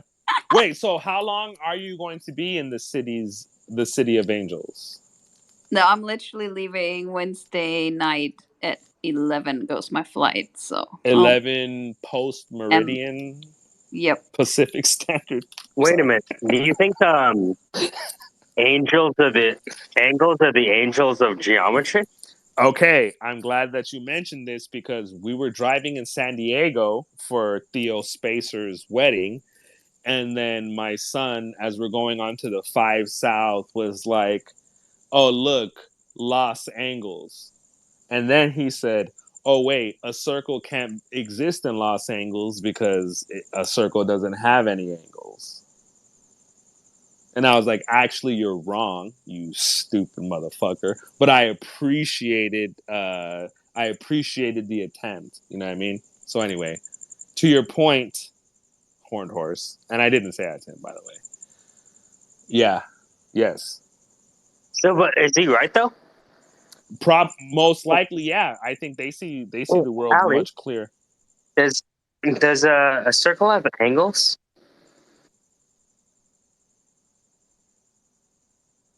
What do you define as an angle? Got him. And that's what I told my stupid ass son. Anyway, sorry. I did like the YMCA to show it an angle. Well, because that includes a vertice, but an angle a circle doesn't have a vertice. Right, or exactly. Infinite. Yeah. So infinite? So your son was right, and you need to apologize right now. Thank you very much. Here's the thing. What was the discussion? Tell me what. Here's the thing about you calculus cells and all your what is it like your successive approximations to get the fuck out of here. That circle's there. Anyway, I apologize for that. My bad. I did it for the gram. Oh, so Mrs. Unicorn, what we were saying, I was just mentioning how my son made a comment about a sign that said Los Angeles, Los Angles, and he was like, a circle can't exist there because a circle doesn't have angles. And then I argued with him, and I said, yeah, it does. And the horned horse is saying, well, yes, but it's infinite. And I'm saying, excuse me, sir, I don't do calculus. You know what? Damn. I'm going to have to look up what Leibniz would say, okay? At the end of the day, fuck it. You got me. Fine. I give up. Because the circle's not a function, so you can't really use Leibniz, can you? Perfect. And this is why what I meant to say was I'm going to wait till Allie tells me what to think first. And I'm just going to go with that shit. But at the end of the day, the horned horse can kiss my ass. That's all I mean. That's my strategy. You know what I mean? Should we start coming up with Soyuisms? I love it. What? Circles? That's incredible. Circles? Edgar, 1953. Were we going to play Syndicate Bingo? Oh, yeah, that's right. Nice. You can have an all Soyu card. I think that'd be really funny. I bet you I'd win. Shit. Wanna bet? Mrs. Unicorn? The fuck? As a sidebar, I now call him Cakes at home. What? You call him what? Cakes. Cakes. Cake. A really hard slap on the butt. Just call him Cakes. Hey, I'm saying though, when they come with the cakes, you know what I mean? Sometimes you just gotta stack it. It's written in the formula, if you will. It's double decker. It's like and dense. It's got a really good taste. See, we got a cake called tres. We got a cake called tres leches. I love it. I mean, exactly to your point. There's a density. There's a moisture. You know what I mean? It's like a cloud. My students in Costa Rica that my favorite thing in the world is tres leches, and one kid showed up with an entire sheet cake. Wait, they eat it that far down south? Yeah, man. Tres leches is like huge in Costa Rica. That's the shit. That is their shit. I can't even believe that ticos have milk in their country. I'm blown away right now. We have cows. They're just a different breed of cows. Hey, shut up. Yeah, I mean, whatever that means, you know what I mean? But I respect ticos. It's like you racist motherfuckers. It's not racism if we're in the same Central America. I don't know. But you know what? Here's the thing. Have humps like camels so they can make it through the desert times, okay? Wait. Who has humps like camels? Our cows. Our cows. Costa Rican cows.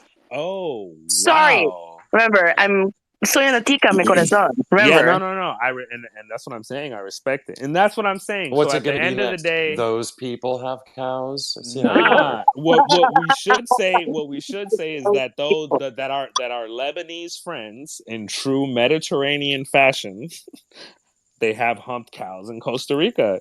They're ticos, you know. Oh, so now you're going to appropriate the culture. Nice. I think. Look. I think that the Lebanese should look at Costa Rica before they blame me. I'm just calling it like I see it. But anyway, JK. The Ticos didn't appropriate Lebanese culture. There was a diaspora that existed in the 1900s. But whatever. It's for the joke, man. We just gotta, shit happen. I would really like a whole separate space, or maybe just like a whole bunch of clips together, just called like Matios mumbling about colonialism. Fucking awesome. So much money for that album. Matios mumbling. That's great. So much money for that album. So then the New Dutch landed in, and then the English just took it back, and it was a whole last thing. I don't know. But yeah, no, I fucks with it. I think Sankofa, you got to know where you're at to know where you're going. Sorry, that's just I'm making fun of a West African. It's the whole last thing. Anyway, sorry. Over my head. It's just I'm so sorry, you guys. Well, I did just bring up colonialism in a helpful way earlier today in the context of celiac disease, because I was whoa. I know. You would think that they are disparate thoughts. It turns out, though. Turns out, oh man, Maybe. it's deep roots. So Wow. I was getting a banh mi, and I told my friend, and I forgot he had celiac. He's like, "Oh, wish I could, want." And it's like, and I was like, "Oh, whatever. You're not missing much. It's really just because of colonialism. So like, forget about it. Like, who cares?" Damn. But that sandwich is because of colonialism, because of French, the No, French absolutely. colonizing. Yeah. So Hey, man. just a little Every funny colonialism joke.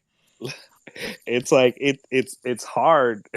It's hard for me to Nah, I can't finish that statement. Okay, I'm gonna finish the statement. It's hard for me to process when we're talking about the banh mi. Like, I think the banh mi is the banh mi, man. You're Well, right. it's a great sandwich. It It's a great is. sandwich, but It is. why the fuck are there baguettes in Southeast Asia? No, I while I do feel that, and here's kind of my thing is I think what happened in Southeast Asia is that they just upgraded the whole shit. Because to me, when people talk about France, I'm like, you mean Morocco, right? Like, it's light skinned Morocco, and they're all Orthodox Christians who just do what they do in the Caribbean or in the Mediterranean. I'm like, So for me, but anyway, I'm sorry. I'm so confused. The French are light-skinned Moroccans? Yeah, it's not even a joke. Like, it's really a reality. Like, what France is, whatever they think they are, they could think that, but they're just North Africans. Like, that's what they've always been since the Romans. Racist motherfuckers. I'm just saying, man. All France is since the beginning has been a bunch of North Africans who be wilding on yachts, who pick their how would I word it? Their agriculture game is on point, man. You could almost argue that the grapes are the grapes of the gods. Like, I'm not mad at them. I just feel think like you're really like white centering right now, and I'm so uncomfortable. I apologize for that. The Moroccans would disagree. Cultural appropriation again. The Moroccans would agree with me, and they're North. They would tell you, Hey, like, yo, bro, Mike, check your DMs right quick, bro. It's the North Africans. You see that shit? It's all the Anyway, sorry. I hear you. I do, but he would say it's not that North Africans colonized Southeast Asia. Like artificial intelligence rapper. Like, that didn't happen. No. You're right. You're absolutely right. You're right. Just think about the baguettes. It all comes No, absolutely. That. No, I feel that. I have to think through this. I have an answer, Wonderballs. Just look, it's 9:39. I got 3 more hours before I block. We're good. JK, I'm not. I have to go to bed. I wake up early, actually. Hey, dude, what if we were right about the lyrics changing? The artificial intelligence rapper. Look, here's my thing about the horned horses. Mateo, did you check your DM right quick? No, I didn't. I'm sorry. Hold on. Oh shit! New slavery. What? I don't hint it.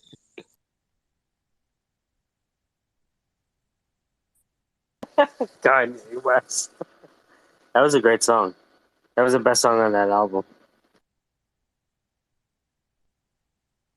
What is going to happen?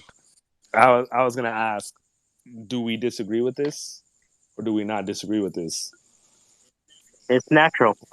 Wait a minute. Wait. Hold on. Robbie, I don't know if you should be in here. I'm just saying. Who? Say again? Robbie? Stay, Robbie. We were just talking about Egyptian history. I just followed Robbie. Oh, God. Robbie's a brilliant singer. Oh, thank you. First, hello. Second of all, it's really interesting that we're on this topic because first day of classes, I'm a college student. I'm taking an AFRES class, which is like African American Studies, and we watched this film called The Hidden Color, and it just talked about literally all of the things that you're talking about now. So I find that to be really funny. Mattios, did you plagiarize from that No, I movie? didn't. But I've been trying to. Look, they have this word, Casey, and we could say it on record. They have this new word, right? They call it Mina, which is like Middle Eastern, North African, right? And I'm like, that's French. And that's French by Morocco.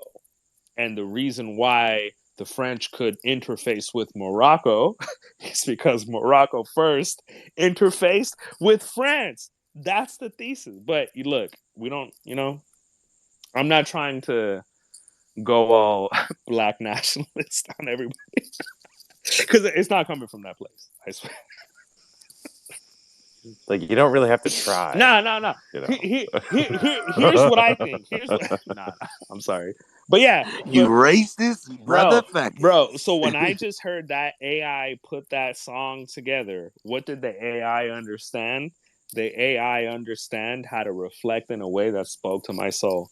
And how can I be mad at a mirror when all it's doing is reflecting the light of the sun, which starts in Morocco?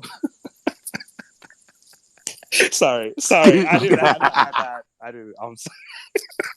But look, man, Morocco is the key, bruh. You meet them, you It's see got them. 500,000 I'm followers, saying, bro. look, listen, friend. You know.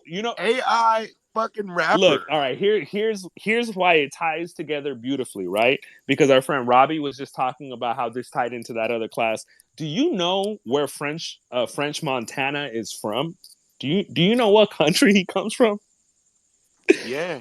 French Montana is from Morocco. The AI sounded like Morocco, and when we asked the AI, "Hey, make rap. What does rap sound like?" The AI says, "You guys sound like France, aka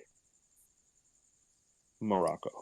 That's all I'm saying. Morocco. That should that's all I'm saying. I've Okay, never well, heard such passion for Morocco, and I'm really wondering like why Morocco specifically. Literally because Bias. I mean, yeah, geographical bias. It's right across from France, and the Moroccans were tripping, man. They were, you know what I mean? That bruvs could make a canoe. All right, Matthias. When was the last time you looked at the freaking does that have something to do with map? war? He said Morocco is where?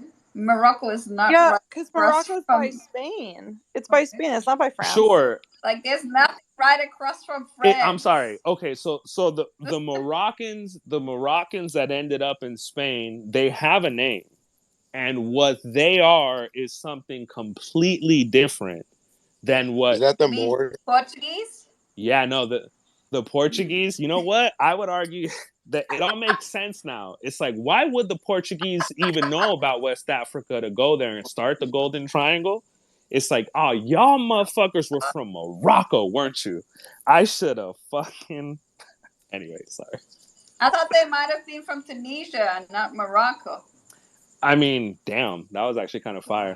I mean, when is the last time you actually checked the map of Europe So and northern African okay, so countries? there are a bunch of North African countries, but very few of them have had boats as long as Morocco has. Like the history of Morocco goes back the way my father sees it, right? And we're all biased by wherever we're from, and my father is from Ethiopia. So the way my father sees it is like Morocco and North Africa, that region of North Africa was what the Greeks were talking about when they talked about Ethiopia. When they mentioned that term Ethiopia, they weren't talking about the East African country of Ethiopia.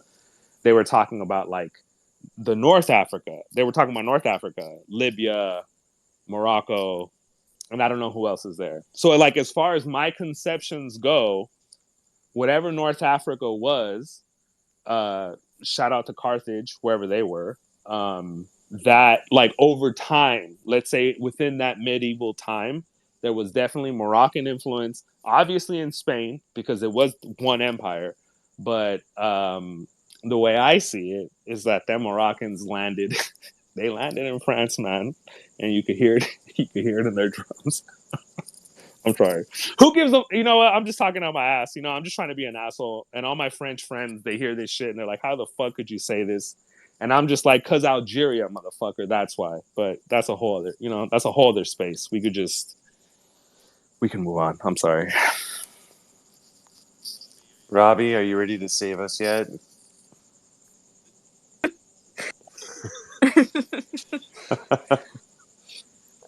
Yeah. She's like, I'm not sure if I ever got to follow you again, Casey.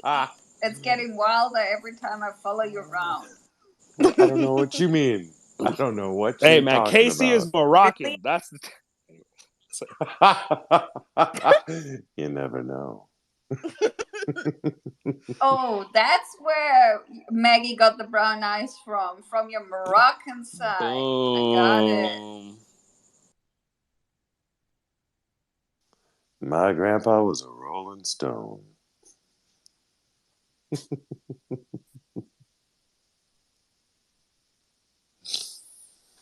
Whew, Matios, man, you're stringing it together, son.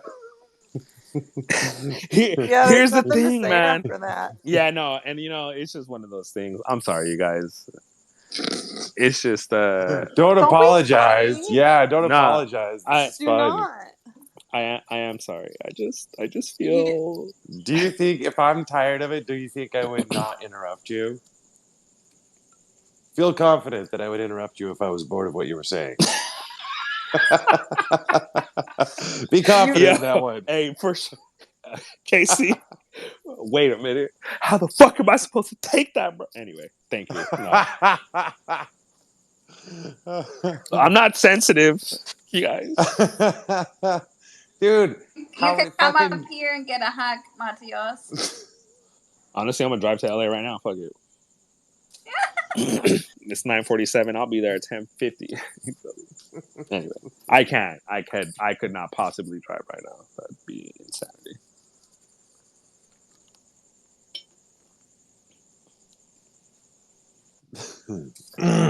Well, but yeah, man. On a lighter note, so earlier Yeah. we were talking about the slave trade. Sorry. Yeah, so go religion. So religion and slavery. All right. Yeah. No. That's excellent. It's like, right? I And can't. now let's throw in a little global economics I'm because saying that was though. the base of it. Hey man, look here. So here's what I really think. I think the French political analysis is what's wrong with modernity. Anyway, I'm sorry. Damn it, you guys. Good times. Yeah, Good times. Bro, it's Saturday. I'm with my friends on Twitter Spaces. Saturday. I'm just vibing on the weekend. And It's totally Saturday. It's Saturday. Yeah, it's totally Saturday. Fucking right, it's Saturday. You guys, I just had yesterday had a very circa 2000 kind of experience. You know what I did? What? I walked into a physical bookstore and looked at books on the shelf, just looked around at books, wandered around, and only a few times looked up the books on my phone. Where was this? In Boston at Carrie's house. Yeah, it's like a mostly forgotten store called Barnes and Noble. I also really want to go shopping at Carrie's house, but yeah, it's the Barnes and Noble. I personally happen to be a fan of the Barnes and Noble, and the one that I specifically go to, they have a little bakery, and they have these salted caramel cookies. So every time I go, Okay, no, keep going. Don't. So good. No, and they warm them up. So I will get a book, and then to reward myself for reading, I will get myself a cookie. Because I don't have to go out of my way to read, but I do. And I know that it's bettering me as a person, and so to reward myself for bettering myself as a person, I think I deserve a cookie. So I go and I get a cookie, and then I crack open that book, and I think I read the first 5 pages, then I sit it on my bookshelf, and then I forget that it's there for 3 months, and then I read it eventually. But hey, at least I got a cookie. At least you got a cookie out of it. And I really like hearing about your experience of this ritual because I shit you not, So I was there yesterday with my little sister, and we see this bakery that you speak of, and we go over there, get ourselves a little coffee. Wow, coffee. No, thank you. And we get a coffee, and then Wait, what? Where can I get cocky? It's the where do I have to go tomorrow to get that experience? on the balls?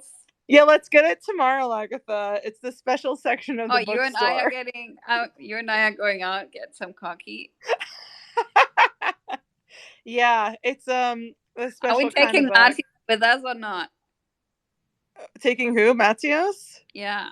Well, he's already committed to being very non-committal, so apparently not. Okay.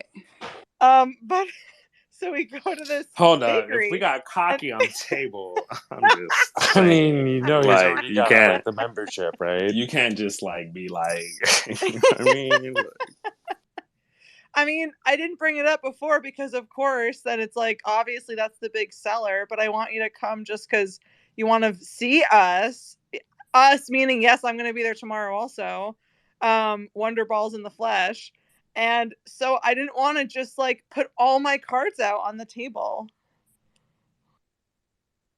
That sounds like poppycock. You know, I got only 2 days left. I got nothing left on my hand. My cards are all out. You're all drained? Yeah. Yeah. I mean, you and Matios, you can just like almost weekly meet up anyways, you know? We can. We can go out to the bookstore. It'll cocky and cookie. Yeah. Wait, where was that at? Wait, I want to finish my story. So my little sister sees the bakery section. She's like, let's get a cookie. I'm like, okay, yes. And she sees the salted caramel one. She's like, we're getting the salted caramel. And like, you know, great decision. We're getting it. So we got the cookie. The woman who works there hands it over. We take our first bite. And she says, usually they warm this up for us. Was her like disappointed comment after eating it. And clearly, like Robbie Taylor's version, you're like confirming this also, that it should really be warmed up. It should, and I can understand and sympathize with her disappointment, because it really is such a disheartening experience when you go to take a bite of a salted caramel cookie and find that it is, alas, at room temperature. I mean, it can really suck the spirit out of someone. But I commend your sister for being the brave soul that she is, and, you know, facing adversity with her head held high. Yeah, it like a little bit sucked the soul out of the room, but I mean, we rebounded, you know, we still had our delicious cold beverage and hey, a new book, you know, there's like a few things going for us. Exactly. I commend and I admire your perseverance through that hardship. Thank you. I'm saving it for my college admissions essay for when they ask about a hardship in my life. That's such a good... I mean, I'm not a college admissions officer, but if I was and I got an essay talking about that, I mean, that's a green light if I've ever seen one. That the type of person that could distinguish between the different phases of a cookie, I want that as my nuclear engineer. It's like, I don't know what you're coming in here for, but you're not going to do that no more. You are going to understand how to press matter together and create energy because you've been anointed since the beginning.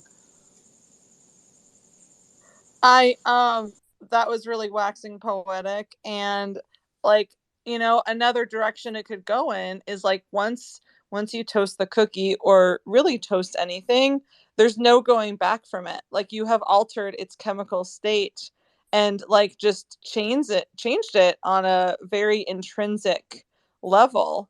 And aren't we all sometimes changed in that sort of way where there's no going back?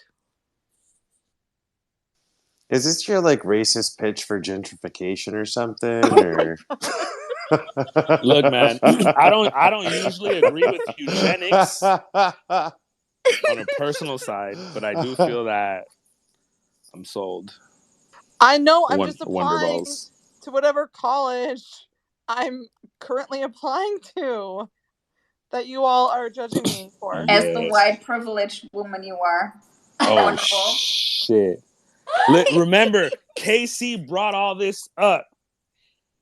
All right, guys, have a good night. I'm No, Optimus Prime. Casey. No. Oh, I'm no. just kidding. Casey, don't leave yet. Sing us a song. It was a We all want to hear a song. Only if you want to, though. And you can have background track. You can do karaoke, whatever you want. We're all here to Boom. listen to you, Casey. Whenever you're ready. Was that Yo. good? Was that good? Oh my shit! That was great. Thank you so much. I just decided to get into character for a minute. So it was just Yo. it was all Bravo! Bravo! Bravo! Hey, Thank you. that's empiricism if I've ever seen it, man. That's yo. Damn. Casey, Wow. you're just too good to us, bro. Wow, dude, we have a new You're champion of the nice voice. You're just too good. I know, I'm giving you a run for your money. Oh, I shit. happily pass the torch to you. Wait. I think I'm starting to regret my decision. Yeah, no, you already won. Yeah, No. already It was won. like a It's yours. one-time No, deal, it's though. yours now. That's the way it works. You won. You are It's yours now. now. You are Yep. now the Damn it. voice. The thing is, I've literally heard like 5 people do the voice, and I realized that the voice is not KC. KC is one of the instruments through which the voice speaks. And now, Robbie, we really do understand that you too are one of those instruments, and I think you've been anointed. You know, since before conception, before all of it, before creation, it's been ordered this way, and I thank you. You know, for Like, being that you instrument. had like such a good start on that one, and then it went down like the culty path. No, I mean it's just I'm a determinist now. The Horned Horse called this. I believe in all things that are this way because of what they were far back in the beginning, and it was the first sound. Thank you. Exactly. Before whatever is that might happen is going to happen. Robbie, I'm interested in what you're studying in college. Oh, sure. So I am a psychology major, and I am picking up a minor in Africana studies. What I want to do with that's a really good question that I'm also asking. However, I would like to go into like therapy. Now which type? That's also up in the air. But I do want to become a therapist because I've always wanted to help people, but I'm unfortunately not the kind of person that's cut out to be in like the medical field in terms of like being a doctor or like a surgeon. Like that's not for me. But I am a good listener, and I do like enjoy helping like talk things through with people and like providing resources and things like that. So I'm like, maybe therapy might be a good like option for You know, me. they have music therapists. They do. I see. I remember like I work with them. senior or junior year of high school. I was like trying to figure out like if I wanted to go into music therapy. I mean, like it would be cool. I don't know. Oh, you know what? Actually, introductions. Robbie, Mattios, tell Robbie what your profession is. Yeah. So I apologize for everything I have been saying. And this actually came up a little bit earlier, but I work in behavioral health.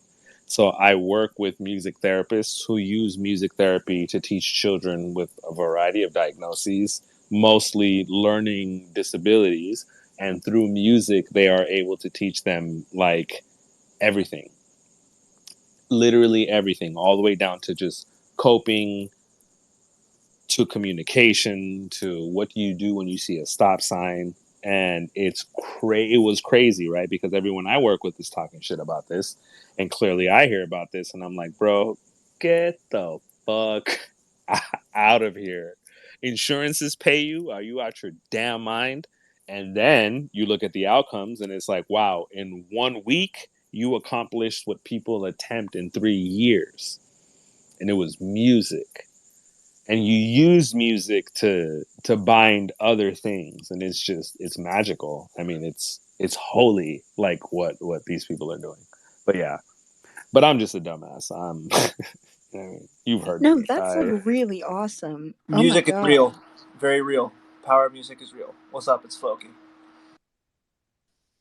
Okay.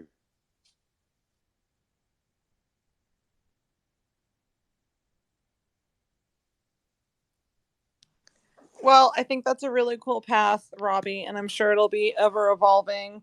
And it's like jobs and careers are real weird. It's like they're less and less linear these days. And I suppose I'm really speaking from personal experience at the moment, but I think that's an amazing field to get into. Thank you. I appreciate that. Yeah. But like I also plan on doing music stuff like on the side when I get a chance, cuz like I really like to do that also. But like in terms of like career, yeah, I guess the psychology path is where I'm walking down these days.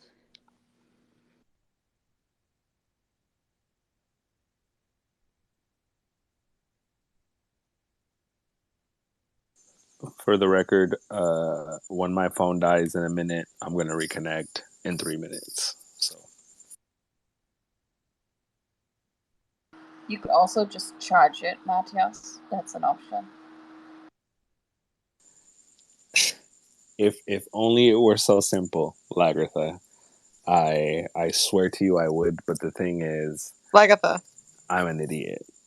So What's up, Wonderbolt? Oh, I just said your name to correct Matthias. Oh, right. I'm just so glad that Wonder Balls is sticking. So It's fucking tell gold. me. Oh, we all decided it's gonna be Wonderbolt from now on.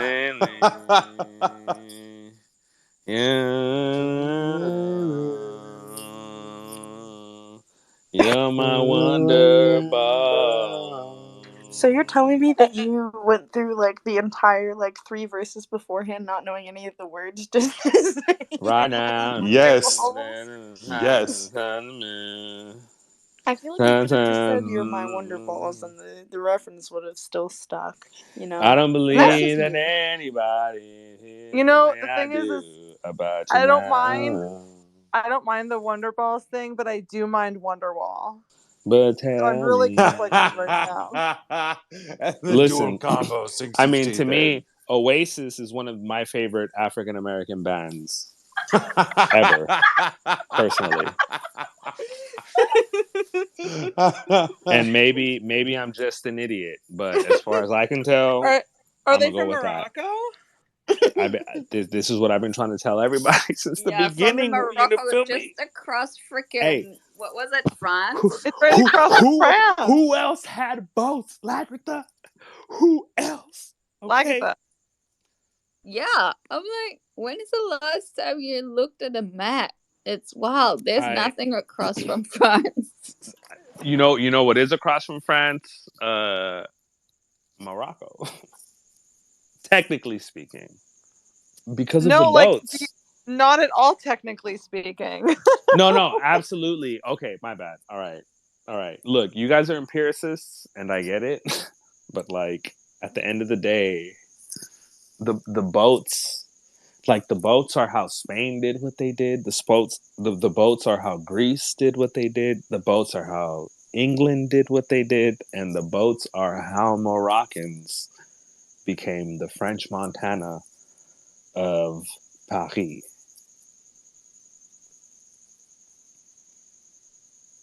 But also, I don't mean any of this either.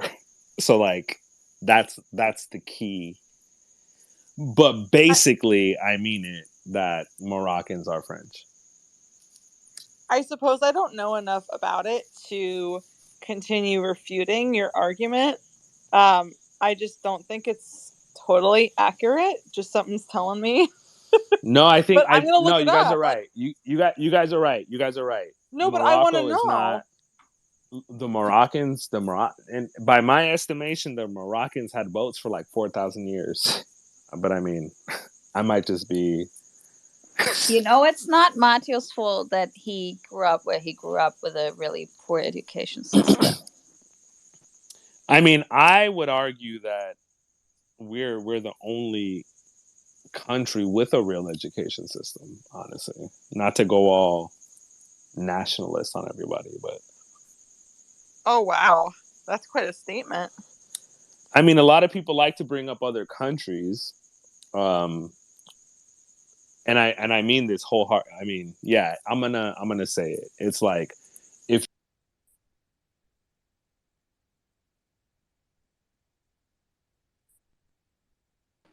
I think he died.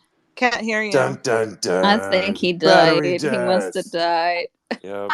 I think so. Use away. So hello, everybody else in the room, just hanging out. It's just us now. Man, right after he says something so controversial. Of course. Ugh. That's a He rug. said 3 minutes. Give him 3 minutes. He'll be back.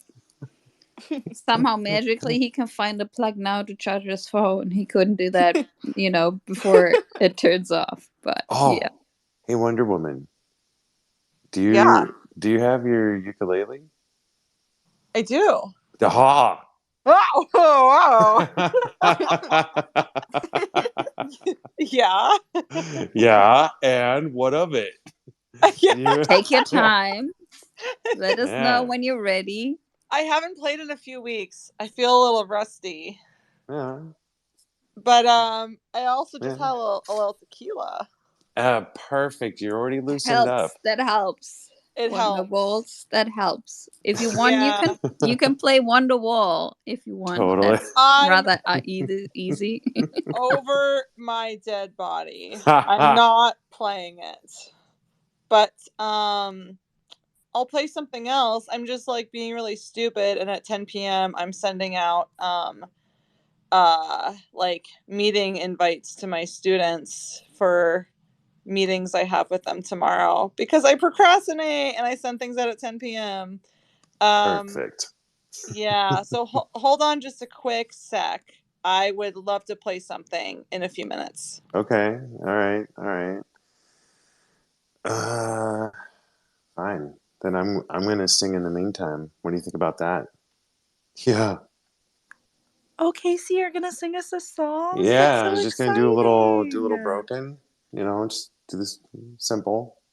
Well, whenever you're ready, no rush.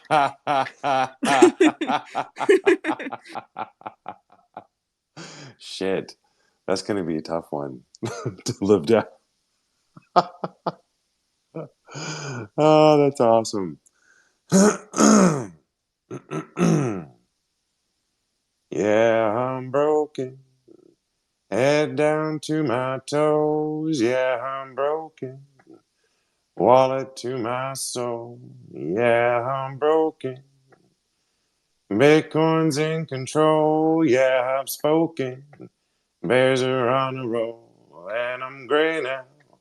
Markets take a toll. Yeah, I'm broken. Head down to my toes. Yeah, I'm broken. Wallet to my soul. Yeah, I'm broken. But tell me about your nose. And I'm DJing. I'm getting in. Proof of stake on break the stake and I'm in. I'm broken. Head down to my toes. Yeah, I'm broken. Wallet to my soul. Yeah, I'm broken. No NFTs to hold. Had a hot wallet that should have been cold. Hackers broken. Took everything I owned. I'm broken. Head down to my toes. Yeah, I'm broken. Wallet to my soul. Yeah, I'm broken. Oh, there it is. Yeah. Go on, Yeah. Casey. I like that song. Thanks, Wonderballs. You're welcome. That's great. That's hey, that's great. That was so good. All right, you tuned up yet? No, I'm sending out meeting Hurry. invites still. Fine. When I said a few minutes, I mean like 10. Oh my god. You totally Shut grew up up. watching the 80s movies. Oh my god. You know, Casey. sure you don't feel like feverish, Wonderballs? I don't feel what? Feverish. I just saw you earlier. You looked like you had a fever going on. I'm pretty sure you're sick tomorrow. Oh man, yeah, I'm feeling a little under the weather. You see? Plus all the jet lag and shit, you know? I think you have fever. We'll talk about this in private. Wonder Woman's got monkeypox? Yeah, she looked like she had something going on. You know, I just video called her earlier and she was like all red and bumpy and weird. And yeah, I don't know. That's just my face, Lagatha. Oh, I told you to shit. stop I making forgot. fun of it. No, but really, I actually just visited friends in New York who, like, a few of them did have monkeypox, and they said it was like kind of no big deal. But it was Oh when, my like, God. I know, but they told me about it when I didn't have Here's much me awareness. worried 6 weeks about fucking COVID, and now you bring me monkeypox tomorrow? Really? No, I don't have it. At least I don't think so. I think we're fine. Agatha, are you mad at me now? Only if she gets monkeypox. I think that she's busy speaking with the household and they're uninviting me. Blacklisted. Hey, what's up? Oh, dude, fuck, tattoo here. Jake's here. And there's nobody at the helm. Perfect. Lagatha, they had monkeypox long before I visited them. What did you say? I just went to the kitchen. I'm sorry. She said she's pretty sure she's got monkeypox and you should get checked. Oh, What she that's was great. saying. You know, if I didn't catch the fucking COVID on the But festival she's in saying she's Boston. testing positive for that too. So Casey. Wow. Yeah, great. I mean, that explains why you looked all feverish earlier. You know, Casey, now you can't. No, Casey's cock blocking me. He's friend blocking me. I said that my friends in New York yeah, now who you're had stuttering over the truth. Yes, we know you went and saw your friends in New York and got whatever you got. We understand how those things work. Okay. Casey. You don't have to give us the detail. You can give us the details if you want, but you don't have to. We understand how things work. Oh. That's fun. That's fun. So what happened is that the details, the dirty details are my friends, they had monkeypox long before I visited them. And yes, some of them are gay. It doesn't mean that it's a gay disease, but obviously they are New York City gay men. Okay, not obviously because it's not a gay disease, but I mean, your presentation here needs work. We'll work on it together, but it needs work. I'm like conceptually so confused right now. Oh yeah. Michael, do not splice I can't that get piece monkeypox out. if I'm not gay. What if I'm like a little gay? Then it might get you. I don't know what to say.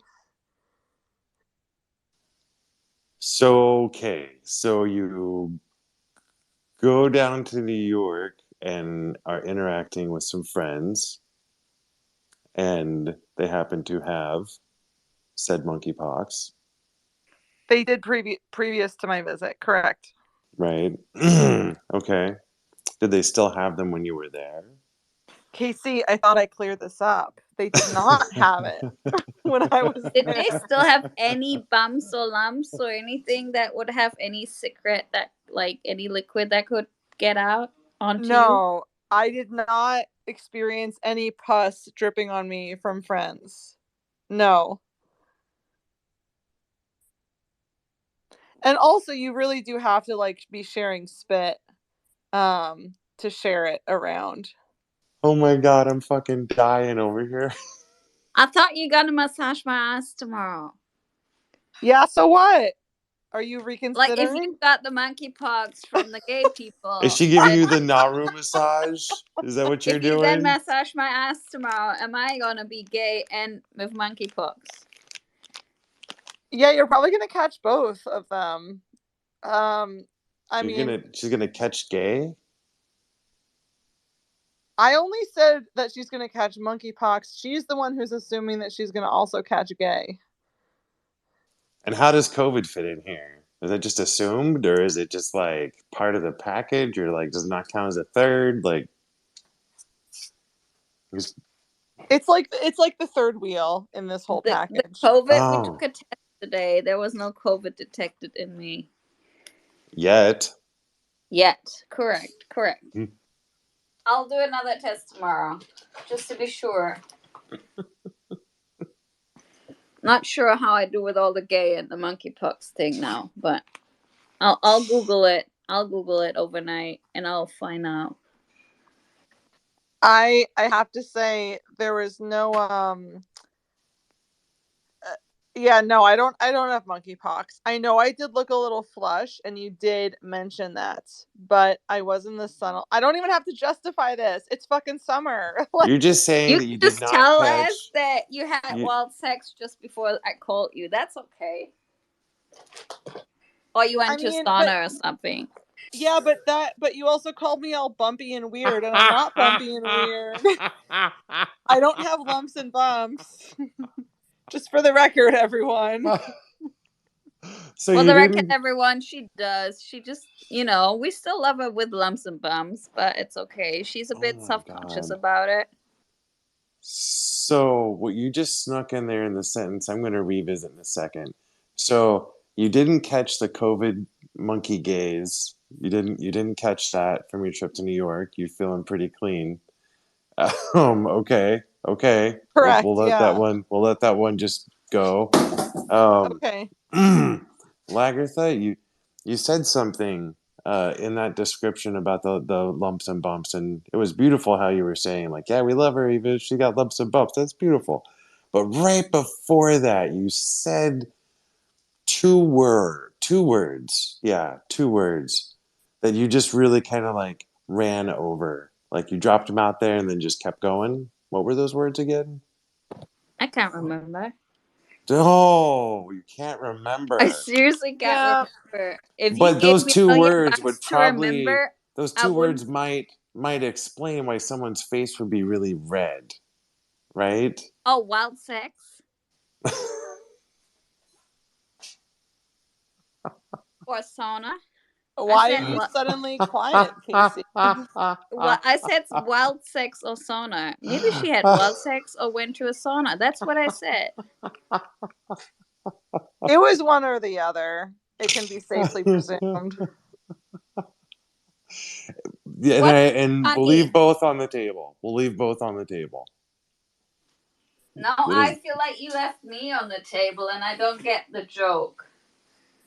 I feel like I'm missing out. No, it was no joke. It was just that you very like casually dropped that out there and just kept going as though you had like not said anything. I don't know. Just thought that was worth drawing Well, attention to. it should be a casual. Freaking Matthias, our Catholic over priest, is gone, so we can be casual with sex now. Also, me and Lagatha, we spent some quality time together, so we're very close Right. at this point.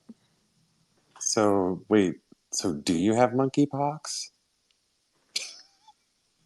I Are don't you know. kidding me? Wait, are you I'm asking not me? sure it's how much gay I need to be to get the monkeypox. I'll have to Google. I told you.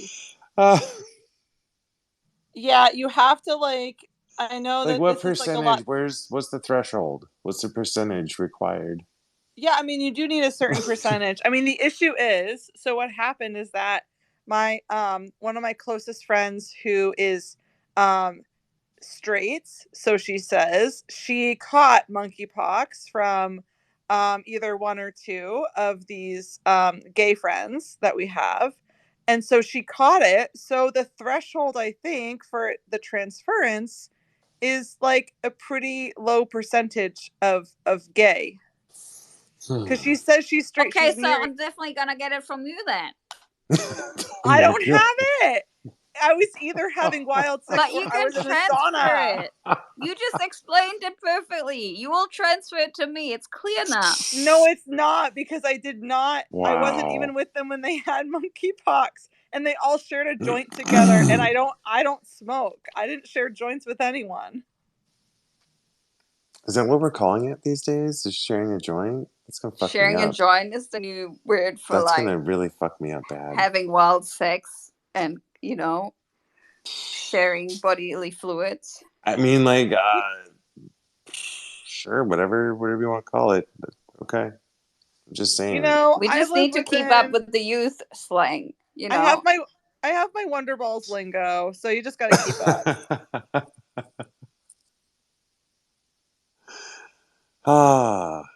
Lagatha, I'll touch you with gloves on if you want.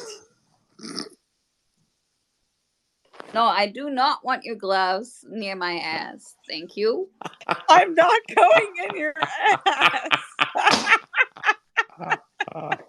I was never gonna go in your ass. I was gonna massage your ass, but that's like not at all penetrative. I would lose my license. If it was reported, yeah, you would lose your if license. you assume it would be giving me reported. the gay monkeypox too. Don't you think? Oh wow! I If really get the gay can't even follow. from you, then you will lose your license. I'm not going to give you monkeypox. Well, everybody here that's still hanging in the room, I'm amazed that there's people still hanging in here in the room. It's come to light that Wonder Woman, Wonder Balls, and Lagartha are sleeping together. Wonder Balls has multiple relationships with people in New York. And apparently that's just the beginning of the discoveries here on the Syndicate Drama Channel. Stay tuned. Wow. Yeah, God knows what we will discover next. Dude. But that was a really nice synopsis of the Did you like conversation, that? Casey. That was really good. Thank Robbie, you. don't defend him. No, What? She's been making fun of me the whole time. She could be nice to me. That's all right. She still is Casey. This is something you would say. Oh, She's shit. still in Casey character. Oh, no. Oh, no. If that was said in a patronizing way, then I agree with it. Thank you. Oh, no. It originally, I'll be real, it originally was not meant in a patronizing way, but now that you say it, I kind of wish that I did say it in a patronizing way. So I'm kind of, dang. I'm going to just go ahead and interpret it as being a patronizing comment. Thank you. I appreciate that. You're welcome. All right, time for me to go to bed now. You guys have fun. No, don't leave. Just when we started to insult you. I know. I'm like, ooh. What will we do without you, Casey? Who's gonna narrate the whole thing while the host is just, absent? There's no co-host. Also, I'm just about to get my ukulele out. I can't believe you're leaving. I was gonna say you gotta wait until Wonder Balls gets her ukulele, and then you can leave. Dude. Wonder Balls, how far away are you from having your shit together? I'm getting it out right now. I gotta just tune. I gotta tune all right. it. Then Robbie, you gotta. No, there's gonna be a factoring in here. If I'm staying up. All right, Wonder Balls, you're getting ready. Robbie, what song are you gonna sing? Well, okay. Does anyone have any requests? Because I like Wonderwall. If you could sing Wonderwall for Wonder Balls, Shut up, Lagatha. Now I will give you monkeypox. And maybe. So you do have them, the gay monkeypox. I can turn it on and turn it off at will. Ew. Oh, you're on and off gay, including the monkeypox?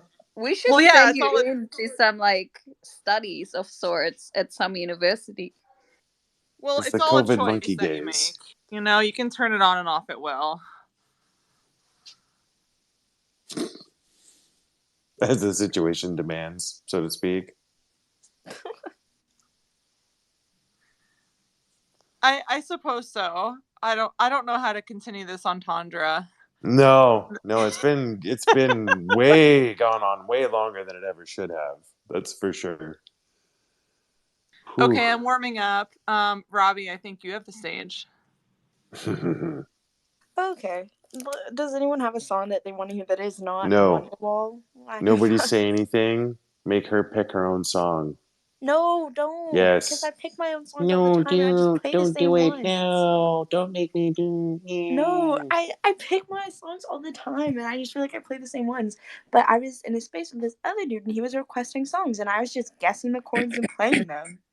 And that Do was you have a fun. list of your favorite songs, Robbie? I like too many songs to make a list. I like 80s music. I'm in a mood to play 80s songs. So if you have any 80s songs that you want to hear. Cyndi Lauper. Cyndi Lauper?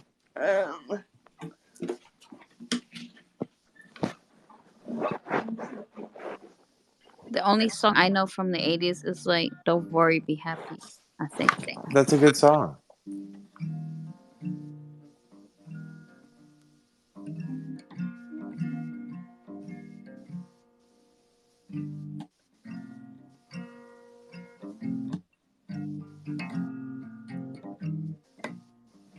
Okay, I think I can play the chords for Cyndi Lauper. Let me try.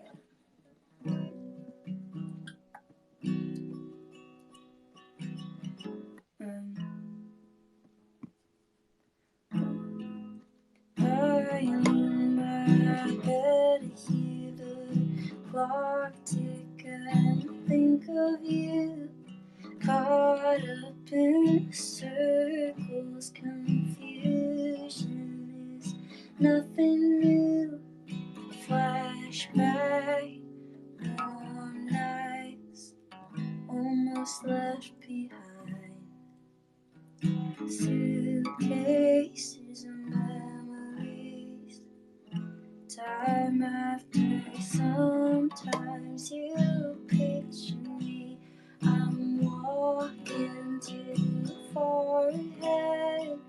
You're calling to me. I can't hear what you said. And you say to go slow.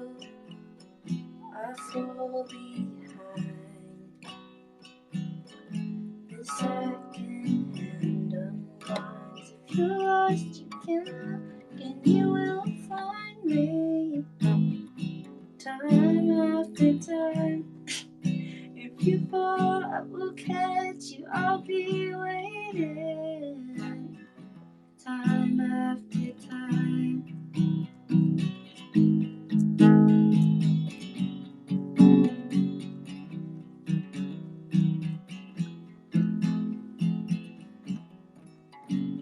I fucked up the chords, but That was your first time singing that song?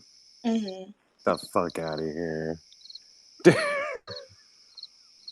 That was awesome. How do Thank you you. just pick it up and fucking do that? I don't know. That blows my mind. I just guess, and I hope that it comes out right. You might be gifted of sorts, Casey. I'm not sure. Maybe. Something. I didn't listen much to that because I was furiously practicing, but I hope to hear it another day. No worries. I completely understand. I can't wait to hear you on the ukulele, though. I'm on pins and needles. Anxiously awaiting. Oh, well, I hope I can get you off that ledge pretty soon. That sounds pointy.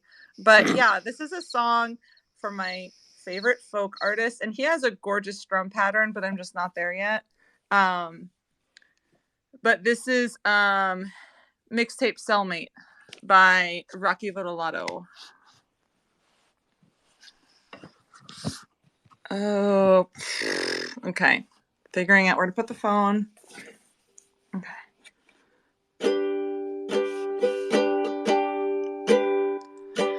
I am a prisoner in the sunlight.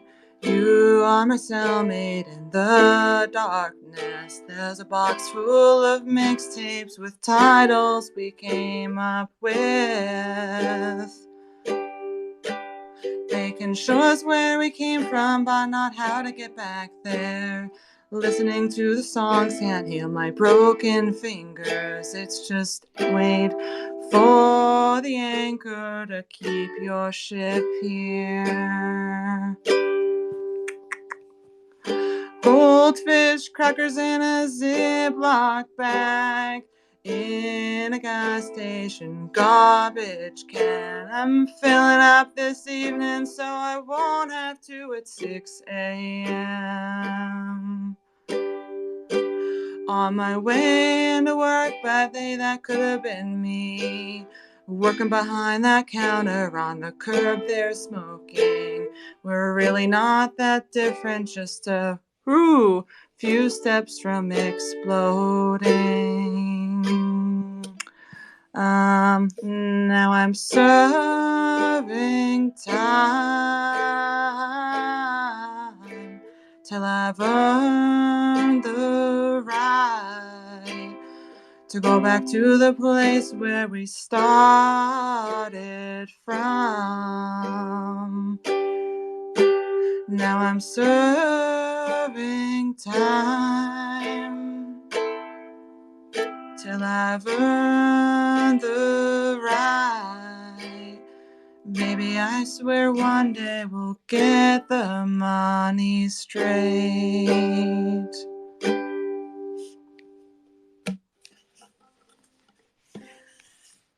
And that's the little ditty.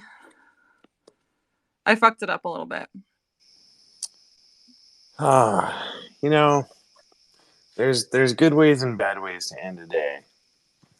And I owe you, all of you, a thanks for helping me in this day well.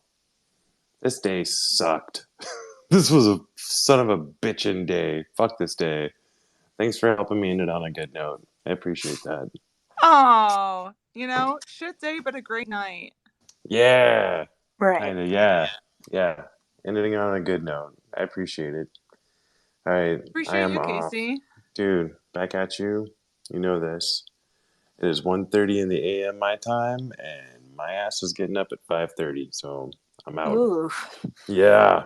Ugh. Yeehaw. Let's have fun. All right, everybody. Be Good good. night, Casey. Good talking to you. Good night, Casey. Oh, he's gone.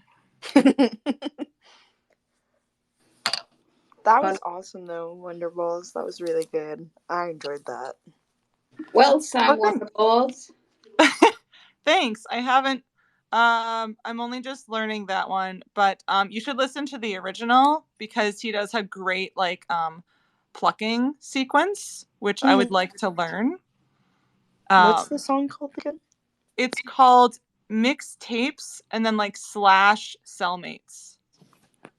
And it's by Rocky Vodolato.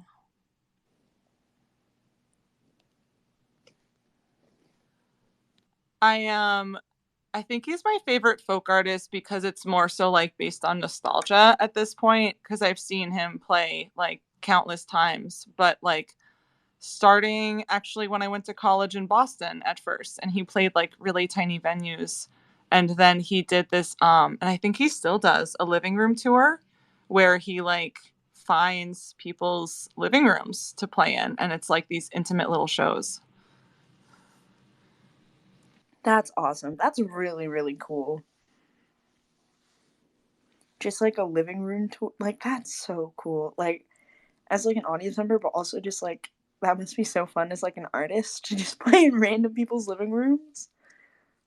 Yeah, and especially because it's he emails out his list of hey, I want to go to these cities on around these dates. If you or anyone you know has enough space, has the logistics in place, then let's hook it up, and you get some free tickets out of it.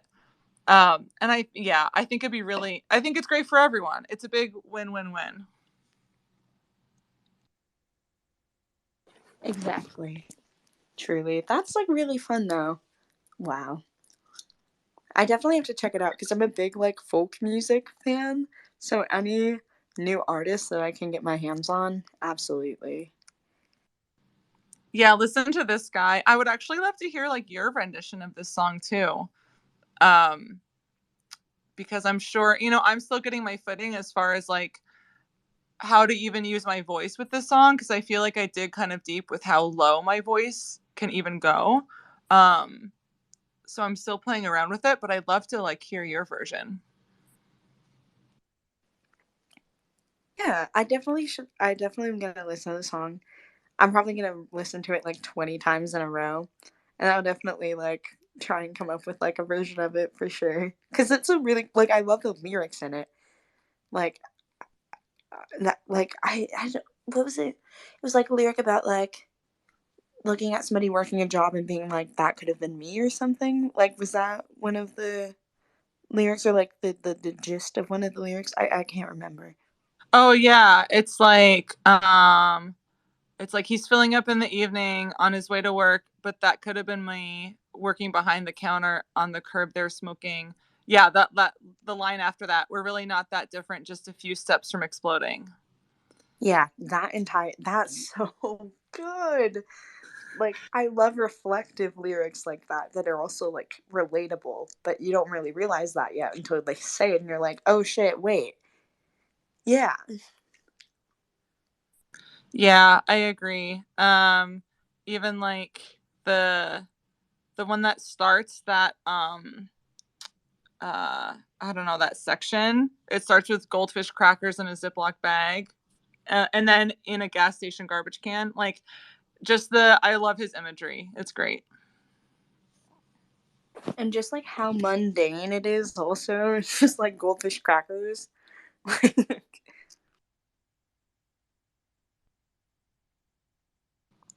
Yeah, he's a poet. He's a good one. But like a number of his songs I love, but they're just way feel like they're inaccessible for me to play.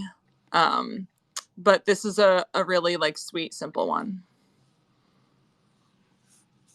Oh, also, do you know one that I'm learning is Billie Eilish Party Favor, Yes, I which know that song. yeah, which is, I mean, she does it on a ukulele, so it's like very helpful for Yeah. me. I can imagine. um yeah, and that's one that I'm learning also. I love that one. That is a really good one. I was like a huge Billie Eilish fan. I still kind of am, but just not as much, I guess. But she has such a beautiful like voice.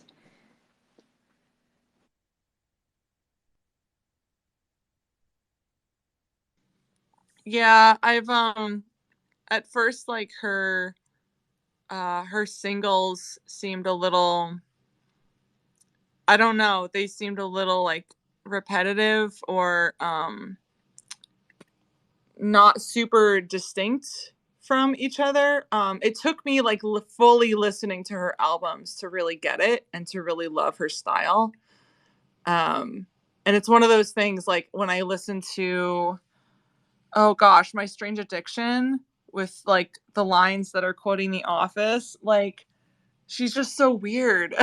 I feel like she pumps out like amazing singles, but then I think she would actually get much weirder if she like just had like the full ability to not care what any of the listeners like thought. Um like it felt like My Strange Addiction was a peek into what that world looks like. Maybe she will get weirder. I don't know. I get what you're saying. Yeah, like I hope she does. She's like really funny. Like in her interviews and just like videos of her, she's like a really funny person.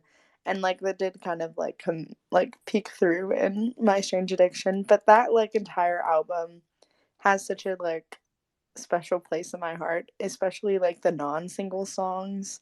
Cause like Bad Guy, I like in comparison to the rest of that album, like in comparison to like Elo Milo or like Eight or like I Love You or any of those songs, like that one was kind of like okay, like we're having fun with this, I guess. But like I don't know, the other songs, like just the lyricism, but also just how like raw her voice